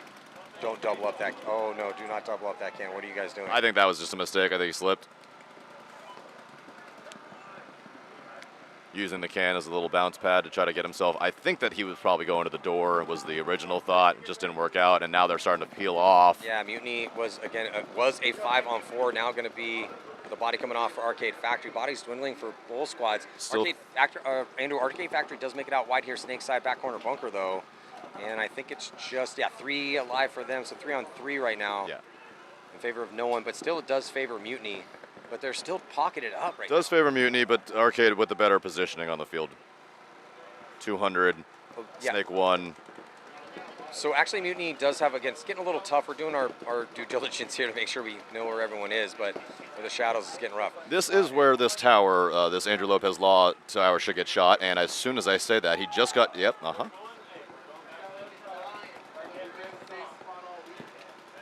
Usually the commentator curse doesn't work that way. Weird. Somebody died out of that cam. Yeah. Strange. Into the 300 goes Arcade. Great positioning here for Arcade. All they need to do is pinch one of these guys. Getting a shot in on that tower, makes him tuck in. Are they able to push him further enough to get a shot in from the Dorito side? Not yet. Yeah, at the 50 here, wrapping around, feeling a ton of pressure, and he's got time to work with. He's in the dominant position. Definitely picking on that tower. That's the kill that they want. Arcade Factory down by 1, but they have that body in the middle, and they have this body just catching some pressure. Free kill. The kill. Free kill cross field. Now kill up the middle for Mutiny. Now the kill out of the tower. So this player here in the Snake. And for the first time all day long, Mutiny's not going to have a lead. They're going to be at least tied. Come on, Californians, get your stuff together here. Yeah, right. No, it's, hey, Arcade Factory, signs of life from them. So, and there's going to be a decent amount of time here in this tie ball game. 1-1. Gives the buzzer a good slap. Excited for that point. Point approved. 1 minute. You know, tie game here. Protocol Cobras, kind of tough to call a favorite here. Protocol has, Cobras looked really good in their last one and scrappy here in this one. Protocol did make a couple mistakes in that last one to open up the door for the Cobras. I think it's still kind of a bit of a pick 'em as far as who would be the favorite in this one. I've seen Protocol play a lot this year. I've seen Cobras play a little bit. Protocol's definitely the favorite. I think Protocol, based on they're playing the NXL, they're playing here, they're playing a lot of these events. They've had a ton of success. Yeah, jumping up the ranks pretty quick, but they've brought in the bodies to make that worthwhile, to make that make sense. And they've really done it seamlessly. Be able to jump divisions, and it's like it's like it never happened. Yeah, really. I think they're winning most of the tournaments. They won the last one here, right? Yes, they did. Yes, and then they did take a third. I want to say D5 in Cincinnati. Yeah, I mean they've been all over the podiums. A lot of places that they go. Oh, and this is okay. Double home from Cobras. They briefly doubled the tower and then immediately split out and lose their home player, does Cobras, but they get to that 50 door, and we're about to have a poison. Poison meaning he's right on the other side of you. No, they're going to retreat out of there. Cobra's going to retreat from that spot just as his... Don't like that. Just as his opponent got there. Don't like that at all. Maybe setting a trap, though. Might work out. If he gets back to that spot and then zones up and the guy runs around, might be a free kill for the Cobras. Something tells me they have no idea he's there. And he's going to get shot out of that spot regardless. So the advantage to Protocol with the body at that D side door still, and Snake 1. That's a nice release that he was able to get out to that 200 there from that tower, make it there alive. Luckily that that 50 door wasn't looking his way, otherwise he would have gotten absolutely smoked. Yeah, so Protocol just needs to be really smart right now, Andrew. They have the middle presence. He retreats back from there. They still have a body in back center. Running referee, and there goes a bird. Minor penalty going to be assessed. Player in the back center had a hit on him. That pulls out the D1 spot. It's fortunate that they pulled that player and not somebody a little bit more advanced, as they're still in good positioning. They still have real estate, but no support. Right.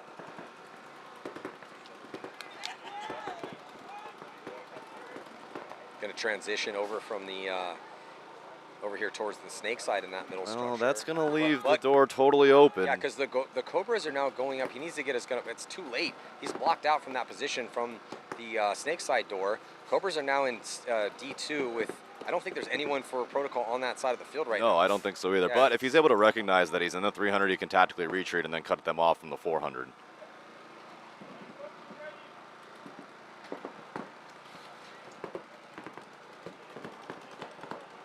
Cobra's moving up into the tower. You'd expect a quick concession if Protocol loses either one of these bodies here. Well, with 4:30 and you're only going to be down 1, we'll see.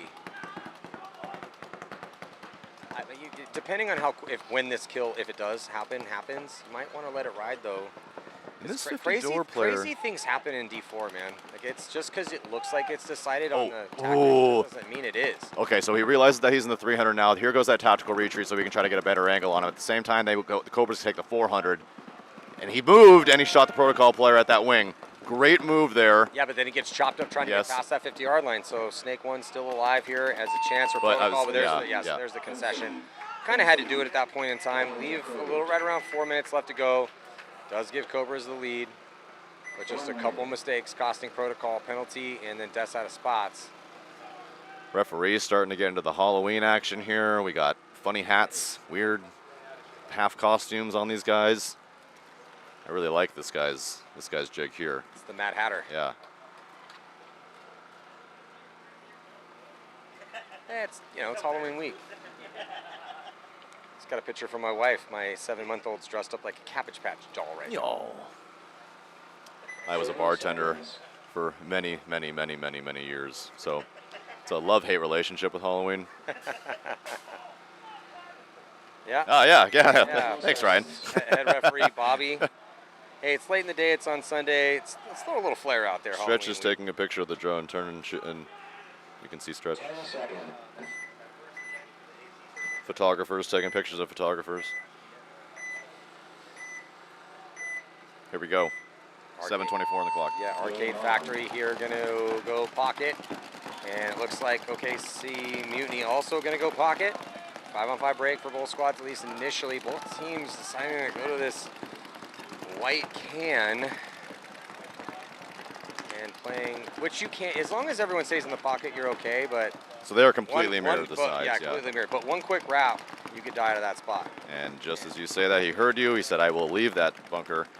His support gets shot out of the Snake entry bunker for Arcade, so 54 in favor of Mutiny. I think that was a heads-up gunfight win, insert to insert here for OKC Mutiny, which gives them a big advantage right now. There's no one at all. With the commitment from the white can up in the middle, there's no one on the Snake side at all. They only put one body this way. Yeah, that home player is not looking in the direction either. The Snake is very, very, very open, and there he goes. And somebody saw something as that Snake 1 starts to get peppered.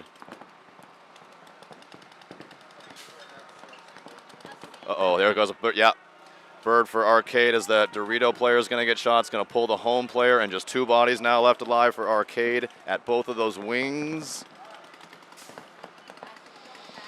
Arcade, some time to absorb this. They still have the 2 bodies up the center on the cross, but typically it doesn't bode well. If you don't have that anybody outside wide and it's just the bodies up the middle, it typically doesn't go your way unless multiple mistakes happen. And there's still 4 bodies. No concession here for Arcade Factory.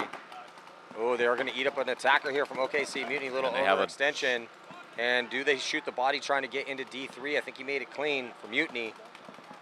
Body for Mutiny here, wrapping around, trying to get aggressive. You can definitely see he wants to go. He did get checked back off on that spot. I think he came around, checked off, and realized there's 2 in front of him.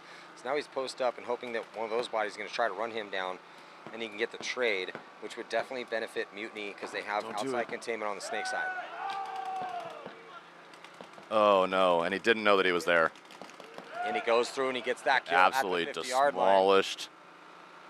50-yard line player complaining about a couple extra bonus balls, but that wasn't even close to That was excessive. not even That was close. nothing. No. That was just 1 or 2. Yeah. Maddie would know about excessive. Yeah, Maddie would know a little bit about excessive. That's for certain. Oof, yeah, definitely given and caught a lot of excessive bonus balls over the years. I was going to say the bonus ball master was just around here, Mr. Chris Soya. But me and Chris have gone back and forth on that back in the day. It was just a little wild when we were shooting 22 balls a second. The gun shot so fast you couldn't control yourself. No, it's, we were young. The guns were uncontrollable. Just let it fly. The game was too bouncy, so you had to make sure that it broke. You had those amazing sci-fi boards and stuff in those guns. You can just hit the tank and the gun would just run on you. Oh yeah, absolutely.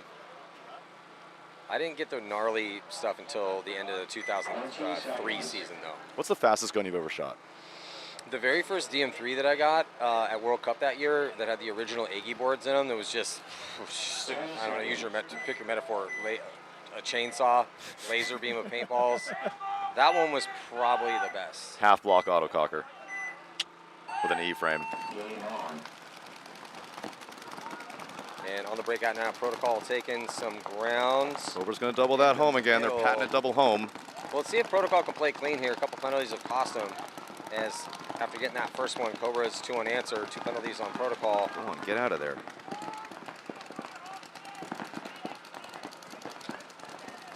There he goes.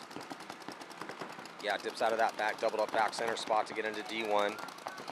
Protocol's got a good crossfield spread with they have a body out wide on the They D do have it on in the D corner, yeah. Yeah, he's in the D corner, he's just down low. So a good crossfield spread. Down a point, 3:17 and counting. Yeah, 5 bodies still left alive for the Cobras in good positions. One, Oh, running referee going to check home player. the Mad Hatter getting in there to check out the back center. This should not be a penalty if he's hit. Yeah, just a clean death. Yeah, just he called and asked for the ref. He didn't fire his gun. All is good. Uh-oh. And here comes a battle up in the middle of the field as Protocol runs Oh, through. They Cobras trade out. just got, he did throw it. That's what I saw. Major penalty assessed here on the Cobras. That pulls out both their internal bodies. Yeah. It's going to open up the door. So after 2 penalties costing Protocol, those are minors. Now a major assessed on Cobras with 2:38 to go. And Protocol, they get a read downfield. They see those bodies come off. They count the numbers and say, hey, we need to get up the field and attack and try to close this one out to tie the game up. Dan Blazarian thinking about it. He's trying to help out a Snake player. Snake player saying, I'm just going to do it all by myself as he runs through. And they clean out that last body on the D side of the field who's in the back corner bunker. It's tough to get the count sometimes when a bomb blows up for your opponents to get an accurate assessment of the live bodies. But Protocol got a pretty quick read on it, and they are going to tie it up. Their Snake player is asking, he's like, hey, Dan, can you please run in here and hit the buzzer for me? Because I just want to be extra sure. I was catching some pressure. You think Dan has enough paint on his back? It's definitely strapped up. I can't know if I can count that high. I mean, I am a fan of people carry. I just watch people run out of paint, pick paintballs up off the ground too often. So I am a huge fan of people. If you can carry it, carry it. Think his gun can shoot it though? Got 14 pods on his back. I don't know, 88 on there. Easy. What's he shooting? What guns are they shooting these days? Yeah, that I don't know. That is a ton of paint. That is an impressive amount. I don't think he has 14. It is a lot.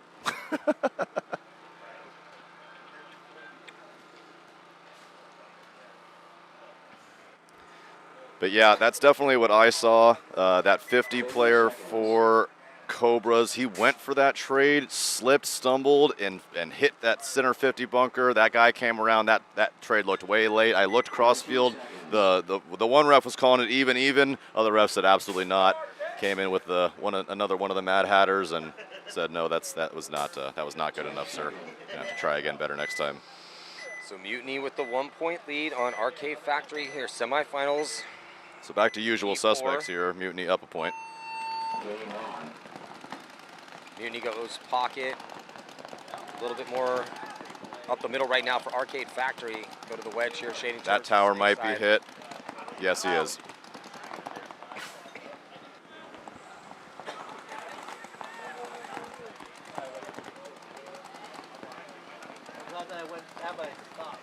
Still 5 bodies left alive for Mutiny, and it looks like another body's going to get pulled out. That's going to be another bird. Oh boy, my God, the penalties are setting in here in the Just 2 semifinals. bodies left alive for Arcade. When was the last time we had a point without a penalty? 5 points ago? I feel like it is happening quite a bit. Is that? Oh, did he take a bounce on his hand? Ooh.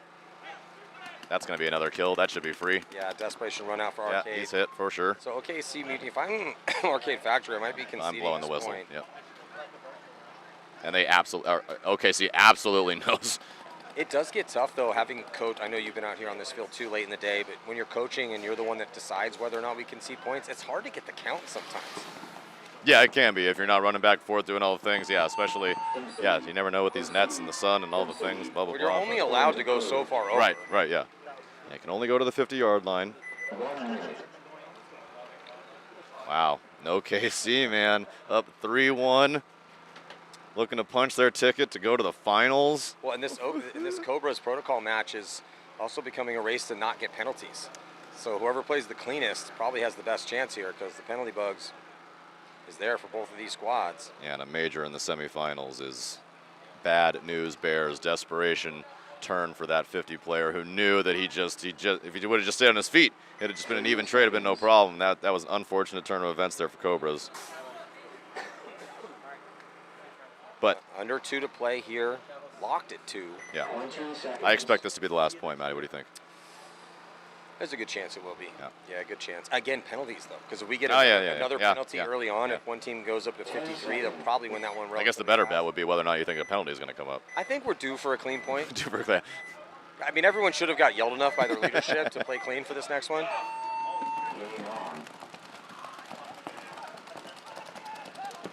So it looks like, again, Cobra's just going into the breach here up the middle and going to crawl up. I like that, though. Let's go to the door. If you beat him to the middle, it's going to work out. But Protocol goes the other side, and they're going to match him.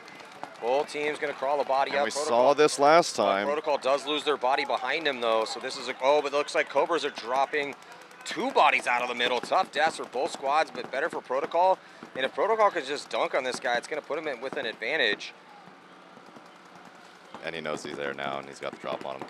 So he comes through, does sacrifice his body to do it, and that's going to put Protocol in a 3-on-2 situation here. Desperation run out for Cobras, makes it clean. Protocol made it clean also as they're mirrored up. Here, snake side back bunkers, but then the Protocol going to be winning that gunfight very quickly. Oh. And no. Oh, that's not good. I think he is both hit and hurt. Yeah, he's slow to get up. He is hit. He looks like he's probably okay. Yeah, he's in definitely some severe pain. I can't see. I think he might have broken a rib maybe. Yeah, he's grabbing his stomach. So I think he might have tanked himself. I think he did. That's exactly. I heard the tank slap, and it looked like he might have core sampled there. Uh-oh.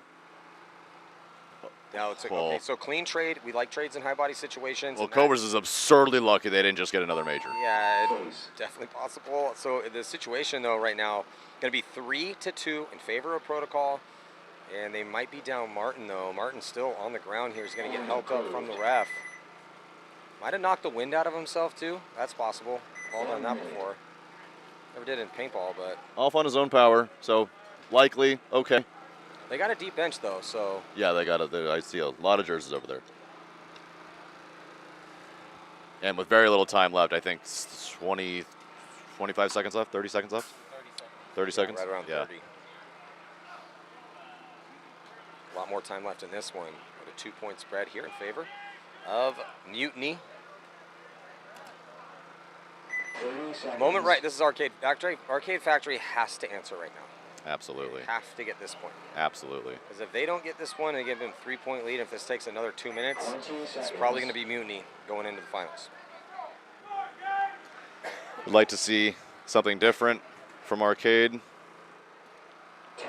Obviously, whatever they're doing, just not quite enough. They need to change things up.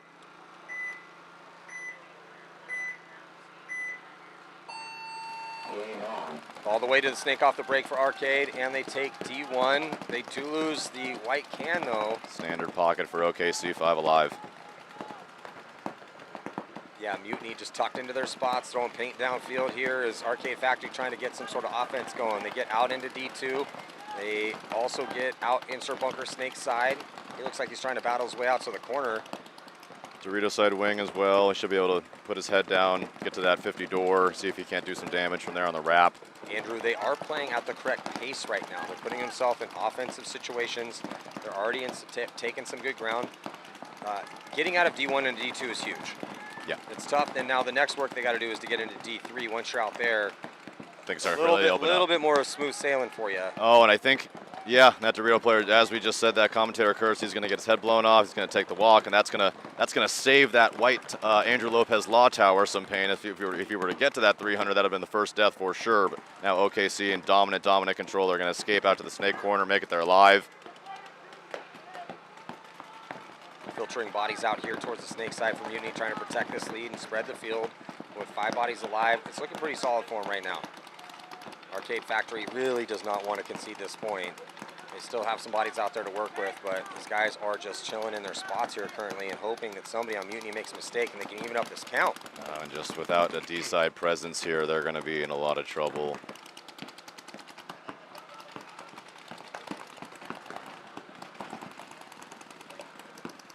Here comes that center push for Arcade. Almost 2 minutes ticked off of this particular game. Still not to Body drop of Arcade Factory up the middle. Opens the door even more for Mutiny. Try to get into the finals here. They're going to get a body into Snake 1. He's got some help out behind him in back corner bunker Snake side. 2 bodies still alive on the Snake side for Arcade Factory, but they're down 2 options, dwindling down to under 2. They dive past the gap here. Snake 1 into Snake 2. As Mutiny's going to launch and get to the 50-yard line here in the middle. Should have had a free kill there at the 50, missed a shot, and he's going to get shot. That's going to be a penalty. Still no concession from Arcade Factory. There it is. Very lucky that that player did not get a penalty here in the Snake, because he looked like he was still rolling his gun after he was shot in the foot in the pack. 1 minute. Well, it does look like no matter who wins between Protocol and Cobras, if Mutiny keeps looking this good, I mean, they're going to most likely get this win. It's a huge spread with not a lot of time. Desperation here. We're going to have a fun 29 seconds, I hope. You never know. Oh, got it. Cobras, no choice. Now the question is, can Protocol play clean and stay alive, try to punch their ticket into the finals? Here at the last event, Cal Jam Championships at the legendary and famous, world famous SC Village. Way too much paint on some of these Cobra guys. 7, 8 pods on some of these guys. Yeah, I had to do, we ran a quick point like this, and I'm just ripping pods out of guys' packs. I'm like, you don't need 5 pods for this. And also, don't keep your pods on the outside of your pack. And this is a little bit of a learning experience. I hope that the Cobras watch this back, and maybe they just don't know this, but you are just physically faster with less weight on you. Big move out to the 200. I think that he's shot in the pack. No, he's shot in the chest. But the Snake player's running into the Snake with his pack bouncing around with 7 pods on his back in a 27-second point. Why? No, yeah, I hate that. Doesn't really matter, though. Here, Cobra's going to be getting chewed up. So, hey, man, what a good run for the Cobras. Top 4 performance. They'll be playing for 3rd and 4th. But Protocol, even in this battle of who's going to get less penalties and who's going to execute, able to scrap it out. And as time expires, going to be punching their ticket to the finals here again. Game stop. No points. Game finished. Definitely building a solid program over there because they keep making it to the podium. Certainly do. Yeah, Dan Blazarian and his boys going to be in the finals. Unless disaster strikes, going to be playing Mutiny here. Going to have a 1:42 for Arcade Factory to score 3 to tie. Possible? Sure. Probable? Absolutely not. Oh, see, the Proco guys, they were smart. They have less paint on them than the arcade or than the other team did. Yeah, it's just one of those attention to detail things. It's just it's not even something they're thinking about because you're always like, oh, how many you need? And everyone is always asking before you go out. Oh, I need 7. I need 8, 5, whatever your normal loadout is. Yeah, so just a little tip there. You're playing those super quick points. The likelihood of you even, especially under a 30-second point like that, the likelihood of you even being able to reach back to get another pod is probably unlikely unless you get to somewhere for free, you get a couple of free kills, then you need to make your secondary run. But yeah, and if you're trying to take Snake 2 off the break, you know how much faster you feel when you got 1 pod on you as opposed to 7? Right. Yeah. Yes, I do. Yes. I was walking around this whole tournament. This whole tournament, obviously, it lends itself to a lot of paint being thrown out there, a lot of guys carrying a lot of paint out there. Even myself carrying, I usually carry 4, maybe 5 pods tops because I play a little bit more of a wrecking ball style. I want to shove it down your throat as quickly as I can. But even me out here carrying 6, 7 pods out here, so it definitely lends itself to that. Mutiny players trying to catch some shade. It's not hot out, but it is bright. Finally, the sun has decided to come out just as a couple hours ago. These guys are super tired, as we talked about, their 5th match of the day.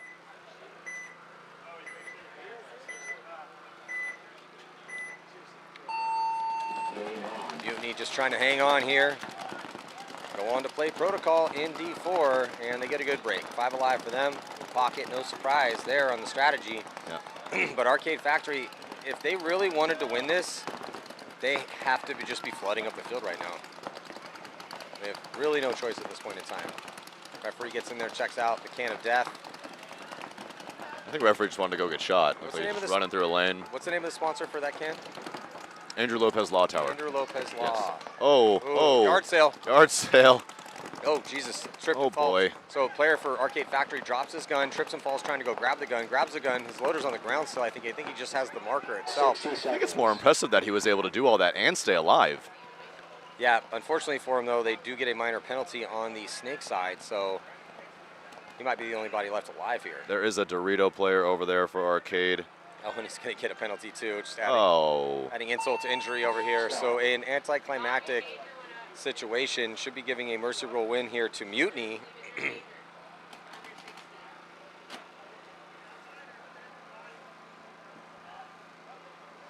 The boys from the Midwest coming over here and try to rob California's money, punch their ticket to the finals. Well, someone who's not from California is taking California money because it's either protocol from Vegas. Oh, that's right. They're not from here either. Yeah, so they're not from here. I think they have some players from here, but it's out of Vegas. Right. And then you got Mutiny out of the Midwest. Californians, come on, man. What are we doing here? I'm not a Californian, but Matty Marshall is. Not happy.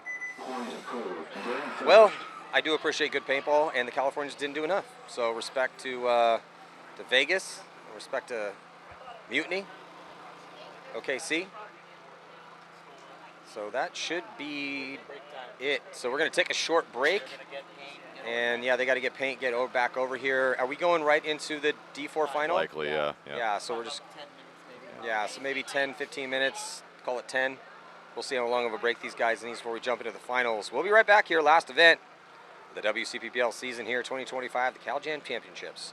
See you in just a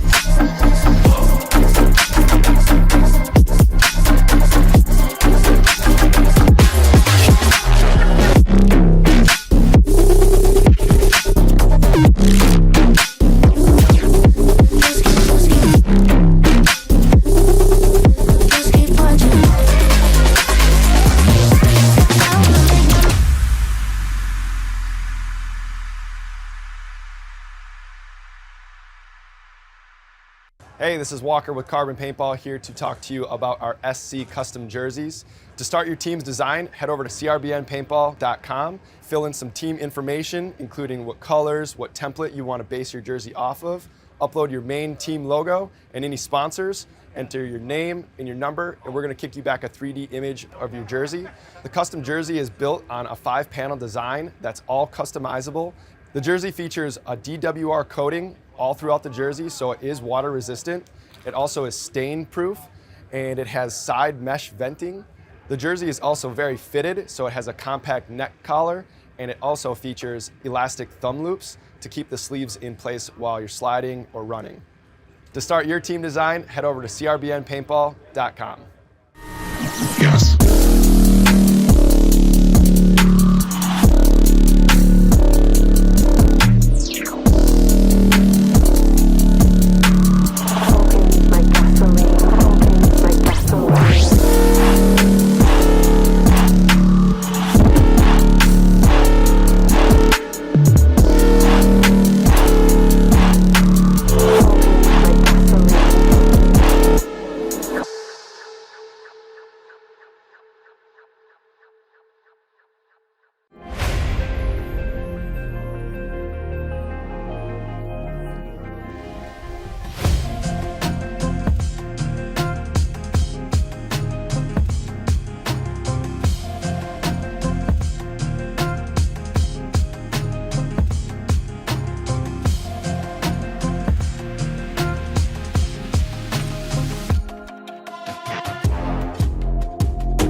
Yeah, I'm out at Brooklyn. Now I'm down in Tribeca, right next to the Narrow. But I'll be hood.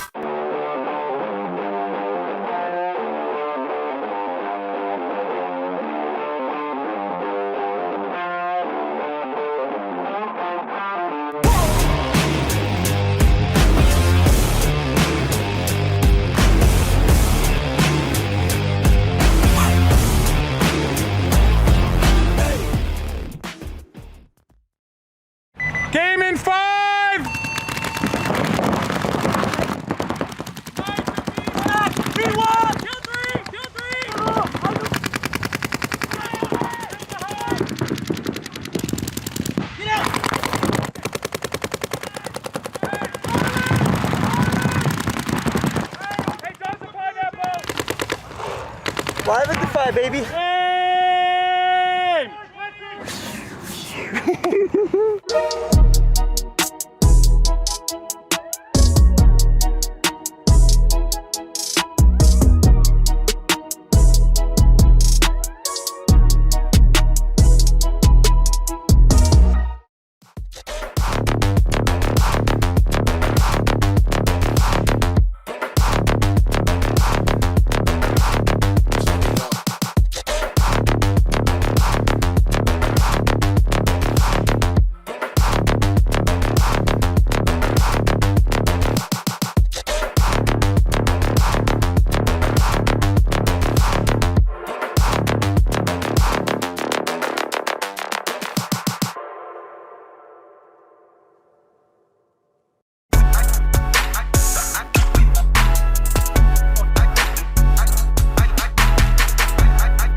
Hey, this is Walker with Carbon Paintball here to talk to you about our SC custom jerseys. To start your team's design, head over to crbnpaintball.com, fill in some team information, including what colors, what template you want to base your jersey off of, upload your main team logo and any sponsors, enter your name and your number, and we're going to kick you back a 3D image of your jersey. The custom jersey is built on a 5-panel design that's all customizable. The jersey features a DWR coating all throughout the jersey, so it is water resistant. It also is stain proof, and it has side mesh venting. The jersey is also very fitted, so it has a compact neck collar, and it also features elastic thumb loops to keep the sleeves in place while you're sliding or running. To start your team design, head over to crbnpaintball.com. Yes.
Yeah, I'm out at Brooklyn. Now I'm down in Tribeca, right next to the Narrow. But I'll be hood.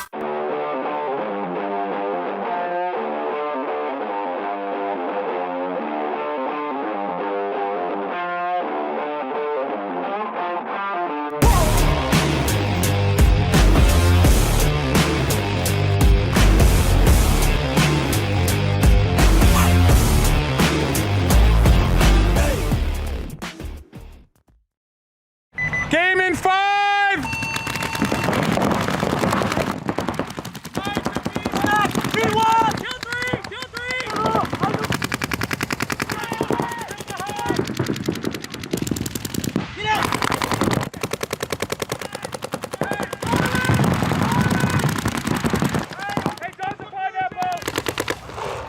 Live at the 5, baby.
Hey, this is Walker with Carbon Paintball here to talk to you about our SC custom jerseys. To start your team's design, head over to crbnpaintball.com, fill in some team information, including what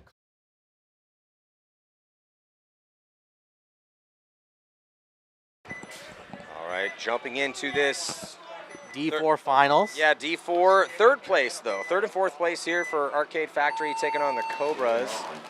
And on the breakout right now, looks like Cobra's going to double up that back center, and they do release a body up the middle. Both teams are releasing a body, and they're both going to hit the deck, I believe, and crawl up, though. Our Cobras do drop a body, though, from the D side. Yeah, Cobra's in the pits, Maddie. We're trying to get their players to wake up after that loss. against protocol. Said, hey, we still got to play for third. We can still get third. So glad to hear them want that as Cobra's now retreating back to that center wedge on the Doritos side. Yeah, so now the play developing, actually, yeah, a little, and a retreat up the middle as well, too, so they go up and maybe try to set a trap. There's no one there really to bite on it. The wedge is hot, but it's on the opposite side. But that's going to dedicate that sun. If that wedge still thinks that door is hot, he's just going to be dedicating his gun, expecting that player to pop up, and so that kind of just really sucks that gun into a bit of a trap, as K Factory also now getting into Snake 1. And then here comes a position out wide for Cobra as they get to the back corner bunker on the Snake side. That's going to be mirrored up here by Cade Factory. Well, these shadows are kind of hard to see, Patty, but I think Cobras only have 3 bodies left alive. Cobras have a body at the wedge, back center, and back corner on the Snake side, and I think you might be right. Yeah, the shadows are getting long, and it's getting visibility getting a little difficult out here. Feel bad actually for the coaches trying to count the bodies to see if we need to concede a point here from the pits. Working on the bronze medal game. Sorry for my tardiness. It's okay. Had to watch my D6 squad just win D6. All right. Well, congratulations. Yeah. Pole position. We'll take it. D6 champions. How many teams do you guys have? A lot, man. A lot. That's why it's a better opportunity to win if you just throw more teams at it. Do you have one in every division? Yes, very true. Every division but Premier. Premier. That's that was going to be my question. So is that 40 people? But just about. Yeah, that's impressive. So a little bit of a longer point here, a little bit of a tactical battle, as I believe a 1-body advantage here currently for Arcade Factory. And we believe it's just 3 left alive. I don't see anyone else out there for the Cobras. 5 alive for Arcade, yeah? 300, both wings, Yeah. Snake corner, Snake 1? Yep, you got it. And no concession from Cobras, so they're just dragging this one out, hoping that somebody can even it up. The tough thing, too, is when you're on the right-hand side of your screen, you're starting from that side, you are looking into the sun. Yeah. Especially when you're over on the Snake side, looking west. Yes. Good opportunity for the players to learn how to play these shadows and understand where these players are coming out from, what angles they're shooting from, because it is very just right there on the ground. You don't have to be looking at their target to understand what it is that they're actually doing, and from that you can learn a lot. How to make moves, how to make bumps. Yeah, the shadows are huge. If you know how to play shadows, and I've also noticed too that I don't know how it is in Arizona, but a lot of teams will end practice around 2:30 these days. What time do you guys end practice? Well, it depends on the month. But yeah, when it starts to get hot, we are guns up by 5:30, 6 a.m. So we are usually done by about 10. But you don't. Well, if you're starting that early, you learn to play the shadows. Yeah. But if you don't play late, you we lose it the other way. Time. Correct.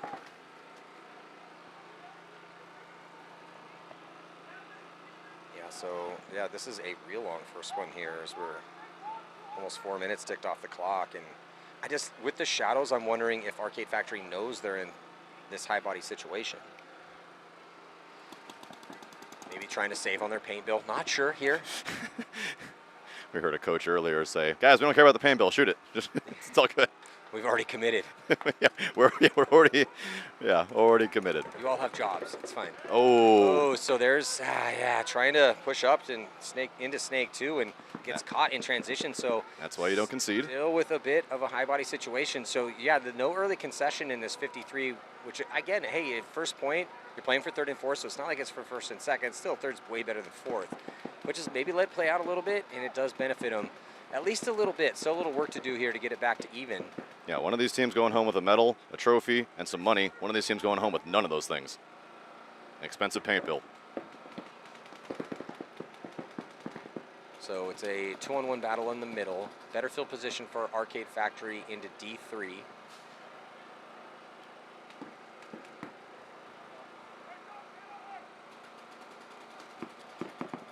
And it's so quiet out there. You would like to see Arcade literally put together a plan and just talk about it. What do you need? What do you need to do? Who's got the ball? Where are the bodies? And how do we pin somebody out? There's enough bodies out here. They can decide to pick on somebody. They can pick on that home from both now the Snake 1 and the Dorito 300. And I think he just got shot in the head. Yeah, probably going to be Yes, he losing did. that back center. Yeah, back center body dropping here for the Cobras. So Arcade Factory pushing the issue, dipping into Snake 2, going to get to the 50-yard line, going to look inside. The attack now for Arcade Factory with an extra body up the middle. Should be able to just bunker this body out or just shoot him out from his spot. That works too. And then that leaves the back corner bunker here on the Snake side. And that forces a concession. So again, no early concession in that 35, but the result is the same. It just burnt time off the clock. So now just 6:14 left to go. And here we go, first place battle in D4 between OKC Mutiny and Protocol. We give him a warning right now. I'm walking. We will make sure. You're good. What happened? Oh, yeah, looks like, so Andrews dumped his headset. He's going over there to figure out what's going on here. Yeah, so something's going on here as the bodies are now on the field.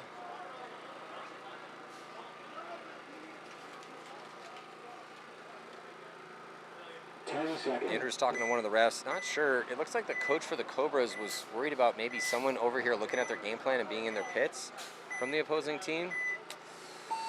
Not sure. Jumping into point one though here. First place battle between Protocol and Mutiny. And Mutiny going to double up in the middle of the field here. Pocket play for both these squads. First body drop's going to be for Protocol, also playing the pocket.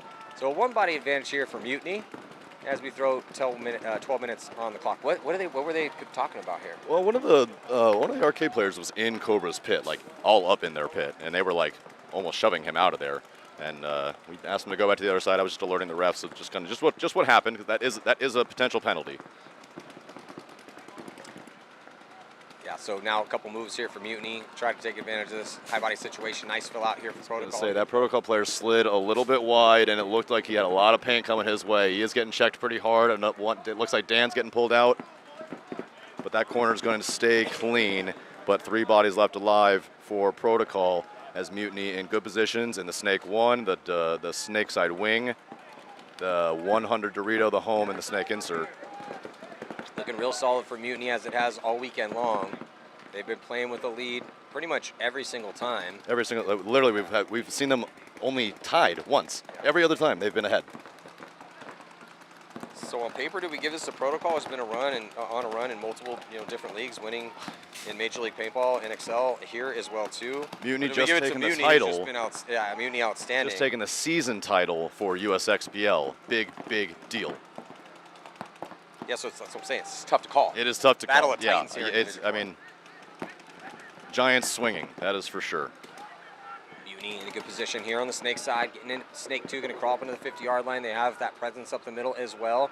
Going to get a little help as they swing a body out, back corner bunker, Snake side. In this tower, they need to pick on this tower now. If they can get that 200 into the 300, they can easily pinch that tower out.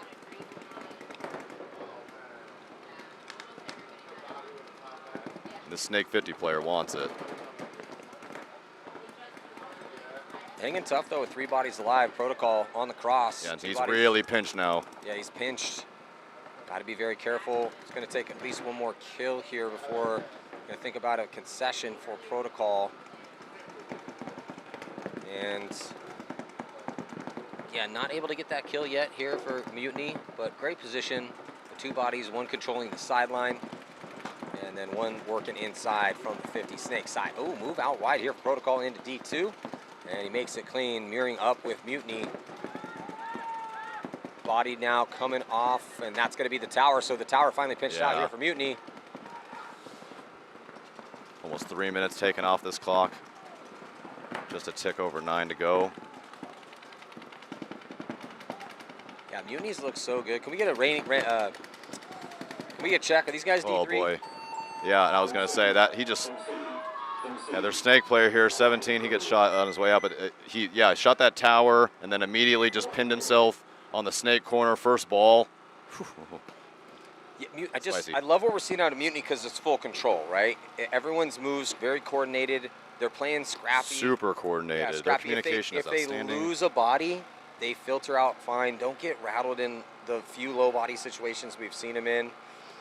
And Protocol's played pretty scrappy themselves. I was gonna say, I mean, they're not. Yeah, they're certainly. And I like that fill outside wide. That one went a little long for a first point, but just a little bit better out here. Mutiny looking solid to put the first point on the board. Arcade Factory now up on the Cobras.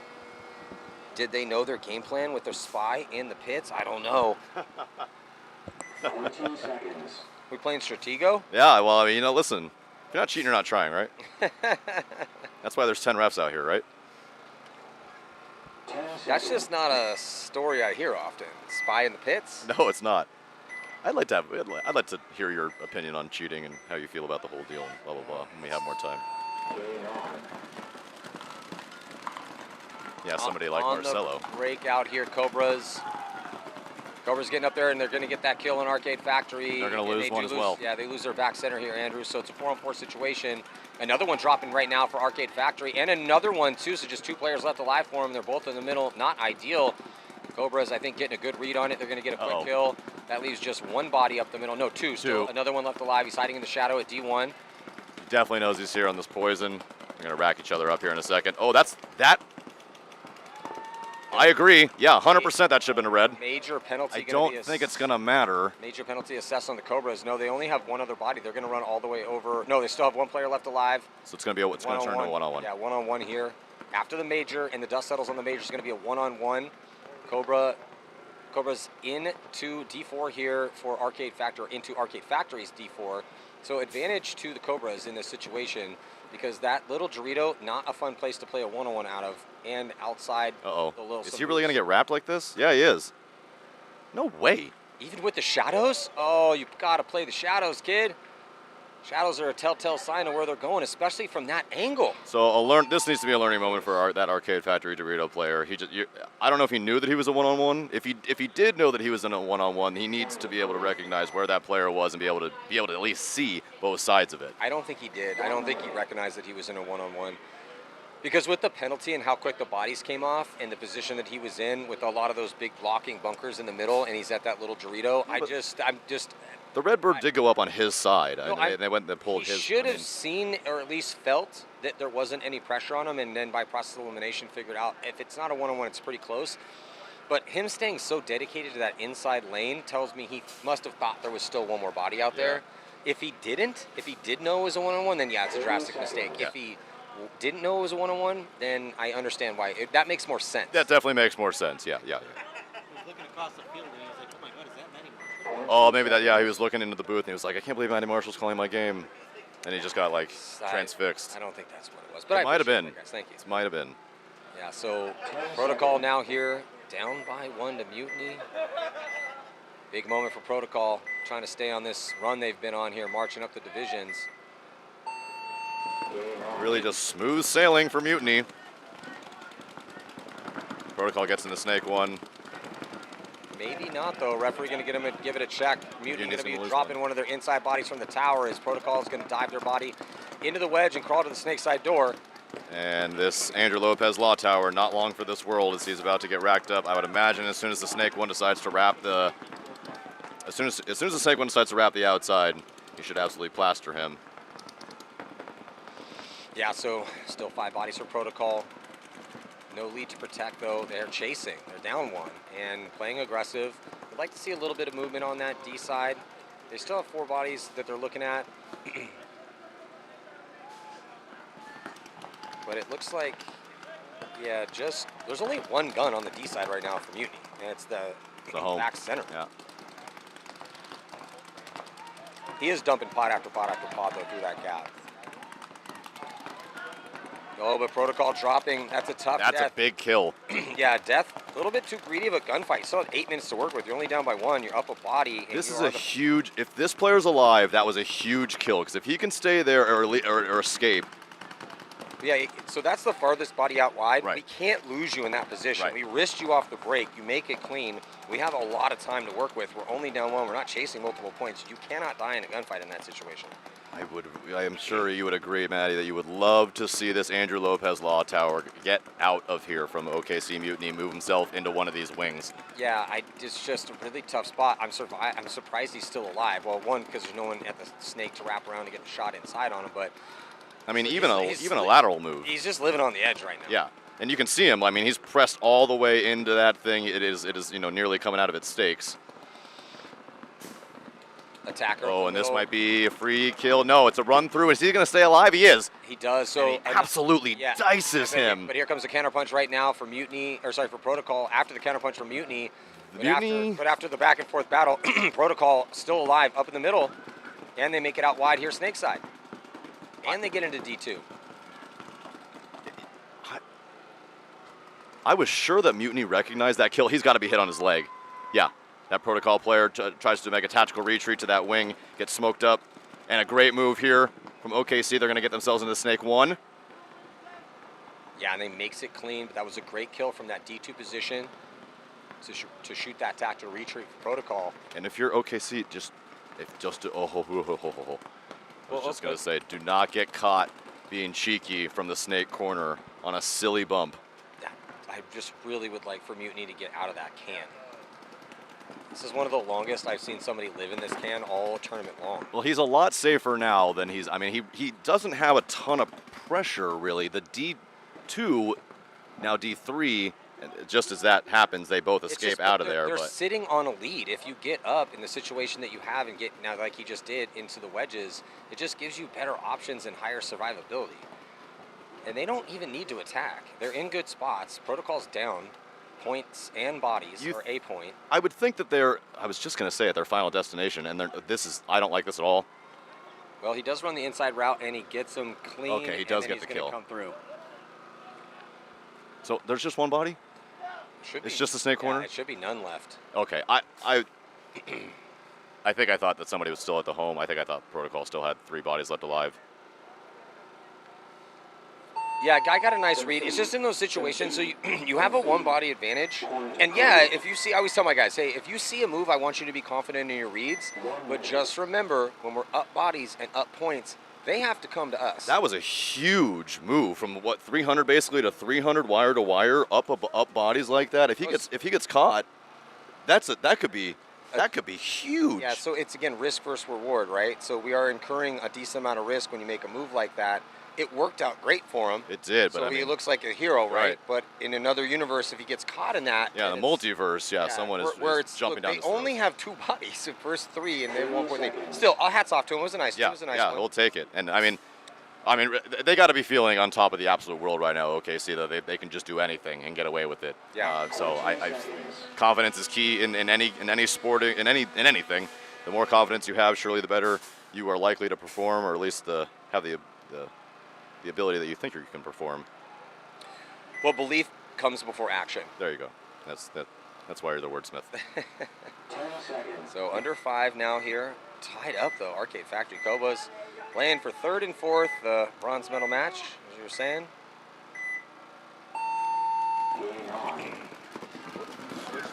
Arcade Factory going to go and risk the wide body here, snake side to the corner, and he makes it clean.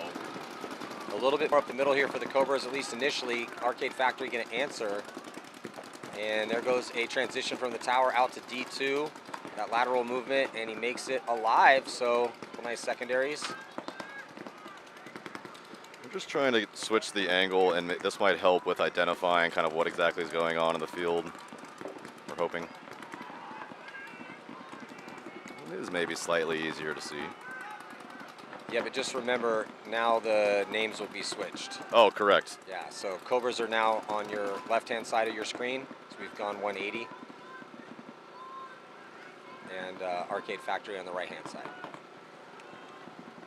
Oh, yeah, that's going to be weird.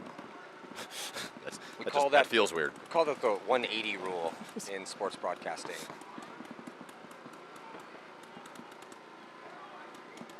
So right now here, Cobra's pretty good position at the 50-yard line.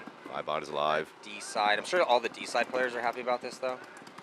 Like, yeah. Oh, yeah, like give me some shine. Yeah, baby. for once. I'm gonna petition to just like literally switch the sides of the field next year and just have the Dorito on the pit side. We've done that occasionally for the webcast, or we've had that conversation with the webcast. If a layout had come out where the D side was the better side, right, to put that as the show tape, where we have most of the cameras. Oh, and that. But the problem there is that then when you look cross field, you can't see when guys get down low. In it, yeah, I know. On the snake side. Bodies is going to get it peeled off for Arcade. Cobra's in commanding position here on Arcade's side of the field in their 400.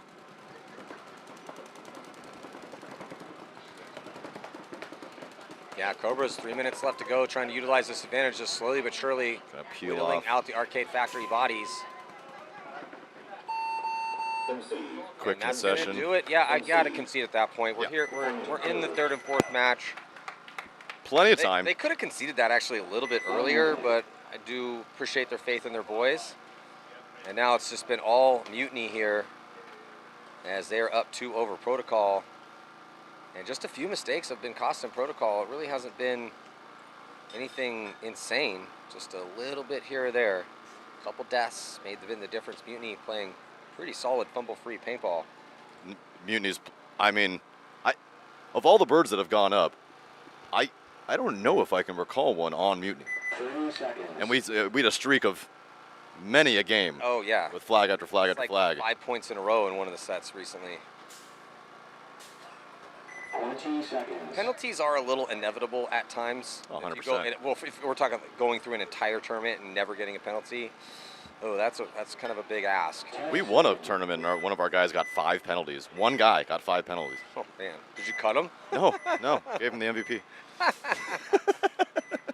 I guess you guys won. All's forgiven once you win. Yeah, So on the breakout. Oh.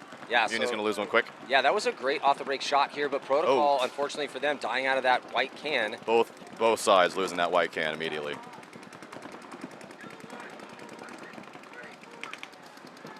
Yeah, when I was trying to stay away. All the pro coaches were trying to stay away from that can as much as we could.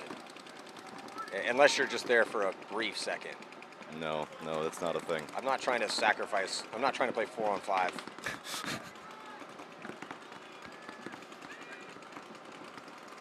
But currently here 4-on-4. Protocol going to have to start pushing the issue though relatively soon. As a 2-point spread, they have about, I'd say, a minute to work with, maybe a minute and a half before they really have to start committing. So you have basically a minute and a half to start loading up on those, 30 to 50 yard line bunkers. Big move outside wide for Mutiny. Does he make it clean? Looks like he does. And that again is going to be, he's going to shoot the snake insert. Oh, I think he bounced him. But now they're wide and they have the Hinman and the Karslev cut covered. Protocol is going to be, as I say that, he sneaks through that cut and gets himself into the Dorito 200. For those that don't know, the Hinman cut typically was defined as the Dorito side cut and Karslev cut from the Russian Legion. Typically the snake side cut is to try to eliminate those attackers that can absolutely flip a game on their heads. So died down a little bit here. Protocol being wary of advancing. Mutiny just trying to hold on to this lead. Tick, tick, tick, tick. Yeah, the body language for Mutiny, now that they have these 4 bodies, they have 1 outside wide, would like to, if he can, get from D1 into D2. Don't mind him being at D1 though. Just want him alive. I feel like if he gets to D2, this is over. If he gets to D2 with a minute and 13 down by 2, it just puts Protocol in a really rough spot. He's looking inside though. He's not really looking to make that move. Because that tower has that split. Of course, yeah, of course. Protocol now going to dive in, try to present an offensive threat. We talked about being right around 3 minutes before they started to really start launching into this attack. You just can't get lulled into playing at the pace like you need 1 when you really need 2. When this ends, if you're Protocol, you want it to be 2-1, and you would like to still have at least a minute and 30 seconds on the clock. So the biggest issue with this door right now is that, well, now he has things to shoot at. I was just going to say he's not going to really have a lot to shoot at when he looks inside. He'll have a little bit of the snake one technically if he bounces all the way back, but if he looks outside, now he has the Dorito 2. But that if he as soon as he tries to go around, that tower is going to rip his head off because he's already watching that almost exact cut from the 200 to 300. Yeah, but he's also dealing with Protocol's body in D2 as well too. They're mirrored up. Right. Yeah, so, but that then will hopefully, if you're Mutiny, stop Protocol's any sort of, at least it gets you a little bit of a chance to stop their attack as they move up the sideline. And it looks like that snake player knows that he's somewhere over there in that center. Some tactical retreat there from Protocol. Tick, tick, tick, tick, tick. Now we're really getting into crunch time here. Yeah, it's just they're playing at the pace like they need one, not like Gets they into the need two. 300. Did he? And then when they drop that body early here from the white can, no one's moved on the snake side. Nothing. Yeah, they've had absolutely no movement from either the home or the snake insert at all. So the only player's moved is Dorito side. And they had, so once you get to the door and you get your, oh no, they lose that body. Tough death here for Protocol dying. I really can't knock anyone for Protocol who dies doing anything offensive in this moment. No, this player looks like he very well could have a hit on his pod. Nope, player's clean, but that wing's going to get wiped up instead. Two bodies left alive. If they want to win, even have any chance to win this game, they need to concede the point. They heard you. And a 3-0 lead. He got the nail halfway in the coffin for OKC Mutiny. The nail has already been started. It's been put. The nail is definitely. Oh yeah, they've definitely tacked a few in there. They've tacked a little bit into the pine box, and it's being hefted above their head. It's old wood, so it's splitting. It's really getting in there quick. Yeah, it's yeah. Yeah, Muni's just looked outstanding. I mean, even these are close points, and going blow for blow in those moments. I always say, guys, you have to play to the moment. The variables change, the situation changes with time, with the body count, with the point spread. We're playing to the moment. The decisions we make are contingent on what is all the changing variables, and that's what we've seen at OKC Mutiny. And I have not seen Protocol. I mean, I don't know if fluster's the right word, but maybe confused. Maybe just not quite knowing what it is that they want to do to accomplish, because they look. I've seen Protocol play quite a bit, and they movement is not normally their issue. Moving and grooving, getting things done, and static. Static maybe is the right word. And now they have almost no time at all. It was just shy of a minute 30 to collect 3 points to even. It's going to be full send moment. Also on the precipice of a mercy rule loss. This one closer though, and less time, and also not much time, under 3, a little bit more time actually in this one. Sun is a killer.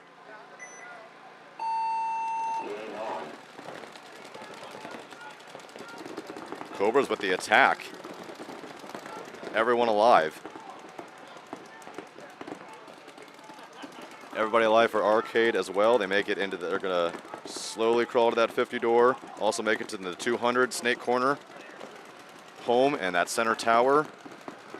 But 2 minutes, 35 seconds to go.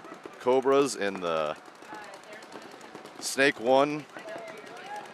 The home, the tower, the Dorito side wing, and the Andrew Lopez Law. Yeah, Cade Factory here. They want this 3rd place. Gonna have to get moving up the field. See, this tactical retreat just isn't doing it for me from door to wing. Yeah, I also just love that Cobras have put themselves in a snake 1 early here. Yeah, they're one risk. They sent him, made it there alive, and kind of as we talked about, it's a lower risk than trying to get to the 200, higher risk than trying to get to the baby. But people have done pretty well at getting in there, and you can really sit on some things from here. That's exactly what he's doing. Yeah, it's a fortress too. I mean, if you really want to hide, you can just hide in there, and they're gonna have to literally bunker you out of that spot. Though Cobras are dropping a body inside, so this does open things right now for Cade Factory a bit though. One less angle to deal with in the middle. Let's see if that home player for Cobras kind of can recognize that, get himself out to the baby, and put some sort of stopgap on that push over there. They have 45 seconds to get up the field. They need to get out of D2 and get into D3 or D4 in the next 45 seconds. They need to get out of the back center. Oh, and he gets ripped to pieces. I mean, at least he's trying something there, but goes right into his zone. Great zone control here from the Cobras. Yeah, whoever that was on super lockdown. Yeah, that guy got torched. He didn't have, I mean, it wasn't even close. No, it was. I think it was the snake 1 actually on the inside. Oh, but they are going to lose another player. Cobras loses their home. Yeah, that's a nice kill because the home can switch his gun back and forth for those outside angles and wrap around and get the shot up the middle. Oh, and Arcade's going to lose their Dorito side attacker, and that is going to spell trouble. Yeah, and we're under a minute here, Andrew. They are going to dive into the snake 50, but then great zone control again. So the Cobras, in a bend don't break moment, playing excellent on the defense after taking some decent spots, particularly on the snake side. And it is looking very nicely for them here to seal up this 3rd place and the victory in this match, because there's one body in front of them, their snake 1 player, but he's all the way in the back corner. Again, Cardinal sin of paintball is to be alive in your spot when you're down by 1, even if you're down bodies.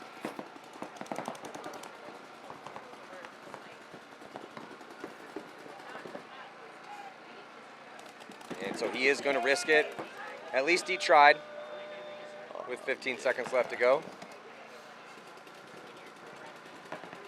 So this is going to be all she wrote here for this match as the Cobras. Oh, man, and they're going to give him extra with no time remaining. Yeah, that is just going to do it. A little bunkering to finish things out here for the Cobras. So third place in Division 4, the Cobras. So happy for And it's been all mutiny here so far with just a minute and 24 seconds left to go. Protocol going to be very difficult. Going to be running less than 30-second points here. And that does give a big advantage to mutiny, as Protocol is just going to be running right into their guns. We're talking about all day long as far as in these situations, okay, what's possible with fast points.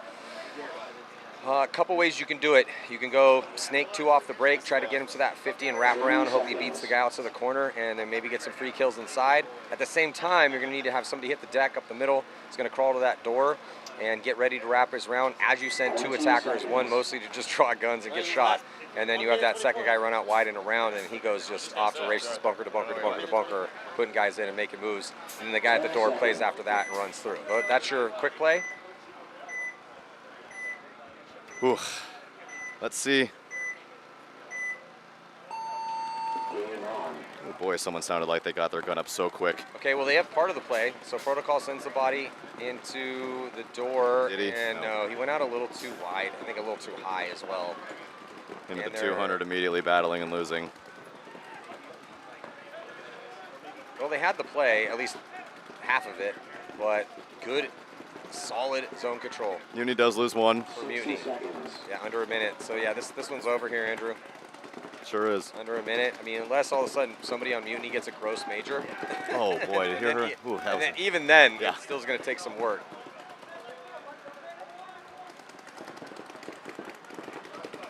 Protocol going to push the center. Yeah, attempted last second run throughs here, or last 40-second run throughs. Gonna Yeah, say they saw that coming. but you also in these when you want a 20, if you want a 30-second point, you can't go one at a time. No. You can't just like run to your primary. Oh, hey. Individually attack. Oh man, I saw I saw his wig come off. I thought it was a red. I was like, hey, we're gonna get that swing point. Nope, just the wig.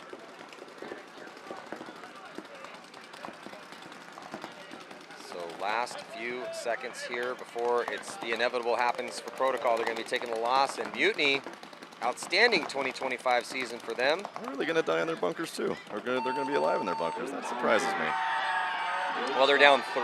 Yeah, but Look, when you're down 1, different story. But 3, kind of pointless. Congratulations to OKC Mutiny. Midwest boys coming in here, playing the biggest league here on the West Coast and taking our money. yeah, good for them. Absolute congratulations. You couldn't ask for 2 better weekends in a row. You're gonna win the series championship of the USXBL. Come over here, mop everybody up, made it look easy. Congratulations to OKC Mutiny. Congratulations to Protocol, podium again. Congratulations to Cobras, taking the 3rd place. Yeah, yeah. What a beautiful tournament out here. It's been an absolute pleasure. Beautiful day of paintball. And that's it, Maddie. That gonna do it? That's all she wrote. And that is all she wrote. Well, Oh. Oh, hey. You want to sign off? ladies and gentlemen, it's been an absolute pleasure. 2025 in the books here for the WCPPL. And we still got a big event coming up, though. World Cup, second weekend of November, 12th through the 16th. I think it's going to be a 5-day show, too. We have 3-man and then 4 days of 5-man battles. Nuts. Can't wait to see that. So mark your calendars for that. And I got a lot of stuff going down with Major League Paintball Plus as well. But yeah, hats off to Mike Heyman and the crew here. WCPPL, as I always say, doing God's work. Regional series are the lifeblood of this sport. And they are doing just amazing things over here. Tune in for big announcements from the WC and the USXBL and all the things. Many, many thank yous to the league, the refs, the players, everybody who made this possible, this tournament. Maddie. Absolute pleasure. Really awesome time. All right. Like, what a dream of mine. Appreciate that. See you guys in a couple weeks. Peace. Later.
Tribeca, right next to the narrow, but I'll be hood.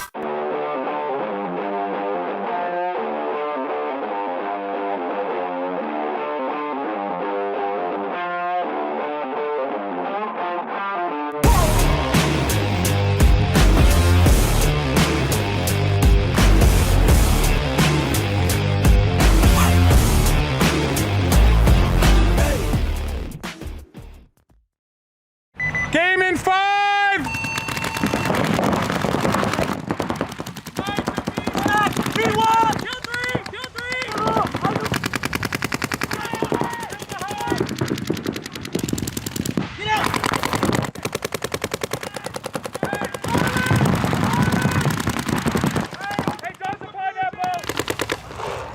Live at the 5, baby.